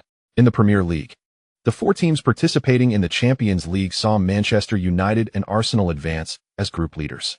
Surprisingly, Chelsea faced an early exit from the group stage. As for Manchester City, they disappointingly finished at the bottom of their group, an embarrassment indeed. Numerous English media outlets have criticized Manchester City for lacking the pedigree and experience in the Champions League, as they possess a lavish squad yet falter in Europe, becoming mere pushovers. Ultimately, this season's survivors from the group stage are the perennial rivals, Arsenal and Manchester United. Consequently, English media have begun speculating about the potential opponents for these two teams. There have been several unexpected outcomes in this season's Champions League, such as the strong AC Milan and Real Madrid both finishing as group runners-up. Editors at Sky Sports may find themselves regretting their previous jest about hoping Arsenal and Manchester United avoid AC Milan and Real Madrid, as fate would have it. The draw takes place on Friday, and Arsenal's opponent is indeed Real Madrid. Fortunately, Manchester United's adversary is not AC Milan. Otherwise, one might question whether Sky Sports had insider information. However, Manchester United's draw is not without challenge, as they face the formidable Schalke 04 from the Bundesliga. Following the draw, Sky Sports humorously remarked that perhaps Manchester United and Arsenal had exhausted their luck with favorable draws in the group stage, only to confront strong opponents in the round of 16. Particularly for Arsenal, after finally emerging as group leaders, they find themselves pitted against Real Madrid, a team consistently deemed a favorite in the Champions League. The clash between these two powerhouses will undoubtedly become one of the most anticipated matches in this season's knockout stage.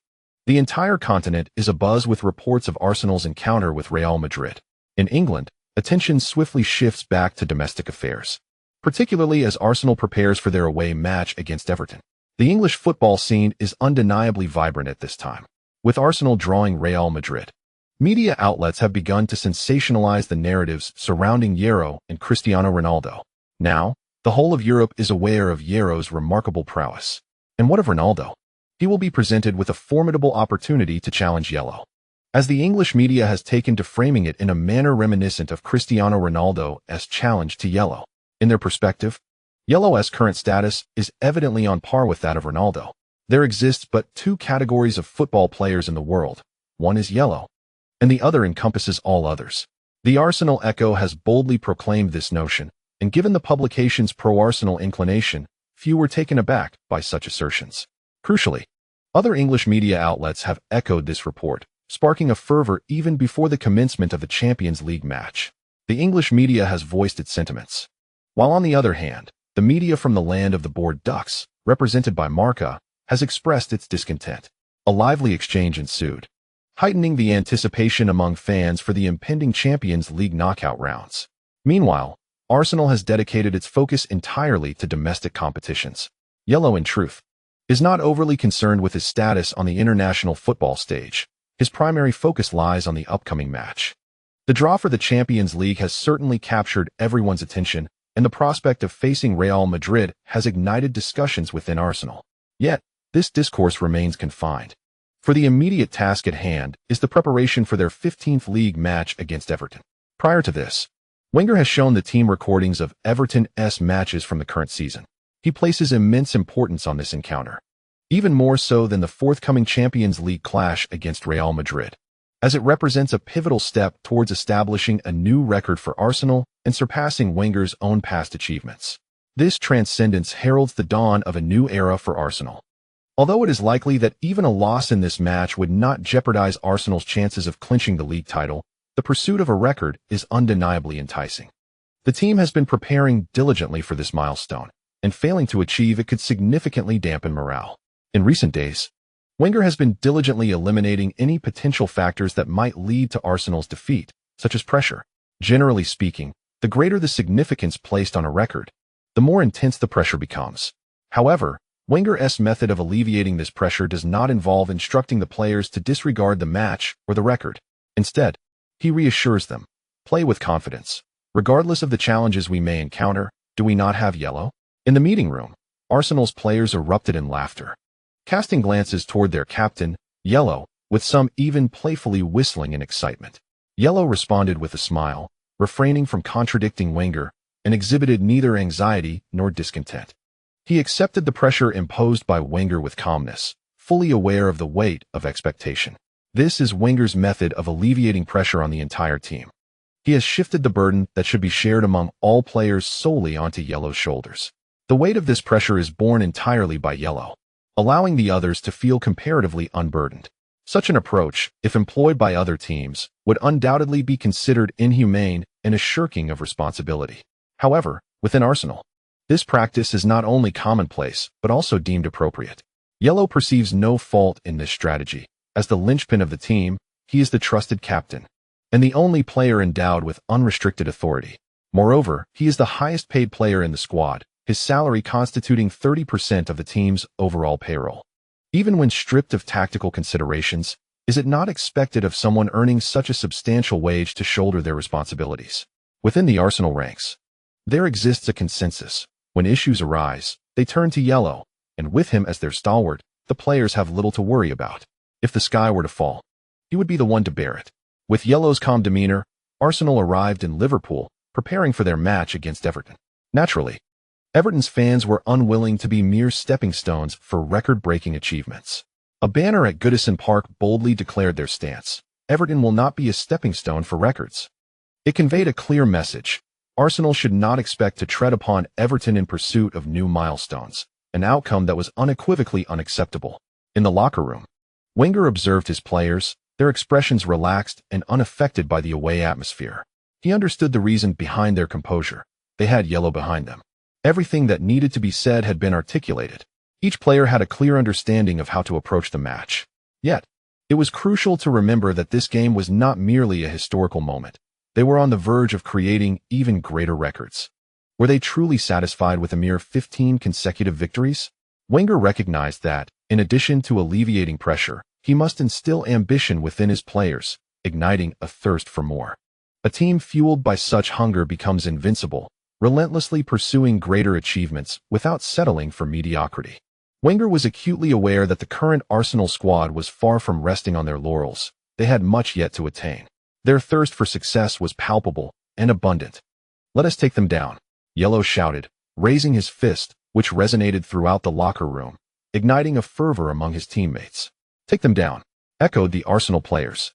Wenger smiled, knowing that this season would undoubtedly be marked by legendary moments. Chapter complete. Chapter 52. Only he can achieve it. As the match commenced, the players of Arsenal swiftly sensed the indomitable spirit of their opponents. The Everton players engaged in fierce competition. Within less than 2 minutes of the match commencing, Everton's defender, Coleman, committed a blatant foul, resulting in a yellow card being issued to him. As the referee, Oliver, brandished the card, a chorus of boos enveloped Goodison Park, directed at the official by the home supporters who believed his decision was excessively harsh. After all, this was Goodison Park, and it was expected that the referee would exhibit some leniency towards the home team, wasn't it? They felt that Oliver had been unduly stringent with Everton. How could he issue a yellow card to their defender right from the outset? A defender, a player tasked with safeguarding the goal, receiving a yellow card so early felt akin to placing a straitjacket upon him at the very beginning. What happened to the concept of home advantage? Typically, such advantage encompasses the referee's influence as well. During home matches, referees tend to lean slightly in favor of the home side. However, within merely 2 minutes of play, Oliver produced a yellow card. This was certainly not a manifestation of malice towards Everton. Rather, it was a consequence of Coleman's excessively reckless tackle, which involved a sliding challenge that exposed his studs. It would have been unjust not to issue a yellow card in such a scenario, and a red card could even be deemed appropriate, given the evident danger of the action. According to the referee's handbook, such behaviors must be firmly curtailed. Issuing a yellow card was already a lenient measure. The match had scarcely begun, and with Everton as the home team, a red card would have been excessively severe. Moreover, failing to penalize such a foul would likely embolden both sides to escalate their actions. If this tackle went unpunished, one could expect even more vicious fouls to follow. Hence, the pressure on the referee to maintain order during a match is substantial, as players will invariably test the boundaries of his discretion when the game begins. If such actions are left unpunished, Everton's players would feel emboldened, potentially leading to a chaotic brawl by the match's conclusion. Therefore, Oliver's issuance of a yellow card was perfectly timed. It served as a warning to Everton's players that such perilous fouls would not be tolerated, while simultaneously ensuring balance in the contest. Oliver's extensive experience was undoubtedly a factor in the FA's decision to appoint him for this pivotal match, aimed at ensuring its smooth progression, given the myriad narratives intertwined with it. The officiating crew must maintain control to prevent the game from spiraling into chaos. Coleman's yellow card prompted protests from Everton's players, who felt the referee had been too severe. Referee Oliver waved away the protesting players, ultimately engaging in dialogue with Everton's captain. Jagielka, I believe this yellow card was excessively harsh, especially so early in the match. Jagielka voiced his protest, while referee Oliver meticulously documented the decision-making process in his notebook. He explained to Jagielka, I am fully aware of the significance of this match, thus I must maintain control over its intensity. I will not tolerate such levels of foul play, do you understand? I hope you communicate this effectively with your players, otherwise, the consequences will be clear to you. Reluctantly, Jagielka nodded, recognizing the firmness of the referee's stance. As a player, he felt it unwise to confront the referee directly, so he merely shook his head and stepped away. Arsenal was awarded a free kick approximately 37 meters from the goal. Fortunately, Coleman was merely a fullback, meaning the foul occurred at the sideline, posing no direct threat to the goal. Silva and Sanchez stood over the ball, each approaching the free kick with distinct styles, which naturally influenced their teammates' positioning in the box. Both possessed commendable abilities to score directly from free kicks. However, this particular location was ill-suited for a direct shot. Within Arsenal, it was typically Yellow who took free kicks that threatened the goal. Players adept at heading were positioned within Everton's penalty area, prepared to contest for the ball, including Yellow. At a height of 185 centimeters, he was not particularly prominent among several defenders exceeding 190 centimeters. Yet, his exceptional heading ability was well known. Everton was certainly aware of this, as Jagielka and Vertonghen, the two central defenders, closely marked him. The experienced Jagielka subtly tugged at Yellow's jersey. At that moment, the referee blew the whistle. Silva initiated his run and struck the ball. The football arced through the air, heading towards the far post. Inside Everton's penalty area, players were jostling for position, creating a chaotic scene. Arsenal's players attempted to weave through, while Everton's defenders focused on marking every Arsenal player, ensuring no one was left unmarked. Jagielka immediately grasped for Yellow's jersey, attempting to keep pace with him. However, he failed to secure his grip, despite being in close proximity to Yellow from the outset. He could not hold on. At the instant Silva made contact with the ball. Yellow surged forward with explosive speed, propelled by his powerful leg muscles. Jagielka, fully prepared, was caught off guard by Yellow's sudden burst of pace. By the time he reacted, Yellow had already leapt into the air. The ball, struck with spin, curved gracefully through the air, perfectly aligning with Yellow's head. Goal! Amidst the commentators' ecstatic shouts, Yellow soared like a mountain, a lion striking with its head. Bang! The goalkeeper Howard was vigilantly guarding the far post. However, no one anticipated that Ye Luo would suddenly dart towards the near post. Even before the ball had fully descended, he leapt into the air, directing the seemingly unreachable football down towards the ground. Upon striking the turf, the ball ricocheted back towards the goal. Howard, confronted with such an unpredictable trajectory, was rendered virtually incapable of making a save. The football soared into the net, coming to rest against the back of the goal. At the moment Ye Luo sprang into action, every player within the Everton penalty area was gazing upwards in awe, utterly captivated by the extraordinary height of his jump. For anyone else, making contact with that ball would have been a strenuous endeavor, and even if they managed to do so, it would have likely been a mere flick of the head sending it soaring away. Yet Ye Luo, he sent the ball downwards. This demanded that he leap higher than the football itself. The technique of heading the ball relies on a downward force, necessitating astonishing power from both his vertical leap and core strength to achieve such a feat. It is no wonder Howard had no response. After all, who could foresee that Ye Luo would accomplish such an incredible act? The sheer height of his jump was already remarkable, compounded by the powerful thrust from his core as he directed the ball downwards. This suggests that Ye Luo's ultimate leaping height is even greater than what was displayed. Oh wow! Andy Gray bellowed with fervor. Beside him, Lineker was equally exhilarated. This might be the most exquisite header I have ever witnessed. Ye Luo did not merely leap to contest the ball. He soared into the air to head it into the net. As the football found its way into the goal, Everton's players stood in astonishment. Remarkably, this occurred merely 3 minutes into the match, originating from a distant indirect free kick. Eventually, it transformed into a goal for Arsenal. Many eyes turned towards Ye Luo, who had now descended from his aerial display. As he landed, his knees bent and thigh muscles taut, stretching his shorts to the limit. One couldn't help but worry they might burst from such strain. It is precisely this formidable thigh muscle that constitutes the foundation of his astonishing leap. The initial exuberance of the Everton players began to wane under the impact of such sheer muscular power. Ye Luo landed gracefully, swiftly pivoting to run towards B-Seat, who had provided him the pass. The entire sequence exhibited no trace of hesitation, showcasing his remarkable leaping ability, explosive power, and exceptional control over his body's balance. It is important to note the immense weight his knee joints must have absorbed from such a high descent. It was almost several times his weight. In this scenario, he swiftly pivoted and dashed towards the near post without any hesitation. It was simply astonishing. B's excitement was palpable, his eyes wide with disbelief as he exclaimed, "That ball was not meant for that spot." B was equally taken aback. His intention had been to deliver the ball to the far post. Yet, Ye Luo managed to head it in at the near post. The most shocking moment belonged to B, the one who executed the pass. As he was fully aware of the precision required and the height Ye Luo reached at the near post, Ye Luo chuckled, "I was aware. But I sensed it might be an opportunity, so I surged forward to head it." B was left speechless, having never anticipated that Ye Luo would intercept at the near post. To evade Everton's defensive front, the ball had to be launched at a considerable height.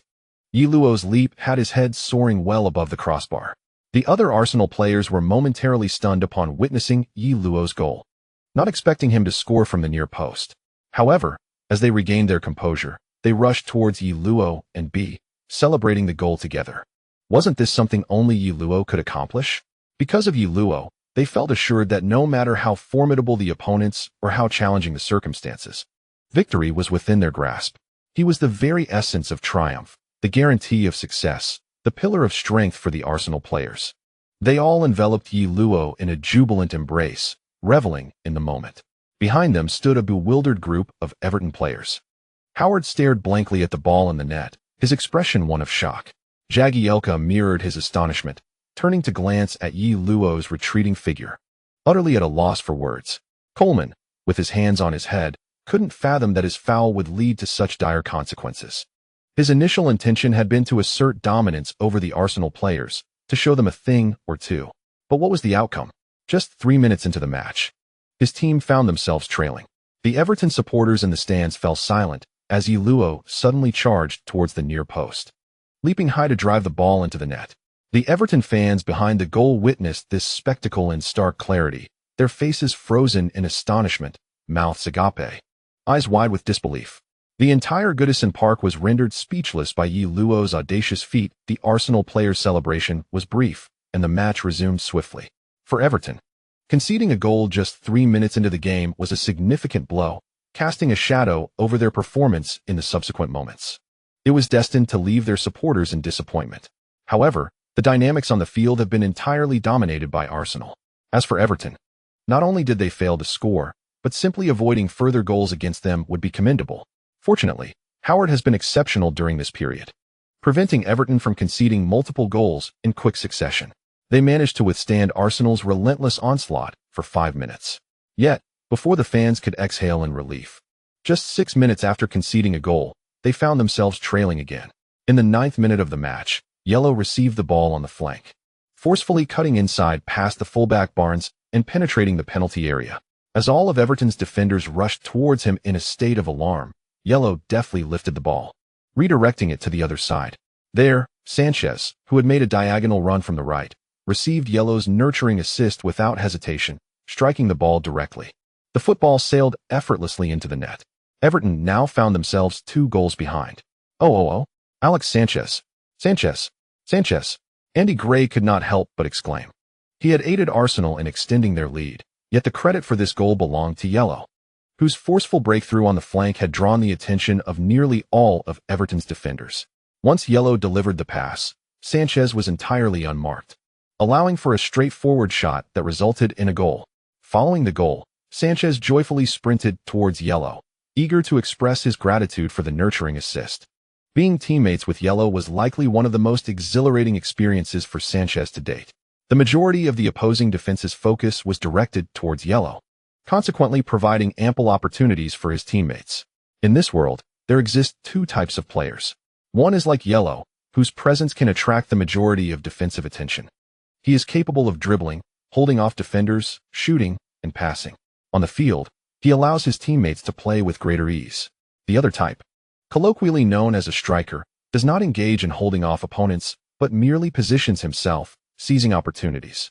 If his teammates fail to deliver accurate passes, he may blame them, causing fatigue among his colleagues while his own statistics shine gloriously. Naturally, players prefer to partner with the former type, while the latter, even if they self-recommend to the super teams that create most shooting opportunities, find themselves unwanted. Chapter 53. The injury crisis after Sanchez's goal. The atmosphere at Goodison Park fell silent. Everton fans struggled to accept that their team had crumbled within just 10 minutes. 10 minutes. 2 goals conceded. This utterly silenced the supporters at Goodison Park. The match had become unplayable. Even the most optimistic Everton fans could only pray that their team would not concede any further goals. After all, if it were another team you were facing, it might be excusable. However, you are currently up against Arsenal, a team bolstered by the formidable presence of Ye Luo. The reason Arsenal clinched the Premier League title last season was indeed due to Ye Luo's contributions. Otherwise, how could a team that has historically only contended for a top 4 finish even dream of competing for the championship? His individual prowess has elevated Arsenal to the pinnacle of the Premier League. This reality is not lost on the Everton fans, many of whom wore expressions of despair in the stands. The sentiment among the Everton supporters was not unfounded. The match seemed unwinnable. In the ensuing play, although the Everton players aspired to rally and mount a counterattack against Arsenal, their offensive strategies were severely limited, particularly as possession frequently rested with Arsenal. Their attempts to counter were futile, especially with crosses aimed toward the center where Van Dijk stood as a towering presence. The only solace for Everton was that they managed to prevent further goals in the first half, which offered a glimmer of hope for some fans regarding the second half. However, that hope was swiftly dashed in the 49th minute of the match when Ye Luo's long-range shot resulted in a corner kick. Subsequently, Van Dijk converted the corner with a header, marking the 3rd goal of the match. This goal not only sealed the victory, but also extinguished any remaining resolve among the Everton players to fight back. With this, the match effectively came to an end.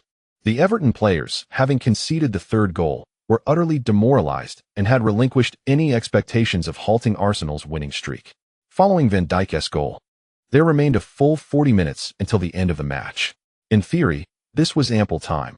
It was not the conclusion of the game. If Everton could score and narrow the deficit to 2 goals, there would still be a flicker of hope. Yet, at this juncture, all commentators had shifted their focus to Arsenal's remarkable record, 15 consecutive victories. Arsenal had surpassed their own historical achievements. In the monumental year of 2004, Arsenal had established an unparalleled record of 49 unbeaten matches and 14 consecutive wins, an achievement we believed would endure for a considerable time, perhaps not to be approached by any team for years to come. Yet, astonishingly, within less than a decade, Arsenal has triumphantly returned. Arsenal has surged forth like a comet, rapidly revitalizing and marching toward the heights they once occupied, with the potential to reach even greater pinnacles this time around. Who could predict when Arsenal might falter in the league? As the final whistle blew, silence enveloped Goodison Park. Many Everton fans had already departed, as the crowd had been substantial, and those who lingered risked missing their bus home. Even the most steadfast fans of Everton, who remained until the end, vacated the stadium promptly after the match concluded.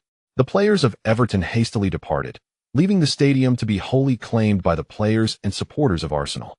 The visiting Arsenal fans and players celebrated their well-deserved victory, marking a remarkable achievement, 15 consecutive wins. Arsenal has accomplished this feat, setting a new record. From this moment forth, with each match they triumph, they shall extend this record further. Given Arsenal's current form, it is truly difficult to fathom when they might suffer a defeat. At this juncture, Arsenal stands as an imposing force in the Premier League, a veritable colossus looming over all other teams. We shall continue to forge ahead. In front of the reporters' microphones, Ye Luo bore no excessive excitement upon his face. 15 matches, merely a stepping stone. He aims to persist, to continue winning, to secure everything. For Ye Luo, a streak of 15 victories hardly warrants extravagant celebration. Yet, the following day, the media spotlight was undeniably on Arsenal's new record. Indeed, the entirety of the footballing world was captivated by this achievement. Concurrently, some outlets began to tally Arsenal's unbeaten streak across seasons. This season, the Premier League has witnessed 15 matches, while Arsenal's previous season also boasted a consecutive unbeaten streak of 16 matches, meaning the current Arsenal squad has now gone 31 matches without defeat. With 21 league matches still remaining this season, Arsenal could potentially establish a new unbeaten record, surpassing their own remarkable streak from 2004. Can they achieve this? We shall await the outcome. Initially, many anticipated that the grueling December schedule would pose challenges for Arsenal. However, following several fixtures in December, the footballing community has been thoroughly convinced of Arsenal's prowess, or rather, of Yellow's capabilities. On December 17th, in the 16th round of the league, Arsenal triumphed over Aston Villa with a score of 3-1. On December 20th, in the 17th round, Arsenal defeated Fulham 2-0. On December 23rd, in the 18th round, they again secured victory, this time against Stoke City, with a score of 2-0. Finally, on December 26th, in the 19th round, Arsenal dominated Queen's Park Rangers, winning 4-1. These 4 consecutive victories not only extended Arsenal's winning streak to a staggering 19th round, but also ensured their undisputed claim to the halfway point championship. The scheduling of these matches was notably compact. Although Wenger implemented considerable rotations, injuries still plagued the team. Both Cazorla and Arteta succumbed to injury, alongside Sanchez and Monreal. The rigors of the demanding schedule have proven exceedingly taxing for the players. In truth, it is not solely Arsenal that has faced such challenges. The entire Premier League has witnessed injuries, as any team emerging from the devilish December fixtures cannot escape unscathed. Numerous head coaches advocate for the adoption of a winter break system akin to that of the Bundesliga, allowing players a respite. After all, athletes are mere mortals, not Iron Men. Under such a demanding schedule, injuries stemming from fatigue are inevitable. The inhumane fixture arrangement of the Premier League has drawn considerable criticism from many coaches. Yet, for the Football Association, the well-being of the players pales in comparison to the pursuit of profit. Following the 19th round of league matches on the evening of the 26th, the 20th round commences just 2.5 days later on the afternoon of the 29th. In essence, Arsenal has been afforded a mere 2.5 days of rest between these 2 fixtures, having already engaged in a grueling sequence of matches over the previous 3 days. Consequently, Wenger was compelled to implement significant rotations for this match. On December 29th, during the 20th round of the league, Arsenal faced Sunderland. Ye Luo once again started, yet many key teammates were absent. Under these circumstances, Arsenal's winning streak came to an abrupt halt. Nevertheless, they did not suffer a loss. Sunderland equalized in the dying moments of the match with a controversial penalty awarded for a handball by Van Dijk. The legitimacy of this penalty has spurred much debate and differing opinions. With this contentious penalty, Sunderland salvaged a draw against Arsenal, halting their winning streak at 19 matches. They remain unbeaten and still harbor the potential to break Arsenal's unbeaten record. In the post-match interview, Ye Luo appeared visibly displeased, asserting that such a penalty decision should not have occurred, claiming that their victory had been unjustly taken from them. After responding to a reporter's question, he turned and departed. The media perceived Arsenal's vulnerability in this match. Indeed, while Arsenal boasts a formidable starting lineup, their substitute bench does not provide a significant advantage over other strong teams, and may even be considered a disadvantage. Fortunately for Arsenal, they established a substantial lead in the first half of the season, amassing 58 points, 9 points ahead of second-placed Manchester City, thus holding the top position. However, the uncertainty surrounding their form in the latter half of the season looms large. The media, ever fickle, lauded Arsenal as invincible during their winning streak. Yet, following their draw with Sunderland, predictions of Arsenal's decline resurfaced. Contrary to the media's expectations, Arsenal triumphed in 4 consecutive matches in January. Initially, they secured a 3-0 victory in the FA Cup against Marsfield, advancing to the 5th round.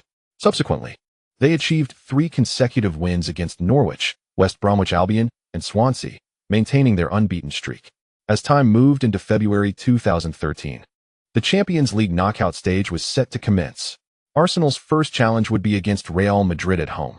This Champions League knockout match, with the home and away format, promises to be a formidable contest. Before this, Ye Luo had been granted a 3-day leave by Wenger due to the national team match days. Naturally, he could take some well-deserved rest. The Dragon Country Football Association had indeed proven to be quite benevolent, for which Wenger was immensely grateful. December and January marked the most congested period of the Premier League schedule.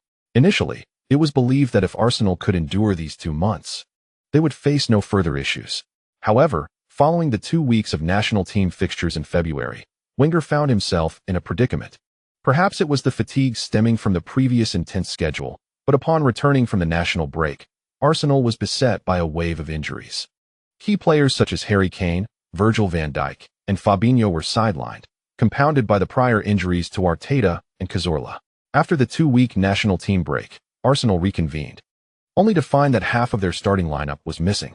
In the lead-up to the match against Real Madrid, the team's roster had become alarmingly thin. The injuries to several key players were impossible to conceal from the media. Just before facing Real Madrid, Arsenal was struck by an unfortunate injury crisis. Their luck had truly soured.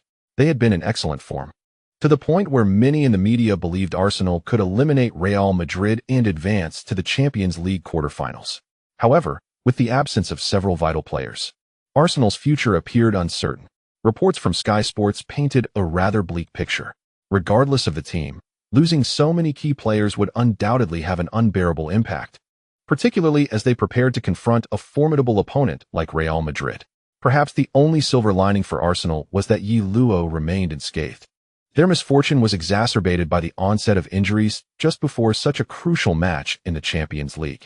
Although the status of Arteta and others remained unclear, it would require at least a week for them to recover, implying that the repercussions extended beyond just this match, affecting both the subsequent fixture and the pivotal clash against Manchester United in the 24th round of the league. First, they would face Real Madrid at the Bernabeu, then return to take on Manchester United, followed by another home match against Real Madrid, with half of their key players injured. It would indeed be a daunting challenge for Arsenal to secure victories in all 3 high-stakes encounters. Wenger would need to make some difficult choices. The English media lamented Arsenal's unfortunate fate, while the Manchester press rejoiced. Initially, Manchester believed their hopes for the league title were dashed due to Arsenal's formidable prowess, which had made even Manchester United feel that competing for the championship was nearly impossible. However, who could have anticipated that fortune would turn, allowing Arsenal to face such a critical injury crisis during this pivotal stretch?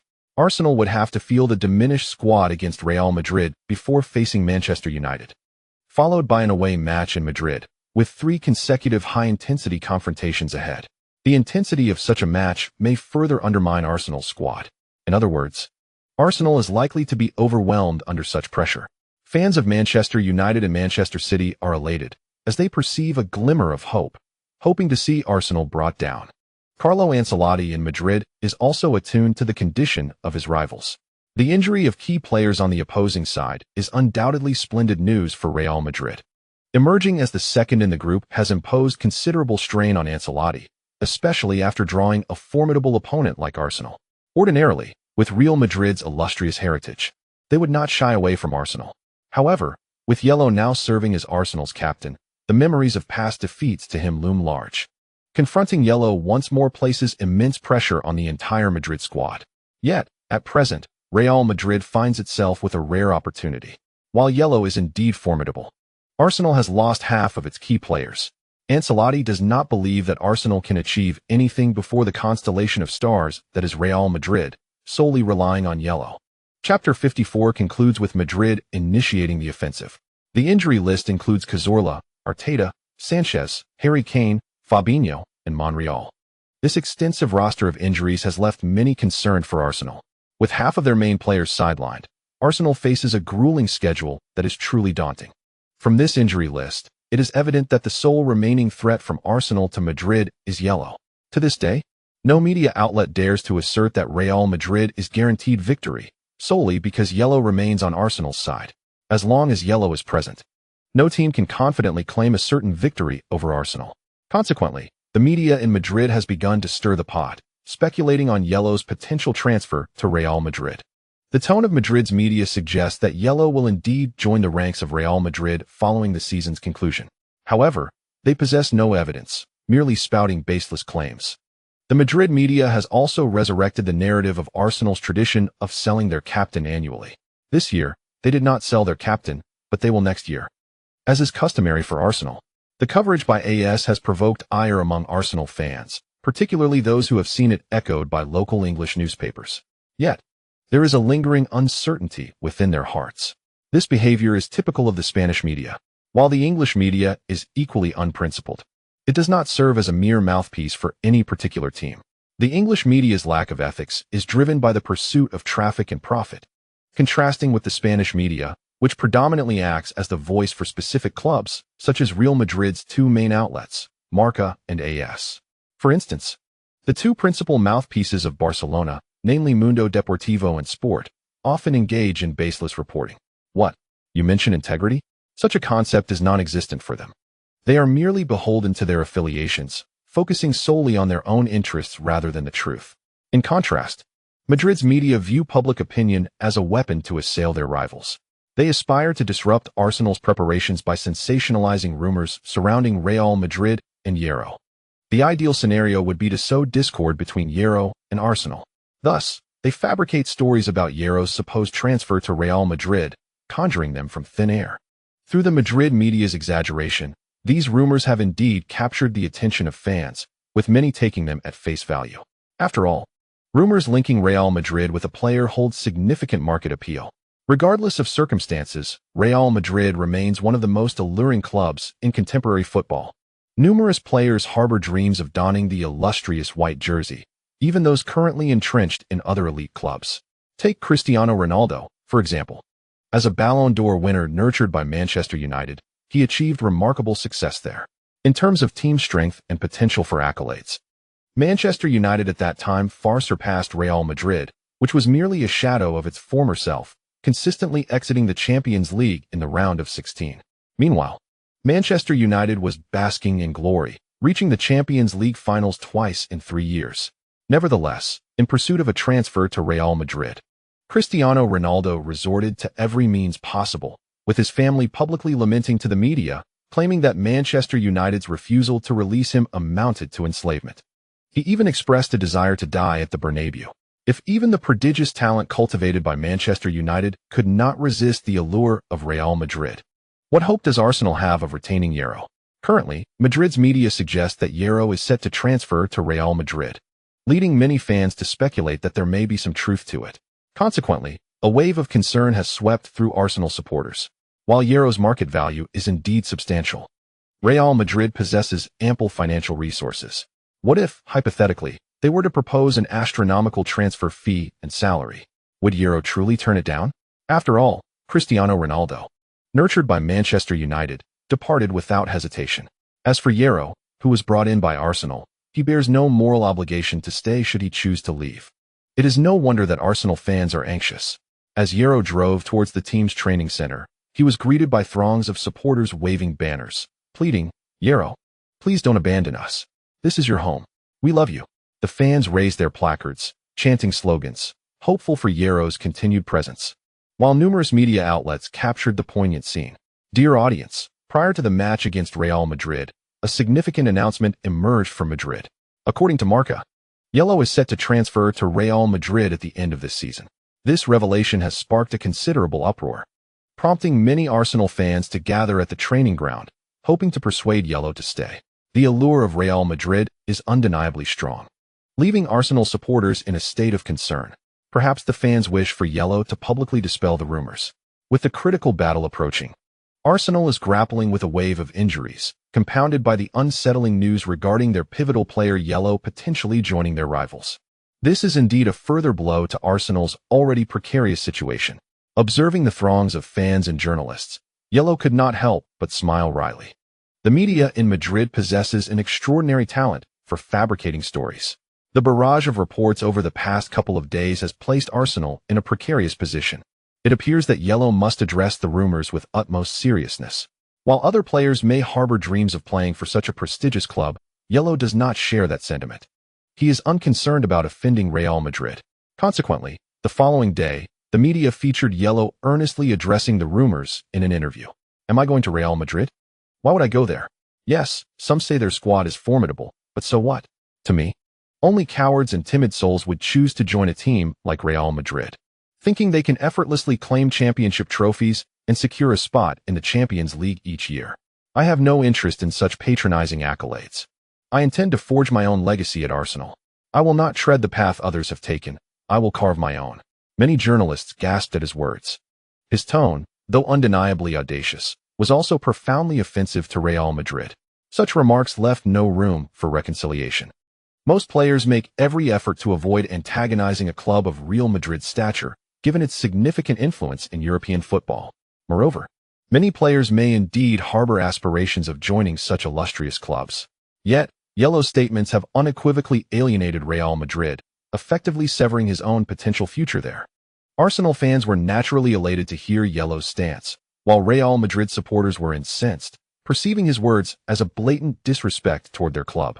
However, Ye Luo remains unrepentant, believing he has spoken the truth. Joining a club like Real Madrid often equates to opting for the easier path. Take Cesc Fabregas, for instance, who was determined to join Barcelona, and upon doing so, achieved grand success, albeit as a rotational player. Nevertheless, he willingly accepted that role. Had he remained at Arsenal, he would have still been a core player and the captain, yet without a single trophy to show for it. He would rather serve as a substitute at Barcelona and claim championships than remain trophyless at Arsenal. Undoubtedly, Fabregas possesses the freedom to make his own choices, and no one can interfere with his decisions. The reason why Ye Luo made such statements is not out of disdain for Real Madrid, but rather to silence the voices from Madrid. If you can achieve something on the first day of the lunar month, why can't I accomplish it on the 15th? Ye Luo perceives himself as a rebuttal to the mouthpiece of Real Madrid. However, the players from Real Madrid do not share this sentiment. They are incensed. Ye Luo's remarks have painted them as cowardly sycophants. Who could tolerate such an affront?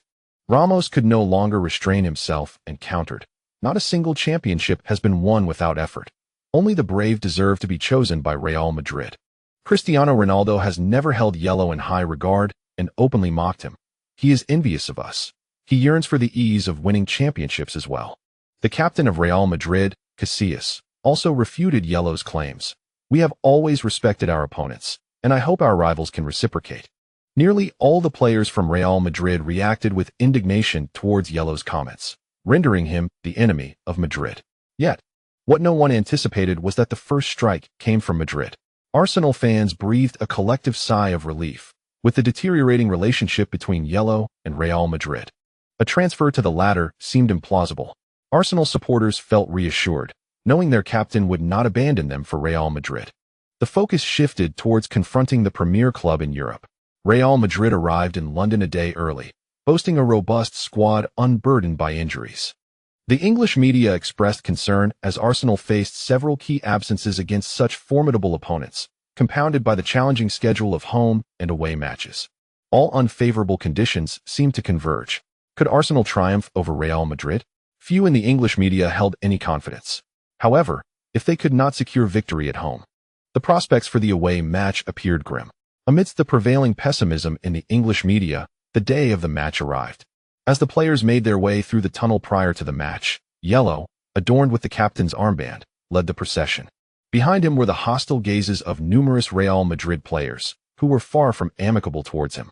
Nevertheless, Ye Luo regarded them as mere phantoms. This calm and poise in the face of such animosity garnered immense respect from the Arsenal players. To provoke a superpower like Real Madrid and remain unfazed by the glares of world-class stars is truly commendable. The captain certainly lived up to his title. Influenced by Ye Luo's composed demeanor, the anxiety of the Arsenal players dissipated. What is there to fear? Our captain is remarkable, they thought. Despite the fierce verbal exchanges leading up to the match, once the game commenced, both sides exhibited utmost caution.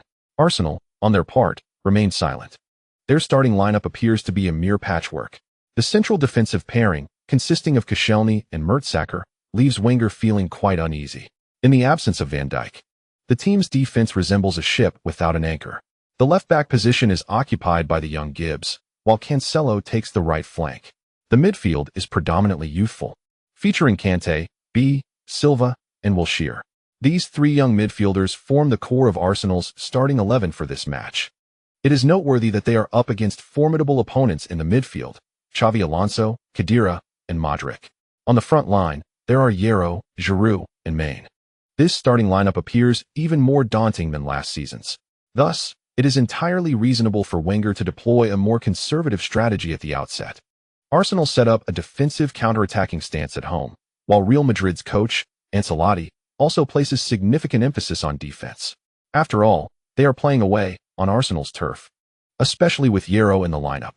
Ancelotti's decision to adopt a cautious approach in this away match is therefore understandable. With both teams prioritizing defense, one cannot expect a thrilling spectacle of attacking football. Arsenal aims to exploit the counter-attacking speed of Ye Luo and main to threaten their opponents. Meanwhile, Real Madrid also refrains from overcommitting, intending to capitalize on counterattacks.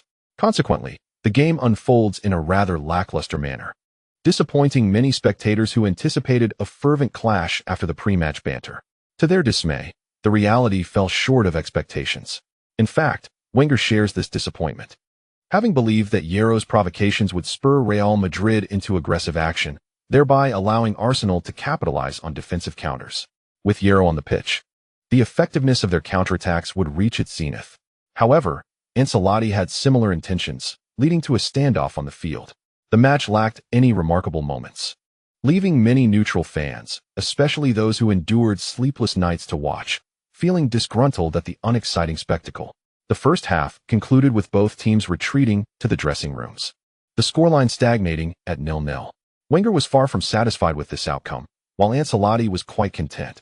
In an away match, even a scoreless draw is acceptable to him. Naturally, a draw with goals, such as 1-1, 2-2, or 3-3, would be even more favorable. His strategy involves securing a draw away from home and then gradually dismantling the opposition upon returning to their own ground. Hence, his cautious and prudent approach. The more uneventful the match becomes, the more it aligns with Ancelotti's philosophy. The chapter concludes. Chapter 55. Time is running short for Arsenal.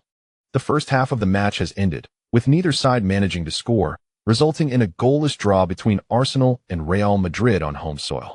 This draw is detrimental for Arsenal, as it is their home ground, and it seems that Wenger must devise a strategy during the halftime break.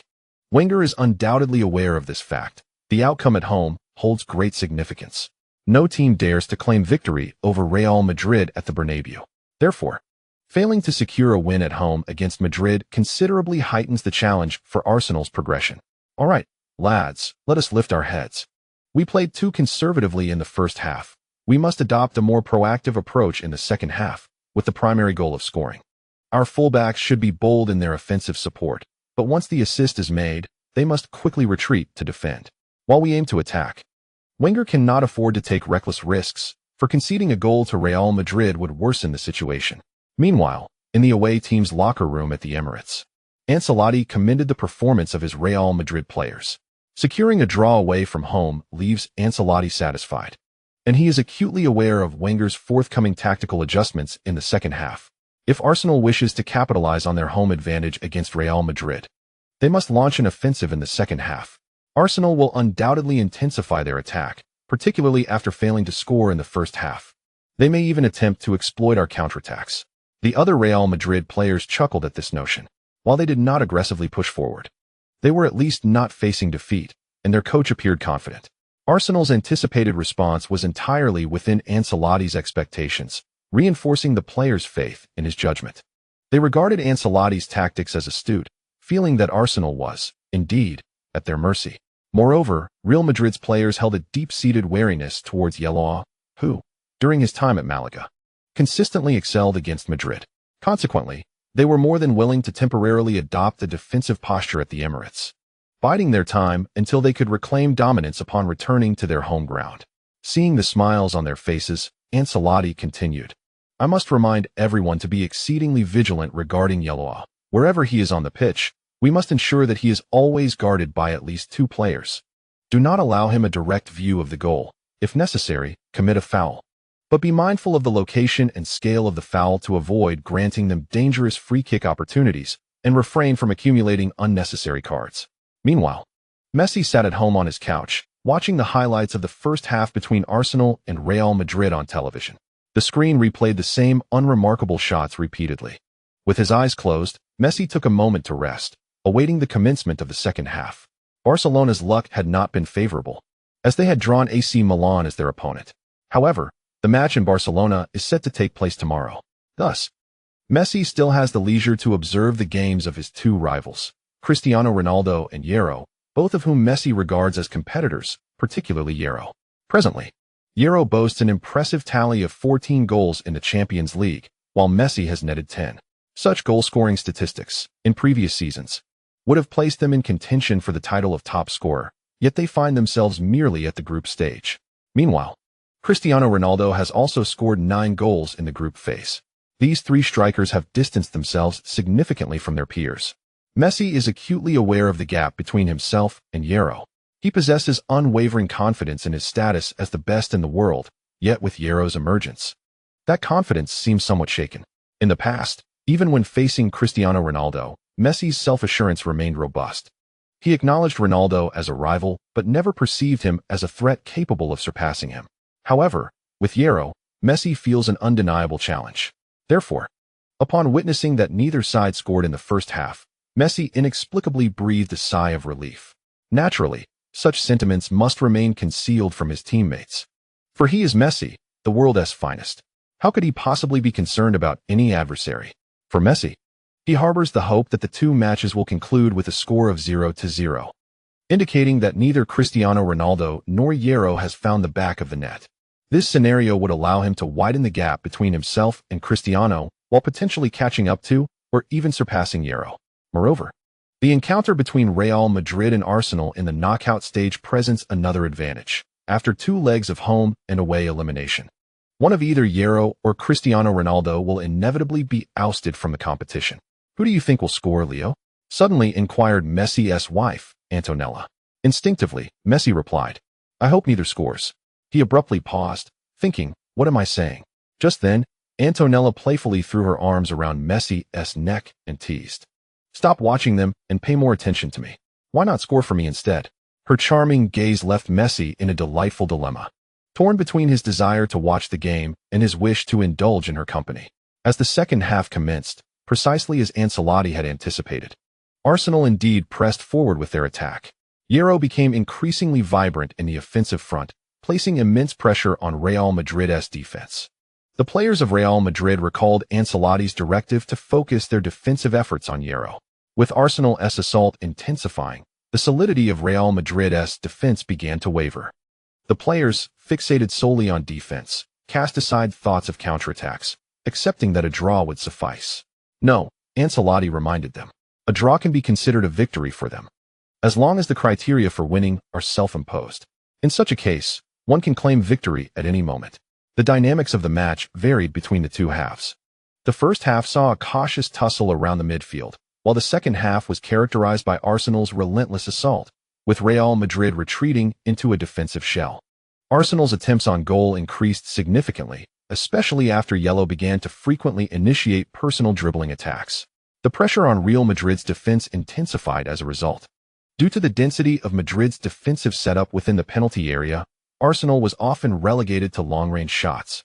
Ye Luo found himself challenged by the multitude of defenders congesting the box. When nearly all 11 Real Madrid players were packed into the penalty area, it became exceedingly difficult for Ye Luo to find a path to break through, leading him to resort to attempts from distance. However, Casillas was in impeccable form, repeatedly thwarting Ye Luo's penetrating shots into the area. Despite Arsenal's fervent attacks during this period, the elusive goal remained absent. As the clock ticked away, reaching the 70th minute, the score stood at a disheartening 0-0. Some fans, having stayed up late to watch, began to yawn in boredom. The match was proving to be rather uninspiring. Those who had anticipated a thrilling clash between two footballing titans were left sorely disappointed. They had hoped to witness the pinnacle of competition between Ye Luo and Ronaldo, the two foremost forwards in the world, yet what unfolded was merely a half of tactical drills in attack and defense. The pre-match media hype had painted this encounter as an epic showdown, heralding it as a battle of the most formidable forwards, promising an exhilarating contest. However, the reality proved to be a bitter disappointment. Ye Luo found himself subjected to the most rigorous of defenses from Real Madrid. Wherever he roamed, he was encircled by defenders, who showed no inclination to allow him any freedom of movement. Real Madrid had no concerns that committing players to mark Ye Luo would leave other areas unguarded, as their defensive strategy was one of total retreat.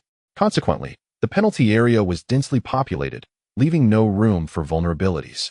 Cristiano Ronaldo, constrained by the tactical approach of Real Madrid, found himself devoid of opportunities for counterattacks. His chances to shine were limited.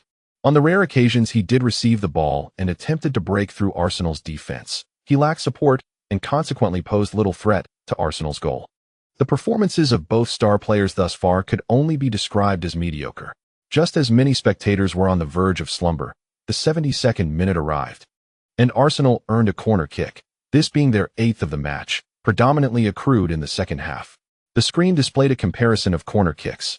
Arsenal had garnered 8, while Real Madrid had a pitiful solitary corner. This statistic starkly illustrated the conservative nature of Real Madrid's play in this match. This is also the objective of Real Madrid. They are indeed aiming for a draw. Of course, if Arsenal were to score now, Real Madrid would undoubtedly abandon their cautious approach. Speaking candidly, disregarding the facts, Arsenal bears some responsibility for the current situation. Had they found the back of the net, Real Madrid would not have been so conservative.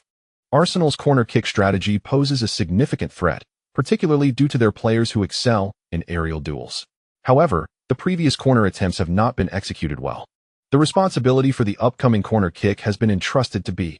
Silva, who surveys the situation within the penalty area, raising his right hand. At this moment, two central defenders, along with Ye Luo, and the likes of Giroud and Maine, total 5 players within the box.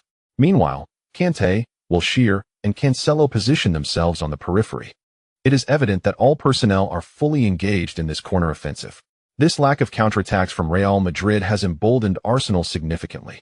Ye Luo, positioned centrally, may not be Arsenal's tallest player, yet he is the most captivating target for defenders during this corner play. Observing B. Silva's movements, everyone comprehends the intention. The ball is to be directed towards the near post. Ye Luo feigns movement towards the far post, while other players adjust their positions to create a pathway for him. Suddenly, Ye Luo darts towards the near post, meeting the ball with a powerful header. Amid the gasps of the crowd, standing at the near post is Marcelo, the Real Madrid fullback. Marcelo instinctively intervenes, deflecting the ball away. In the penalty area, Ramos, still reeling from the moment, adds a hasty kick. The ball spills to the periphery, landing at Di Maria's feet. Di Maria, with no time for contemplation, glances up before launching the ball forward. It soars past the midfield, arriving at Benzema's feet. Benzema shields the ball, while Cristiano Ronaldo speeds down the flank with remarkable acceleration. A counterattack. Real Madrid's counterattack has commenced. The commentators' voices elevate several decibels. Simultaneously, Ancelotti rises from his seat, his gaze fixed intently on the field. If Mourinho's contributions to Real Madrid were divine, then their swift counterattacking tactics undoubtedly bear his signature. Mourinho's Real Madrid excels exceptionally in defensive counterattacks. Their speed in transitioning from defense to attack is astonishing.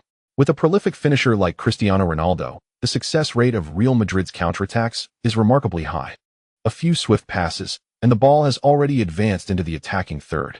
At this moment in Arsenal's defensive zone, aside from goalkeeper Szczesny, only 3 players remain: the defensive midfielder Kanté, left-back Gibbs, and central midfielder Wilshere. Among these 3, Wilshere and Gibbs rush towards Benzema, while Kanté retracts to the flank, attentively monitoring the movements of both Benzema and Cristiano Ronaldo. As long as Wilshere and Gibbs can entangle Benzema, Kanté can focus his attention on Ronaldo. Just as this thought crossed my mind, Benzema decisively passed the ball. As a modern center forward, Benzema's playmaking ability is formidable. This is precisely why he triumphed over Higuaín to become Real Madrid's starting striker. Ronaldo's speed is astonishing. At this moment, he is not yet fully transformed into a mere goal scorer. His pace remains intact, and his capacity to advance with the ball is at an elite level. Upon receiving the pass, he instinctively drove the ball inward. Ronaldo, oh my! The Arsenal goal is in jeopardy. Real Madrid has an opportunity, a splendid chance. As Szczesny noticed Ronaldo receiving the ball and charging forward, he began to waver. Should he rush out or stay put? If he advances, the distance is still considerable. Ronaldo has yet to enter the penalty area. What if he attempts a chip shot midway? Conversely, if he remains stationary, he cannot adequately guard such an expansive goal without blocking the shooting angle. Szczesny hesitated for a fleeting moment before deciding to charge out. However, just as he took a few steps, he witnessed Ronaldo, still outside the box, unleashing a shot. The ball traced a beautiful arc, slipping past Szczesny's fingertips as he leapt. curving toward the far post before striking the inside of the post and nestling into the net. The goal is scored. Magnificent. Cristiano Ronaldo. The commentators leapt up in unison, exclaiming in delight. A hush descended upon the Emirates Stadium. Many had not anticipated this moment. While many believed Arsenal could not eliminate Real Madrid, they felt capable of contending on home soil, with a high likelihood of scoring first. Yet, as time dragged on without an Arsenal goal, it was in the 74th minute that Real Madrid seized a counterattack from a corner kick and found the net. With Arsenal trailing in the 74th minute, only a handful of minutes remained for them to turn the tide. Chapter 56. You can always believe in him. It is truly astonishing. Real Madrid, who had been under relentless pressure throughout the match, managed to take the lead against Arsenal with a swift counterattack. Ronaldo. Cristiano Ronaldo. He has scored a golden away goal for Real Madrid. He has propelled them into the lead on the road. This is the style of play that Real Madrid favors and excels at. Their rapid counterattacks are unparalleled. Although Arsenal's offense is also known for its speed, it pales in comparison to Real Madrid's prowess. From Marcelo's clearance to Ronaldo's strike into the net, the entire sequence unfolded in a mere 12 seconds. Real Madrid's quick offense lives up to its reputation. Arsenal was utterly defenseless against Real Madrid's rapid counterattacks. The commentators erupted in excitement. Arsenal's fans held their heads in despair after their team struggled to breach Real Madrid's defenses. A sudden assault from Real Madrid resulted in a goal. Moreover, it was a crucial away goal secured by the opponents. In terms of the aggregate score, this represents the most dire situation imaginable. Arsenal fans were reminded of the painful memories their team endured in the Champions League in years past. 3 years against Barcelona, 5 against Bayern. Now, facing Real Madrid. One might wonder if Arsenal is truly fated to be devoid of Champions League success. The Real Madrid supporters in the away section erupted in jubilant cheers. Following the goal, Cristiano Ronaldo raised his fists and let out a triumphant roar towards the heavens. Prior to this goal, Ye Luo had enjoyed far more screen time than him. Now, all the pent-up frustration had been released. In their direct confrontation, he had finally gained the upper hand. It was only when the Real Madrid players rushed to embrace him in celebration that he began to calm down. Ancelotti, witnessing this goal, leapt from the bench, fists clenched in exhilaration. Such displays of emotion are rare for the Italian. His double chin quivered in excitement. Ancelotti was utterly thrilled. Real Madrid had secured an away goal. This significantly enhanced their chances of advancing to the quarterfinals. Having finished second in the group stage, the media in Madrid quickly turned against him. After all, this is Real Madrid. Coaching here entails perhaps the greatest pressure in the world. Yet now, that pressure had dissipated with this goal. For over 70 minutes, Ye Luo had been unable to penetrate Real Madrid's staunch defense. With just over 20 minutes remaining, he found it hard to believe that Ye Luo could accomplish it. Lacking sufficient support and assistance, Ye Luo stood isolated. No matter how formidable he might be, what could he achieve alone? Ancelotti felt reassured. Ye Luo is human, not divine. Positioned at the center circle, Ye Luo awaited the kickoff. Although frustrated, he was not surprised that the team had conceded a goal. After failing to score despite relentless pressure, being countered was entirely normal, especially against an opponent like Real Madrid. Ye Luo had no time for complaints. He needed to seize the moment and score quickly. The television broadcast focused on Ye Luo's determined expression. The previously anxious Arsenal fans suddenly found solace in this moment.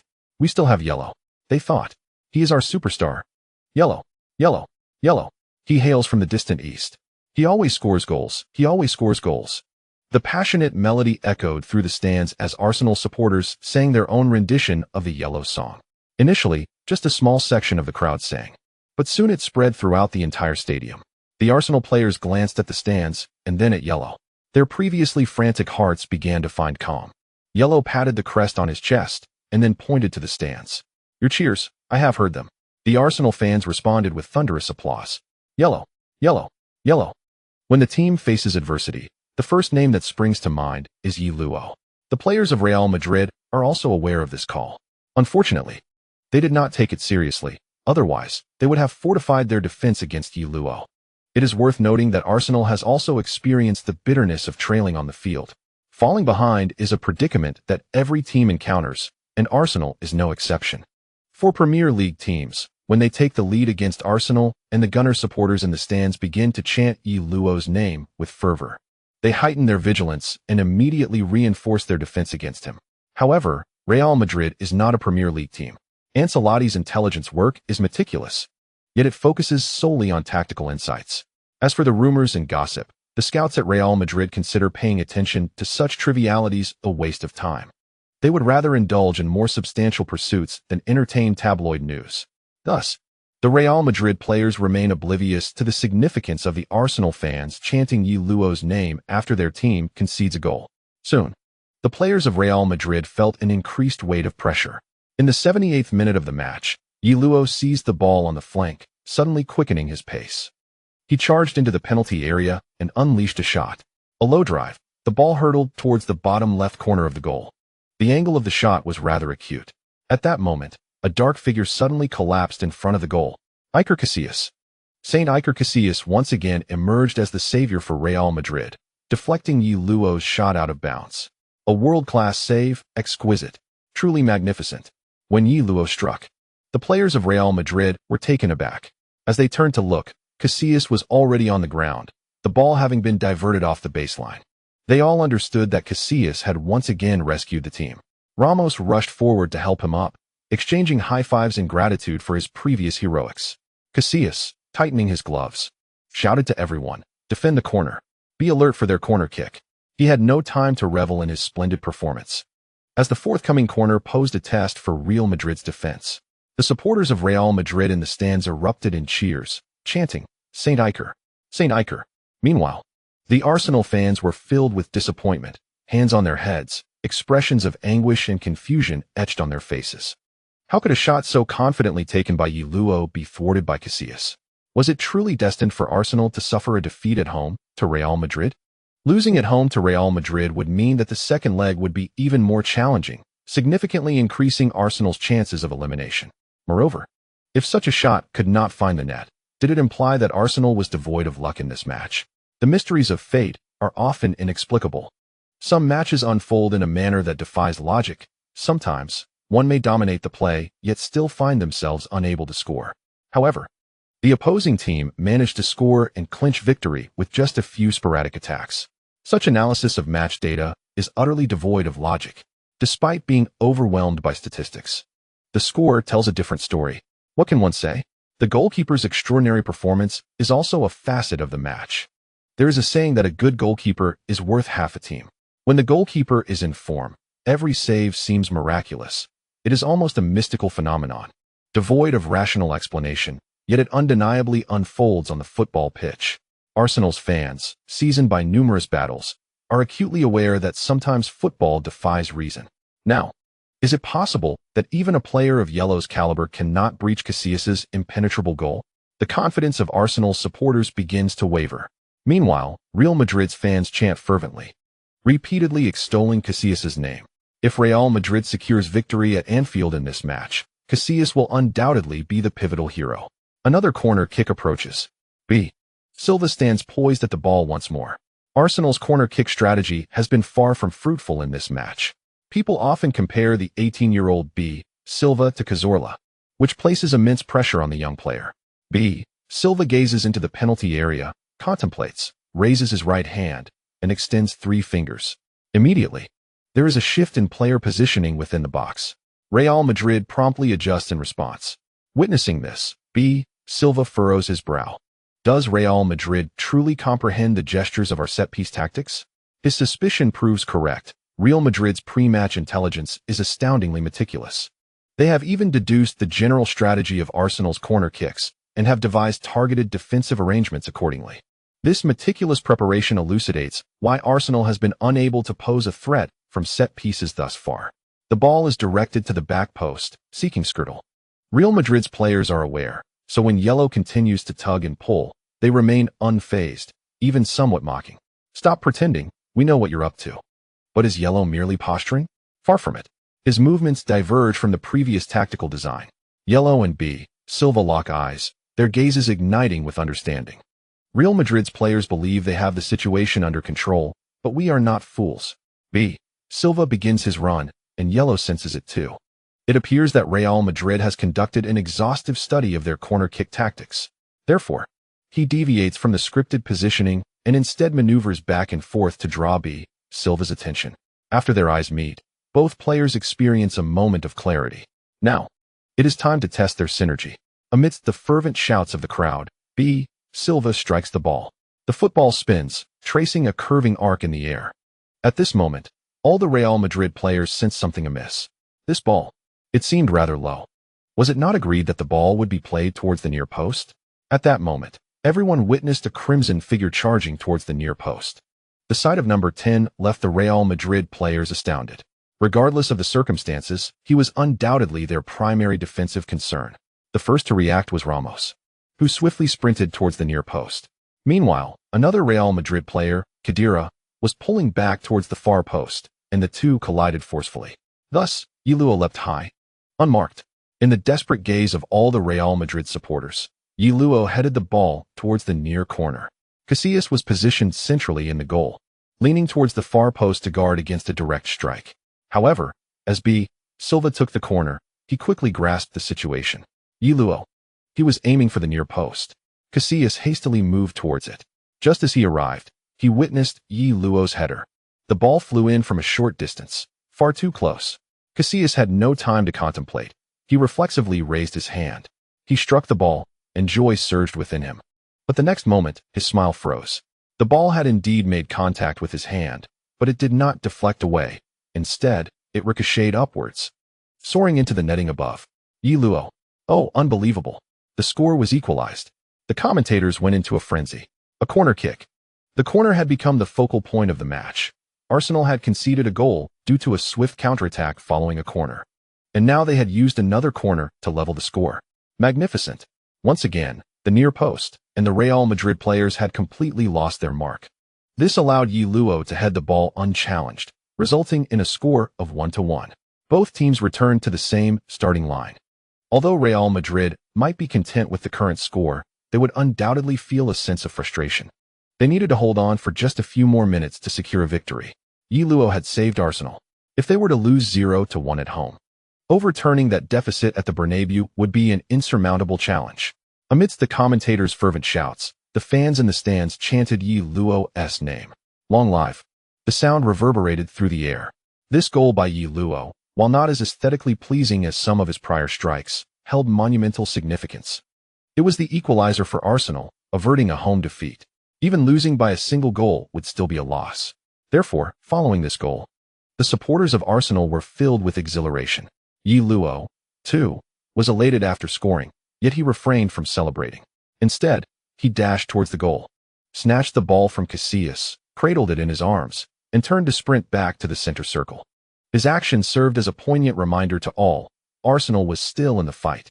In reality, they were still at a disadvantage, having conceded an away goal to Real Madrid. Carrying this draw to the Bernabeu would not bode well. Arsenal had little to celebrate. They still needed to score. Yellow yearned for victory. Ancelotti shook his head on the sidelines, for the conceded goal was indeed disheartening. He glanced at the large screen. It was the 79th minute. With mere minutes remaining in the match, this scoreline favored Real Madrid, allowing them to remain composed. He began making substitutions, bringing on 3 defensive players, clearly intent on bolstering their defense. Real Madrid aimed to safeguard this 1-1 scoreline. Ancelotti's decision proved astute, as Arsenal's subsequent attacks could only be described as frenzied, almost ferocious. Time ticked away, and soon the match approached its conclusion. 3 minutes of stoppage time.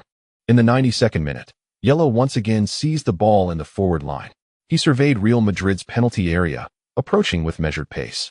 Just as the Madrid players closed in, he suddenly launched into action. A deft maneuver. Yellow slipped through the gap between Xabi Alonso and Khedira. Before the other Real Madrid players could react, he unleashed a powerful strike with his right foot. Boom. The resounding noise heralded the ball's terrifying speed. This time, Casillas had yet to react before the football struck the net, sending a flurry of excitement through the crowd. 2-1. Arsenal had taken the lead. End of chapter. Chapter 57. Mourinho's study of Arsenal. Yellow. Yellow. Unbelievable. Inconceivable. Extraordinary. A stunning last-minute goal. How did he emerge from the crowd like that? All the commentators instinctively turned to the large screen. The jubilant Arsenal fans also glanced at the screen. For Yellow's decisive goal was simply astonishing. Under the lens of advanced high-speed cameras, Viewers witnessed Ye Luo's exquisite control. His feet, as if magnetized, kept the ball firmly within his grasp. Transitioning from stillness to a sudden burst of speed, he moved with breathtaking agility. As he slipped between Khedira and Xabi Alonso, both were caught off guard. It wasn't just them. Ramos, Pepe, and others behind them were equally unprepared.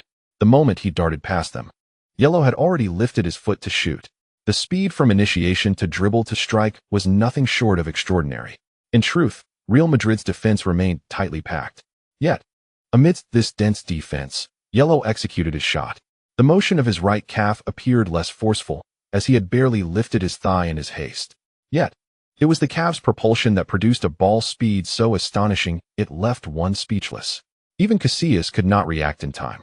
The football grazed the right post and found its way into the net. On the sidelines, Wenger leapt to his feet, a rare display of such fervor. Yet, how could he remain composed in the face of this spectacle? Should the match conclude with a score of 1-1, it would necessitate that Arsenal launch an all-out offensive in the away leg, especially given their depleted squad facing Real Madrid's incisive counterattacks. Wenger himself harbored little confidence in such a scenario. However, the circumstances had shifted. Though Arsenal had conceded an away goal, they now held the aggregate lead. This instilled them with a newfound courage. There was little to fear when venturing away. Moreover, Wenger believed that Ye Luo was likely to score in the second leg. Thus, this last-minute goal represented a matter of life and death for Arsenal. Ancelotti's expression darkened. He dashed to the sidelines, visibly frustrated yet unsure of how to vent his exasperation, for he could not pinpoint anyone to blame for the conceded goal. Even Benzema could not shoulder that burden. Who could be faulted? Perhaps Alonso and Khedira for their lackluster defending? Ye Luo had indeed breached their defenses with remarkable speed. Having once been a top player who lifted the Champions League trophy himself, Ancelotti understood all too well that, at times, players are powerless. They are not deities. They are human, bound by their limits. The velocity with which Ye Luo had just broken through surpassed anything Ancelotti could have imagined.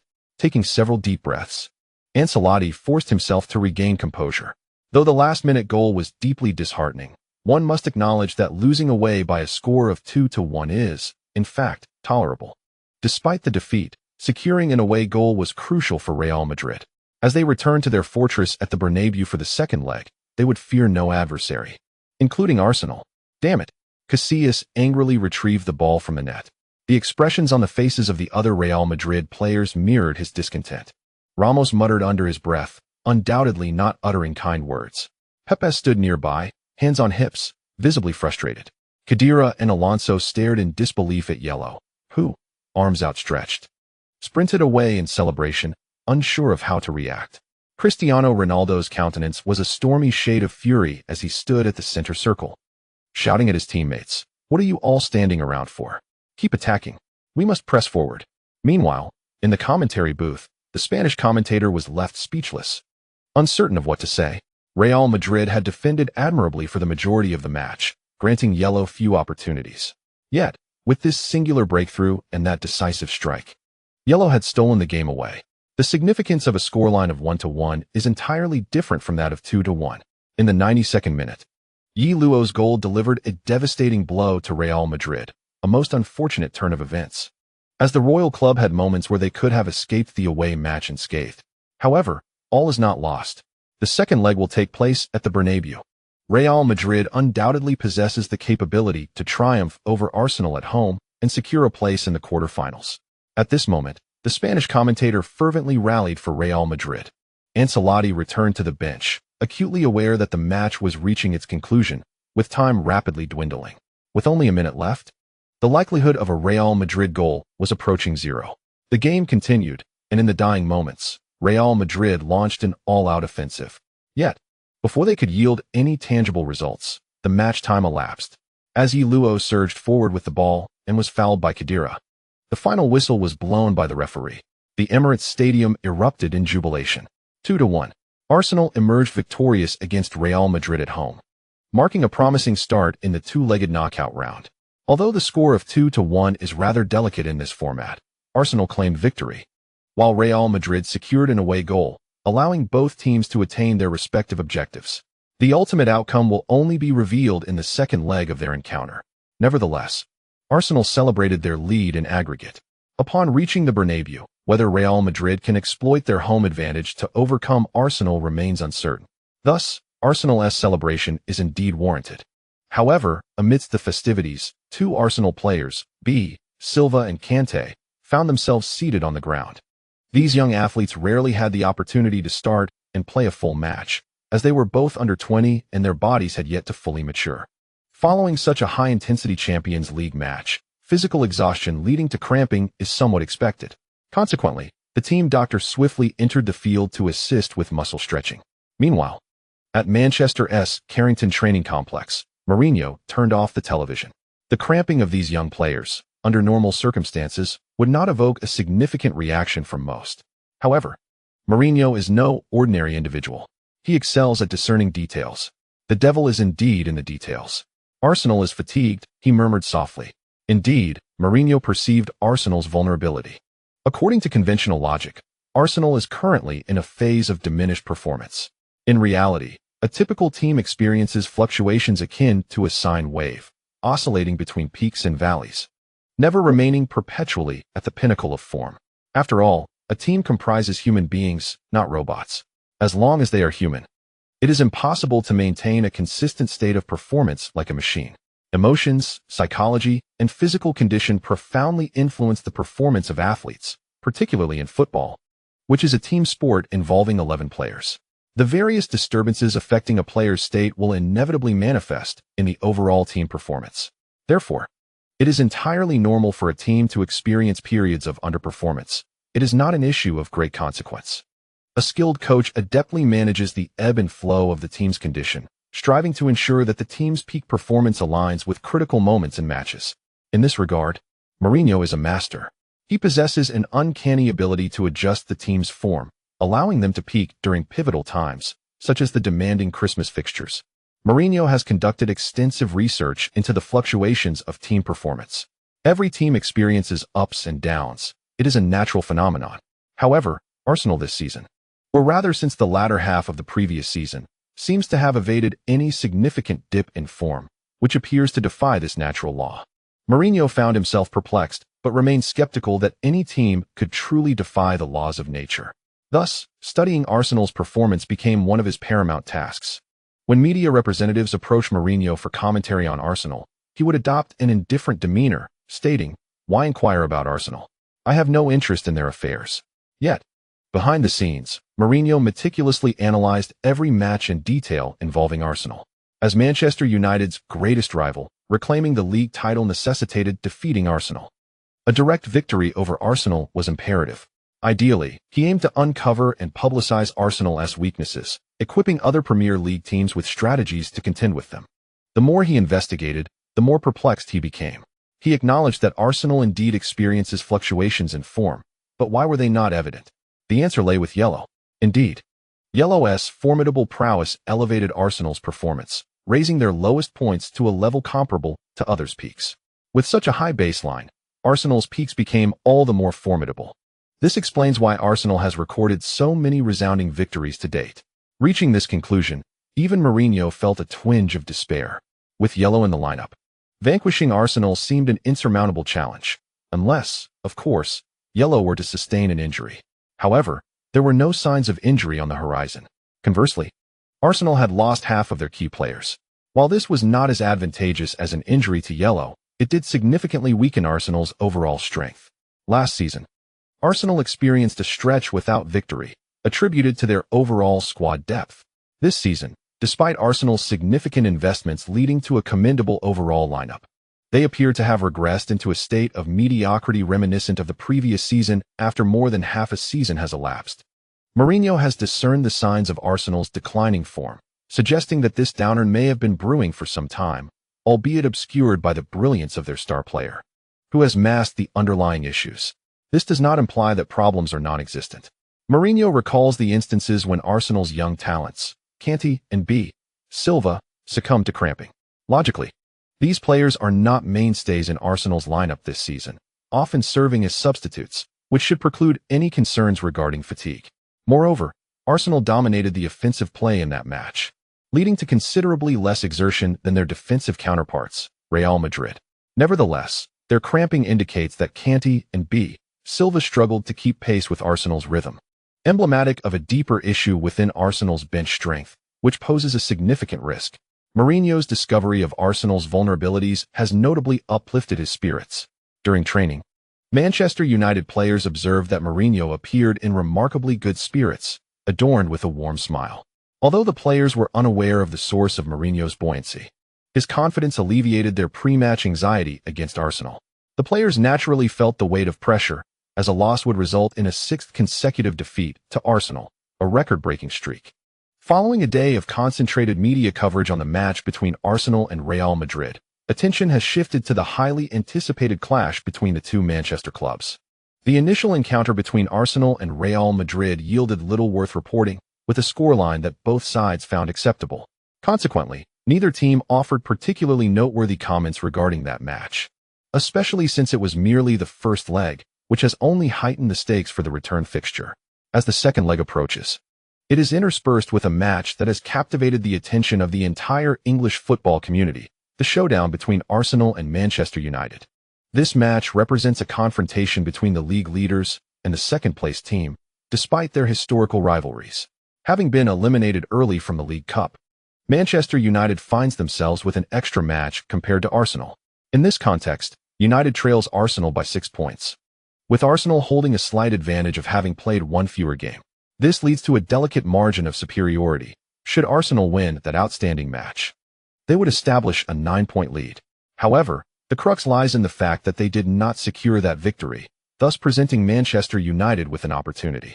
If they can triumph away against Arsenal, the actual point difference will shrink to merely 3. It is noteworthy that Manchester United once trailed Arsenal by as much as 11 points.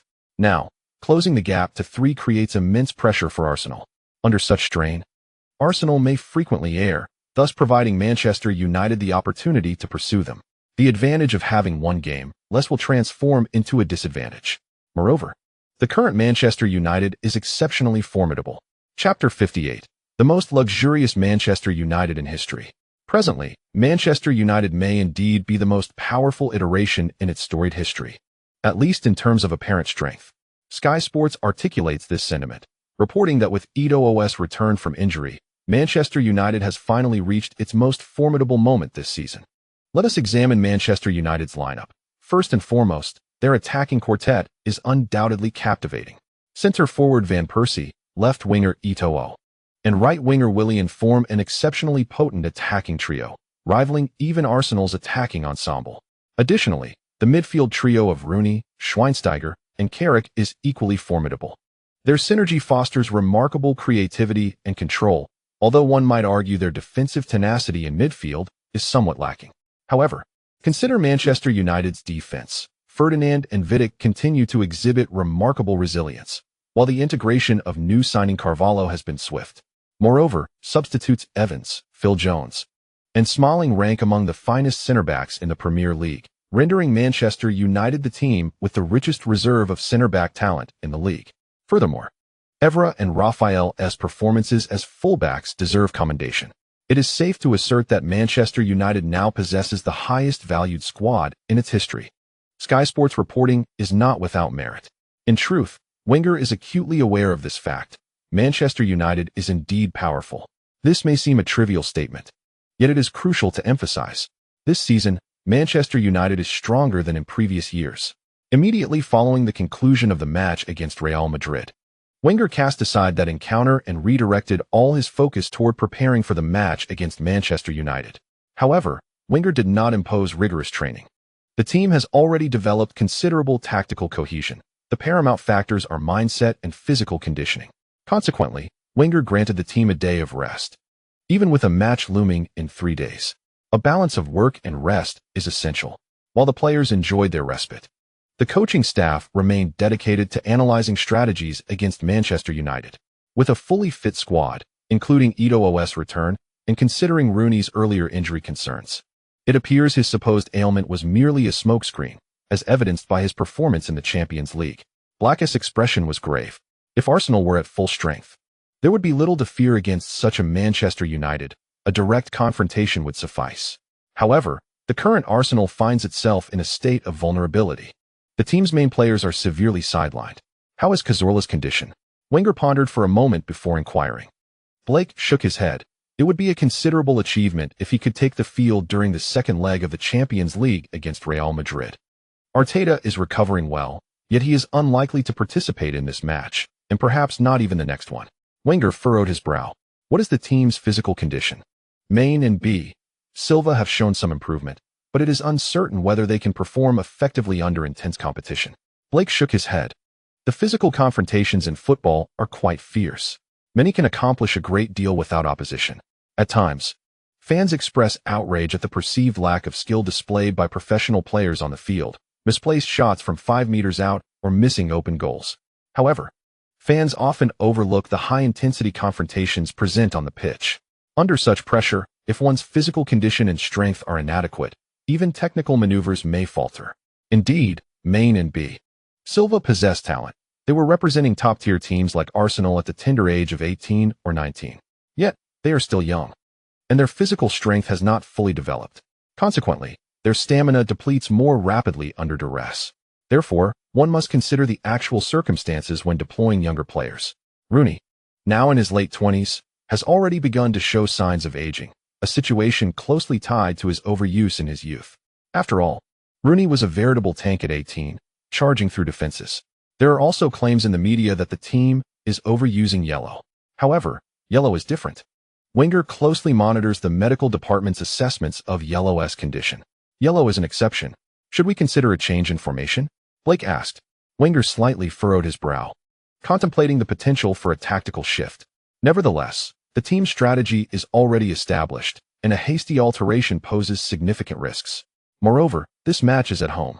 As the defending champions, Arsenal has no need to change their formation proactively. Instead, we shall intensify our offense. Wenger declared, let us suppress them with our attacking prowess. A fierce determination glinted in Wenger's eyes. With Ye Luo on the field, he felt emboldened to overpower the opponent with offensive tactics. We must dominate them on their turf.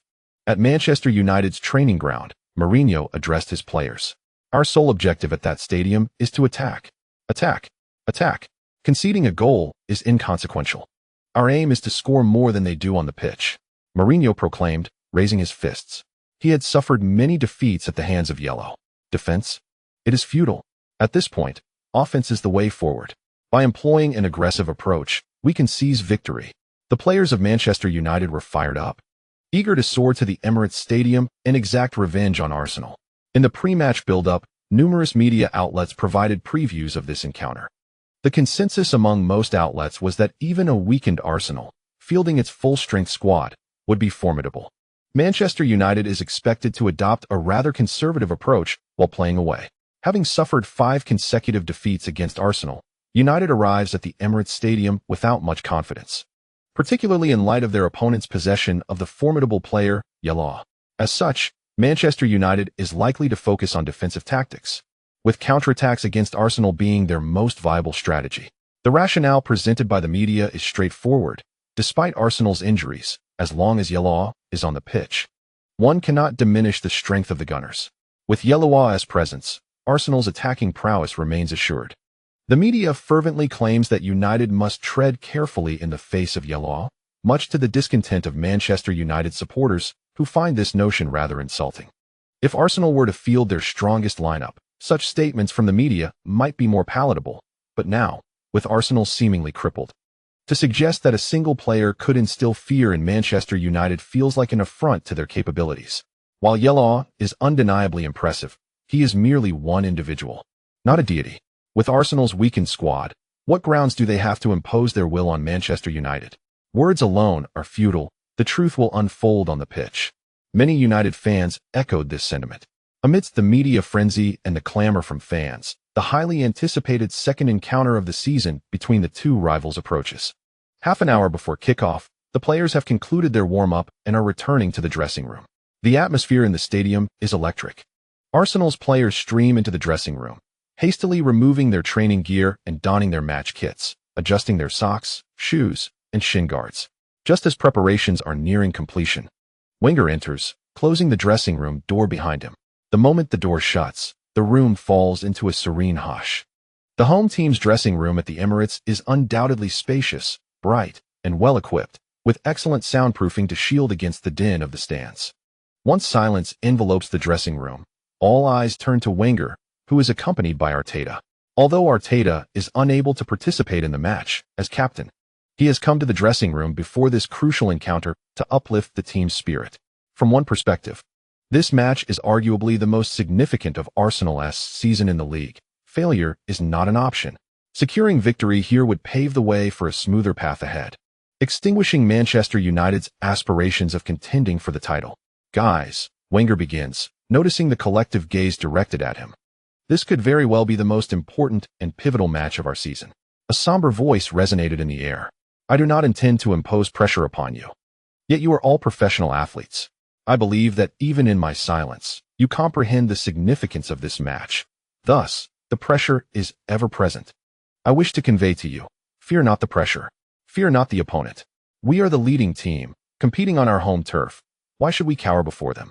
You have undoubtedly seen the media's proclamations of Manchester United as the most formidable in history. Wenger scoffs.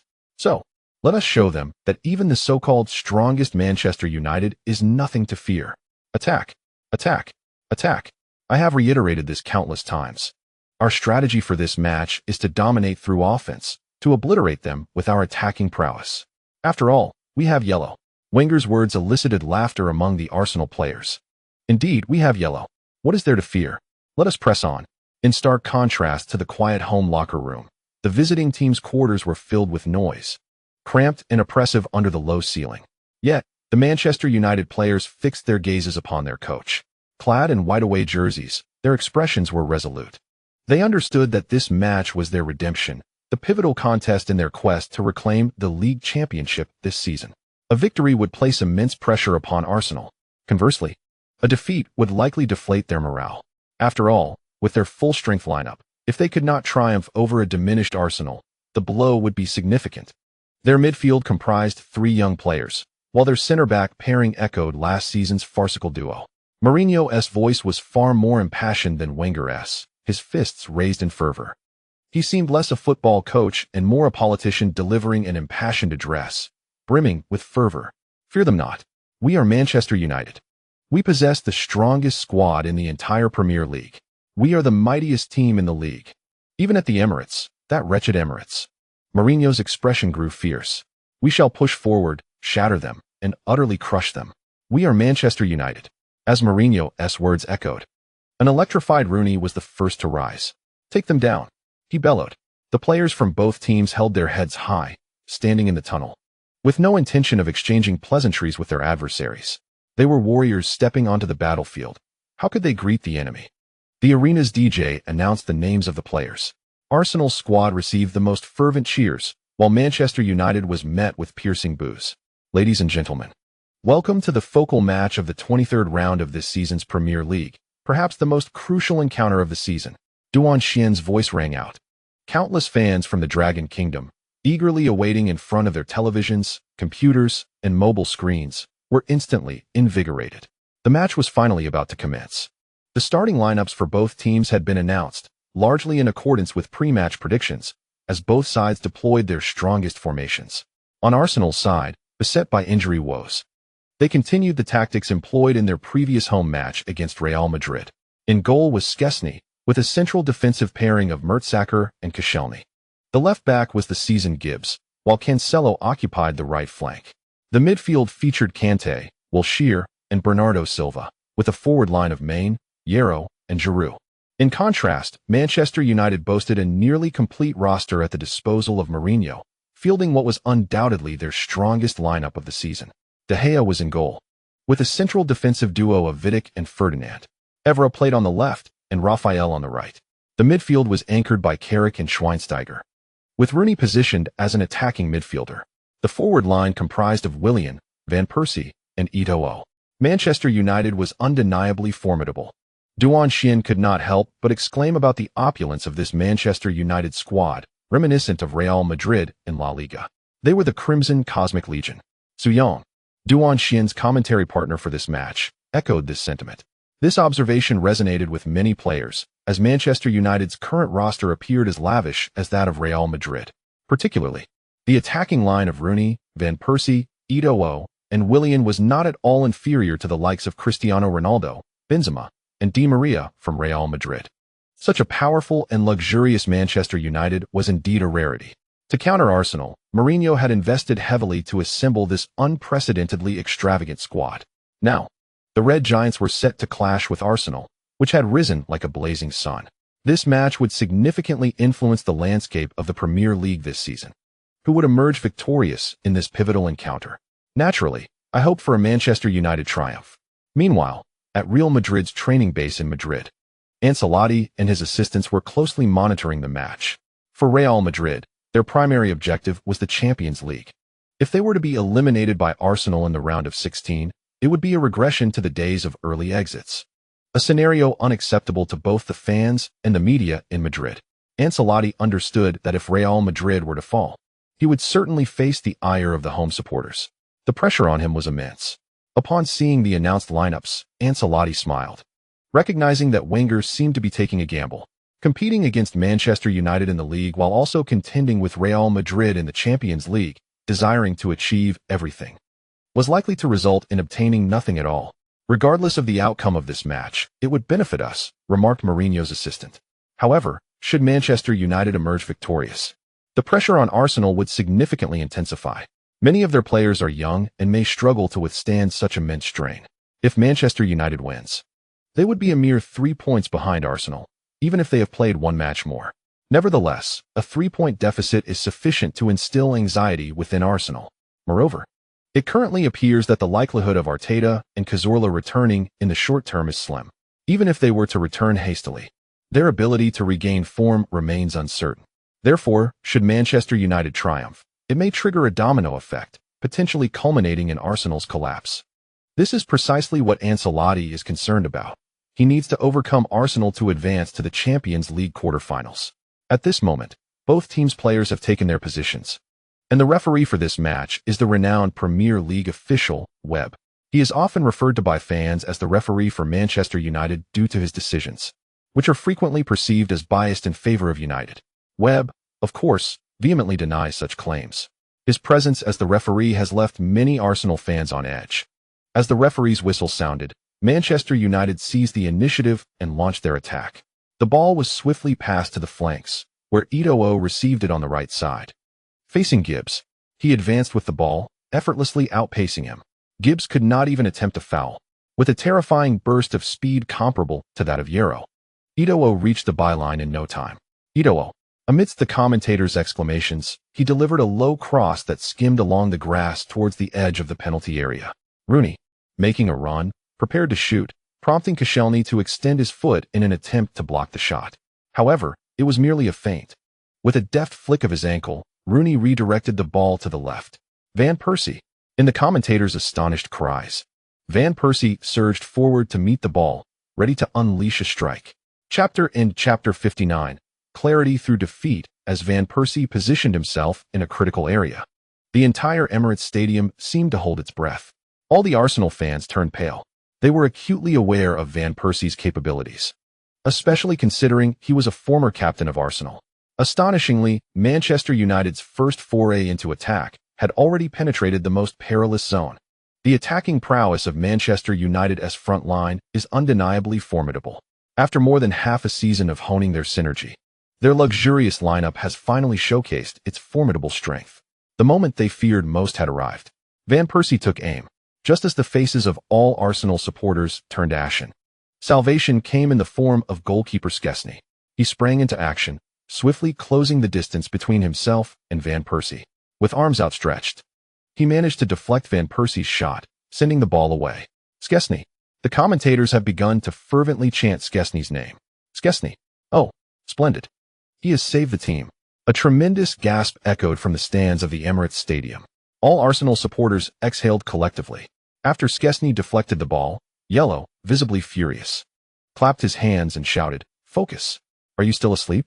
The television broadcast captured this moment perfectly. Upon witnessing this, Andy Gray couldn't help but chuckle, remarking that Ye Luo is increasingly resembling a competent captain. Lineker nodded in agreement, noting that Manchester United's latest attack nearly resulted in a goal. Conceding early would have been the worst possible scenario for Arsenal. The commentator from Longhua, Duan Xian, praised Ye Luo's performance, likening him to a true leader. With the captain's armband adorning his arm, Ye Luo must shoulder the responsibility as the team's leader. Arsenal's defense had just experienced a nerve-wracking moment during that particular play. The broadcast continually replayed Van Persie's recent shot, tracing the sequence from Eto'o's burst of speed to his cross, Rooney's feigned shot leading to the genuine pass, culminating in Van Persie's ghostly movement and shot. All of this evoked admiration from the commentators. Rooney, Van Persie, Eto'o, a truly breathtaking attacking trio. Merely 3 players breached Arsenal's defense. And without key defensive players, Arsenal faced relentless assaults from this trio. How long could they endure? Were it not for Szczesny's outstanding performance, Manchester United would have already taken the lead. The commentator from Manchester United TV was particularly exhilarated. This is how we play. We are Manchester United. Our squad is superior to theirs. Why should we fear them? Charge forward, crush them. Most viewers of the live broadcast on Manchester United TV were, of course, Manchester United supporters. Hearing the commentators' words ignited their excitement. Manchester United had suffered 5 consecutive defeats to Arsenal. They desperately needed a victory, a resounding triumph.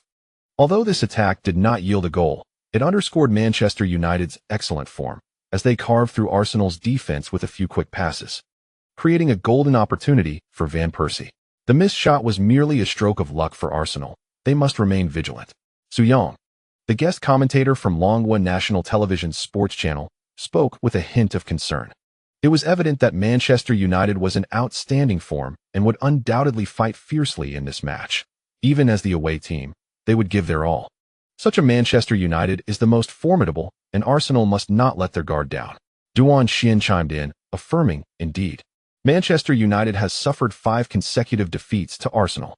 While some may perceive this record as trivial, let us not forget, this is Manchester United, the enchanting Manchester United. A team that has once conjured countless miracles, now finds it inconceivable to endure a 6th consecutive defeat against their arch-rivals, Arsenal. Moreover, Arsenal enters this match with numerous key players sidelined, rendering this encounter a formidable test for them. Su Yang nodded repeatedly, affirming that one must not grow complacent simply because there have been no goals conceded in the current offensive.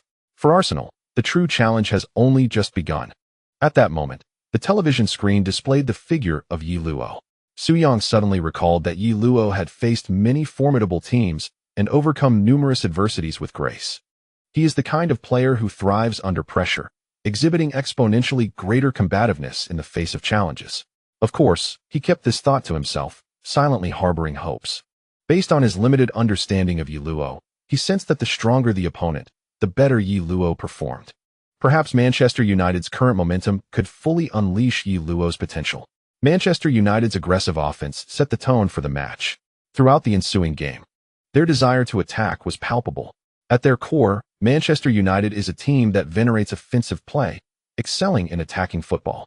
Right from the outset, they executed a piercing offensive move that invigorated the players, who thrived in such an environment. Their relentless attacks perpetually threatened Arsenal's goal. However, Arsenal was not to be underestimated. They, too, had devised an offensive strategy, intent on penetrating Manchester United's defense. The prevailing theme for both teams was clear, a fervent offensive onslaught. In the second minute of the match, Schweinsteiger threaded a pass to Eto'o. After penetrating the penalty area, Eto'o unleashed a shot that compelled Szczesny to make a daring save. Before the commentators could fully react, Koscielny cleared the ball.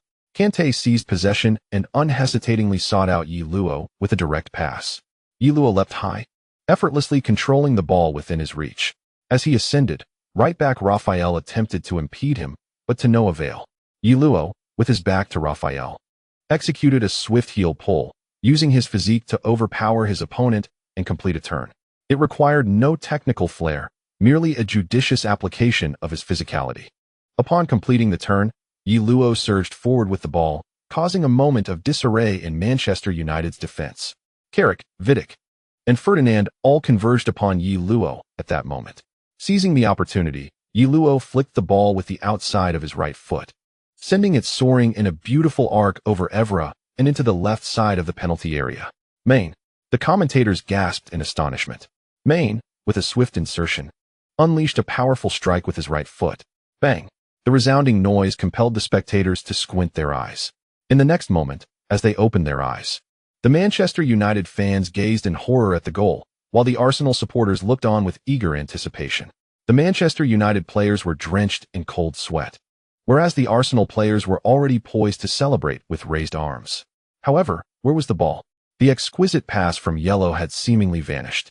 Oh, it had soared into the stands, where it was being contested by enthusiastic fans. Staff on the ground urged the spectators to toss the ball back down. After all, the Premier League could hardly afford to lose a football every time a player misfired. Such expenses would accumulate significantly. Yet, this depended on the fans' decency. Should they be particularly obstinate, one might find it impossible to retrieve the ball. Fortunately, the Arsenal fans behaved admirably, as the ball was soon thrown back into play. The commentators quickly caught on. Main, he squandered a golden opportunity. What a pity. Ye Luo's pass was nothing short of sublime. Had it been Harry Kane in that position, the odds of scoring would have been overwhelmingly high. As the commentator spoke, De Gea's heart raced to 180 beats per minute. He was nearly startled. Previously, he had positioned himself on Ye Luo's side, and when Ye Luo released the ball, he hadn't had the chance to react.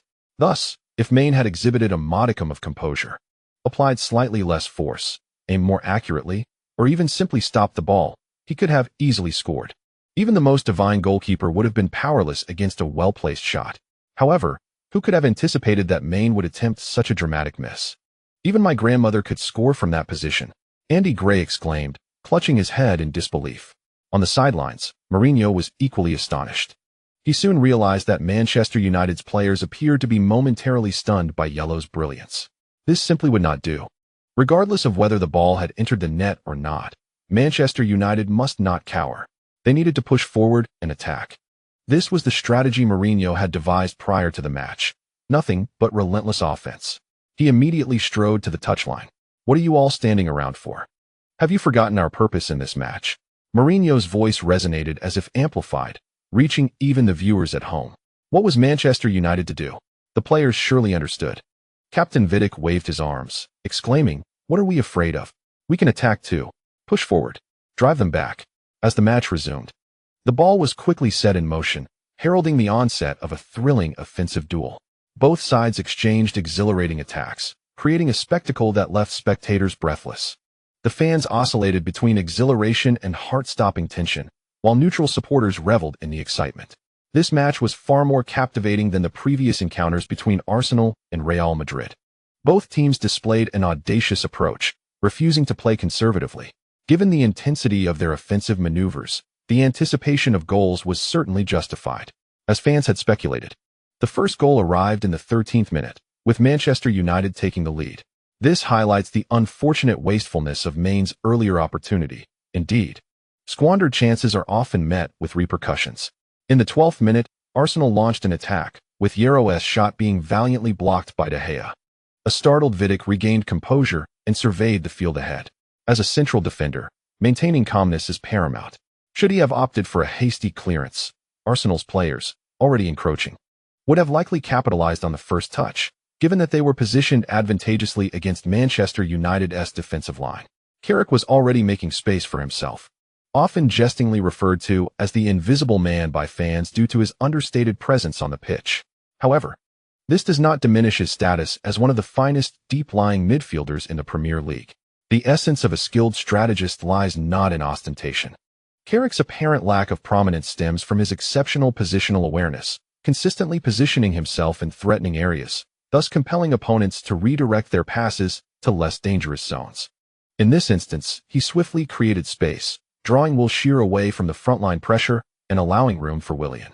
The ball found Willian. Yet it was Carrick who orchestrated the space. Focus shifted to Willian. However, as he turned with the ball, Carrick seamlessly filled the gap left behind, unnoticed by the spectators. He continued to advance, maintaining an appropriate distance from the ball, ready to thwart any counterattack should Willian falter. Meanwhile, on the television screen, Carrick remained out of sight. Willian skillfully evaded B. Silva and distributed the ball to the wing, finding Ye Luo. In this match, Gibbs was utterly unable to contain Ye Luo, who, opting not to control the ball, surged forward, leveraging his speed to challenge Arsenal's left flank. Admittedly, This tactic lacked finesse, yet Ye Luo's remarkable pace proved overwhelming. Ye Luo delivered a cross. With the commentators' exclamations, he sent the ball soaring into the penalty area.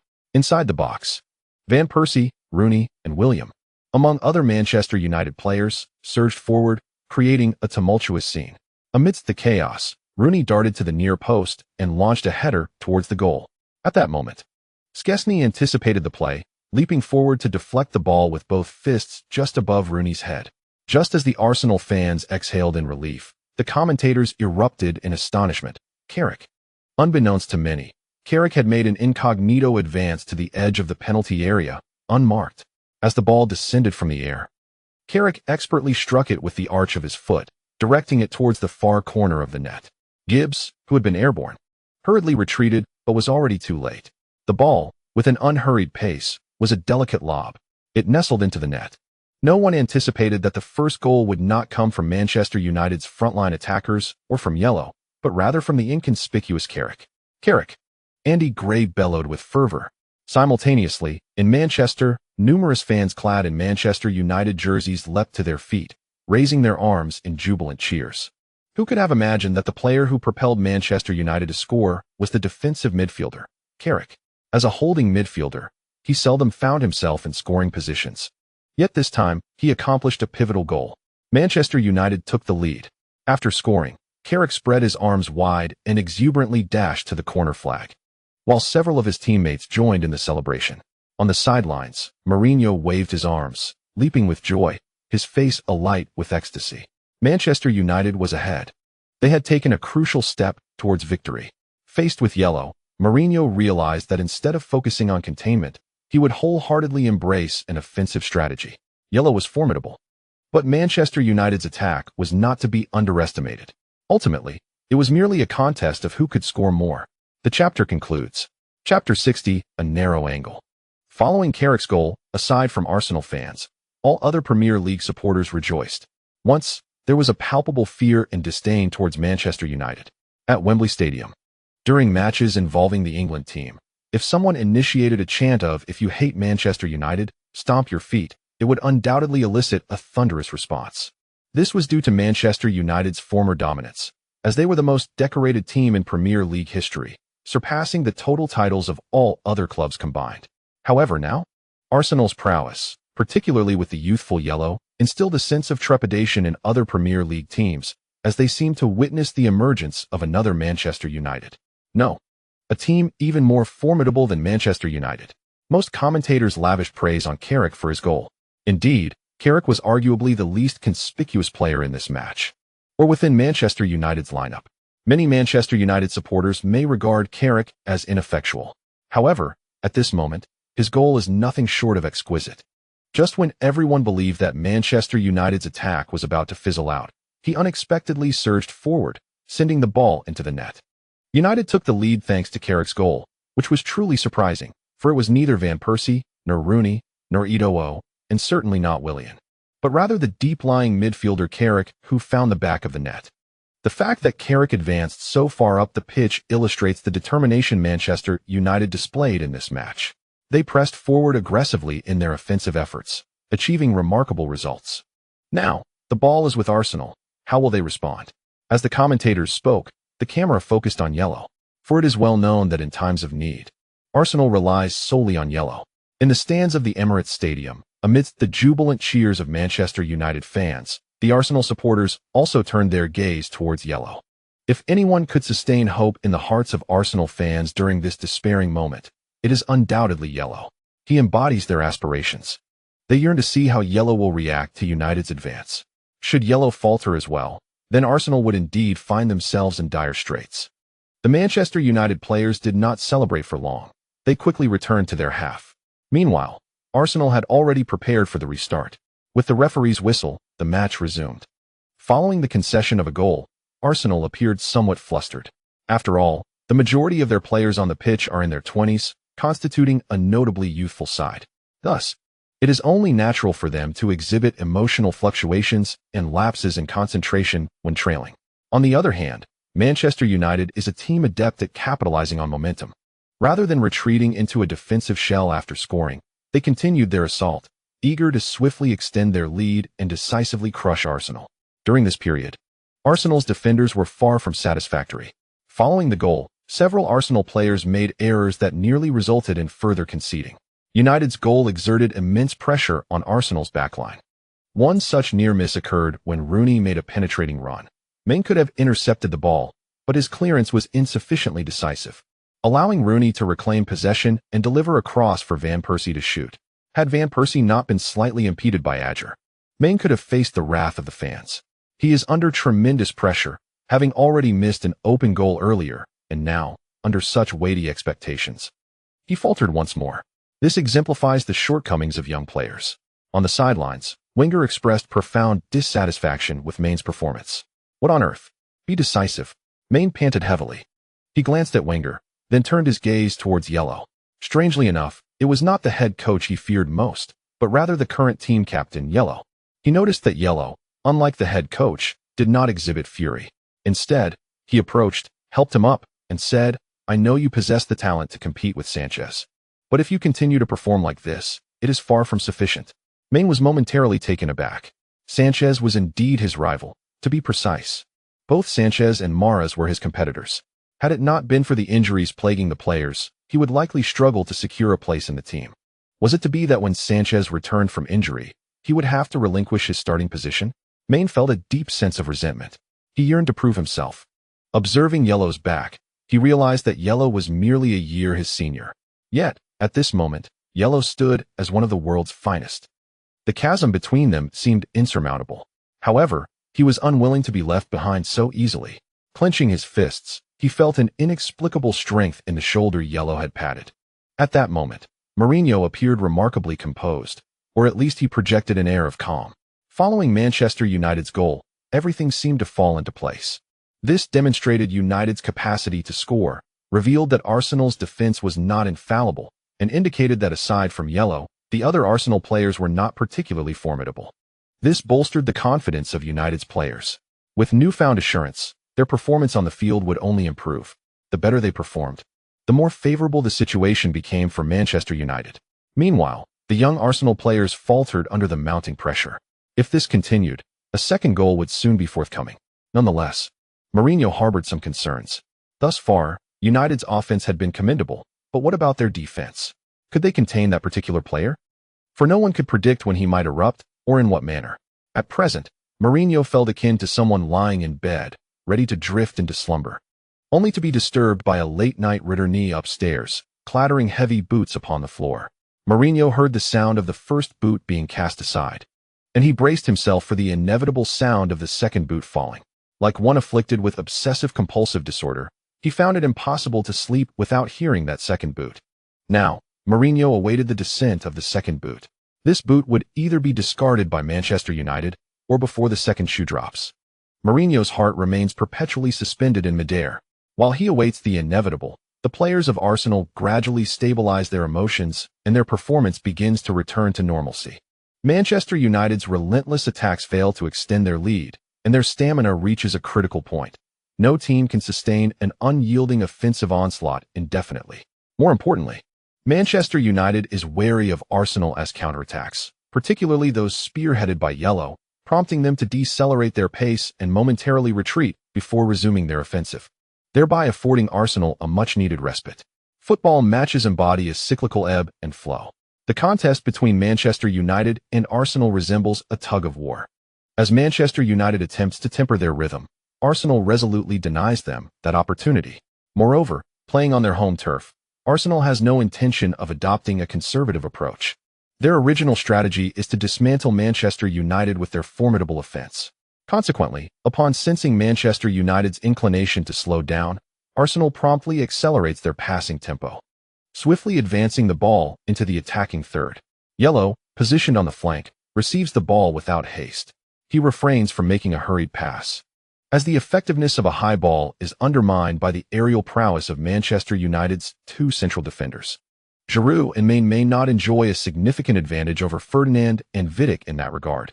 Furthermore, Ye Luo believes that sometimes his own initiative poses a greater threat. While in possession on the wing, Ye Luo faces little pressure, given Manchester United's strategy of fortifying the center. he is free to maneuver on the flanks. Yet upon entering the central area, he is met with the tight marking of several Manchester United players. It is well understood that the key to defending against Ye Luo lies in preventing him from receiving the ball in dangerous areas. Everyone aspires to completely neutralize him. However, it has become evident that such a feat is unattainable, leading to a focus on restricting him instead. He may roam freely on the wing, but the central area requires vigilant guarding, ensuring that Ye Luo cannot penetrate. As for passing, he can be afforded that freedom. The real danger lies in the ball being at Ye Luo's feet. Even Manchester United exhales a sigh of relief when they see him pass. As long as the ball is not under his command, their pressure lessens. Their primary concern is to guard against Ye Luo's potential cuts inside or his incursions along the baseline into the penalty area, potentially drawing fouls. As Ye Luo halts the ball at his feet and surveys the situation in the box, he cannot help but furrow his brow. Were Arsenal's lineup fully intact, players like Cazorla and Arteta would find space to receive the ball, while Harry Kane, with his nimble movement, would also locate opportunities within the penalty area. This illustrates the disparity in player capabilities.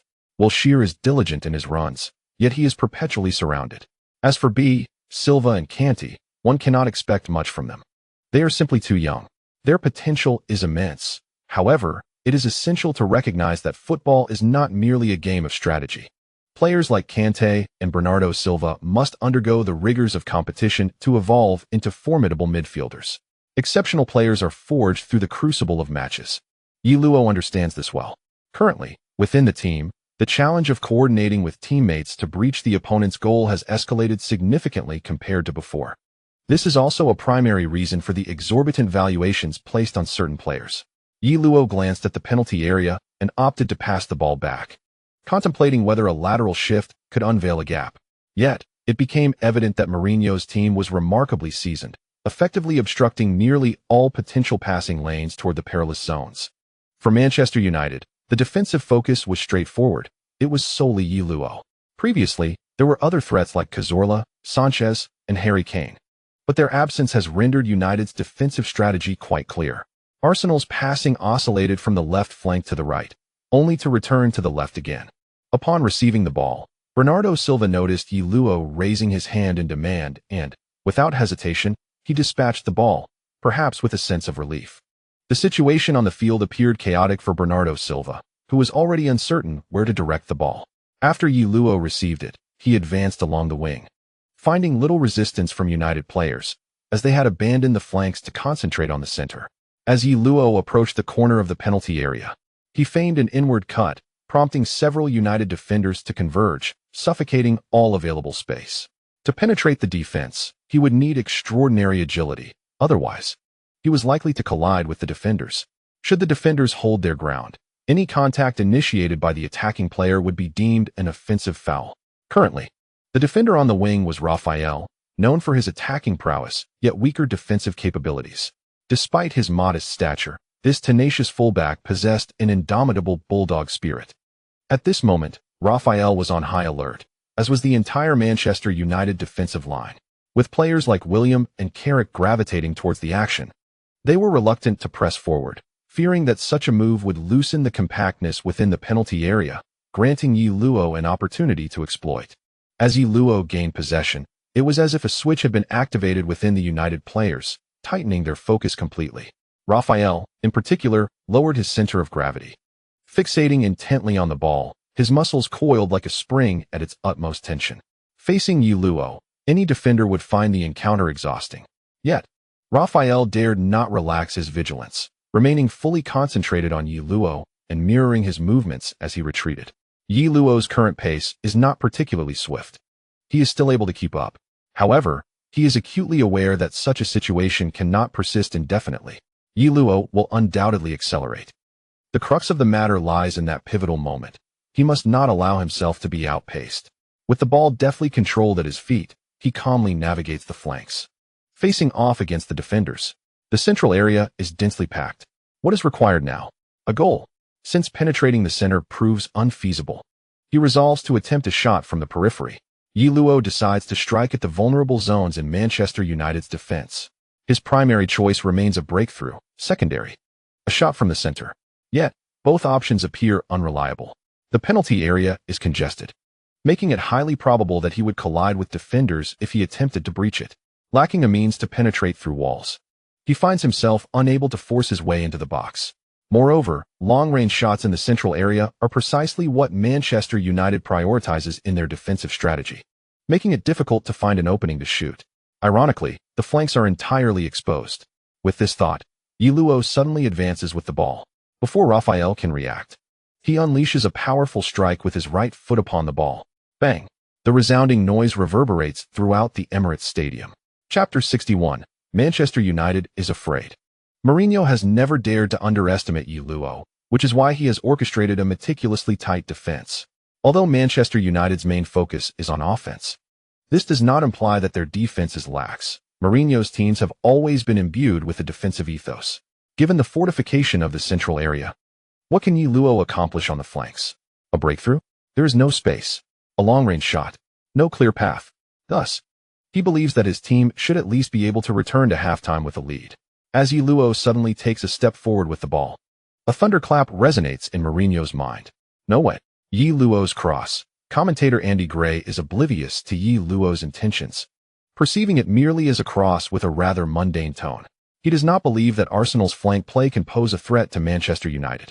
However, in the next instant, Andy Gray's eyes widen in astonishment, round as saucers. As Ye Luo strikes the ball with his right foot, his head is bowed. He does not gaze at the goal. From this position, it makes little difference whether he looks or not.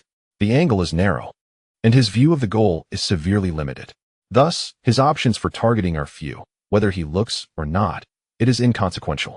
The crucial factor is to execute a shot with a beautifully high-quality curve. In this scenario, it is far better to concentrate fully on the shot itself.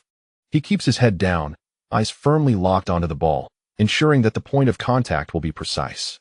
Then, with the outer 3 toes of his right foot, he strikes fiercely at the left center of the ball. Bang! As the football cleats made contact with the ball, the inner instep of the right foot glided across it. Reminiscent of a cue striking in a game of pool, the ball soared into the air, spinning with ferocious intensity, tracing a distinctly pronounced arc. It lifted above Raphael, who turned to glance back. Willian leaped in an attempt to intercept it with his head, but the football sailed precisely over him. Raphael exhaled a slight sigh of relief, thinking the ball had risen too high. However, in the next moment, as the ball twisted and veered towards the goal, Raphael was taken aback. How could it have suddenly changed direction? The Manchester United goalkeeper, De Gea, was equally startled. Positioned centrally, near the near post, he intended to swiftly intervene should a high ball come his way, thereby averting danger. Yet this positioning left him somewhat vulnerable at the far post. Nonetheless, it seemed inconsequential, as the ball was directed towards yellow. Under normal circumstances, a kick ball would not surpass him to reach the far post unless struck with great elevation, which would also mean no players would be present to head it in. After all, a goalkeeper enjoys a significant advantage within the penalty area, capable of using his hands while other players are relegated to heading the ball. In such scenarios, the height a goalkeeper can command far exceeds that of other players. Hence, a high ball that clears the goalkeeper at the near post would likely pose minimal threat at the far post. Thus, De Gea's positioning was justified. However, upon observing the trajectory of the football, he was suddenly struck with astonishment. Attempting to leap for a save, it was already too late. He had no time even to raise his hands. The ball had passed beyond the near post, leaving him with no recourse but to tilt his head back and watch as it pierced the net. When Yellow unleashed that kick, everyone assumed it was a cross. Everyone except Mourinho, who envisioned a terrifying possibility. As he witnessed this potential unfold into reality, the ball curved mid-air, evading both defenders and goalkeeper De Gea, making its way toward the far post. In a sudden surge, the Portuguese manager rose from his seat, eyes wide, fists clenched. Fixated on the airborne ball, he watched, transfixed, as it eluded De Gea, striking the angle between the crossbar and the post before rebounding into the net. He was not mistaken. This shot had found the theoretical maximum dead zone. Mourinho could not help but clasp his head in disbelief, his face a canvas of incredulity. Wow. Andy Gray was utterly beside himself, his voice hoarse from the fervor of his exclamations, veins bulging in his neck, his complexion flushed. Ah, what a world-class strike. A world-class strike. My God. In an astonishing display of skill, Ye Luo executed an incredible goal from a remarkably narrow angle on the flanks. The ball arced through the air like a cruise missile, finding the back of the net with resounding precision. The Emirates Stadium erupted in a cacophony of deafening cheers, enveloping the arena in a fervent blaze of enthusiasm. The crowd chanted Ye Luo's name, their voices reverberating throughout the stadium, creating an atmosphere akin to that of an earthquake. All the Manchester United players stood in stunned disbelief, gazing at the ball nestled in the net, unable to comprehend the unfolding events. What just transpired? It was clearly a cross. How did the ball end up in the goal? Rooney abruptly clapped his hands, declaring, "We anticipated such a magnificent goal from him. We expected to concede, and we are not daunted. Let us press forward and attack." The rallying cry for offense echoed from Van Persie as well, who was far from surprised.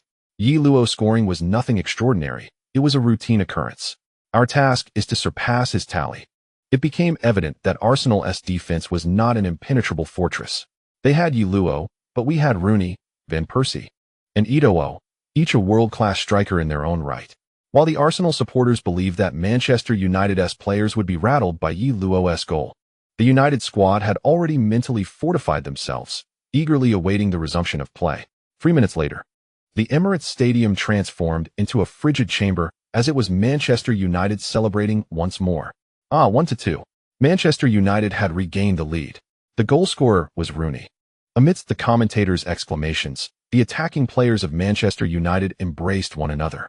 Rooney unleashed a thunderous strike from the edge of the penalty area, propelling Manchester United ahead yet again. This turn of events proved challenging for both the elated Arsenal players and their supporters to accept.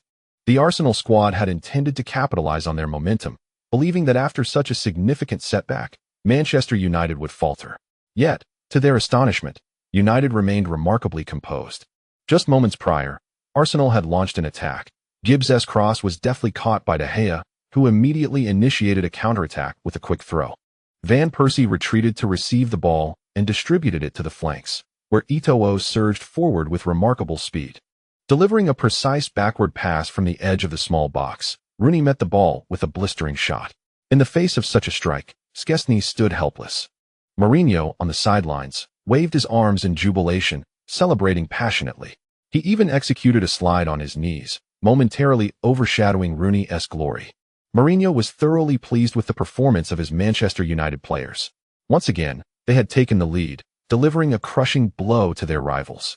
Wenger's countenance had long since lost its smile. He stood at the sidelines, his expression grave. Despite his outward calm, an inner turmoil brewed within him. The situation had initially favored Arsenal, with hopes of equalizing the score and pressing forward to seize the advantage. However, he had not anticipated that Manchester United's players would swiftly recalibrate their strategy. Taking full advantage of Arsenal's offensive push, they executed a breathtaking counterattack. A hand throw from De Gea, a deft pass from Van Persie, and a backheeled return from Eto'o. Merely 3 touches, yet they pierced through Arsenal's defenses. This not only underscored the potency of Manchester United's attacking front, but also turned the tide of the match. Now, it was Arsenal that found itself in peril. As the game resumed, Arsenal pressed fervently, yearning to level the score. Yet, rather than equalizing, they fell prey to a dark turn of events. Their aggressive assault left gaps, which Manchester United seized upon once more. When Eto'o surged into the penalty area and scored, Szczesny, the goalkeeper, expressed his frustration by tossing the ball forcefully into the field.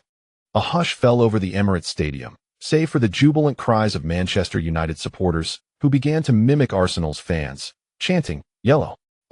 Yellow, where are you?" They reveled in their 2-goal lead. At last, Manchester United supporters could exhale, reveling in the embarrassment of Arsenal's 5 consecutive defeats, a considerable disgrace in their eyes. They jeered at their rivals from the stands, relishing the moment. They recalled a previous encounter where Yellow had responded to Arsenal's fans, and now, with a 2-goal advantage, they mockingly echoed the name of their nemesis. This was a moment of pure derision. In that instant, they witnessed Yellow raise his right hand, fingers spread wide, fist clenched, and with force, struck his chest where the emblem lay. The Manchester United fans were momentarily taken aback. Their intent to mock Yellow was palpable, believing that with a 1-goal lead they would not dare to be so brazen. Now, with a 2-goal cushion, they felt invincible, allowing their arrogance to flourish. Who would have thought that Yellow would actually respond? He had indeed replied. A collective astonishment enveloped the crowd. Their laughter faltered, caught in their throats. The Manchester United fans resembled ducks with their necks grasped, struggling to breathe as their emotions took a sudden turn. Arsenal supporters, already feeling the weight of despair, found themselves trailing 1-3 at home against their archrivals. In such dire circumstances, even the most optimistic of Arsenal fans found it challenging to maintain hope. Yet, amidst the turmoil, there remained a flicker of defiance. As they witnessed Ye Luo's fist strike the team emblem, realization dawned upon them. Ye Luo was defiantly opposing Arsenal and Manchester United. The crowd erupted in cheers. Consequently, the home fans regained control of the stadium, leaving the visiting Manchester United supporters utterly silenced. Ye Luo made a response. Yet he could not immediately assist his team in scoring, as the first half was nearing its conclusion. 5 minutes later, the referee signaled the end of the first half. The situation was decidedly unfavorable for Arsenal.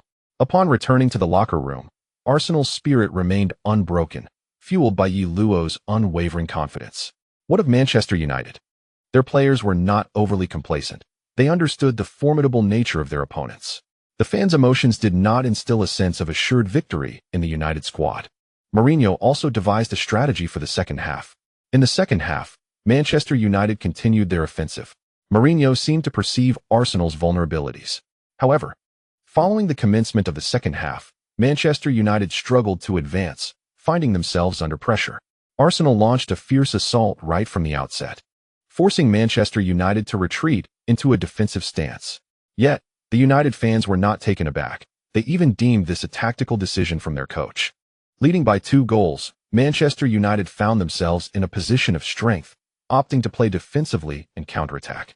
The players shared this sentiment, recognizing the opportunity to exploit the gaps left by Arsenal's high press. The 2 goals scored by Manchester United in the first half had come precisely due to this strategy, and they were unperturbed by the prospect of employing the same approach again. Overall, despite being under pressure, Manchester United's players felt relatively at ease. However, this sense of ease lasted only 5 minutes. In the 4th minute, Ye Luo broke through in the attacking zone, creating a free kick opportunity from an ideal position. Just near the edge of the penalty area, rising to his feet, he placed the ball on the penalty spot and observed the antics of the Manchester United players. Initially, they protested, claiming no foul had occurred, and then contended that Ye Luo had positioned the ball incorrectly. As they began to set up the wall, they dragged their feet, seizing every opportunity to delay the game. For Manchester United, there was no rush. Time was not on Arsenal's side. Ye Luo grinned. Manchester United felt intimidated. Though they would not admit it, a sense of fear had indeed taken hold. If Manchester United were to charge recklessly forward as they did in the first half, Ye Luo would have respected them as formidable adversaries. Yet now, they were dawdling and wasting time, revealing their waning spirit. Leading by merely 2 goals, what did that truly signify? Ye Luo remained unfazed. Once the main referee had settled all matters, he placed the football at the penalty spot designated by him. This position was rather close to the penalty area, almost resting on its line. Consequently, when the Manchester United players committed a foul, many fans turned pale with fear, anxious that a foul had occurred within the penalty box. Ye Luo retreated and positioned himself, unfazed by the Manchester United players' sluggish advance as they formed their wall. Such trivial antics were inconsequential to the greater scheme of things. The referee paid no heed to the players' minor disruptions. This free kick had been delayed for nearly 2 minutes. It was high time to take the kick.